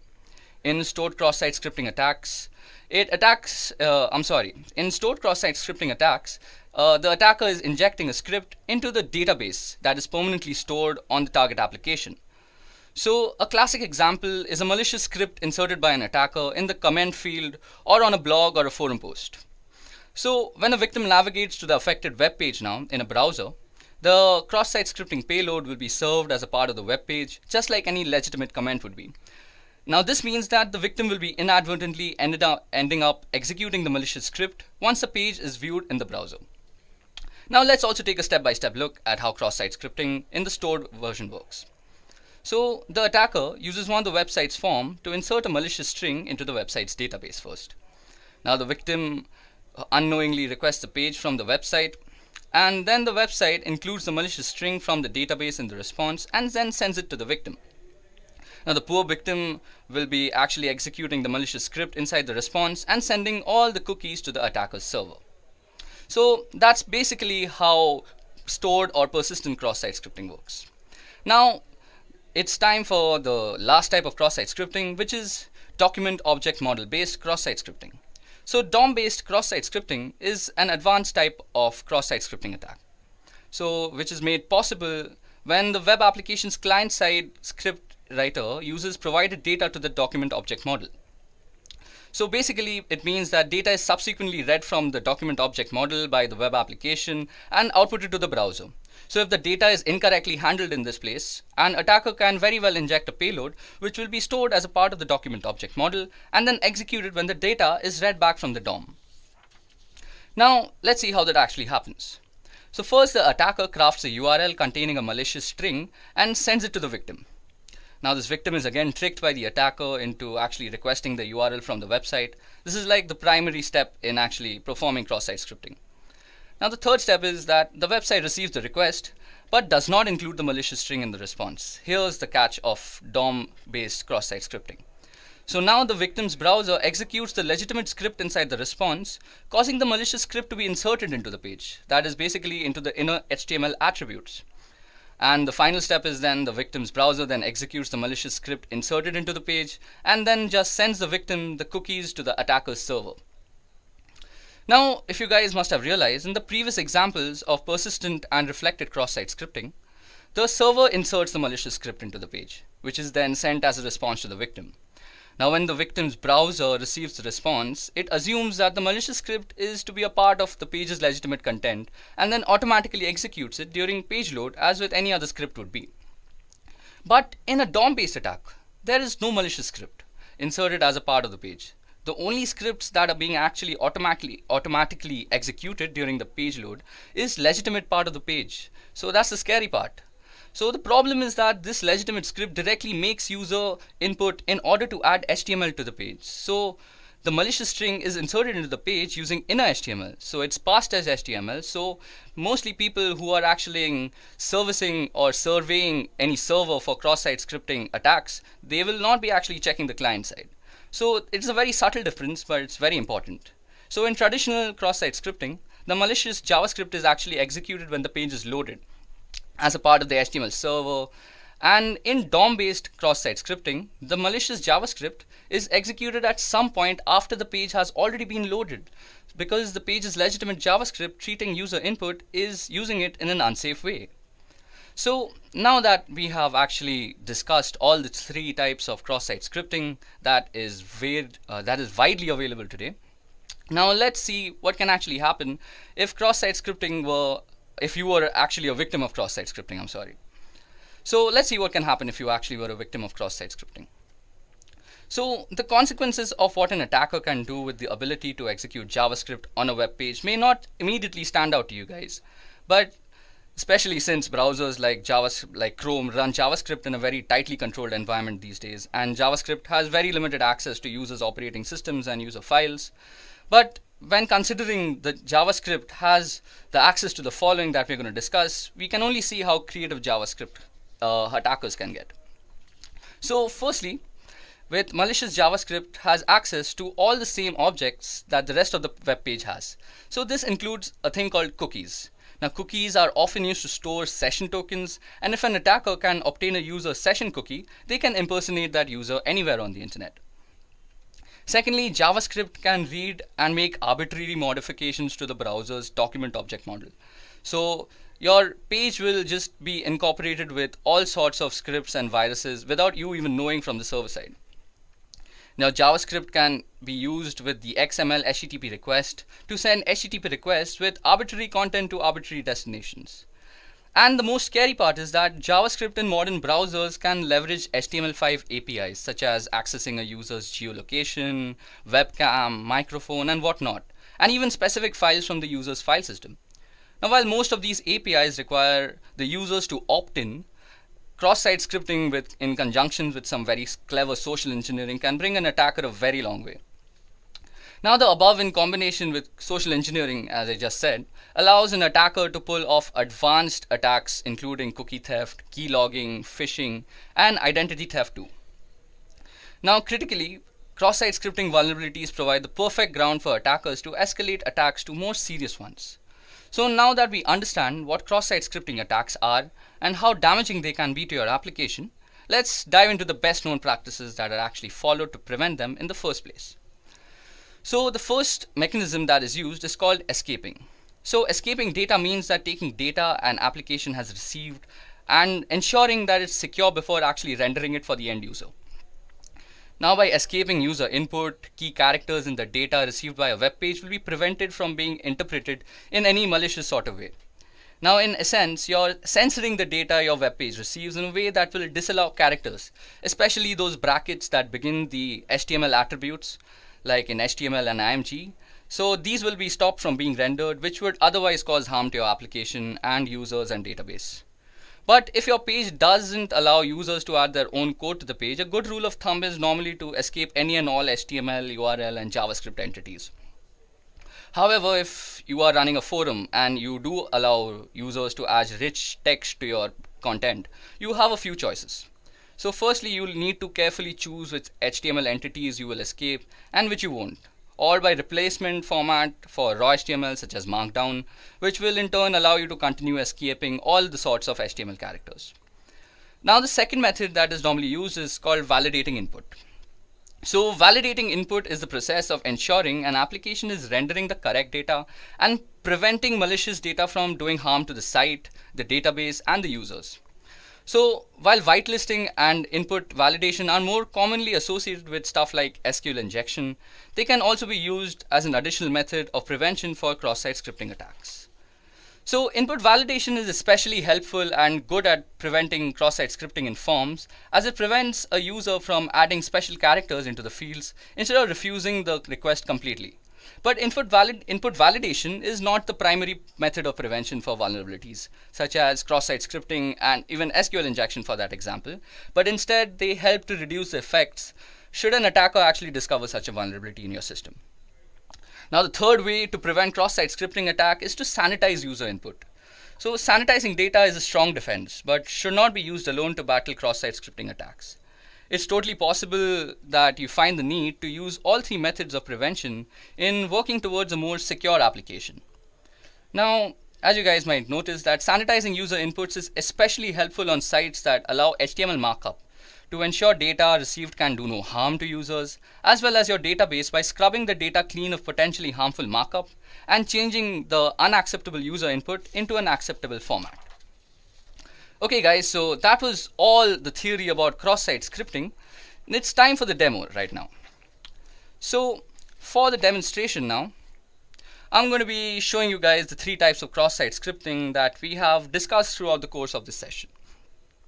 So not only will this be rather interesting to see how cross-site scripting works on a vulnerable web application, but it will also give us a better understanding of cross-site scripting in itself. Now, to perform cross-site scripting is a very big crime, so we really can't target any random website or web application for that matter. So keeping that thing in mind, I have chosen the Broken Web Application project. So this is brought to us by OWASP, which stands for Open Source Web Application Security Project. Now, the Broken Web Application Project, or BWAP, is a broken web application that is intentionally vulnerable, and it incorporates a majority of the known bugs that are out there. And it is widely used by security enthusiasts, students, and practicing ethical hackers to mostly practice and nurture their skills in the right direction. Okay, so to get started, first of all, we need to download a few files and get things ready. So first of all, we'll download the Broken Web Application project, and I'll be leaving the download link in the description just in case you guys want to practice in your own free time. Secondly, we'll need to download a VirtualBox. Now, after we have both the files ready and we have it installed and we have our Broken Web Application installed in the virtual machine, we are good to go. Now, I've already done all that boring job and actually installed the Broken Web Application. As you guys can see, I'm already running the OWASP Broken Web Application on my virtual machine. And this is the OWASP virtual machine. So as you guys can see, it's based off Linux. And if we go ifconfig, it'll give us the IP address that it's running on. So as you guys can see, it's running on 192.168.146.4. So if we just head over there, yeah, I've already opened that up, we get a portal. So for this particular demonstration, I'm going to be using the Broken Web Application project and also WebGoat. So first of all, let's head over to the Broken Web Application project. So we'll be greeted with a login screen out here, and the credentials for this is B and bug, as you guys can see. So just go and enter login after you've entered the credentials. Okay, so you all will be welcome with a place where you can choose your bug, and you can also choose the amount of security that you want to practice with.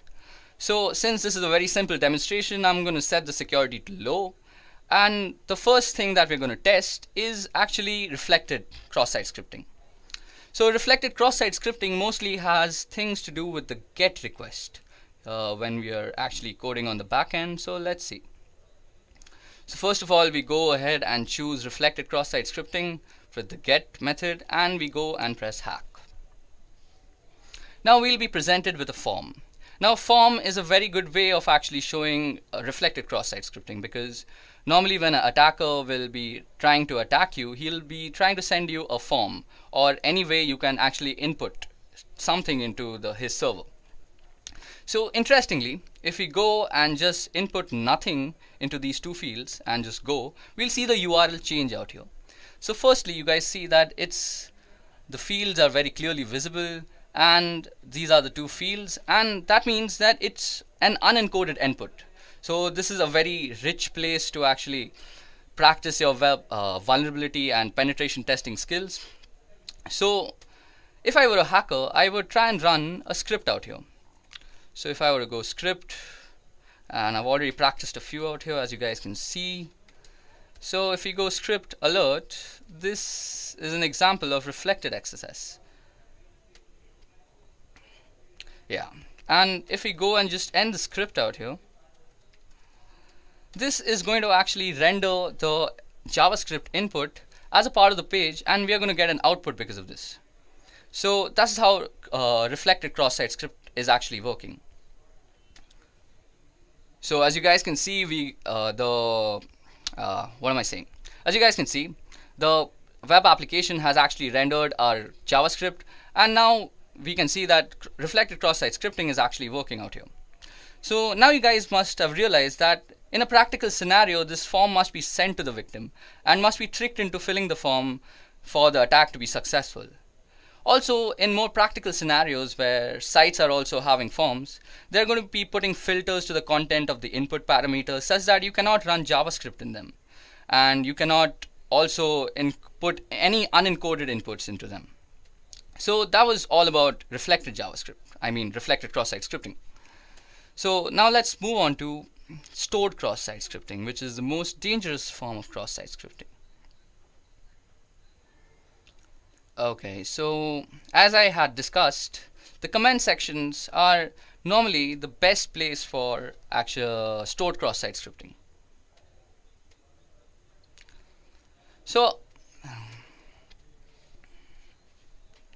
as you guys can see out here, we already have a few comments that I had added for practicing. Now in stored cross-site scripting, the attacker is normally attacking the data that is stored. So basically we are going to inject the script into the database, into the server. So if the script has some malicious intent, and it can do a multitude of things if it has a malicious intent, we'll not get into that. So for that reason, let's first add a normal comment out here. So let's say if this was a blog, I'd say good job there, like I'd said, or something like, hey man, nice work. And if you go and press submit, okay, it's showing this is an example of persistent cross-site scripting because I had already inserted a malicious script. So this is that script out here, the second input. But just for demonstration purposes, let's go ahead and input it again. So we can also input raw data, that is unencoded input, in the form of a script. So let's go alert. And let's just print hello world.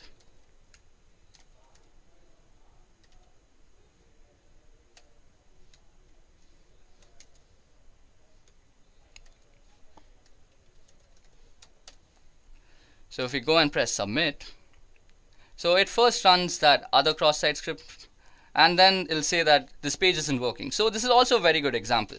Now we have two scripts actually running on this page. So the first one is actually, this is an example of cross-site scripting, persistent. So that was the second one. And then comes the hello world. So that's actually two scripts running back to back. So anybody, if I were to actually come back to this site any other day and these comments existed, it would just get automatically executed from the database because we are referring to it. Okay, so time for DOM-based cross-site scripting, and I was using this application for the first time yesterday, and I realized that there is actually no way that we can actually test DOM-based cross-site scripting here. So to actually test DOM-based cross-site scripting, we are going to be using this thing called WebGoat. Now the login credentials to WebGoat is guest for the username and guest for the password. I had already logged in, so it didn't ask me. So now if you go out here and go under cross-site scripting in XSS, you will also see that there is no options available for actually DOM-based cross-site scripting. This is because it's under AJAX security, or AJAX if you might pronounce it that way.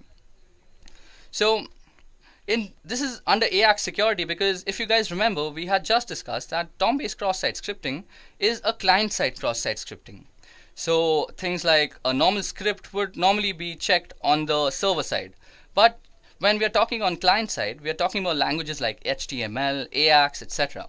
So you can put your scripts in HTML form. So suppose we were to go, so let's input a script first. So suppose we were to go script hello world. Now if we go and submit the solution, nothing actually happens because we are actually putting in encoded inputs out there. It's the DOM that is unencoded. Now if we were to actually go in and input in a language that the client side actually understands, for example HTML, so we'd immediately get a result. So first of all, it's going to actually manipulate the inner HTML attributes of the site. So if we go image and we put a source, now let's not give the source anything, and on an error, we're going to run some simple JavaScript. So alert, and we can say this is an example of DOM-based XSS. Now as soon as I end the image tag, this is going to get run because the client side is always rendering the client side page. So watch this. Sorry, I think I mistyped somewhere. Okay, let's go again. So image. Okay, let's use something I've already used. And you can see that it says hacked. And out here, we've not even pressed submit solution. So out here, you can see that as soon as we completed it, it's again saying hacked. So that means as soon as you complete the query or the client-side HTML language, so that will completely trigger the cross-site payload. Image tag, this is going to get run because the client side is always rendering the client side page. So watch this.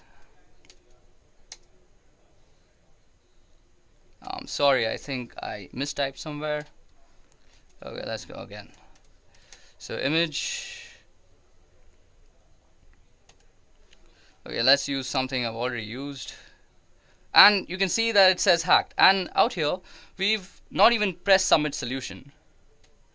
So out here, you can see that as soon as we completed it, it's again saying hacked. So that means as soon as you complete the query or the client-side HTML language, so that will completely trigger the cross-site payload.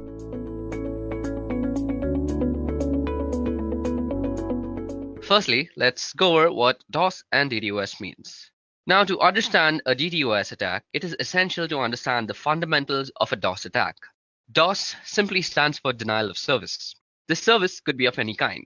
For example, imagine your mother confiscates your cell phone when you are preparing for your exams to help you study, without any sort of distraction. While the intentions of your mother is truly out of care and concern, you are being denied the service of calling and any other service offered by your cell phone. Now, with respect to a computer and computer networks, a denial of service could be in the form of hijacking web servers, overloading ports with requests, rendering them unusable, denying wireless authentication, and denying any sort of service that is provided on the internet. Attacks of such intent can be performed from a single machine. While single machine attacks are much easier to execute and monitor, they are also easy to detect and mitigate.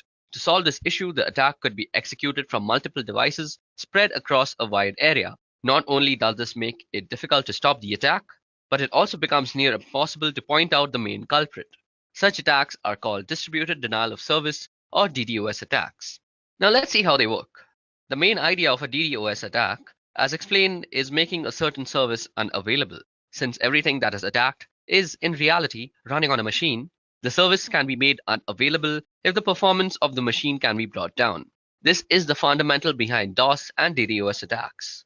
Now, some DOS attacks are executed by flooding servers with connection requests until the server is overloaded and is deemed useless. Others are executed by sending unfragmented packets to a server which they are unable to handle. These methods, when executed by a botnet, exponentially increase the amount of damage that they are doing, and their difficulty to mitigate increases in leaps and bounds. To understand more about how these attacks work, let us look at the different types of attacks. Now, while there are plenty of ways to perform a DDoS attack, I'll be listing down the more famous ones. These methodologies have become famous due to their success rate and the damage they have caused over time. It is important to note that with the advancement in technology, the more creative minds have devised more devious ways to perform DOS attacks. Now, the first type of methodology that we're going to discuss is called ping of death. Now, according to the TCP/IP protocol, the maximum size of a packet can be 65,535 bytes. The ping of death attack exploits this particular fact. In this type of attack, the attacker sends packets that are more than the max packet size when the packet fragments are added up. Computers generally do not know what to do with such packets and end up freezing or sometimes crashing entirely. Then we come to reflected attacks. This particular attack is more often than not used with the help of a botnet. The attacker sends a host of innocent computers a connection request using a botnet, which are also called reflectors. Now, this connection that comes from the botnet looks like it comes from the victim, and this is done by spoofing the source part in the packet header. This makes the host of computers send an acknowledgement to the victim computer.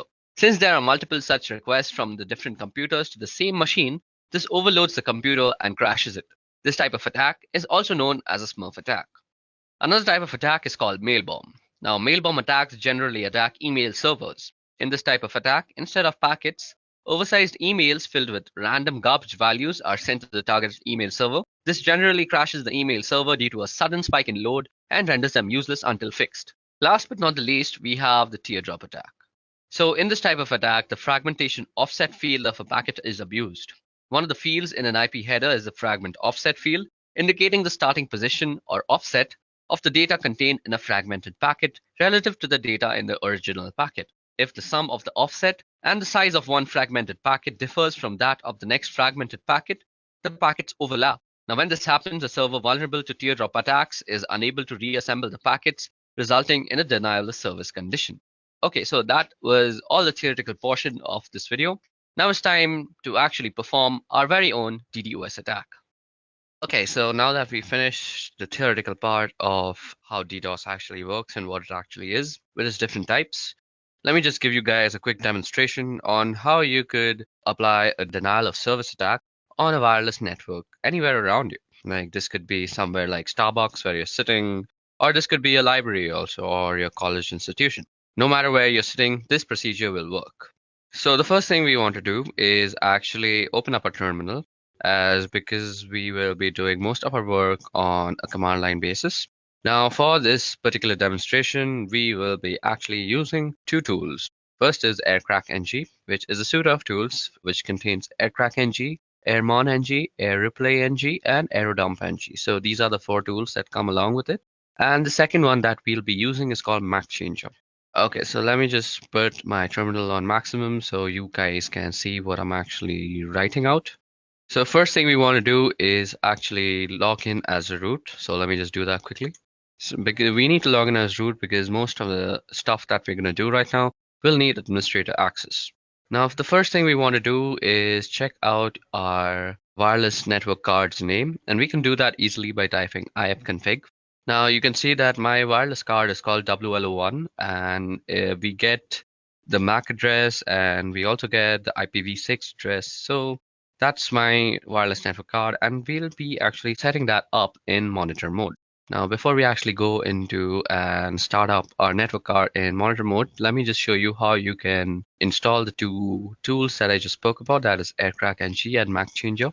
So to install AirCrackNG, you can just go apt-get install AirCrackNG, hit enter, and this should do it for you. I already have it installed, so it's not going to do much.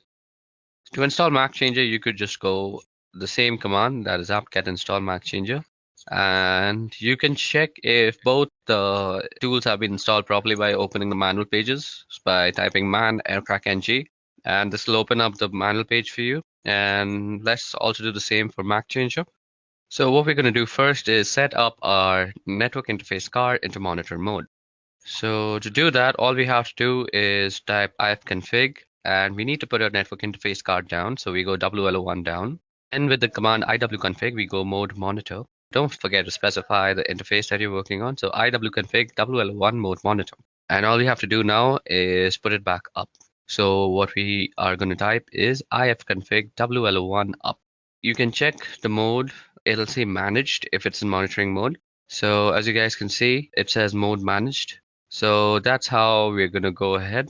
So you can check that just for your own purposes. So we can also check for only WLO1 by specifying the interface. Or you could also check the mode only by passing it through a pipe function, and that is using grep mode. So iwconfig WLO1 grep and mode. Well, mode begins with a capital M, so that's how you would probably return it. So as you guys can see, that has returned the mode for us, along with the access point and the frequency. Okay, so that was a little fun trivia on how you could fetch the mode from a certain command, that like iwconfig, by passing it through a pipe and grabbing it with mode.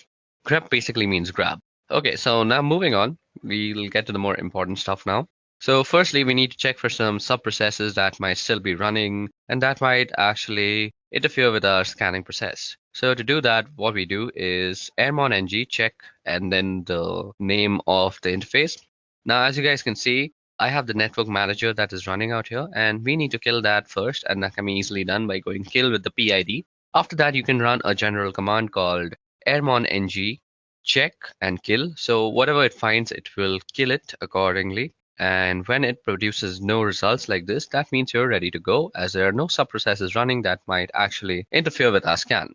Now what we want to do is we want to run a dump scan on the network interface card and check out all the possible access points that are available to us. So as you guys can see, this produces a bunch of access points and they come with their BSS IDs. They also have the power, which is the PWR, that is the power of the signal.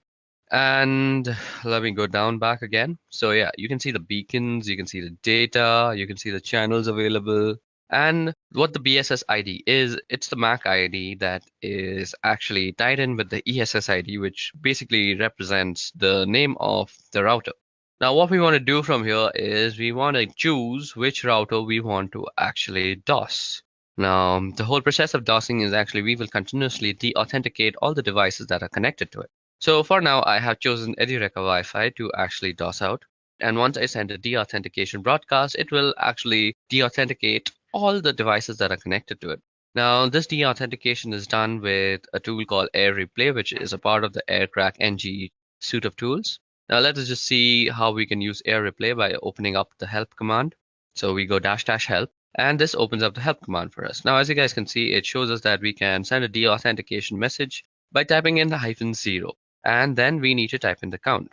So what we are going to do is type in -0, which will send a deauthentication message, and now we can type 1 or 0. So 1 will send only one deauthentication message, while 0 will continuously loop it and send a bunch of deauthentication messages. We are going to say 0 because we want to be sure that we are deauthenticating everybody. And we can also generally specify the person we also want to specifically deauthenticate. But for this demonstration, I'm just going to try and deauthenticate everybody that is there. So what we are going to do is we are going to copy down the MAC address or the BSS ID as you would know it. And then we are going to run the authentication message. Now, as you guys can see, our deauthentication message is beginning to hunt on channel 9. Now, as you guys know, and as I already know, that our BSS ID or the MAC address is working on channel 6. Now we can easily change the channel that our interface is working on by just going iwconfig w1 and then channel and then specifying the channel. Now, as you guys can see, our chosen router is working on channel 6, so that's exactly what we're going to do. Now, as you guys can see, it immediately starts sending deauthentication codes to the specified router, and this will actually make any device that is connected to that router almost unusable. You might see that you are still connected to the Wi-Fi, but try browsing the internet with them. You will never be able to actually reach any site, as I'm constantly deauthenticating your service. You will need that four-way handshake all the time, and even if it completes, you are suddenly deauthenticated again because I'm running this thing on a loop.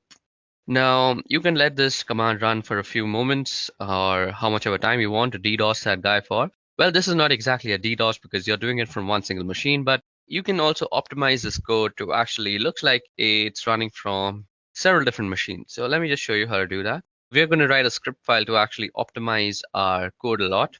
So this script file will actually automate most of the things that we just did and also optimize a little by changing our MAC address every single time. So we become hard to actually point out. So the first thing that we want to do is we want to put our wireless network card down. And maybe that's not the first thing that I want to do. Just give me a moment to think about this. I haven't actually thought this through, and I'm doing this on the fly. Okay, so the first thing that we're going to do is we're going to start a while loop that is going to continuously run until we actually externally stop it. So we go while true, and then we're going to say do. And the first thing that we want to do is send out a deauthentication message, and we are going to send it around 10 deauthentication messages. And we want to run it on a specific BSS ID. So that is the BSS ID that I had copied. So let me just put in that. And then we just put in the interface that it's supposed to work on. Now, what we want to do after that is we want to change the MAC address after we have sent all these 10 packets. So what we will need to do is put down our wireless network. And as I already discussed, we can do that with ifconfig WL1 down. And now what we want to do is change our MAC address. So we can do that with the simple tool that we had installed and saying MAC changer -r. So let me just open up a quick tab and show you guys how MAC changer actually works. Now you can already check out my other video called the ethical hacking course, which actually covers a lot of topics, and MAC changer is just one of them. And you can check how to use it in depth in that video. But for now, let me just give you a brief introduction to how MAC changer works. The MAC changer will basically give you a new MAC address every time. Let me just open up the help menu for you guys. So as you guys can see, these are the options that are available to us. We can get a random MAC address. We can also tell it to show our MAC address. And we also have to specify the interface when we want to show us the MAC address. Now let me just generate a new MAC address.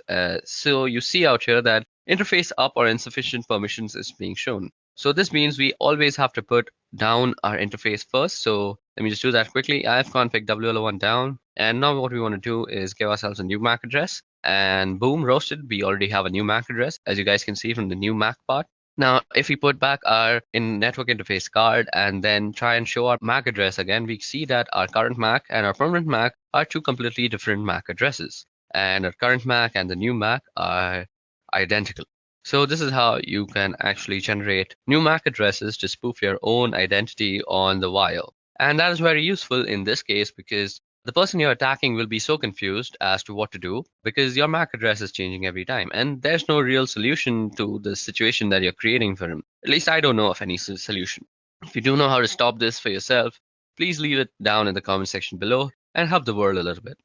Now we want to also get to know what our MAC address is every time. So let me just pipe my function through the whole thing, and let me just try and grab the new MAC address. So MAC changer our WL1 and grep MAC, and then we want to put our network card in the monitor mode, and then we also want to put up our network interface card. Now what we want to do out here is optimize it. So we can't be attacking constantly. So let us put a sleep timer. So this will make our program sleep for a particular amount of time. I'm going to make it sleep for 5 seconds. So after every 5 seconds, it's gonna send that particular BSS ID 10 deauthentication messages.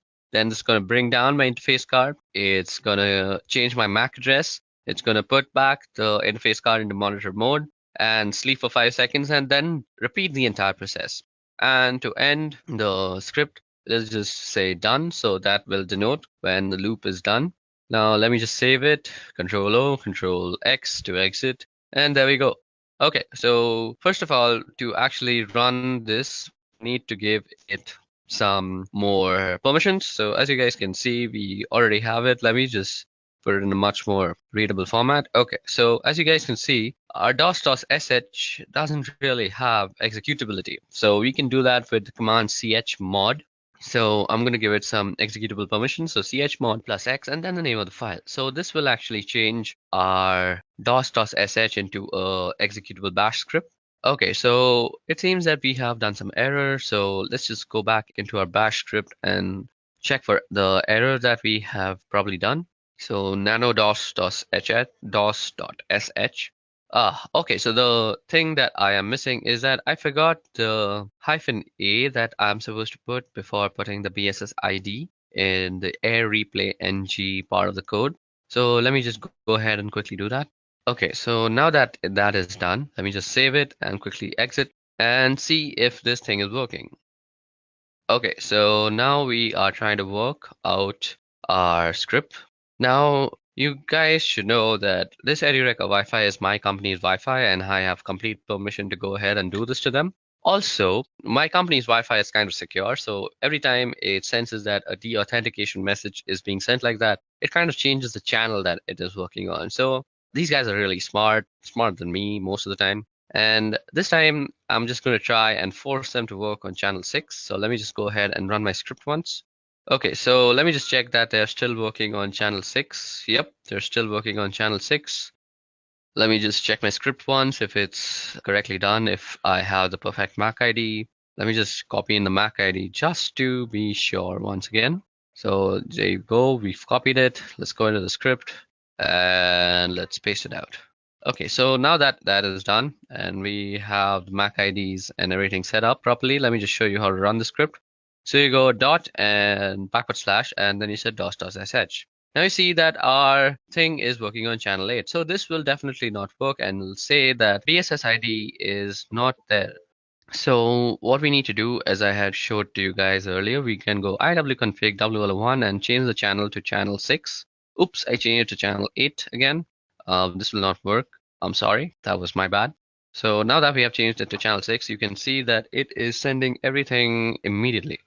Okay, so that is actually running our script very well. And as you guys can see, the security measures that are taken by my company, it will not always work on channel 6.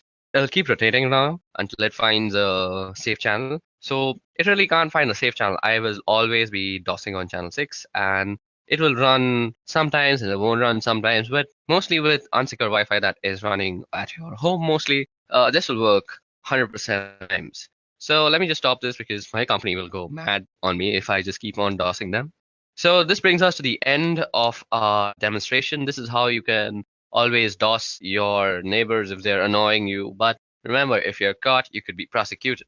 So this was about how DDoS works, what DDoS actually is, and the different types, and how you can do one on your own with your own system. And by my company, it will not always work on channel 6.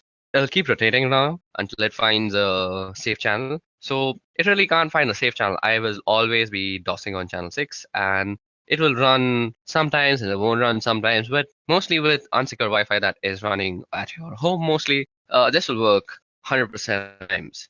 So let me just stop this because my company will go mad on me if I just keep on DOSing them. So this brings us to the end of our demonstration. This is how you can always DOS your neighbors if they're annoying you. But remember, if you're caught, you could be prosecuted. So this was about how DDoS works, what DDoS actually is, and the different types, and how you can do one on your own with your own system.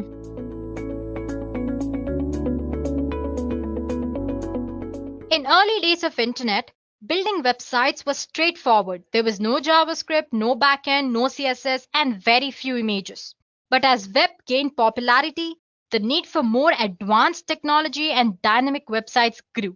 This led to development of Common Gateway Interface, or CGI as we call it, and server-side scripting languages like ASP, JavaScript, PHP, and many others. Websites changed and started storing user input and site content in databases. Each and every data field of a website is like a gate to database. For example, in login form, the user enters the login data. In search field, the user enters a search text. And in data saving form, the user enters the data to be saved. All this indicate data goes to database. So instead of correct data, if any malicious code is entered, then there are possibilities for some serious damage to happen to the database and sometimes to the entire system. And this is what SQL injection is all about. I'm sure you've heard of SQL. SQL Query Language, or SQL, is a language which is designed to manipulate and manage data in a database. SQL injection attack is a type of cybersecurity attack that targets these databases using specifically crafted SQL statements to trick the systems into doing unexpected and undesired things. So by leveraging an SQL injection vulnerability present in web application or a website, given the right circumstances, an attacker can use it to bypass web application's authentication details, as in if you have login and password, user can or attacker can enter just the user ID, skip the password entry and get into the system. Or it can sometimes retrieve the content of an entire database. He can also use SQL injection vulnerability to add, modify, and sometimes delete records in a database, affecting data integrity. Well, using this vulnerability, attacker can do unimaginable things. This exactly shows how dangerous an SQL injection can be. Now let's check out how a typical SQL injection is carried out. Well, let's start with non-technical explanation. Guys, I have a simple analogy here.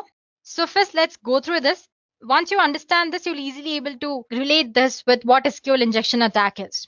So anyway, first imagine that you have a fully automated bus that functions based on the instructions given by human through a standard web form. Well, that form might look something like this. For example, the form might say, drive through the route and where should the bus stop? If, when should the bus stop? This route and where should the bus stop and this condition, that's when should the bus stop, or the user inputs. This is where user have to enter the input into the form. Now after putting some data into the field, it looks something like this. Drive through route 77 and stop at the bus stop if there are people at the bus stop. Well, that looks simple enough, right? So basically here the human or the person is trying to give three instructions. That is, bus should stop at route 77. It should stop at the bus stop if there are people at the bus stop. Well, that sounds harmless. Now imagine a scenario where someone manages to send these instructions, which look something like this. Drive through route 77 and do not stop at the bus stop and ignore rest of the form if there are people at the bus stop. And now since the bus is fully automated, it does exactly as instructed. It drives up route 77 and does not stop at any bus stop even when there are people waiting, because the instruction says do not stop at the bus stop and ignore the rest of the form. So this part, which is if there are people at the bus stop, is ignored. We were able to do this because the query structure and the supplied data are not separated properly. So the automated bus does not differentiate between the instructions and the data. It simply does anything that it is fed with or asked to do. While SQL injection attacks are based on the same concept. Attackers are able to inject malicious instructions into good ones, all of which are then sent to database server through a web application. And now the technical explanation. An SQL injection needs two conditions to exist, which is a relational database that uses SQL and a user-controlled input which is directly used in an SQL query. Let's say we have an SQL statement, a simple SQL statement. The statement says select from table users where username is so and password is so and so. Basically, you can think of it as a code for a login form. It's asking for the username and the password. This SQL statement is passed to a function that sends the entire string to connect a database where it will be passed, executed, and returns a result at the end. If you have noticed, the statement contains some special characters, right? We have asterisk here to return all the columns for selected database row. And then there is equals to only returns values that match the search string. And then we have single quote here and here to tell the SQL database where the search string starts or ends. So for user, you have starting here, ending here, and for password here. So basically a pair. Now consider the following example in which a website user is able to change the values of this user and password such as in login form. So if the values are put into user and password, it looks something like this. Select from users table where username is Dean and password is Winchesters. And the SQL statement is simple enough. It's very direct. So if there is a user called Dean with password Winchesters, then all the columns of table users are extracted. Now suppose if the input is not properly sanitized by the web application, the attacker can easily insert some malicious SQL statement like this. The username might be Dean or 1 is equal to 1, and then you have double hyphen followed by password is equal to Winchesters. So basically, along with the data, the user or the attacker has tried to enter a malicious SQL statement disguising it as a data here. So guys, you need to notice two things here. First one, we have or 1 is equal to 1. It's a condition that will always be true. Therefore, it is accepted as a valid input by application.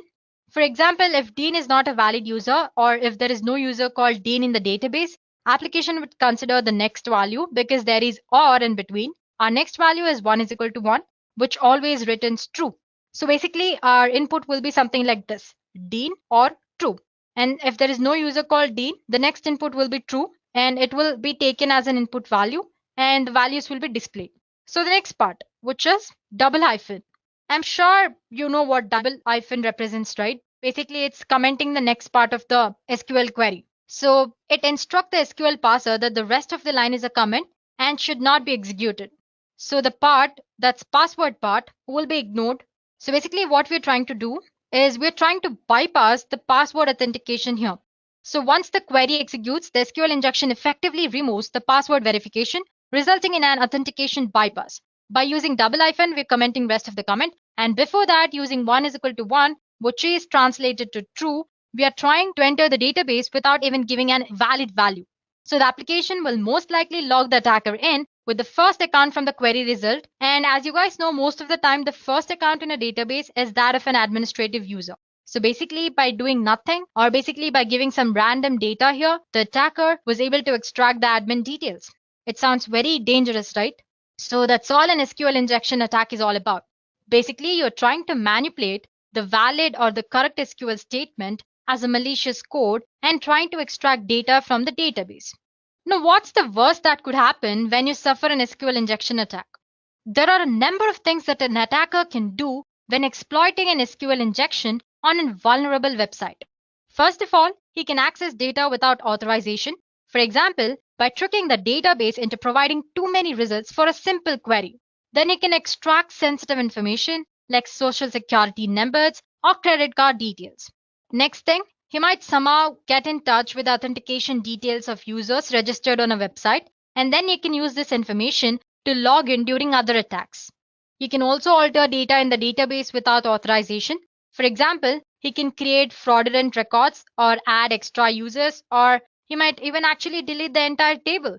Or an attacker can easily control application's behavior that's based on data in the database.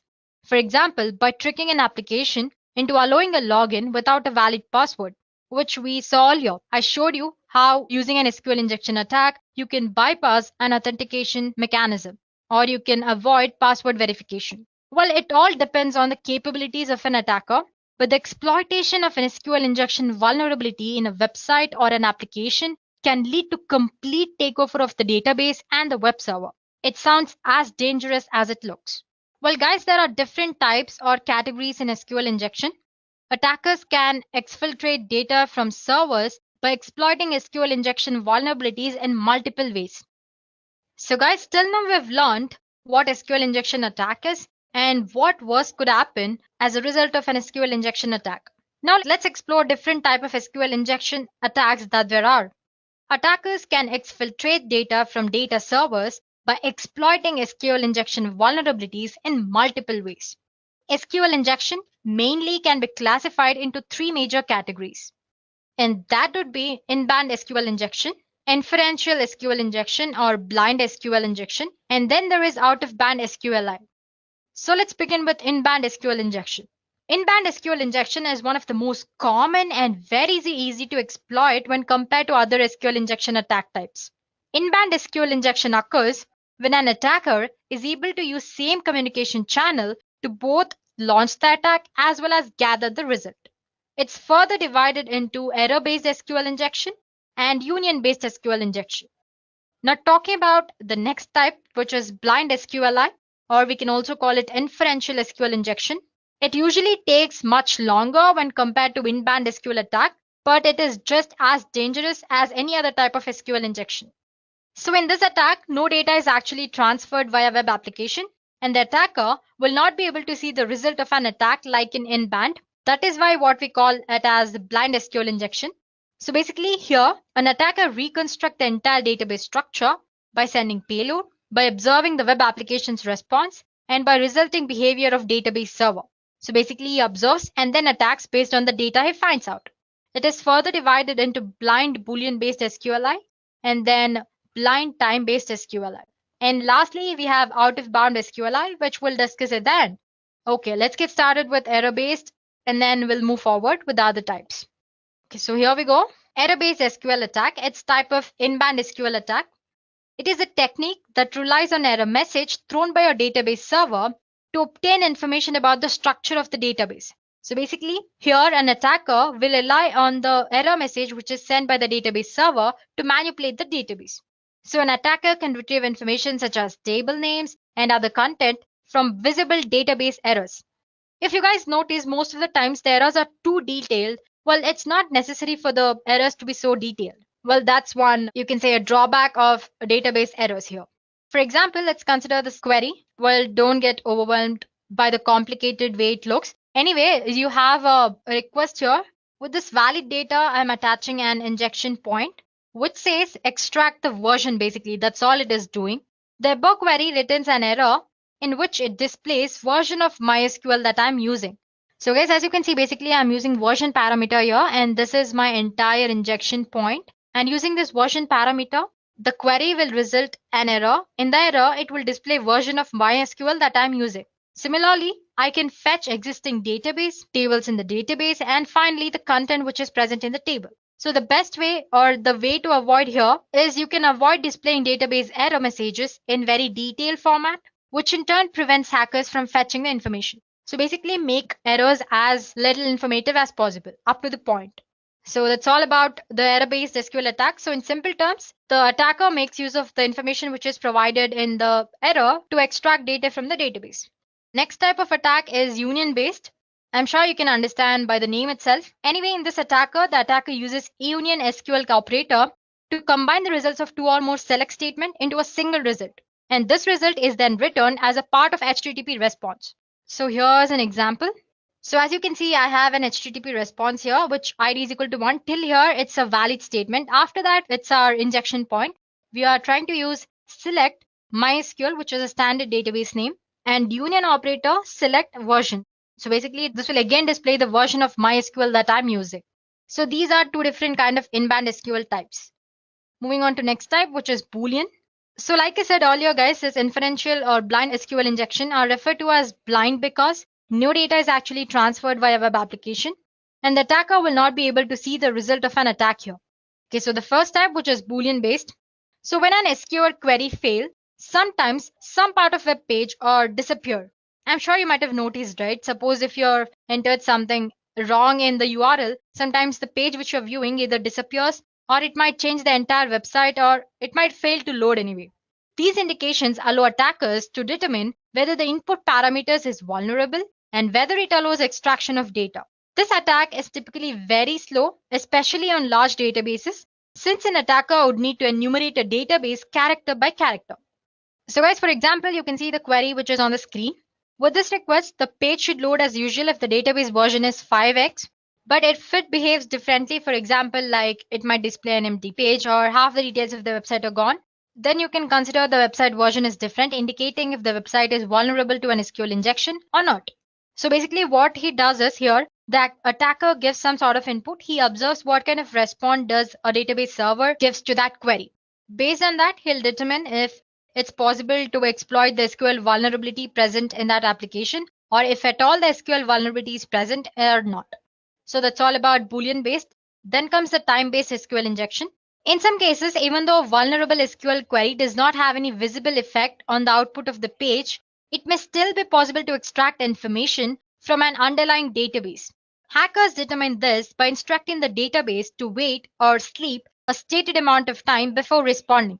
So basically here, if there is no visible output from the database server, the attacker will ask the entire database to sleep for a while. If the page is not vulnerable, it will load quickly. If it is vulnerable, it will take longer than usual to load in response to the query.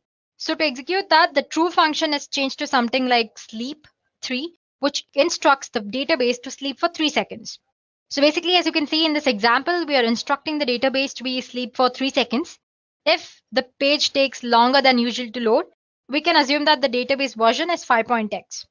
Okay, then comes our final SQL injection type, which is out of bound SQL.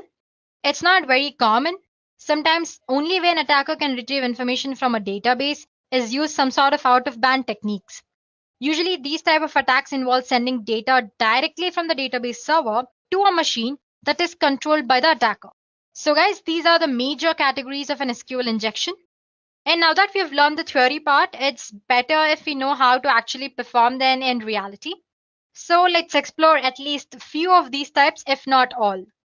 So to show you guys how to perform an SQL injection, first of all, I need a web application or a website on which I can actually perform an SQL injection.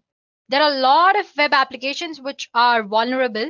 So all you have to do is just type php id is equal to 1. This should give you the applications which have SQL vulnerability present in this database. But the thing is, I'm still not sure if I can use these websites. It's almost illegal, right? Because these are actually present on the net. But that won't be posing a problem since we're just trying to learn how to perform SQL injection. There are a lot of vulnerable web applications or websites which are especially made to actually perform such attacks. I'm sure you might have seen in other previous videos related to ethical hacking and cybersecurity, where we used Kali Linux and we used Metasploit level 2. We had different other kind of vulnerable web applications like DAM vulnerable application and Mutiliday and many others. As for today's session, we'll be using another such web application, which is called WebGoat. As you can see, it says WebGoat is a deliberately insecure web application maintained by OWASP designed to teach web application security lessons. So you can install and practice with WebGoat. It not only has SQL injection, it also has other kind of vulnerabilities, which you might have seen when we were discussing the WordPress website vulnerabilities, like cross-site scripting, SQL injection, and content delivery, many others. Okay, the latest version of WebGoat that's running right now is version 8. So basically all you have to do is you can search for WebGoat 8. So here you go, you have a GitHub version here, you can click on that. So that's a brief introduction about WebGoat. So basically it's a vulnerable web application where you can test your skills or actually see how the attacks happen. So all you have to do is install WebGoat. Right now the current running version is WebGoat 8. All you have to do is type for WebGoat. You can see the WebGoat GitHub link here. Click on that. And if you scroll down here, it says download the latest release of WebGoat. You can run it as a container using Docker. Anyway, you can just click on this. And there you have your jar file. Just click on that, it'll be downloaded. I already have it downloaded. You can store it in your favorite folder or the folder which you access very easily. So one more point is that there's a prerequisite which you need to have to use WebGoat, which is your Java, latest version of Java. So let's say cmd command prompt. Let me just check if I have Java version. So as you can see, I have latest version, which is Java 11.0.2. So if you have older versions, delete them or just update them to the new version. And sometimes it also says that to actually use WebGoat, you need to have Tomcat, but it runs without Tomcat as well, as when it comes with the pre-installed JVM and Tomcat. But to be on the better side, please do make sure you are using JVM. Okay, guys, I have my WebGoat stored in my D folder. So all I have to do is and dir. Let me maximize the screen for you guys. So here you go. You can see my WebGoat jar file here. So now to start using that, all you have to do is java-jar and WebGoat. Let me just press tab. There it goes. Click enter. Well, it starts a WebGoat application for us. It might take about like half a minute.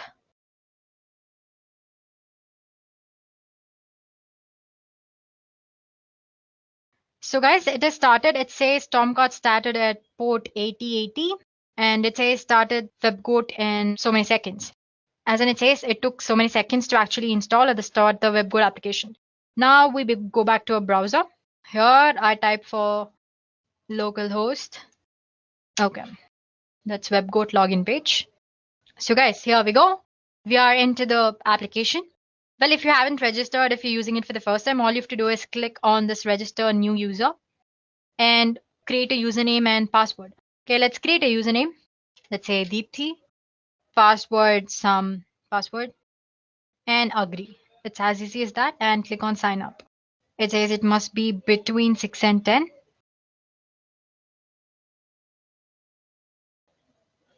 So yeah, and I'm gonna say save. Here you go. This is the WebGoat application. As you can see, it's a deliberately insecure application that allows interested developers just like you to test vulnerabilities, which are commonly found in Java-based applications that use common and popular open source components like SQL and other components. So you have different other kinds of vulnerabilities here as well discussed. You have insecure deserialization, you have access control flaws, you have cross-site scripting. Under that, you have different categories. And then you have authentication flaws like JWT tokens. Then you have authentication bypass. You have password reset. And then there is injection flaws, which we're going to discuss today. Under that, you have cross-site scripting as well, or XXE. And then other general like HTTP basics and proxies. So let's go for our today's topic, which is SQL injection. The first thing that you want to do is not go for advanced. It's a little complicated. So just click on injection here, SQL injection. You will land upon this page. So basically the first page is all about what SQL query languages, that's SQL is about, different type of SQL injection, not the types which we discussed, string-based SQL injection and numeric-based SQL injection. And then just click next. Ignore this, it's mostly because of the network error anyway. It's all about basic SQL details, that DML, data manipulation language, data definition language, which includes create, alter, drop, and truncate. Then you have data control language, which is grant and revoke. So it basically described what an SQL injection attack is. Basically, if you recall, SQL injection is basically entering a malicious data into an actual data, this way getting access to the database content. So the things that you can do using SQL injection, you can read and modify sensitive data from the database. You can execute administration operations on the database by getting access to admin data. You can shut down the entire database. You can truncate the tables, and you can add malicious users as well. You can recover the content of a given file from the file system. You can issue commands to operating system as if the application is of your own. There you go. Then what all you can do, you can spoof identity, you can tamper with existing data, you can destroy, you can pick an administrator. And it says SQL injection is more common in PHP, Classic, ASP, Cold Fusion, and the other languages. If you remember, we just use PHP ID equals 1 to check if the application is SQL vulnerable or not. So yeah, it's more common in PHP. Moving on to next thing. So like I said, the extent to which a damage can be created by an SQL injection attack totally depends on the attacker and his level of knowledge and what countermeasures you have taken to avoid SQL injection attacks and all that, and the database technology that you're using. Moving on for the sixth. So this also we discussed in the theory part, as in I showed you an example on how to actually perform an SQL injection attack. So this is string-based SQL injection attack. You can see there's an SQL query which says select from user table where name is username. But you can see it's using some sort of quotations here. It's using single quotes to indicate that's the start of the content and a single quote here to indicate the end of the content. Using this misplaced quotations or unnecessary quotations is how an injection attack can be easily performed. So same for the ID, it's just that there are no single quotations because it's not a string. So instead of giving some normal output like maybe a Dean or something, user can give something like this, a name which ends with quotation or 1 is equal to 1. Basically, by making use of the quotations or actual characters which are present in the string, an attacker can perform SQL injection. Or you can also give it as some this way. So yeah, basically you can give malicious SQL statements. Let's start with our first exercise, which is this one. Okay, so it says try it SQL injection attack. This is the user, the SQL query. It says this SQL query can be used to fetch all the information about an user if you know a username. So you don't need to know any specific username to get a complete list. But I've given a sample value, which is Smith. But let's say I don't know Smith. Let me give some other value. So as you can see, I've already done it before. So there are other values. So let's say Dean. But it doesn't give me anything because there's no user called Dean in the database. Okay, it says give Smith because Smith is a valid user. So let me just give Smith. So as you can see, it is displaying the values of user Smith. Well, this is straightforward. They've mentioned a username which we've used and we got the information. But now suppose if I want to know other user's name as well, all you have to do is manipulate this data. So as you can see here, this part, there was a single quotation, but right now it's showing us different garbage characters. Anyway, so I'm ending with this another single quote and saying or 1 is equal to 1, which is always true as you guys know. And there is already a single quote here, one more, so I'm not giving one here. And I'm clicking on get info. So there you go, it successfully fetched me other information about other users as well. So basically, I manipulated the data into some malicious SQL statement. So like I said, 1 is equal to 1 is always true. So basically, it accounts to Smith or true when it actually goes to database. Since true is a valid input, it's displaying me the content. Now let's say I just want to know the first user. Or you guys actually you can give that as this as well, as in you don't have to use the quotations, just give 1 is equal to 1. This also works. I'm saying comment rest of the SQL query like we did earlier, as in we avoided password verification, right? So whatever is after the username, it's gonna avoid rest of the query. So get info. So you can see it's worked again. Let's say now I want to fetch just one user or the first or second users. Okay, let's use another name. Okay, just let me clear it. Plain or 1 is equal to 1 and I want to limit the content to 1. So as you can see, it has limited the content to the first user. It's not taking the first input, it's skipping, it's coming to this part, 1 is equal to 1, and it's limiting to the one user. Let's say Dave. So yeah, since the Dave user is not there, it's skipping this part and it's going to this part, which is 1 is equal to 1 and limiting to 1. Let's say 2 here. It should give the next username. Let's say 5 users. So there you go. Similarly, the way you want using malicious SQL statement, you can manipulate and get the data. Let's go to next exercise, which is 8. It's same as the previous one. Before it was string and now it's just number. So they say give 101 for the valid user. Let's give 100. But as you can see, there's no result because there's no user with 100 as user ID. And if I give 101, it's giving me the user 101. Let's say, let me give 110. I don't know if the user is there or not. Or 1 is equal to 1 and comment. I want to limit, let's limit to 3 users. Okay, it says it's number, right? My mistake. So yeah, it's displaying 3 users. So guys, this is a simple explanation of an SQL injection attack, or you can say an error-based injection attack. Now moving on to next exercise. So this is a basic SQL injection. Now going to advanced. Again, click on the first. It says the purpose of this lesson is to combining multiple SQL techniques and use blind SQL injection as well. Okay, I'm going to click on one here. That's one. Okay, second one. Like we discussed, if you have misplaced special characters in your SQL statement, using that you can make use and you can extract data. For example, we used comment character to comment rest of the SQL query. We have colon, which command, or see, as you can see, it says star select from users and the command drop table users. Basically, I'm using 2 queries here. One is to select display all the users, which is a valid according to the given form details. And next statement or the injection I'm adding is drop table users. And then you have concatenation plus is again the concatenation, string without quotes and all that. Let's get with our third exercise. It says try it pulling data from other tables. It says one of the table in WebGo database is user system data, which has a username of character, password, which is again a character, and a cookie, which is again a character. So the first thing that we have to do is execute a query to union or join these two tables. The other table was users, if you've forgotten. Let me just take you back to that exercise. As you can see, the first table is users, which I've used in this query. So going back to advanced, we were in this exercise. So yeah, we need to join users table as well as user system table, or do whatever you want. But the final thing they want is see if we can fetch Dave's password. Dave is one of the user. So guys, like I said earlier, the union operator is used in SQL injection to join a query. And the result of this forged query will be joined to the result of actual query. So you have one query, for example, let's say you're giving username and I'm giving union there. I'm attaching another statement. So basically for the result of the previous query, I'm adding my injection point via union. We are asked to fetch Dave's password here. Well, there are a lot of ways you can do it. We can do it without using union as well. Let me show you one way. Let's say I have Smith. I'm going to end this here. And let me say select star from user system data. And I'm again quoting it. And that should do it. So sorry about that, guys. Earlier it was an error, right? So basically, let's say Smith. And I'm commenting it. And then I'm giving select star from user. What is the table name? System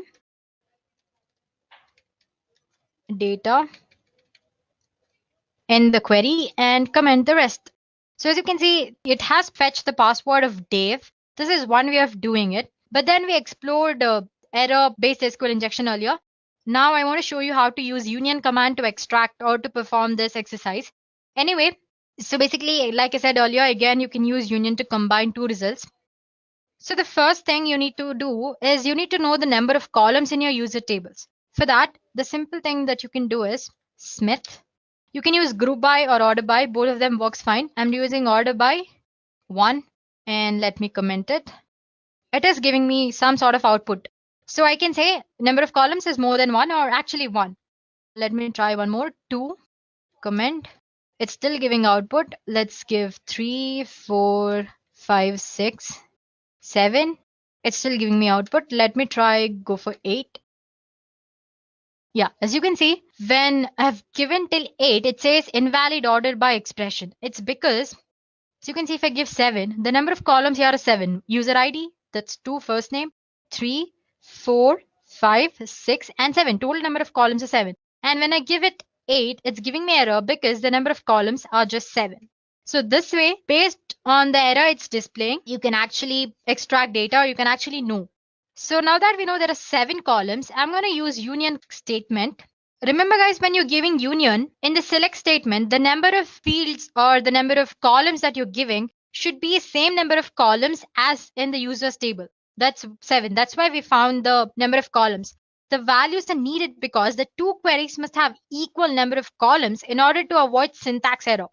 If you have like 5 columns in your second table and if you have 7 columns in the first table, the union won't happen properly and you're going to get the syntax error. To avoid that, we found out the number of columns so that you can manipulate it in the query.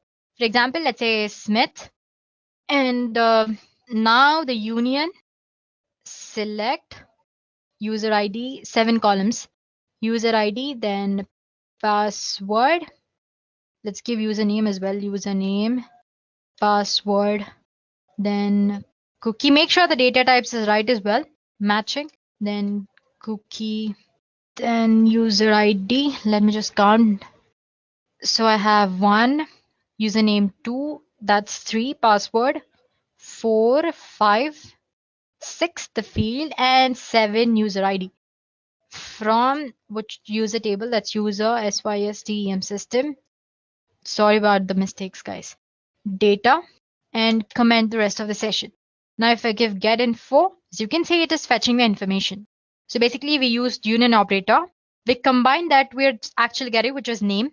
So basically we gave Smith as the username. Along with that, we attached our next query, which is select. We found there are 7 columns in our user tables. Since we're using union, we are adding 7 tables in the query as well and asking it to display the information. So as you can see, it displays Dave password, which was same as before. That was when we performed Smith in the query and select star from user data system data. Okay. So as you can see, the password now and the password earlier was also different, as in same. Sorry about that. Now if I give this to check pass W0 and then I have R and capital D. So it says, congratulations, you have successfully completed the assignment. There you go, guys. I've showed you error-based SQL by finding out number of columns and in the simple SQL as well. After that, we also learned how to use union operator to extract the data. So like I said, we have learned at least 2 types of SQL injection attacks here. Then going to next one, it says blind SQL injection attack. We've already learned about blind SQL injection attacks. Basically, no output, or an attacker can't actually see the database input here. So basically, the attacker determines the answer or the data he wants based on the application's response to the query he gives. And next part is about difference. So it says in a normal SQL injection, error messages from database are displayed and given enough information to find out how query is working. Or similarly in the case of union-based SQL as well. So in case of this blind SQL, nothing is displayed. You will start asking questions based on true or false statement. And depending on the response the system or database server gives to you, you determine what kind of attack can you actually perform. So for example, you have this SQL query and it'll change to URL in this form. That's HTTP. This is the query is equal to 4 and 1 is equal to 1. This will be translated to this form. You know the website is vulnerable for a blind SQL injection. But if the browser responds with page not found or something else, you know that a blind SQL injection might not work or that there is no vulnerability present in that application.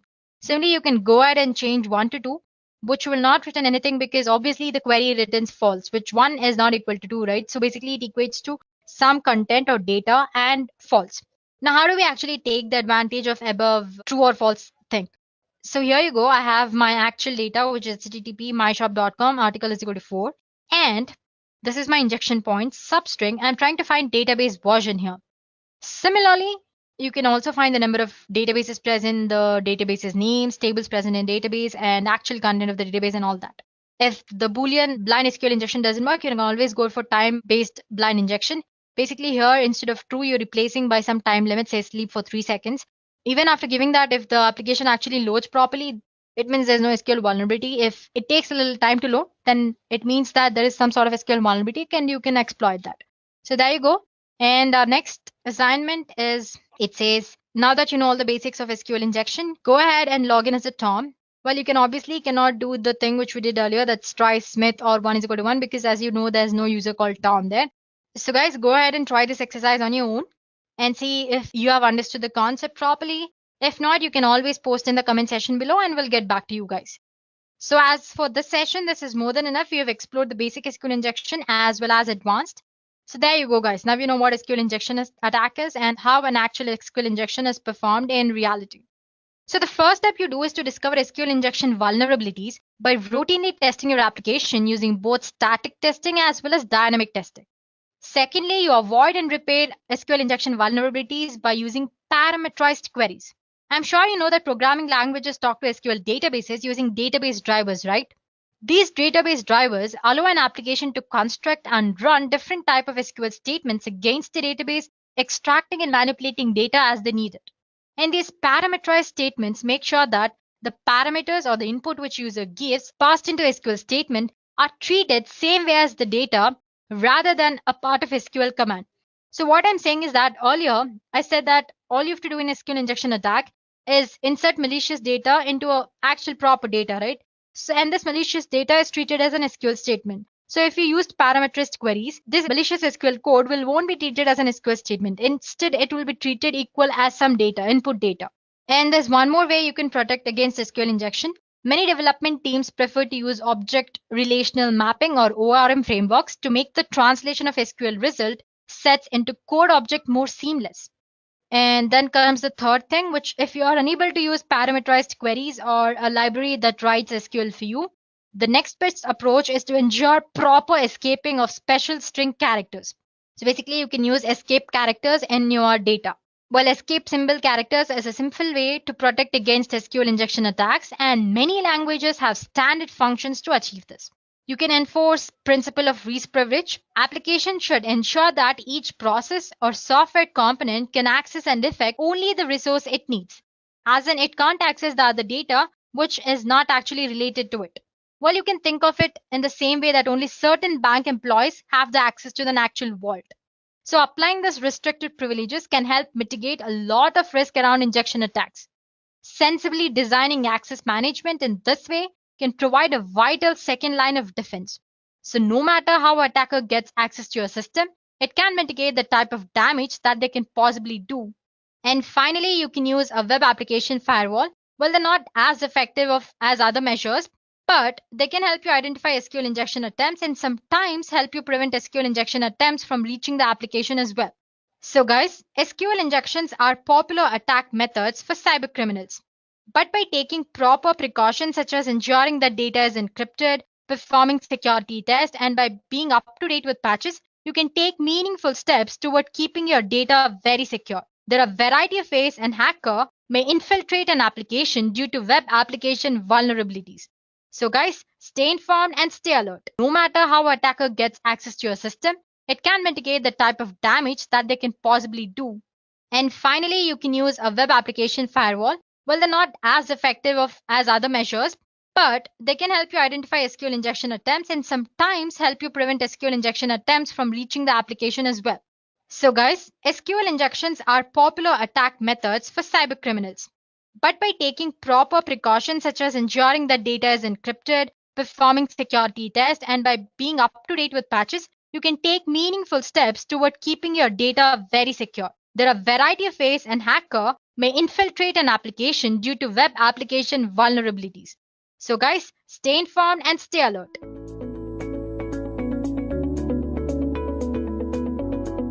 So you remember the last time you went shopping online? Remember all the pictures of clothes, books, and electronics that you looked at?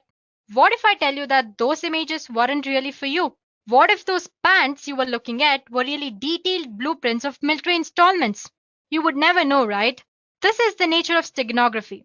Steganography is science of hiding information from plain sight.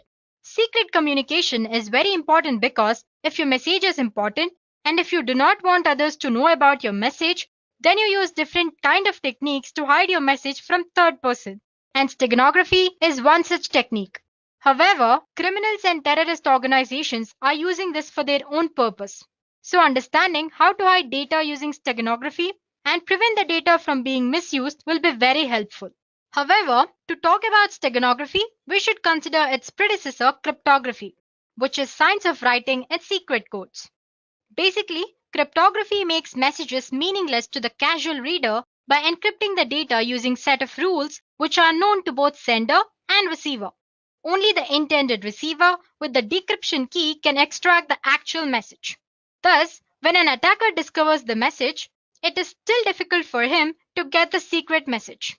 If cryptography is a strong way to encrypt and secure a communication, then why do we need a new technique? Answer is very simple. When we are using any cryptography technique, we need to send a secret key and third person can easily judge that some secret kind of communication is going on. In simple terms, cryptography does not try to hide the fact that secret message is being sent. This is where steganography comes into picture. The main reason of using steganography is that you are hiding your secret message behind an ordinary file. No one will suspect the fact that a communication or some sort of secret message is being sent. People will generally think it is an ordinary file and your secret message will go without any suspicion. Unlike cryptography, which conceals the content of a secret message, steganography conceals the very fact that message is being communicated. So if I have to define steganography, it is an ancient art of covering messages in a secret way such that only the sender and the receiver knows the presence of the message. Well, now if you're thinking steganography is a brand new method, then you are mistaken. Steganography is an ancient practice. The word steganography is derived from Greek word steganos, meaning hidden or concealed, and graphen, which means writing or drawing. Before moving further, let's get a glimpse of how steganography evolved from past. The concept of steganography was first introduced in 1499, but the idea itself has existed since ancient times. There are stories of a method being used in Roman Empire whereby a slave choosing to convey a secret message had his scalp shaved clean and a message was tattooed onto his skin. When the messenger's hair grew back, he was dispatched on a secret mission. On the other end, the receiver shaved the messenger's scalp again and read the secret message. Well, that was one way of doing it. Demaratus, the king of Sparta, sent a secret message on tablet covered with wax. When it was received at the other end, the wax was scraped off to recover the message. Another oldest and the most fascinating and common way to hide message is to use invisible inks. The actual message can be made visible if document was heated gently. Next came the null cipher. Null cipher refers to the method of encrypting where plain text is mixed with actual message. Next was hiding data in the images. Microdots were used to conceal a message. A microdot is a simple text or an image which is reduced in size to hide its contents. And this microdot, or the images or the text which are present in a microdot, are then read using magnifiers. Apart from these techniques, there were others as well, like spread spectrum, semograms, etc. So like I said earlier, steganography is an ancient practice. The majority of today's steganographic systems use multimedia objects like image, audio, video, etc. as cover media. Well, if you don't know what I mean when I say cover media, don't worry about it. You will know more about it as we progress through this session.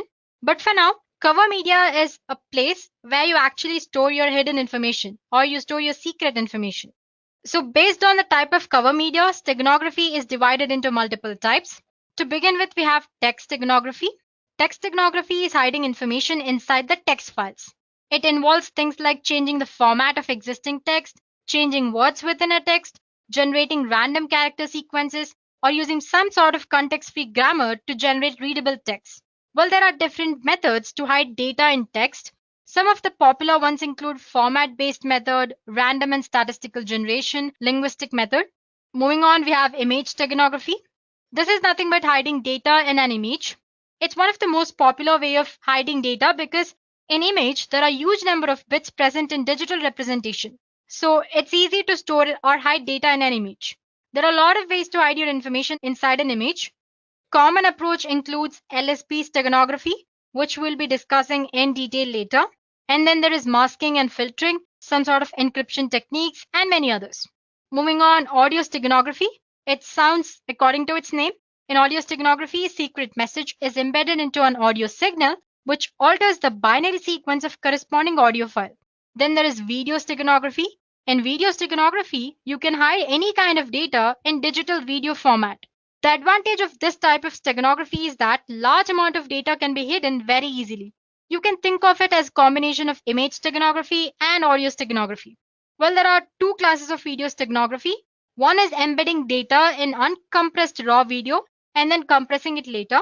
Other one is embedding data directly into compressed data stream. And next there is network steganography. Like it sounds, it's a technique of embedding information within network control protocols like TCP, UDP, ICMP, and many others. For example, you can hide information in the header of an TCP/IP packet in some fields that are either optional or not important.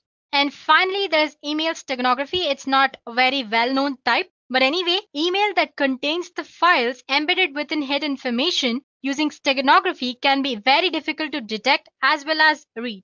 Now that we have learned of different types of steganography, let's take a look at few features that a steganographic technique must and should possess. I'm sure you can see an image of an adorable and cute kitten on the screen, right? Well, that's our cover image or the file where we store our secret data. So the first feature that any steganographic technique must possess is transparency. It's an important feature. Each cover media, it can be image or audio or video, has certain information hiding capacity. If more information or data is hidden inside the cover, then it will result in degradation of cover media. As you can see, the stego image or our final image after hiding data inside our cover image is not proper or exactly similar to our original image, right? So there's some sort of distortion. So if attacker notices this distortion, then our steganographic technique fails, and there is possibility that our original message can be extracted and damaged by attacker. Well, that's the first feature. Next feature is robustness. Robustness is the ability of hidden message to remain undamaged even if the stego media undergoes some sort of transformation like cropping or scaling and blurring or linear and non-linear filtering or some sort of hindrance. So we have to make sure that technique in any way doesn't affect our secret message. And the last property, tamper resistance. This is one of the most important feature because if attacker is successful in destroying the steganographic technique, then the tamper resistant property makes it difficult for the attacker to alter or damage the original data. While you can think of it as a last step that as a sender you can do to protect your data from other people. Okay, so till now we have covered what steganography is, a bit about its history and its types. Now let's go through a basic steganographic model. Well, it's pretty simple concept. But before we start, we should be aware of few technical terms that I was using earlier and which I said I'll explain later. So here we go. We have something called cover object or cover file. This is the file that we will use to hide the information. It could be an image or a video or an audio or networked or the different types which we discussed earlier. And then there is our secret message. As you know, this is the secret information that we want to hide into cover object. And sometimes you also have something called stego key, and I'll explain you what that is when we encounter it. So let's get started then. So there is an steganographic encoder, which uses some sort of steganographic method or function to embed the secret message, which is represented by M, into our cover object or cover file X. So as you can see, there's a function which takes X, which is our cover file, M that is secret message, and another input that's K. Like I said, K is nothing but key or stego key. It is a key to embed data in a cover and extract data from the stego medium. Well, it's optional. Using a key provides extra security, that is all. So basically our steganographic encoder method or function takes this cover image, secret message and key as an input and embeds our secret message into cover object.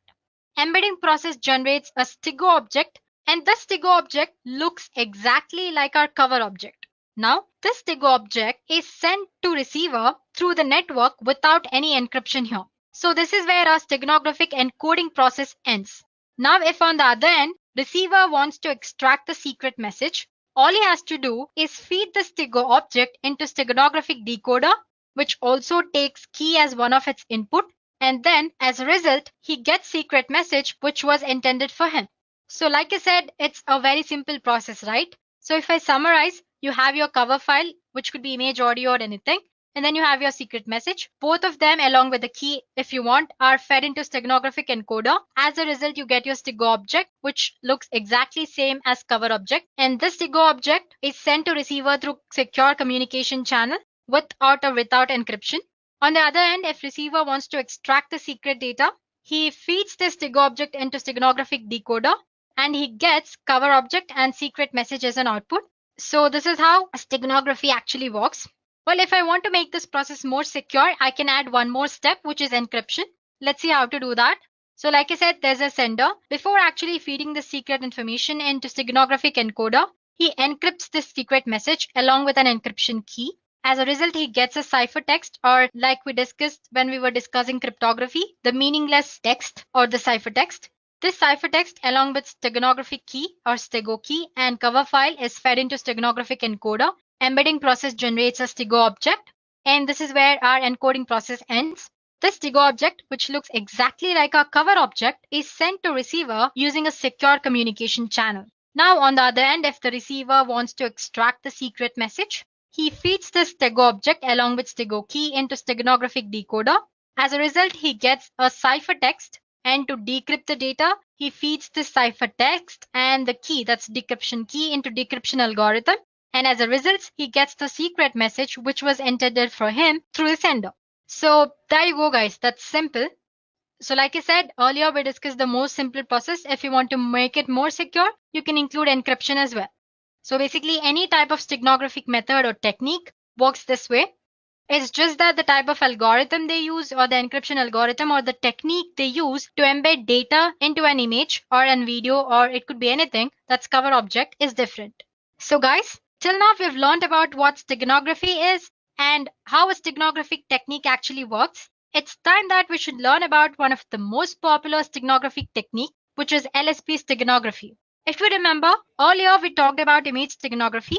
You know, where we hide secret data inside an image? Well, one of the popular technique to hide secret message inside an image is LSB steganography or least significant bit steganography. Now, before we jump into what LSB steganography is, let's take a look at a few basic concepts. On the screen, I have an image. To be more precise, let's call it a digital image. Every digital image is a finite set of digital values called pixels. You have probably heard the term before and generally know that pixels make up an image. Pixel is actually short for picture element. Well, you can think of them as dots of illumination, typically so small that you're unable to see them. Thousands or even millions of individual pixels together make up an image. So each pixel can be one color at a time. However, pixels are so small that often blend together to form new colors. In this session, we will work with RGB color model. The RGB color model is an additive color model in which red, green, and blue light are combined together in different ways to reproduce a broad array of colors. And each of these can be represented using a binary code. So like I said, I have three values, which are R, G, B, that's red, green, and blue. And each of this value is represented in a binary code. So by mixing the 8-bit binary red, green, and blue values, pixel can be any color. And the color is usually determined by number of bits used to represent it. Well, in this case, we are using 8 bits. So we can display for about 250 colors. Moving on, when we are working with binary values, we have more significant bits and less significant bits. The leftmost bit is the most significant bit. On the other hand, rightmost bit is the less significant bit. Now, if we change the leftmost bits, that is most significant bit, it will have a large impact on final value. For example, let's say I have 255 and its binary representation, which is 8 ones in 8-bit representation. Now, if we change the leftmost bit from 1 to 0, the decimal value will change from 255 to 127. As you can see, the amount of change is very huge here. It has made a large impact on final value. On the other hand, the rightmost bit is the less significant bit. Now, if I change the rightmost bit, it will have less impact on final value. For example, if we change the leftmost bit, which is 1, to 0, it will change the decimal value from 255 to 254. And you can note that the change is about 0.002%, which is very less when compared to most significant bit. So the point I want to state here is that if we change most significant bit or MSB, it will have larger impact on final value. But if we change LSB, the impact on final value is very less. This very point is made use by LSB steganography. So in this method, which is LSB steganography, least significant bit of an image or of a pixel in an image is replaced with a bit of a secret image. The result of this process alters the original output very slightly. So your cover image and your stego image, that's your final result, after hiding the data, look exactly same without any difference. This technique works very good for image, audio, and video steganography. Well, let's consider a simple example. Suppose we want to insert letter A into an image. The binary representation of A is 1 followed by 5 zeros and again 1. Now, like I said earlier, we are using RGB color model here. So, and I'm using 8 bits to represent each of these values, which is red, green, and blue. So I'll be needing about 3 consecutive pixels. That's about 9 bytes to replace all the least significant bits by the bits of the letter A. Well, don't worry about it. You'll understand once you see the next image that I show you on the screen. So like I said, I'm considering 3 pixels, which is about 9 bytes. So these are the pixels before insertion. I've picked like random pixels. So as you can see, I have 3 pixels, 1, 2, 3, and 9. So totally 9 bytes I have here. And now if we replace the last bit or LSB for each byte with a bit from binary representation of A, what we get is this. So as you can see, I have replaced the 0 with this 1 here. So as you can see, 0 is replaced with 1. And then I have 5 zeros, 0, 0, like 5 zeros followed by 1, 1, which is already 1, so I'm not replacing anything here. So as you can see, all the color bits have been replaced here. So once you are done with replacing, you'll find that the final result or the stego image is very much identical to your actual image. That's your cover object. On an average, LSB requires that only half of the bits in the image can be changed. As you can see, I've like left 3 or 4 bits unchanged here. For example, this one, and the 0 here. The 0 in the first line, in the last line, I have 2 ones left without changing it. So if need required, you can hide data in the least and the second least significant bits as well. And still, the human eye would not be able to discern it. So guys, that's all about least significant bit steganography. Well, that's the concept. So to summarize, every pixel can be represented using different color models. Well, in this demo, I've used RGB color model, and each of these values are represented using 8 bits. while you can use different number of bits as well. And this number of bits used usually determine the color which pixel displays. Like I said, we have used 8 bits here. And in a binary format, we have least significant bit and most significant bit. Like I said, changing most significant bit makes more changes to our final value, but that does not happen when we change the least significant bit. So we made use of that point. So basically the least significant bit steganography make uses of the fact that changing LSB doesn't make much change to our actual image. So it replaces the LSBs in the cover object by the binary bits of secret message. So there you go, guys. Now you know the theory part of the concept. It's time to perform a small demo. In this demo, we'll see how to use the concept of LSB steganography and hide secret text in an image. So here are the steps involved. First, to encode the text into image, the program loads an image and looks or considers each pixel hexadecimal's value. Then the program asks you for the secret text and converts it into its binary form. And then one by one, it stores the secret message bits into LSB of image pixels, which is our blue value bits of RGB model. After the message is embedded into an image, program adds delimiter to the end to determine when the text ends. So here ends the encoding process. Suppose you want to retrieve the data, then the program extracts all the zeros and ones from the stego image until delimiter is found, and there goes our secret message. So these are the steps we'll be performing in the program. So guys, this is what a program does. Well, to summarize, it takes our image, it converts that into hexadecimal values, it takes our secret text and converts it into its binary value, then replaces the LSB of cover image with the bits of secret message. Once it does that, it adds some delimiter at the end so that we know that this is where the text ended. So this is how encoding is done. Suppose you want to retrieve the message, all you have to do is extract zeros and ones from the stego object and convert the binary form into string format. That way you can get your secret message, or the receiver can extract the secret message. Well, I'm using the code which I found in GitHub. And suppose if you guys want to experiment as well, please do post your email IDs in the comment section below and we'll get back to you with the code. Now let's get started with the demo. So guys, I'll be using my Ubuntu system here. So as you can see, I have a code. Let me show it to you guys. I have code here and I have certain images of different formats. I have one of JPG and one of PNG as well. Okay, let me delete this file, move to trash. So going back to terminal, let me show you guys the code first. The file name was hide py. Okay, I think I've misspelled it wrong anyway. Let me just check it anyway. It's HID. Silly mistake, hide.py. Here we go, guys. I already have code because I've already extracted it from Git and I'm using it here. So I'm just going to explain you the basic concept of how this code works actually. So like I said, we're going to convert our image into its hexadecimal format. So I have a code which converts RGB values to hexadecimal values. Before that, since we're using images here, we need to import certain libraries. We need Python library image or PIL, which is below. Well, if you're using Windows operating system, you need to separately download it. But if in Ubuntu, it comes by default. And suppose if it doesn't work, let me go back. Well, if it doesn't work, all you have to do is make sure you have Python 3 version installed. For that, check Python 3 version and make sure you have pip installed. Again, you can check using version command itself. Okay. So as you can see, I have pip installed. And suppose if you don't have, please do install it. The command is simple. All you have to do is the sudo apt install python 3 pip. That's it. Just click enter and it'll install. I'm not doing it again because I already have it installed like you guys saw. And once you've done that, to install pillow, sudo pip install pillow. That's all. And then it'll work. That's just the way of installing pillow library. Let me clear the stuff. Let's go back to program. So since we're using images, like I said, we need to use certain libraries. Here we'll be using pillow library. So if you get an error while using this program, please do install pip and pillow.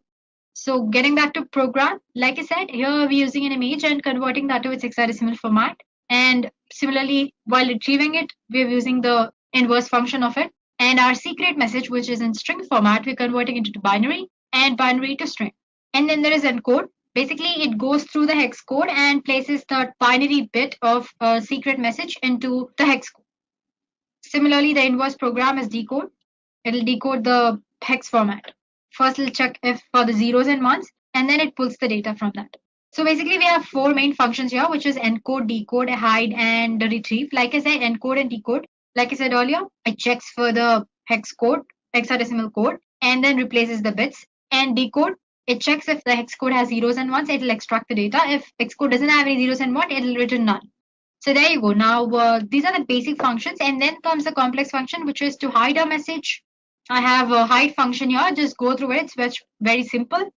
So basically, as you can see, this hide function, it takes file name and message. It opens the image library where it gives the file name as input and then converts the message from string format to binary format and adds the delimiter as we discussed in the theory part of the session, so that while extracting, you know that you have reached the end of the text. So basically, first it checks if our image is in RGB format or not.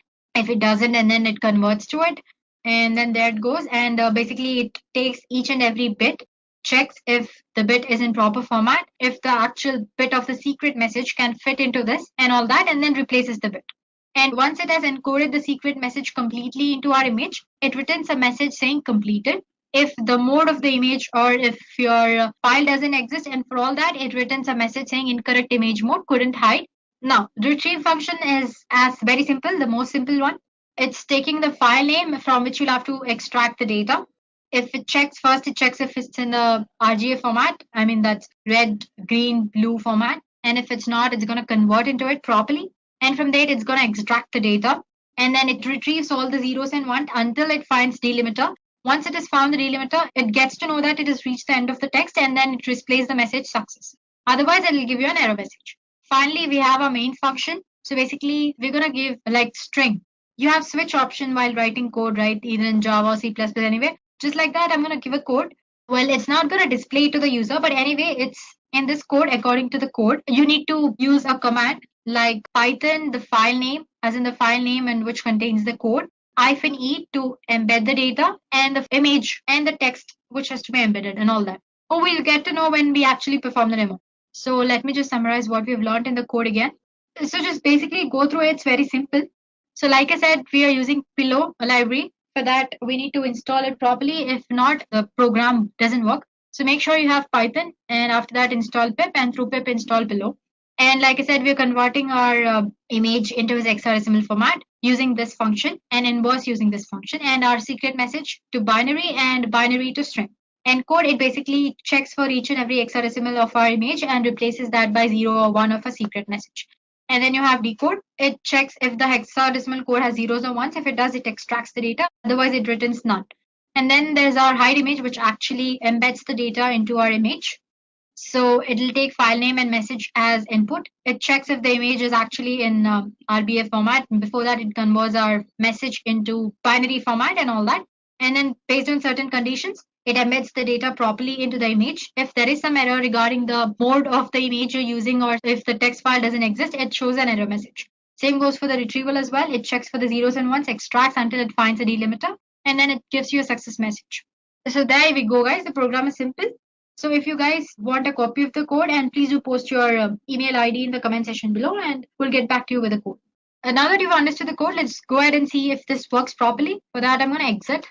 Before that, like I said, I have my few images here, dogs.jpg, then cat and cube and all that. I need a text file to hide, right? So here I go. Okay, I've just typed some random message. Board meeting is on Tuesday. Please do send weapons, lawyers, and food. So I'm going to save it in my home page itself. Let me just give it a name, msg.text, and click. Let me close it. So now going back to files, as you can see, I have a file here, which is msg.text. Now I'm going to use a docs.jpg, the image. Oh, sorry, I forgot to tell you this program only works for PNG images, so I can't use docs image. Let's take cube.png. So Python, because we are using the Python code, I meant the file is in Python format, right? Python, and the file name is py, e to embed, and the file name, which is cube.png. Enter a message to hide. Well, basically, this doesn't actually take a file which contains the message. It directly asks you to enter the message to hide. But don't worry, the file which we just created, I'll show how to use it for while we are discussing the steganographic tools. Anyway, getting back to what we were doing, hide a message. So it says it's completed. Now let's get back to files. Now, if in case I open QPNG, it's same as before. You won't find any changes here. Getting back to terminal, if I want to extract the message, -D and enter. Success. It says the message is extracted, which is hi, send your weapons to you know where. So that's easy, guys. Well, it's a very simple program. It's just taking an image. It's asking you to enter the message, and it's embedding in that. So, well, you can take this as a base code and create your own code, which performs many things, or advanced steganography as well. So basically, to summarize, in this program, what we did was we converted our secret message into its binary form, and we took the bits in the binary code and replaced the least significant bits, or the blue color bits, of RGB color model by these bits of secret message. So basically, we're replacing the least significant bits so that our cover image, that's cover object, as well as a Stigo object, both are same and look identical. Now let's get back to PPT. So guys, earlier we discussed about the ancient steganographic methods. There are various ways of achieving the steganography in this digital communication world. However, you do not need to perform coding to achieve this. There are various software tools are available for steganography.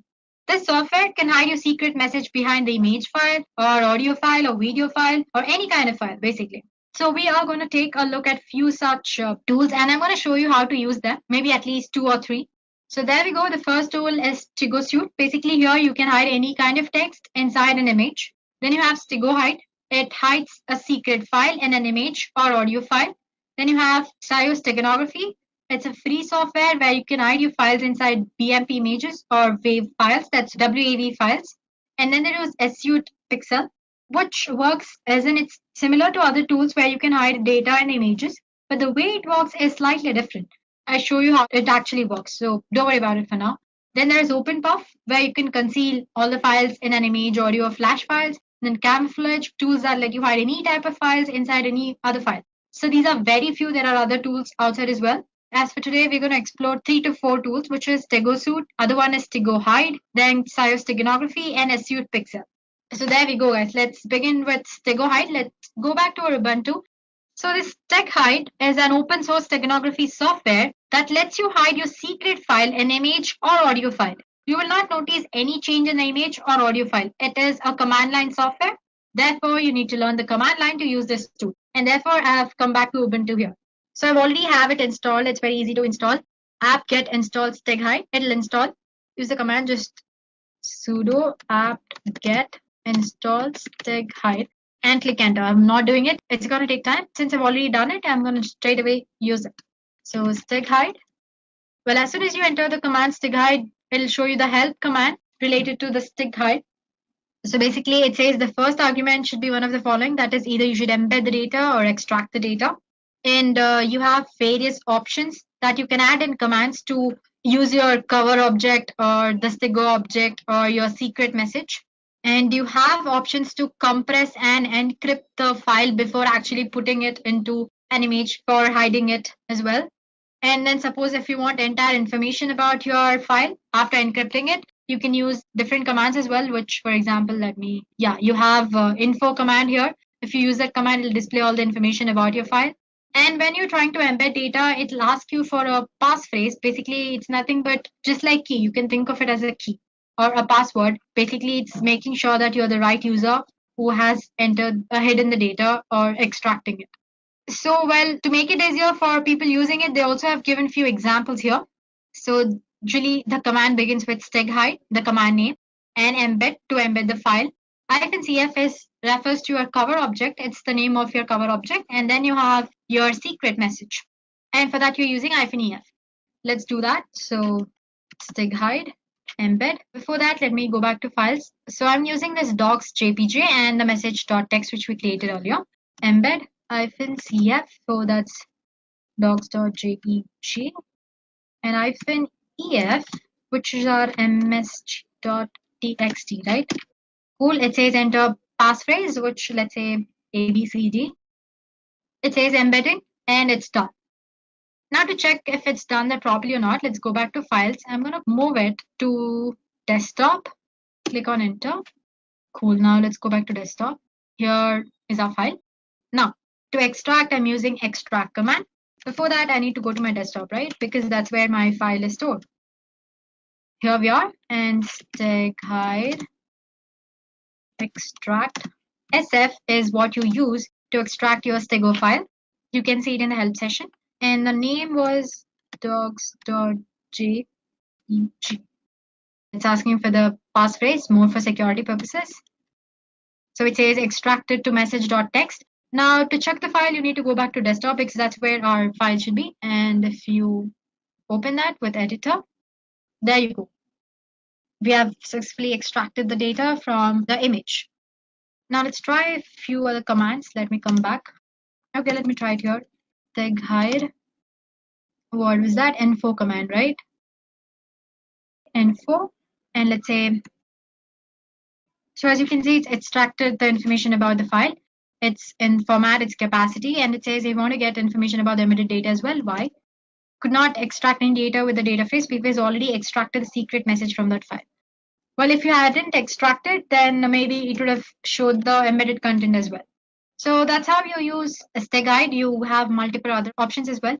Like for example, when you were trying to embed, it asks you for the passphrase, right? Instead, if you don't want it to ask like this, you can use -p command and enter the passphrase. You can add it in the command itself here. And then it actually skips that step and actually goes back to this embedding message done step. So yeah, that's all about stay guide. Now let's go back to other tools. So the next tool we'll be using is a Stego Suite. It is a free steganography tool which is written in Java. And with Stego Suite, you can easily hide confidential information and image files. So I have a file called sample here. I have certain images. It's in JPG format, it's a BMP file, and then there is a PNG file as well. So first tool that we're going to explore is Stego Suite. So Stego, yeah, there we go. This is the Stego Suite tool. It looks very simple. Basically, there's nothing here. So click on File, Open, and select the file in which you want to embed the text or the secret data. Let's go back to sample, and here I'm using this PNG image. Open. Here it's ask you for the text which you want to embed in the image. So this is the secret text I want to hide. If you want, you can give the password and embed. It says embedding completed. The file is saved to desktop sample image embed.jpg. Let's go back and check sample, and here we go. You have an image and properties. It's a JPG file. Let's try opening it. There you go, guys. It looks similar to our actual message. Well, it doesn't look different at all, but the data is actually hidden inside it, right? To know that, all you have to do is let's just rename this. Let's say image E. That's the embedded format of our image. It says the image is open. Okay, I'm gonna close Stego Suite. So yeah, you can see the image here. Let's rename it image E. Now, if you want to retrieve the message, Stego Suite, file, open, select the file in which the text was embedded, which is image E, and open.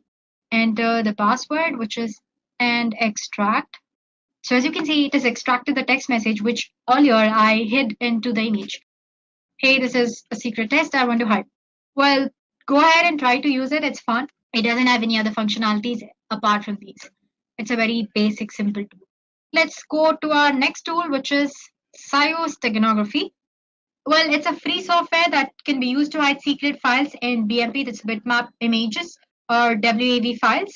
Use of this tool is very easy. You can just open the software, load any BMP image or WAV file to its interface, and then add a file which you want to hide. And this also supports encryption, multiple formats. Well, instead of telling all this to you, let me just show it to you.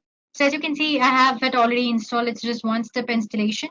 And to add the file, as in to encode, you need to click on this add files option. To extract, you can use this. First, let's try to add files. So the first name, all you have to do is load your BMP or WAV file. And sample, I have one BMP image. I'm gonna load it, open. Well, as you can see, this size is slightly bigger. Click on next here.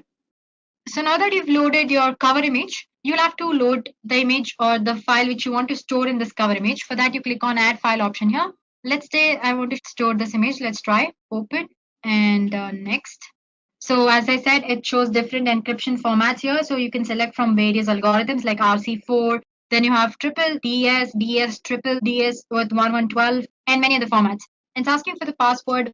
Give some password. Click on next. So the embedding is done. It's asking you to name the file. Let's say bird and save.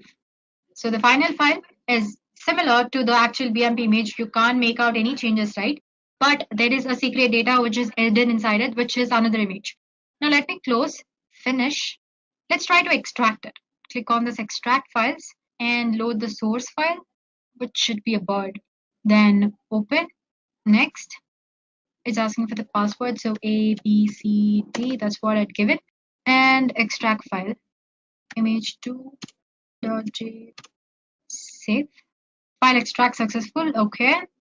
Finish. Let's go back to the location and see. So here we go. We had tried to store this image2 in the bird, but after that we tried to extract it. So there we go, guys. The image has been successfully extracted. This way you can store any kind of file. It can be your Excel file or Word file, document file or PowerPoint file or image or anything. So that's your Xios steganography tool. So like I said, you can add the files, but to extract the message, you'll have to start using this file from the beginning again. Then let's go back to our next tool, which is Issued Pixel. It's here. Let me just check. I have installed it. I'm gonna extract all.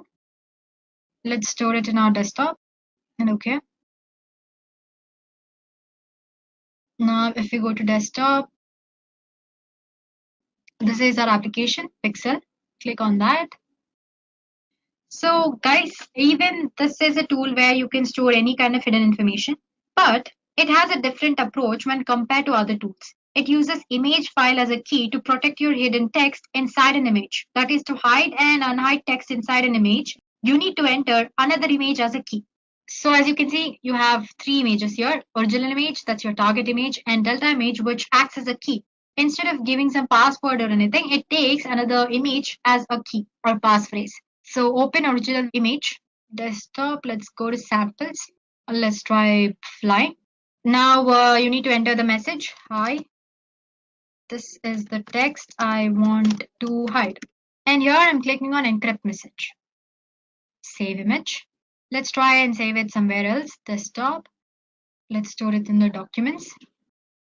File name, my image, and save. Now let me open the thing again, or you can just say reset, exit here. Now if I open the application again, let's try to extract what we just hid. So open the original message, which is in desktop, right? Sample, that's flying, open, decrypt image. So there you go. So let me show it to you again. All you have to do is reset, click on the open original image, give the original image which you try to encrypt, that would be flying, and open, and then say decrypt image. So like I said, it uses an image as a key to extract or hide anything inside your image. And now give your actual image as in the encrypted encoded image or your stego image, and click on open. Yeah, and just say yes. So as you can see, it has extracted the data which I was trying to hide. So I'm sure you might have observed, right? The way it functions is slightly different from other steganographic tools, right? Sample, that's flying, open, decrypt image. So there you go. So let me show it to you again. All you have to do is reset, click on the open original image, give the original image which you try to encrypt, that would be flying, and open, and then say decrypt image. So like I said, it uses an image as a key to extract or hide anything inside your image. And now give your actual image as in the encrypted encoded image or your stego image, and click on open. Yeah, and just say yes. So as you can see, it has extracted the data which I was trying to hide. So I'm sure you might have observed, right? The way it functions is slightly different from other steganographic tools.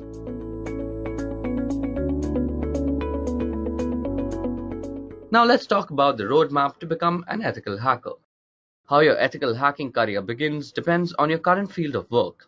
If you're not in an information technology field, you should definitely try shifting into one. Even though most jobs require you to have a bachelor's degree in computer science or cybersecurity related fields, exceptions are made for people with sound knowledge of operating systems, databases, and networking. Also, it is nigh impossible to directly become an ethical hacker. Most ethical hackers begin their career as tech support engineers who climb their way up by earning certifications like CCNA and CISSP before working towards the ultimate CEH certification. After earning your CE certification, it is time to market yourself as an ethical hacker. Okay, now let's go over the roles and responsibilities of an ethical hacker. Now, there seems to be a general misconception that a person with an ethical hacking career is only responsible for penetration testing of systems and applications. This is not true, and an ethical hacker is responsible for much more. For example, he is responsible for scanning open and closed ports using reconnaissance tools like Nessus and Nmap. Scanning is a set of procedures for identifying live hosts, ports and services, discovering operating systems and architecture of target systems, identifying vulnerabilities and threats in the network. Network scanning is used to create a profile of the target organization. Secondly, it is the responsibility of an ethical hacker to engage his organization's member in social engineering awareness activities. Social engineering for the purpose of general hacking has proven to be one of the most effective ways over time, and knowing how to avoid any form of social manipulation is key to organization security. Thirdly, an ethical hacker also gets to test new patch releases and software updates pertaining to the company's product and peripherals. It is their responsibility to identify any vulnerability that might exist in the patch and notify the appropriate team to fix them. Fourth, ethical hackers are also responsible for building and maintaining effective intrusion prevention systems and intrusion detection systems. They will also try to evade IDS and IPS systems, firewalls, and honeypots just to demonstrate how they could be attacked. Intrusion detection is the process of monitoring events occurring in your network and analyzing them for signs of possible incidents, violations, or imminent threats towards your security policies. Intrusion prevention, on the other hand, is the process of performing intrusion detection and then stopping the detected incidents. These security measures are available as IPS and IDS systems, which become a part of your network to detect and stop potential attacks. Last but not the least, ethical hackers are responsible for employing strategies like sniffing networks, bypassing and cracking wireless encryption, and hijacking web servers and web applications for testing and security of a system. An ethical hacker strives to replicate the working of a black hat hacker by analyzing the defense protocols and social engineering aspects of an organization. His job is to make sure an organization reacts to these situations well enough if they're not already doing so. Okay, so those were the roles and responsibilities of an ethical hacker. Now let's go over the skill sets that you might need to become an ethical hacker yourself. Now, a person with an ethical hacking career is expected to be proficient in database handling, networking, and operating systems, and also have excellent soft skills as they need to communicate problems regarding security to the rest of the organizations. Other than these generalized skill sets, an ethical hacker also has to have a good grasp on the following skills that we're going to discuss now. Now, the first skill is network traffic sniffing. Sniffing is the process of monitoring and capturing all the packets through a given network using sniffing tools. It is a form of tapping phone wires and to get to know about the conversation. It is also called wiretapping and applied to the computer networks. Next, ethical hackers should also know how to orchestrate different types of network and database attacks, as their main job is to predict black hat hackers, and to do this, one must be able to think and act like a black hat hacker. Third, ethical hackers have to deal with different kinds of operating systems on a daily basis, with Linux being the daily driver. So, it is obvious that an ethical hacker needs to have an in-depth knowledge of the working of operating systems in general. For example, they should know how to look for exploits in buffer vulnerabilities. Next, ethical hackers also have to deal with different kinds of database formats, whether it be SQL, PostgreSQL, NoSQL. An ethical hacker at least needs to have a general knowledge of their working and architecture. Fifth, an ethical hacker should also be proficient in cryptography and cryptanalysis, which is basically the deciphering of ciphertext without knowing the key.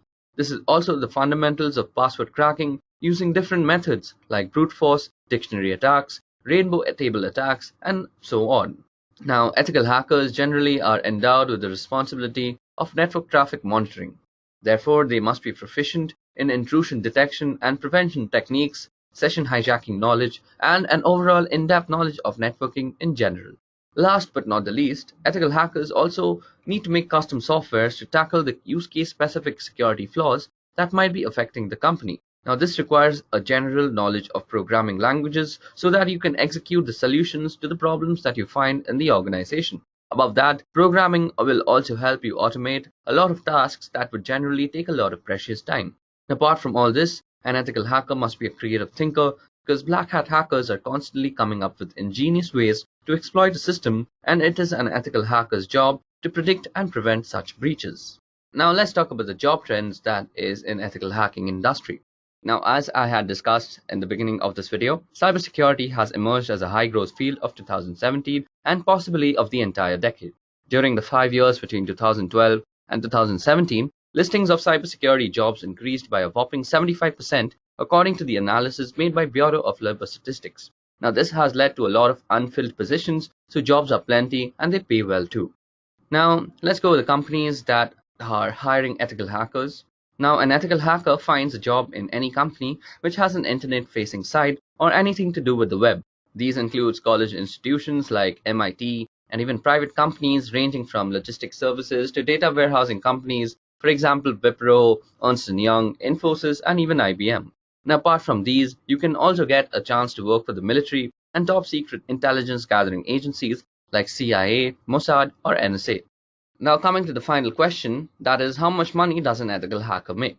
So, a certified ethical hacker makes an average annual income of $88,000 according to payscale.com. Now, the average starting salary for a certified ethical hacker is around $95,000 according to the EC Council Senior Directive Stephen Graham. Also, the founder of Novaya Security, Eric Geyer, estimates a more or conservative $50,000 to $100,000 per year in the first years of working depending on your employer, experience, and education. And those with a few years of experience can pull up to $120,000 and upwards per year, particularly those who work as an independent consultant. Okay guys, so that was all about ethical hacking and a career in ethical hacking. We spoke about how you can become an ethical hacker yourself, and the roles and responsibilities and skills of an ethical hacker. Above that, we also discussed how much salary you'll get as an ethical hacker and the different companies that you could work for.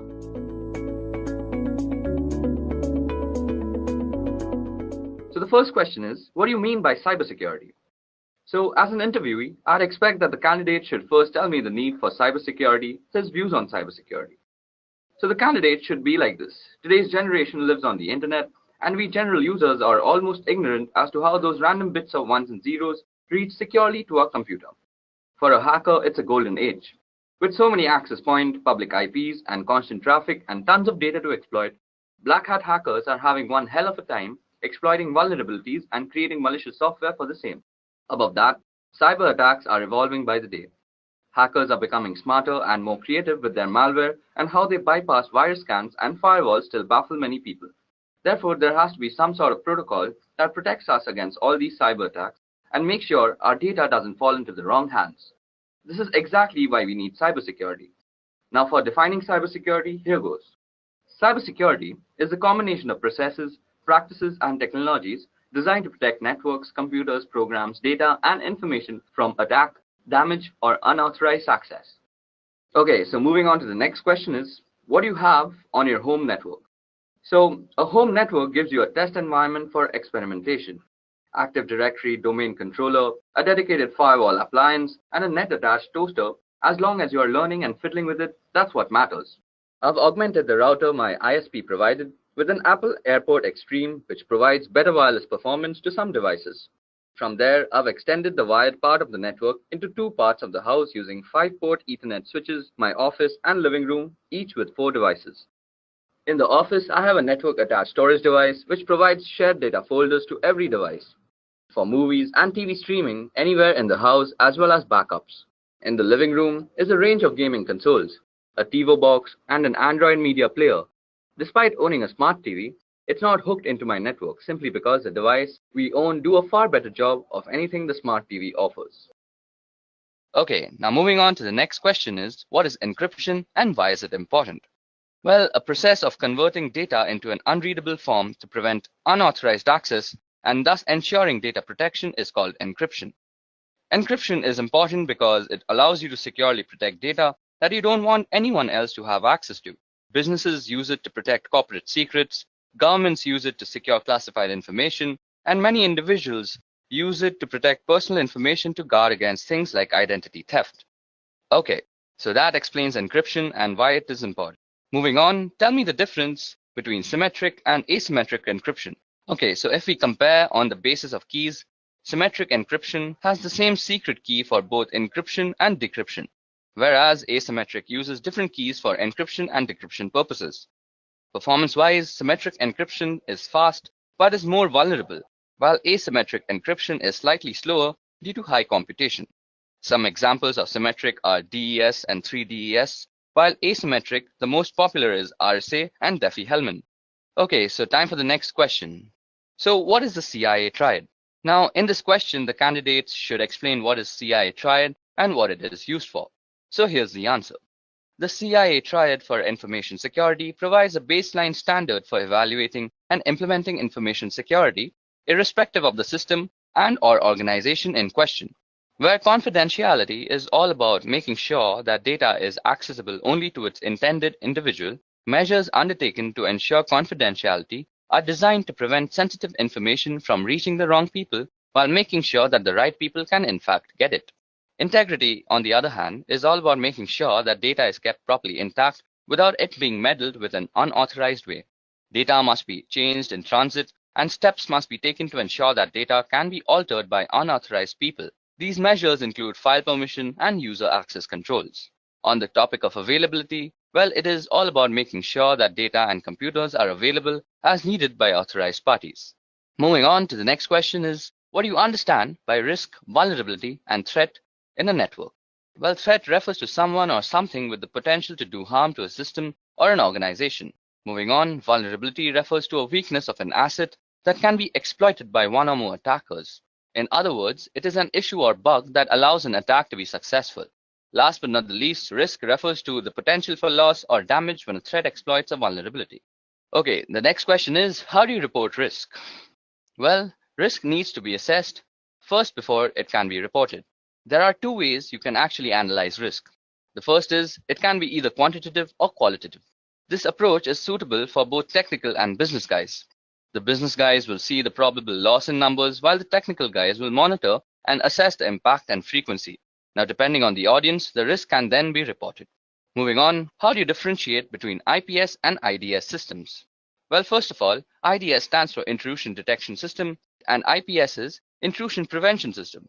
Now, IDS just detects the intrusion and leaves the rest to the administrator for assessment and evaluation or any further action. IPS, on the other hand, detects the intrusion and takes necessary actions to further prevent intrusion. Also, there is a difference in the positioning of devices in the network. Although they work on the same concept, the placement is very, very different. Moving on, what do you know about cybersecurity frameworks? Well, cybersecurity framework is a voluntary guidance based on existing guidelines and practices for organizations to better manage and reduce cybersecurity risks. Besides helping associations oversee and decrease probable risks, it was intended to cultivate risk and cybersecurity administration communications among both inner and outer authoritative partners.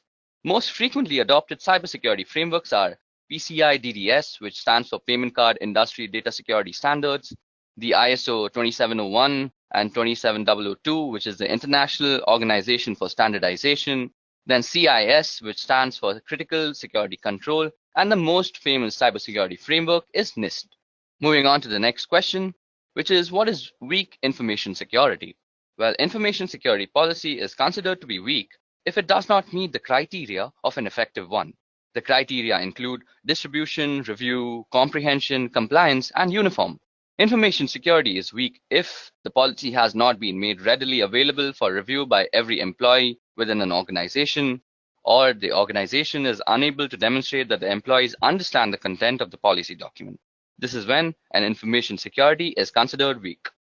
Moving on to the next question is, what's the better approach of setting up a firewall? Okay, so following are the steps you should take to configure your firewall. The first is a username and password. Modify the default password for your firewall device. Next is the remote administration, which will disable the feature of remote administration from the outside network. Then comes port forwarding. For certain applications to work properly, such as a web server or FTP server, you need to configure appropriate port forwarding. Next comes the DHCP server, which is installing a firewall on a network with an existing DHCP server will cause conflict unless the firewall's DHCP server is disabled. Then is logging. Now, in order to troubleshoot firewall issues or potential attacks, you want to make sure to enable logging and understand how to view the logs. Last but not the least, we need to actually go through the policies. Now, if you want to have solid security policies in place, make sure that your firewall is configured to enforce those policies. Moving on to the next question is, can you explain SSL encryption? Now, SSL stands for Secure Socket Layer, and it is a protocol which enables safe conversation between two or more parties. It is designed to identify and verify that the person you are talking to on the other end is exactly who they pretend to be. We also have HTTPS, which stands for Hypertext Transfer Protocol Secure, which is actually HTTP combined with SSL, which provides you with a safer browsing experience with encryption. So this is a very tricky question, but SSL wins in terms of security. Moving on, which one is more secure, SSL or TLS? Well, SSL is meant to verify the sender's identity, but it doesn't search for any more hazards than that. SSL can help you track the person you are talking to, but that can also be tricked at times. TLS is another identification tool just like SSL, but it offers better security features. It provides additional protection to the data, and hence SSL and TLS are often used together for better protection. Moving on, what are salted hashes? Well, salt is actually random data. When a properly protected password system receives a new password, it creates a hash value of that password and adds a random salt value. Then the combined value is stored in its database. This helps defend against dictionary attacks and known hash attacks. Example, if someone uses the same password on two different systems and they are being used using the same hashing algorithm, the hash value would be same. However, if someone of the system uses salt with the hashes, the value will be different. Moving on to the next question, which is, how can identity theft be prevented? Okay, so the following steps can be ensured to actually prevent identity theft. First of all, ensure a strong and unique password. Secondly, avoid sharing confidential information online, especially on social media. Third, shop from known and trusted websites only. Fourth, use the latest version of the browsers. Fifth, install advanced malware, spywares, and tools. Next, use specialized security solutions against financial data, and always update your system and software. And last but not the least, always protect your social security number. Now moving on to the next question is, how can you prevent a man-in-the-middle attack? Okay, so an MITM attack happens when communication between two parties, that is systems, is intruded or intercepted by an outside entity. This can happen in any form of online communication, such as email, social media, web surfing, etc. Not only they are trying to eavesdrop on your private conversation, they can also target all the information inside your devices, and the outcome could be pretty catastrophic. So the first method to prevent this attack would be to have encryption, preferably public key encryption between both the parties. This way, they both will have an idea with whom they are talking with because of the digital verification. Secondly, to prevent this, it is best to avoid open Wi-Fi networks, and if it is necessary, then use plugins like HTTPS, Force TLS, etc. Moving on to the next question, which is, state the differences between encoding, hashing, and encryption. Okay, so the purpose of encoding is to transform data so that it can be properly and safely consumed by a different type of system. That is, example, a binary data being sent over email or viewing special characters on a web page. The goal is not to keep information secret, but rather to ensure it's able to be properly consumed. Examples include ASCII, Unicode, URL encoding, and Base64. Now, the purpose of encryption is to transform data in order to keep it secret from others. Example, sending someone a secret letter that only they should be able to read, or securely sending a password over the internet. Rather than focusing on usability, the goal is to ensure that data cannot be consumed by anyone other than the intended recipients. Examples include AES, Blowfish, and RSA. Now, hashing serves the purpose of ensuring integrity. That is, it makes sure that if something has changed, you know that some change has taken place. Technically, hashing takes arbitrary inputs and produces a fixed length of string. Example are SHA-3, MD5, which is now obsolete, and SHA-256, etc. Now, moving on to the next question, which is, what steps will you take to secure a server? Now, Secure Server uses the Secure Socket Layer protocol for data encryption and decryption to protect data from unauthorized interception. Here are 4 simple ways you can actually secure a server. So the first way is that you make sure that you have a secure password for your root and administrator user. The next thing you need to do is to make new users on your system. These will be the users you'll use to manage the system. Step 3 is remove remote access from the default or root administrator accounts. And the last step is to configure your firewall rules for remote access. Okay, so the next question is, what is a DDoS attack and how is it mitigated? Okay, so DDoS stands for Distributed denial of service. When a network is flooded with large number of requests, which is not recognized to handle, making the server unavailable to the legitimate request senders. DDoS can be mitigated by analyzing and filtering the traffic in the scrubbing centers, and the scrubbing centers are centralized data cleaning stations wherein the traffic to a website is analyzed and malicious traffic is removed. Okay, so the 20th question is, why do you need DNS monitoring? The domain name system allows your website under a certain domain that is easily recognizable also keeps the information about other domain names. It works like a directory for everything on the internet. Thus, DNS monitoring is very important since you can easily visit a website without actually having to memorize their IP addresses. DNS has an important role in how end users in your enterprise connect to the internet. Inspecting DNS traffic between clients' devices and your local recursive resolver could be revealing a wealth of information for forensic analysis. DNS queries can reveal both botnets and malwares connecting to the CNC server.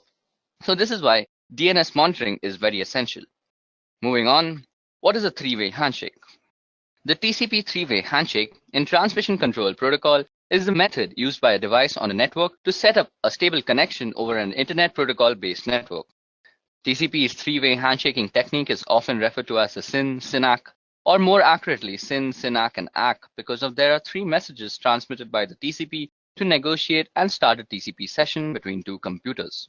Moving on to the next question is, what are black hat hackers, white hat hackers, and gray hat hackers?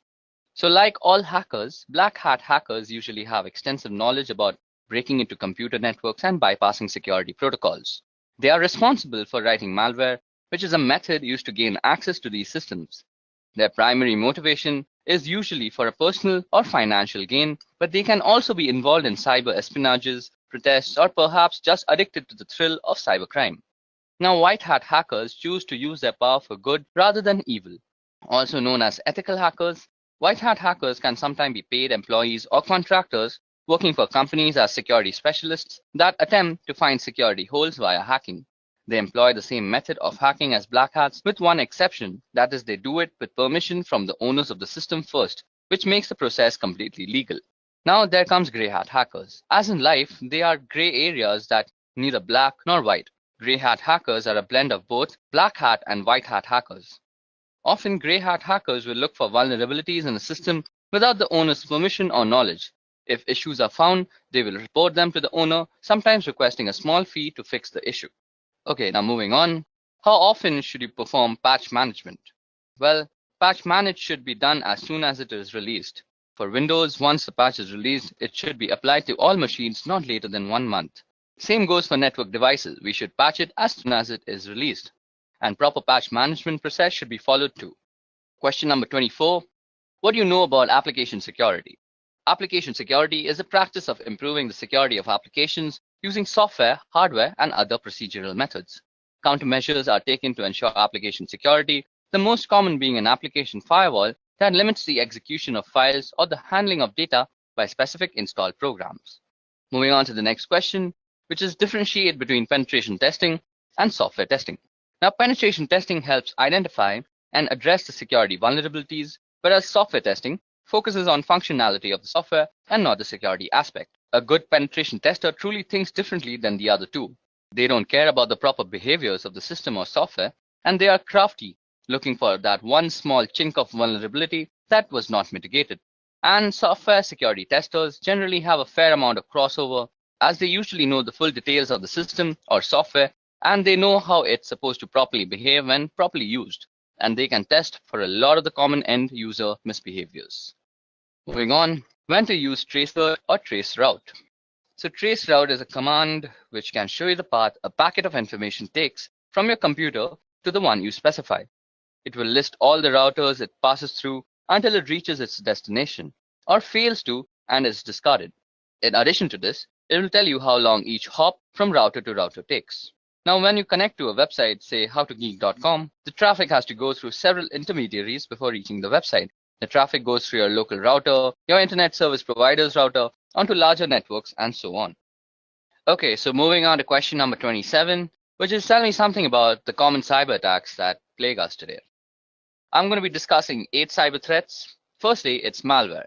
Now, malware is an all-encompassing term for a variety of cyber threats, including Trojans, viruses, and worms. Malware is simply defined as code with malicious intent that typically steals data or destroys something on your computer. Next is phishing. Now, phishing, often posing as a request for data from a trusted third party, phishing attacks are sent via email and ask users to click on a link and enter their personal data. Phishing emails have gotten much more sophisticated in recent years, making it really difficult for some people to discern a legitimate request for information from a false one. Phishing emails often fall into the same category as spam, but are more harmful than just a simple ad. Next is a password attack, and a password attack is exactly what it sounds like. That is a third party trying to gain access to your system by cracking a user's password, usually using some algorithm like brute force, dictionary attacks, or software which is a keylogger. Next is a DDoS attack, and a DOS attack focuses on disrupting the service to a network. Attackers send high volumes of data or traffic through the network until the network becomes overloaded and can no longer function. Next is a man-in-the-middle attack, and a man-in-the-middle attack is an attack where somebody is impersonating the endpoints in an online information exchange. For example, if you're a banking online, the man in the middle would communicate with you by impersonating your bank and communicate with the bank by impersonating you. Next is drive-by downloads, and this is a malware which is actually implanted into a legitimate website, and a program is downloaded to the user's system just by visiting the site. It doesn't require any type of action by the user to actually start to trigger the download. Next is malvertising, and malvertising is actually malicious code which is hidden behind advertisements on websites, and it is also downloaded to your system without your knowledge. Last but not the least is rogue software, which is malware that masquerades as legitimate and necessary security software that will keep your system safe. Okay, so moving on to the next question is, what are different OSI layers and what is the job of the network layer? Okay, so OSI or Open System Interconnection is a reference model for how applications communicate over a network. A reference model is a conceptual framework for understanding relationships, and the purpose of the OSI reference model is to guide vendors and developers so the digital communication product and software programs they create can interoperate, and to facilitate a clear framework that describes the function of a network or telecommunication system.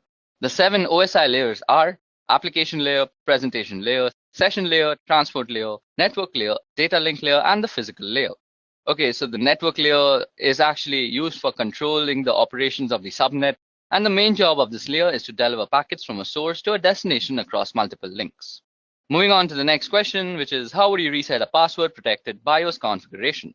Now, since BIOS is a pre-boot system, it has its own storage mechanism for its setting and preferences. In the classic scenario, simply popping out the CMOS battery will be enough to have the memory storing these settings lose its power supply, and as a result, it will lose all its setting. Other times, you'll need to use a jumper or a physical switch on the motherboard. Still other times, you'll need to actually remove the memory itself from the device and reprogram it in order to wipe it out. The simplest way by far, however, is if the BIOS has come from the factory with the default password enabled, try the whole word password.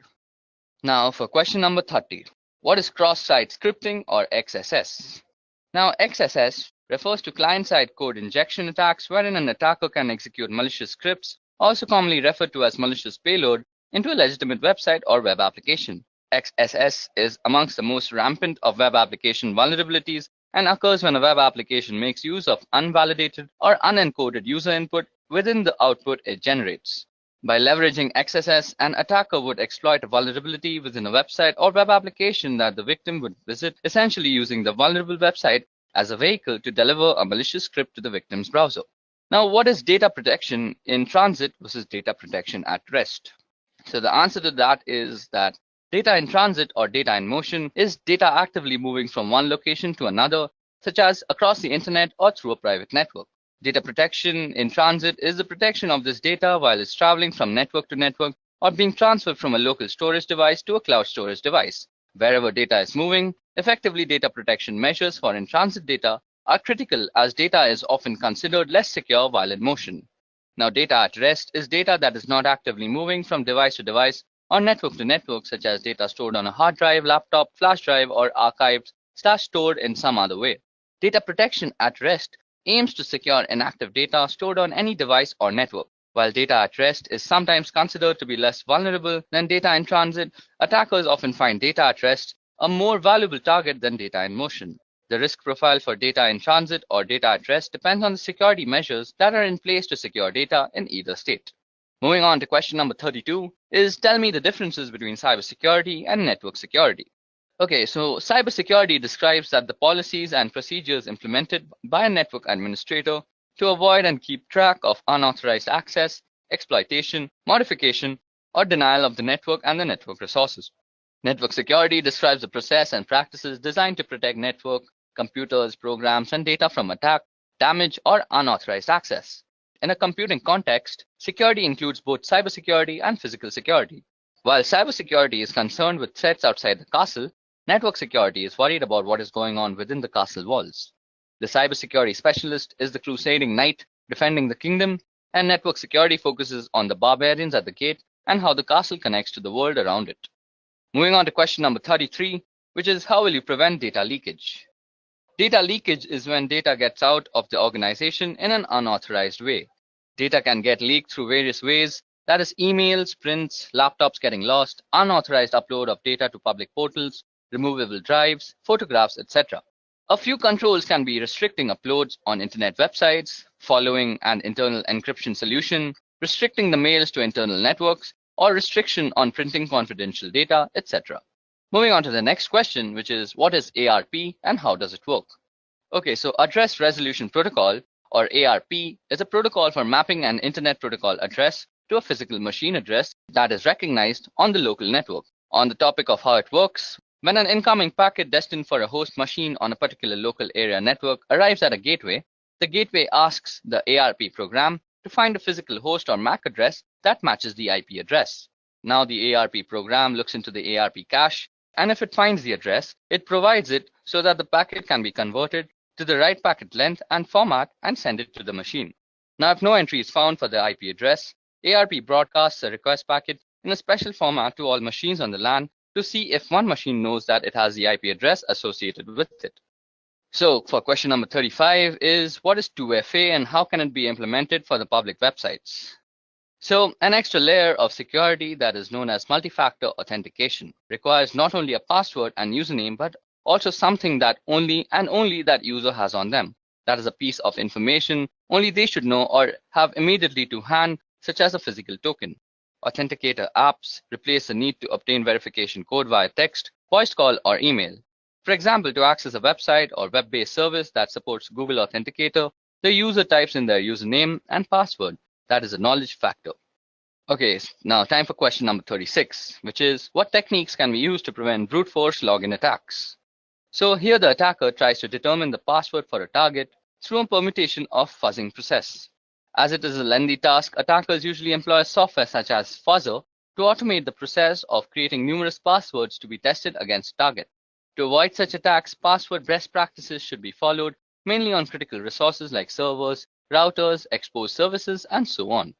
Okay, so now time for the next question, which is what is cognitive cybersecurity? Now the applications of artificial intelligence technologies pattern on human thought process to detect threats and protect its physical and digital system. Self-learning security systems use data mining, pattern recognition, and natural language processing to simulate the human brain, albeit in a high-powered computer model. This is exactly what cognitive cybersecurity is. So what is port blocking within LAN? Well, restricting the users from accessing a set of services within the local area network is called port blocking. Stopping the source to access the destination node via ports as applications work on the port, so ports are blocked to restrict the access, filling up the security holes in the network infrastructure. Okay, so time for question number 39, which is what is the difference between VPN and VLAN? Okay, so VPN is related to remote access to the network of a company, while VLAN basically means to logically segregate networks without physically segregating them with various switches. Now, while VPN saves the data from prying eyes while in transit and no one on the net can capture the packets and read the data, VLAN does not involve any encryption technique, but it is only used to slice up your logical network into different sections for the purpose of management and security. Okay, so it's time for question number 40. So the question is, what protocols fall under the TCP/IP internet layer? Okay, so I'll be going through the 5 layers that consist the TCP/IP protocol, and I'll also be listing out the protocols that are inside every layer. So starting with the physical layer, the protocols that reside in the physical layer are the Ethernet IEEE 802.3 and the RS-232 from one of the many protocols. And moving on to the data link layer, we have the PPP protocol, the IEEE 802.2 protocol. Then moving on to the network layer, it's governed by the IP protocol, the ARP protocol, which is basically the address resolution protocol, and the ICMP protocol. Then moving on ahead is the transport layer. Now the transport layer has two main protocols, namely the TCP and the UDP protocols. And last but not least, we have the application layer, which is governed by a multiple of protocols, namely NFS, NIS+, DNS, Telnet, FTP, RIP, SNMP, and various other protocols as such. Okay, so that brings us to the end of the general interview questions that might be asked in any cybersecurity interview. Now moving on to the scenario-based questions. So first, I'll be reading out the scenario, and then I'll ask the questions regarding the scenario too. Okay, so for scenario number 1, we have, you receive the following email from help desk. So the email goes as follows. Dear UCSC email user, beginning next week, we will be deleting all inactive email accounts in order to create space for more users. You are required to send the following information to continue using your email account. If we do not receive this information from you by the end of the week, your email account will be closed. So then the email actually goes on to ask the various credentials like name, email login, password, DOB, and alternate email. And then it says, please contact the webmail team with any questions and thank you for your immediate attention. So in such a scenario, what do you do and justify your actions for doing so? Okay, so this email is a classic example of phishing trying to trick you into biting. The justification is the generalized way of addressing the receiver, which is used in mass spam mails. Above that, a corporate company will never ask personal details on mail. They want your information, so don't respond to the mail, instant message, text, phone calls, etc. asking you for your password or other private information. You should never disclose your password to anyone, even if they say they work for the UCSC, ITS, or any other campus organization. Moving on to the next scenario, which is a friend sends an electronic Hallmark greeting card to your work email. You need to click on the attachment to see the card. What do you do and justify your actions? Well, this one has 4 big risks. Firstly, some attachments contain viruses or other malicious programs. So just in general, it's risky to open unknown or unsolicited attachments. Secondly, also in some cases, just clicking on a malicious link can infect the computer. So unless you are sure a link is safe, don't really click on it. Third, email addresses can be fake. So just because the email says it is from someone you know, you can't be certain of this without checking with the person. Fourth, finally, some websites and links look legitimate, but they're really hoaxes designed to steal your information. So what we have to do is actually not click on the email and actually ignore it completely. Moving on to the next scenario, which is one of the staff members in ITS subscribes to a number of free IT magazines. Among the questions she was asked in order to activate her subscriptions, one magazine asked her for a month of birth, a second asked for a year of birth, and a third asked for her mother's maiden name. What do you infer is going on in this situation and justify? Well, all 3 newsletters probably have the same parent company or are distributed through the same service. The parent company or service can combine individual pieces of seemingly harmless information and use or sell it for identity theft. Then it is even possible that there is a 4th newsletter that asks for a day of birth as one of the activation questions. Often questions about personal information are optional. In addition to being suspicious about situations like the one described here, never provide personal information when it is not legitimately necessary or to people or companies you don't personally know. So now time for scenario number 4. Well, in our computing labs and departments, print billing is often tied to users' login. People log in, they print, and then they get a bill. Sometimes people call to complain about bills for printing they never did, only to find out that the bills are indeed correct. So what you infer is going on in this situation and justify your inference. Sometimes they realize they loaned their account to a friend who couldn't remember his or her password, and the friend did the printing and thus the charges. It's also possible that somebody came in from behind them and used their account. Now this is an issue with shared or public computers in general. If you don't log out of the computer properly when you leave, someone else can come in from behind and retrieve what you were doing and use your accounts. Always log out of accounts, quit programs, and close browser windows before you walk away from a general public computer. Now moving on to scenario number 5, we have that we saw a case a while back where someone used their Yahoo accounts at a computer lab on a campus. She made sure her Yahoo account was no longer open in the browser window before leaving the lab. Now someone came in behind her and used the same browser to re-access her accounts. They started sending emails from it and caused all sorts of mayhem. So what do you think might have gone wrong here? Well, the first person probably didn't log out of her account, so the new person could just go into the history and access it. Secondly, another possibility is that she did log out but didn't clear her web cache. This is done through the browser menu to clear pages that the browser has saved for future use. Time for scenario number 6 now. Okay, so two different offices on campus are working to straighten out an error in an employee's bank account due to a direct deposit mistake. Office number 1 emails the correct account and deposit information to office number 2, which promptly fixes the problem. The employee confirms with the bank that everything has indeed been straightened out. So what is exactly wrong here? Well, account and deposit information is sensitive data that could be used for identity theft. Sending this or any kind of sensitive information by email is very, very risky because email is typically not private or secure. Anyone who knows how can access it anywhere along its route. So as an alternative, the two offices could have called each other or worked with the ITS to send the information in a more secure fashion. Okay, moving on to the next scenario, which is the mouse on your computer screen starts to move around on its own and click on things on your desktop. What do you do in such a situation? A. Call your coworker over so they can see. B. Disconnect your computer from the network. C. Unplug your mouse. D. Tell your supervisor.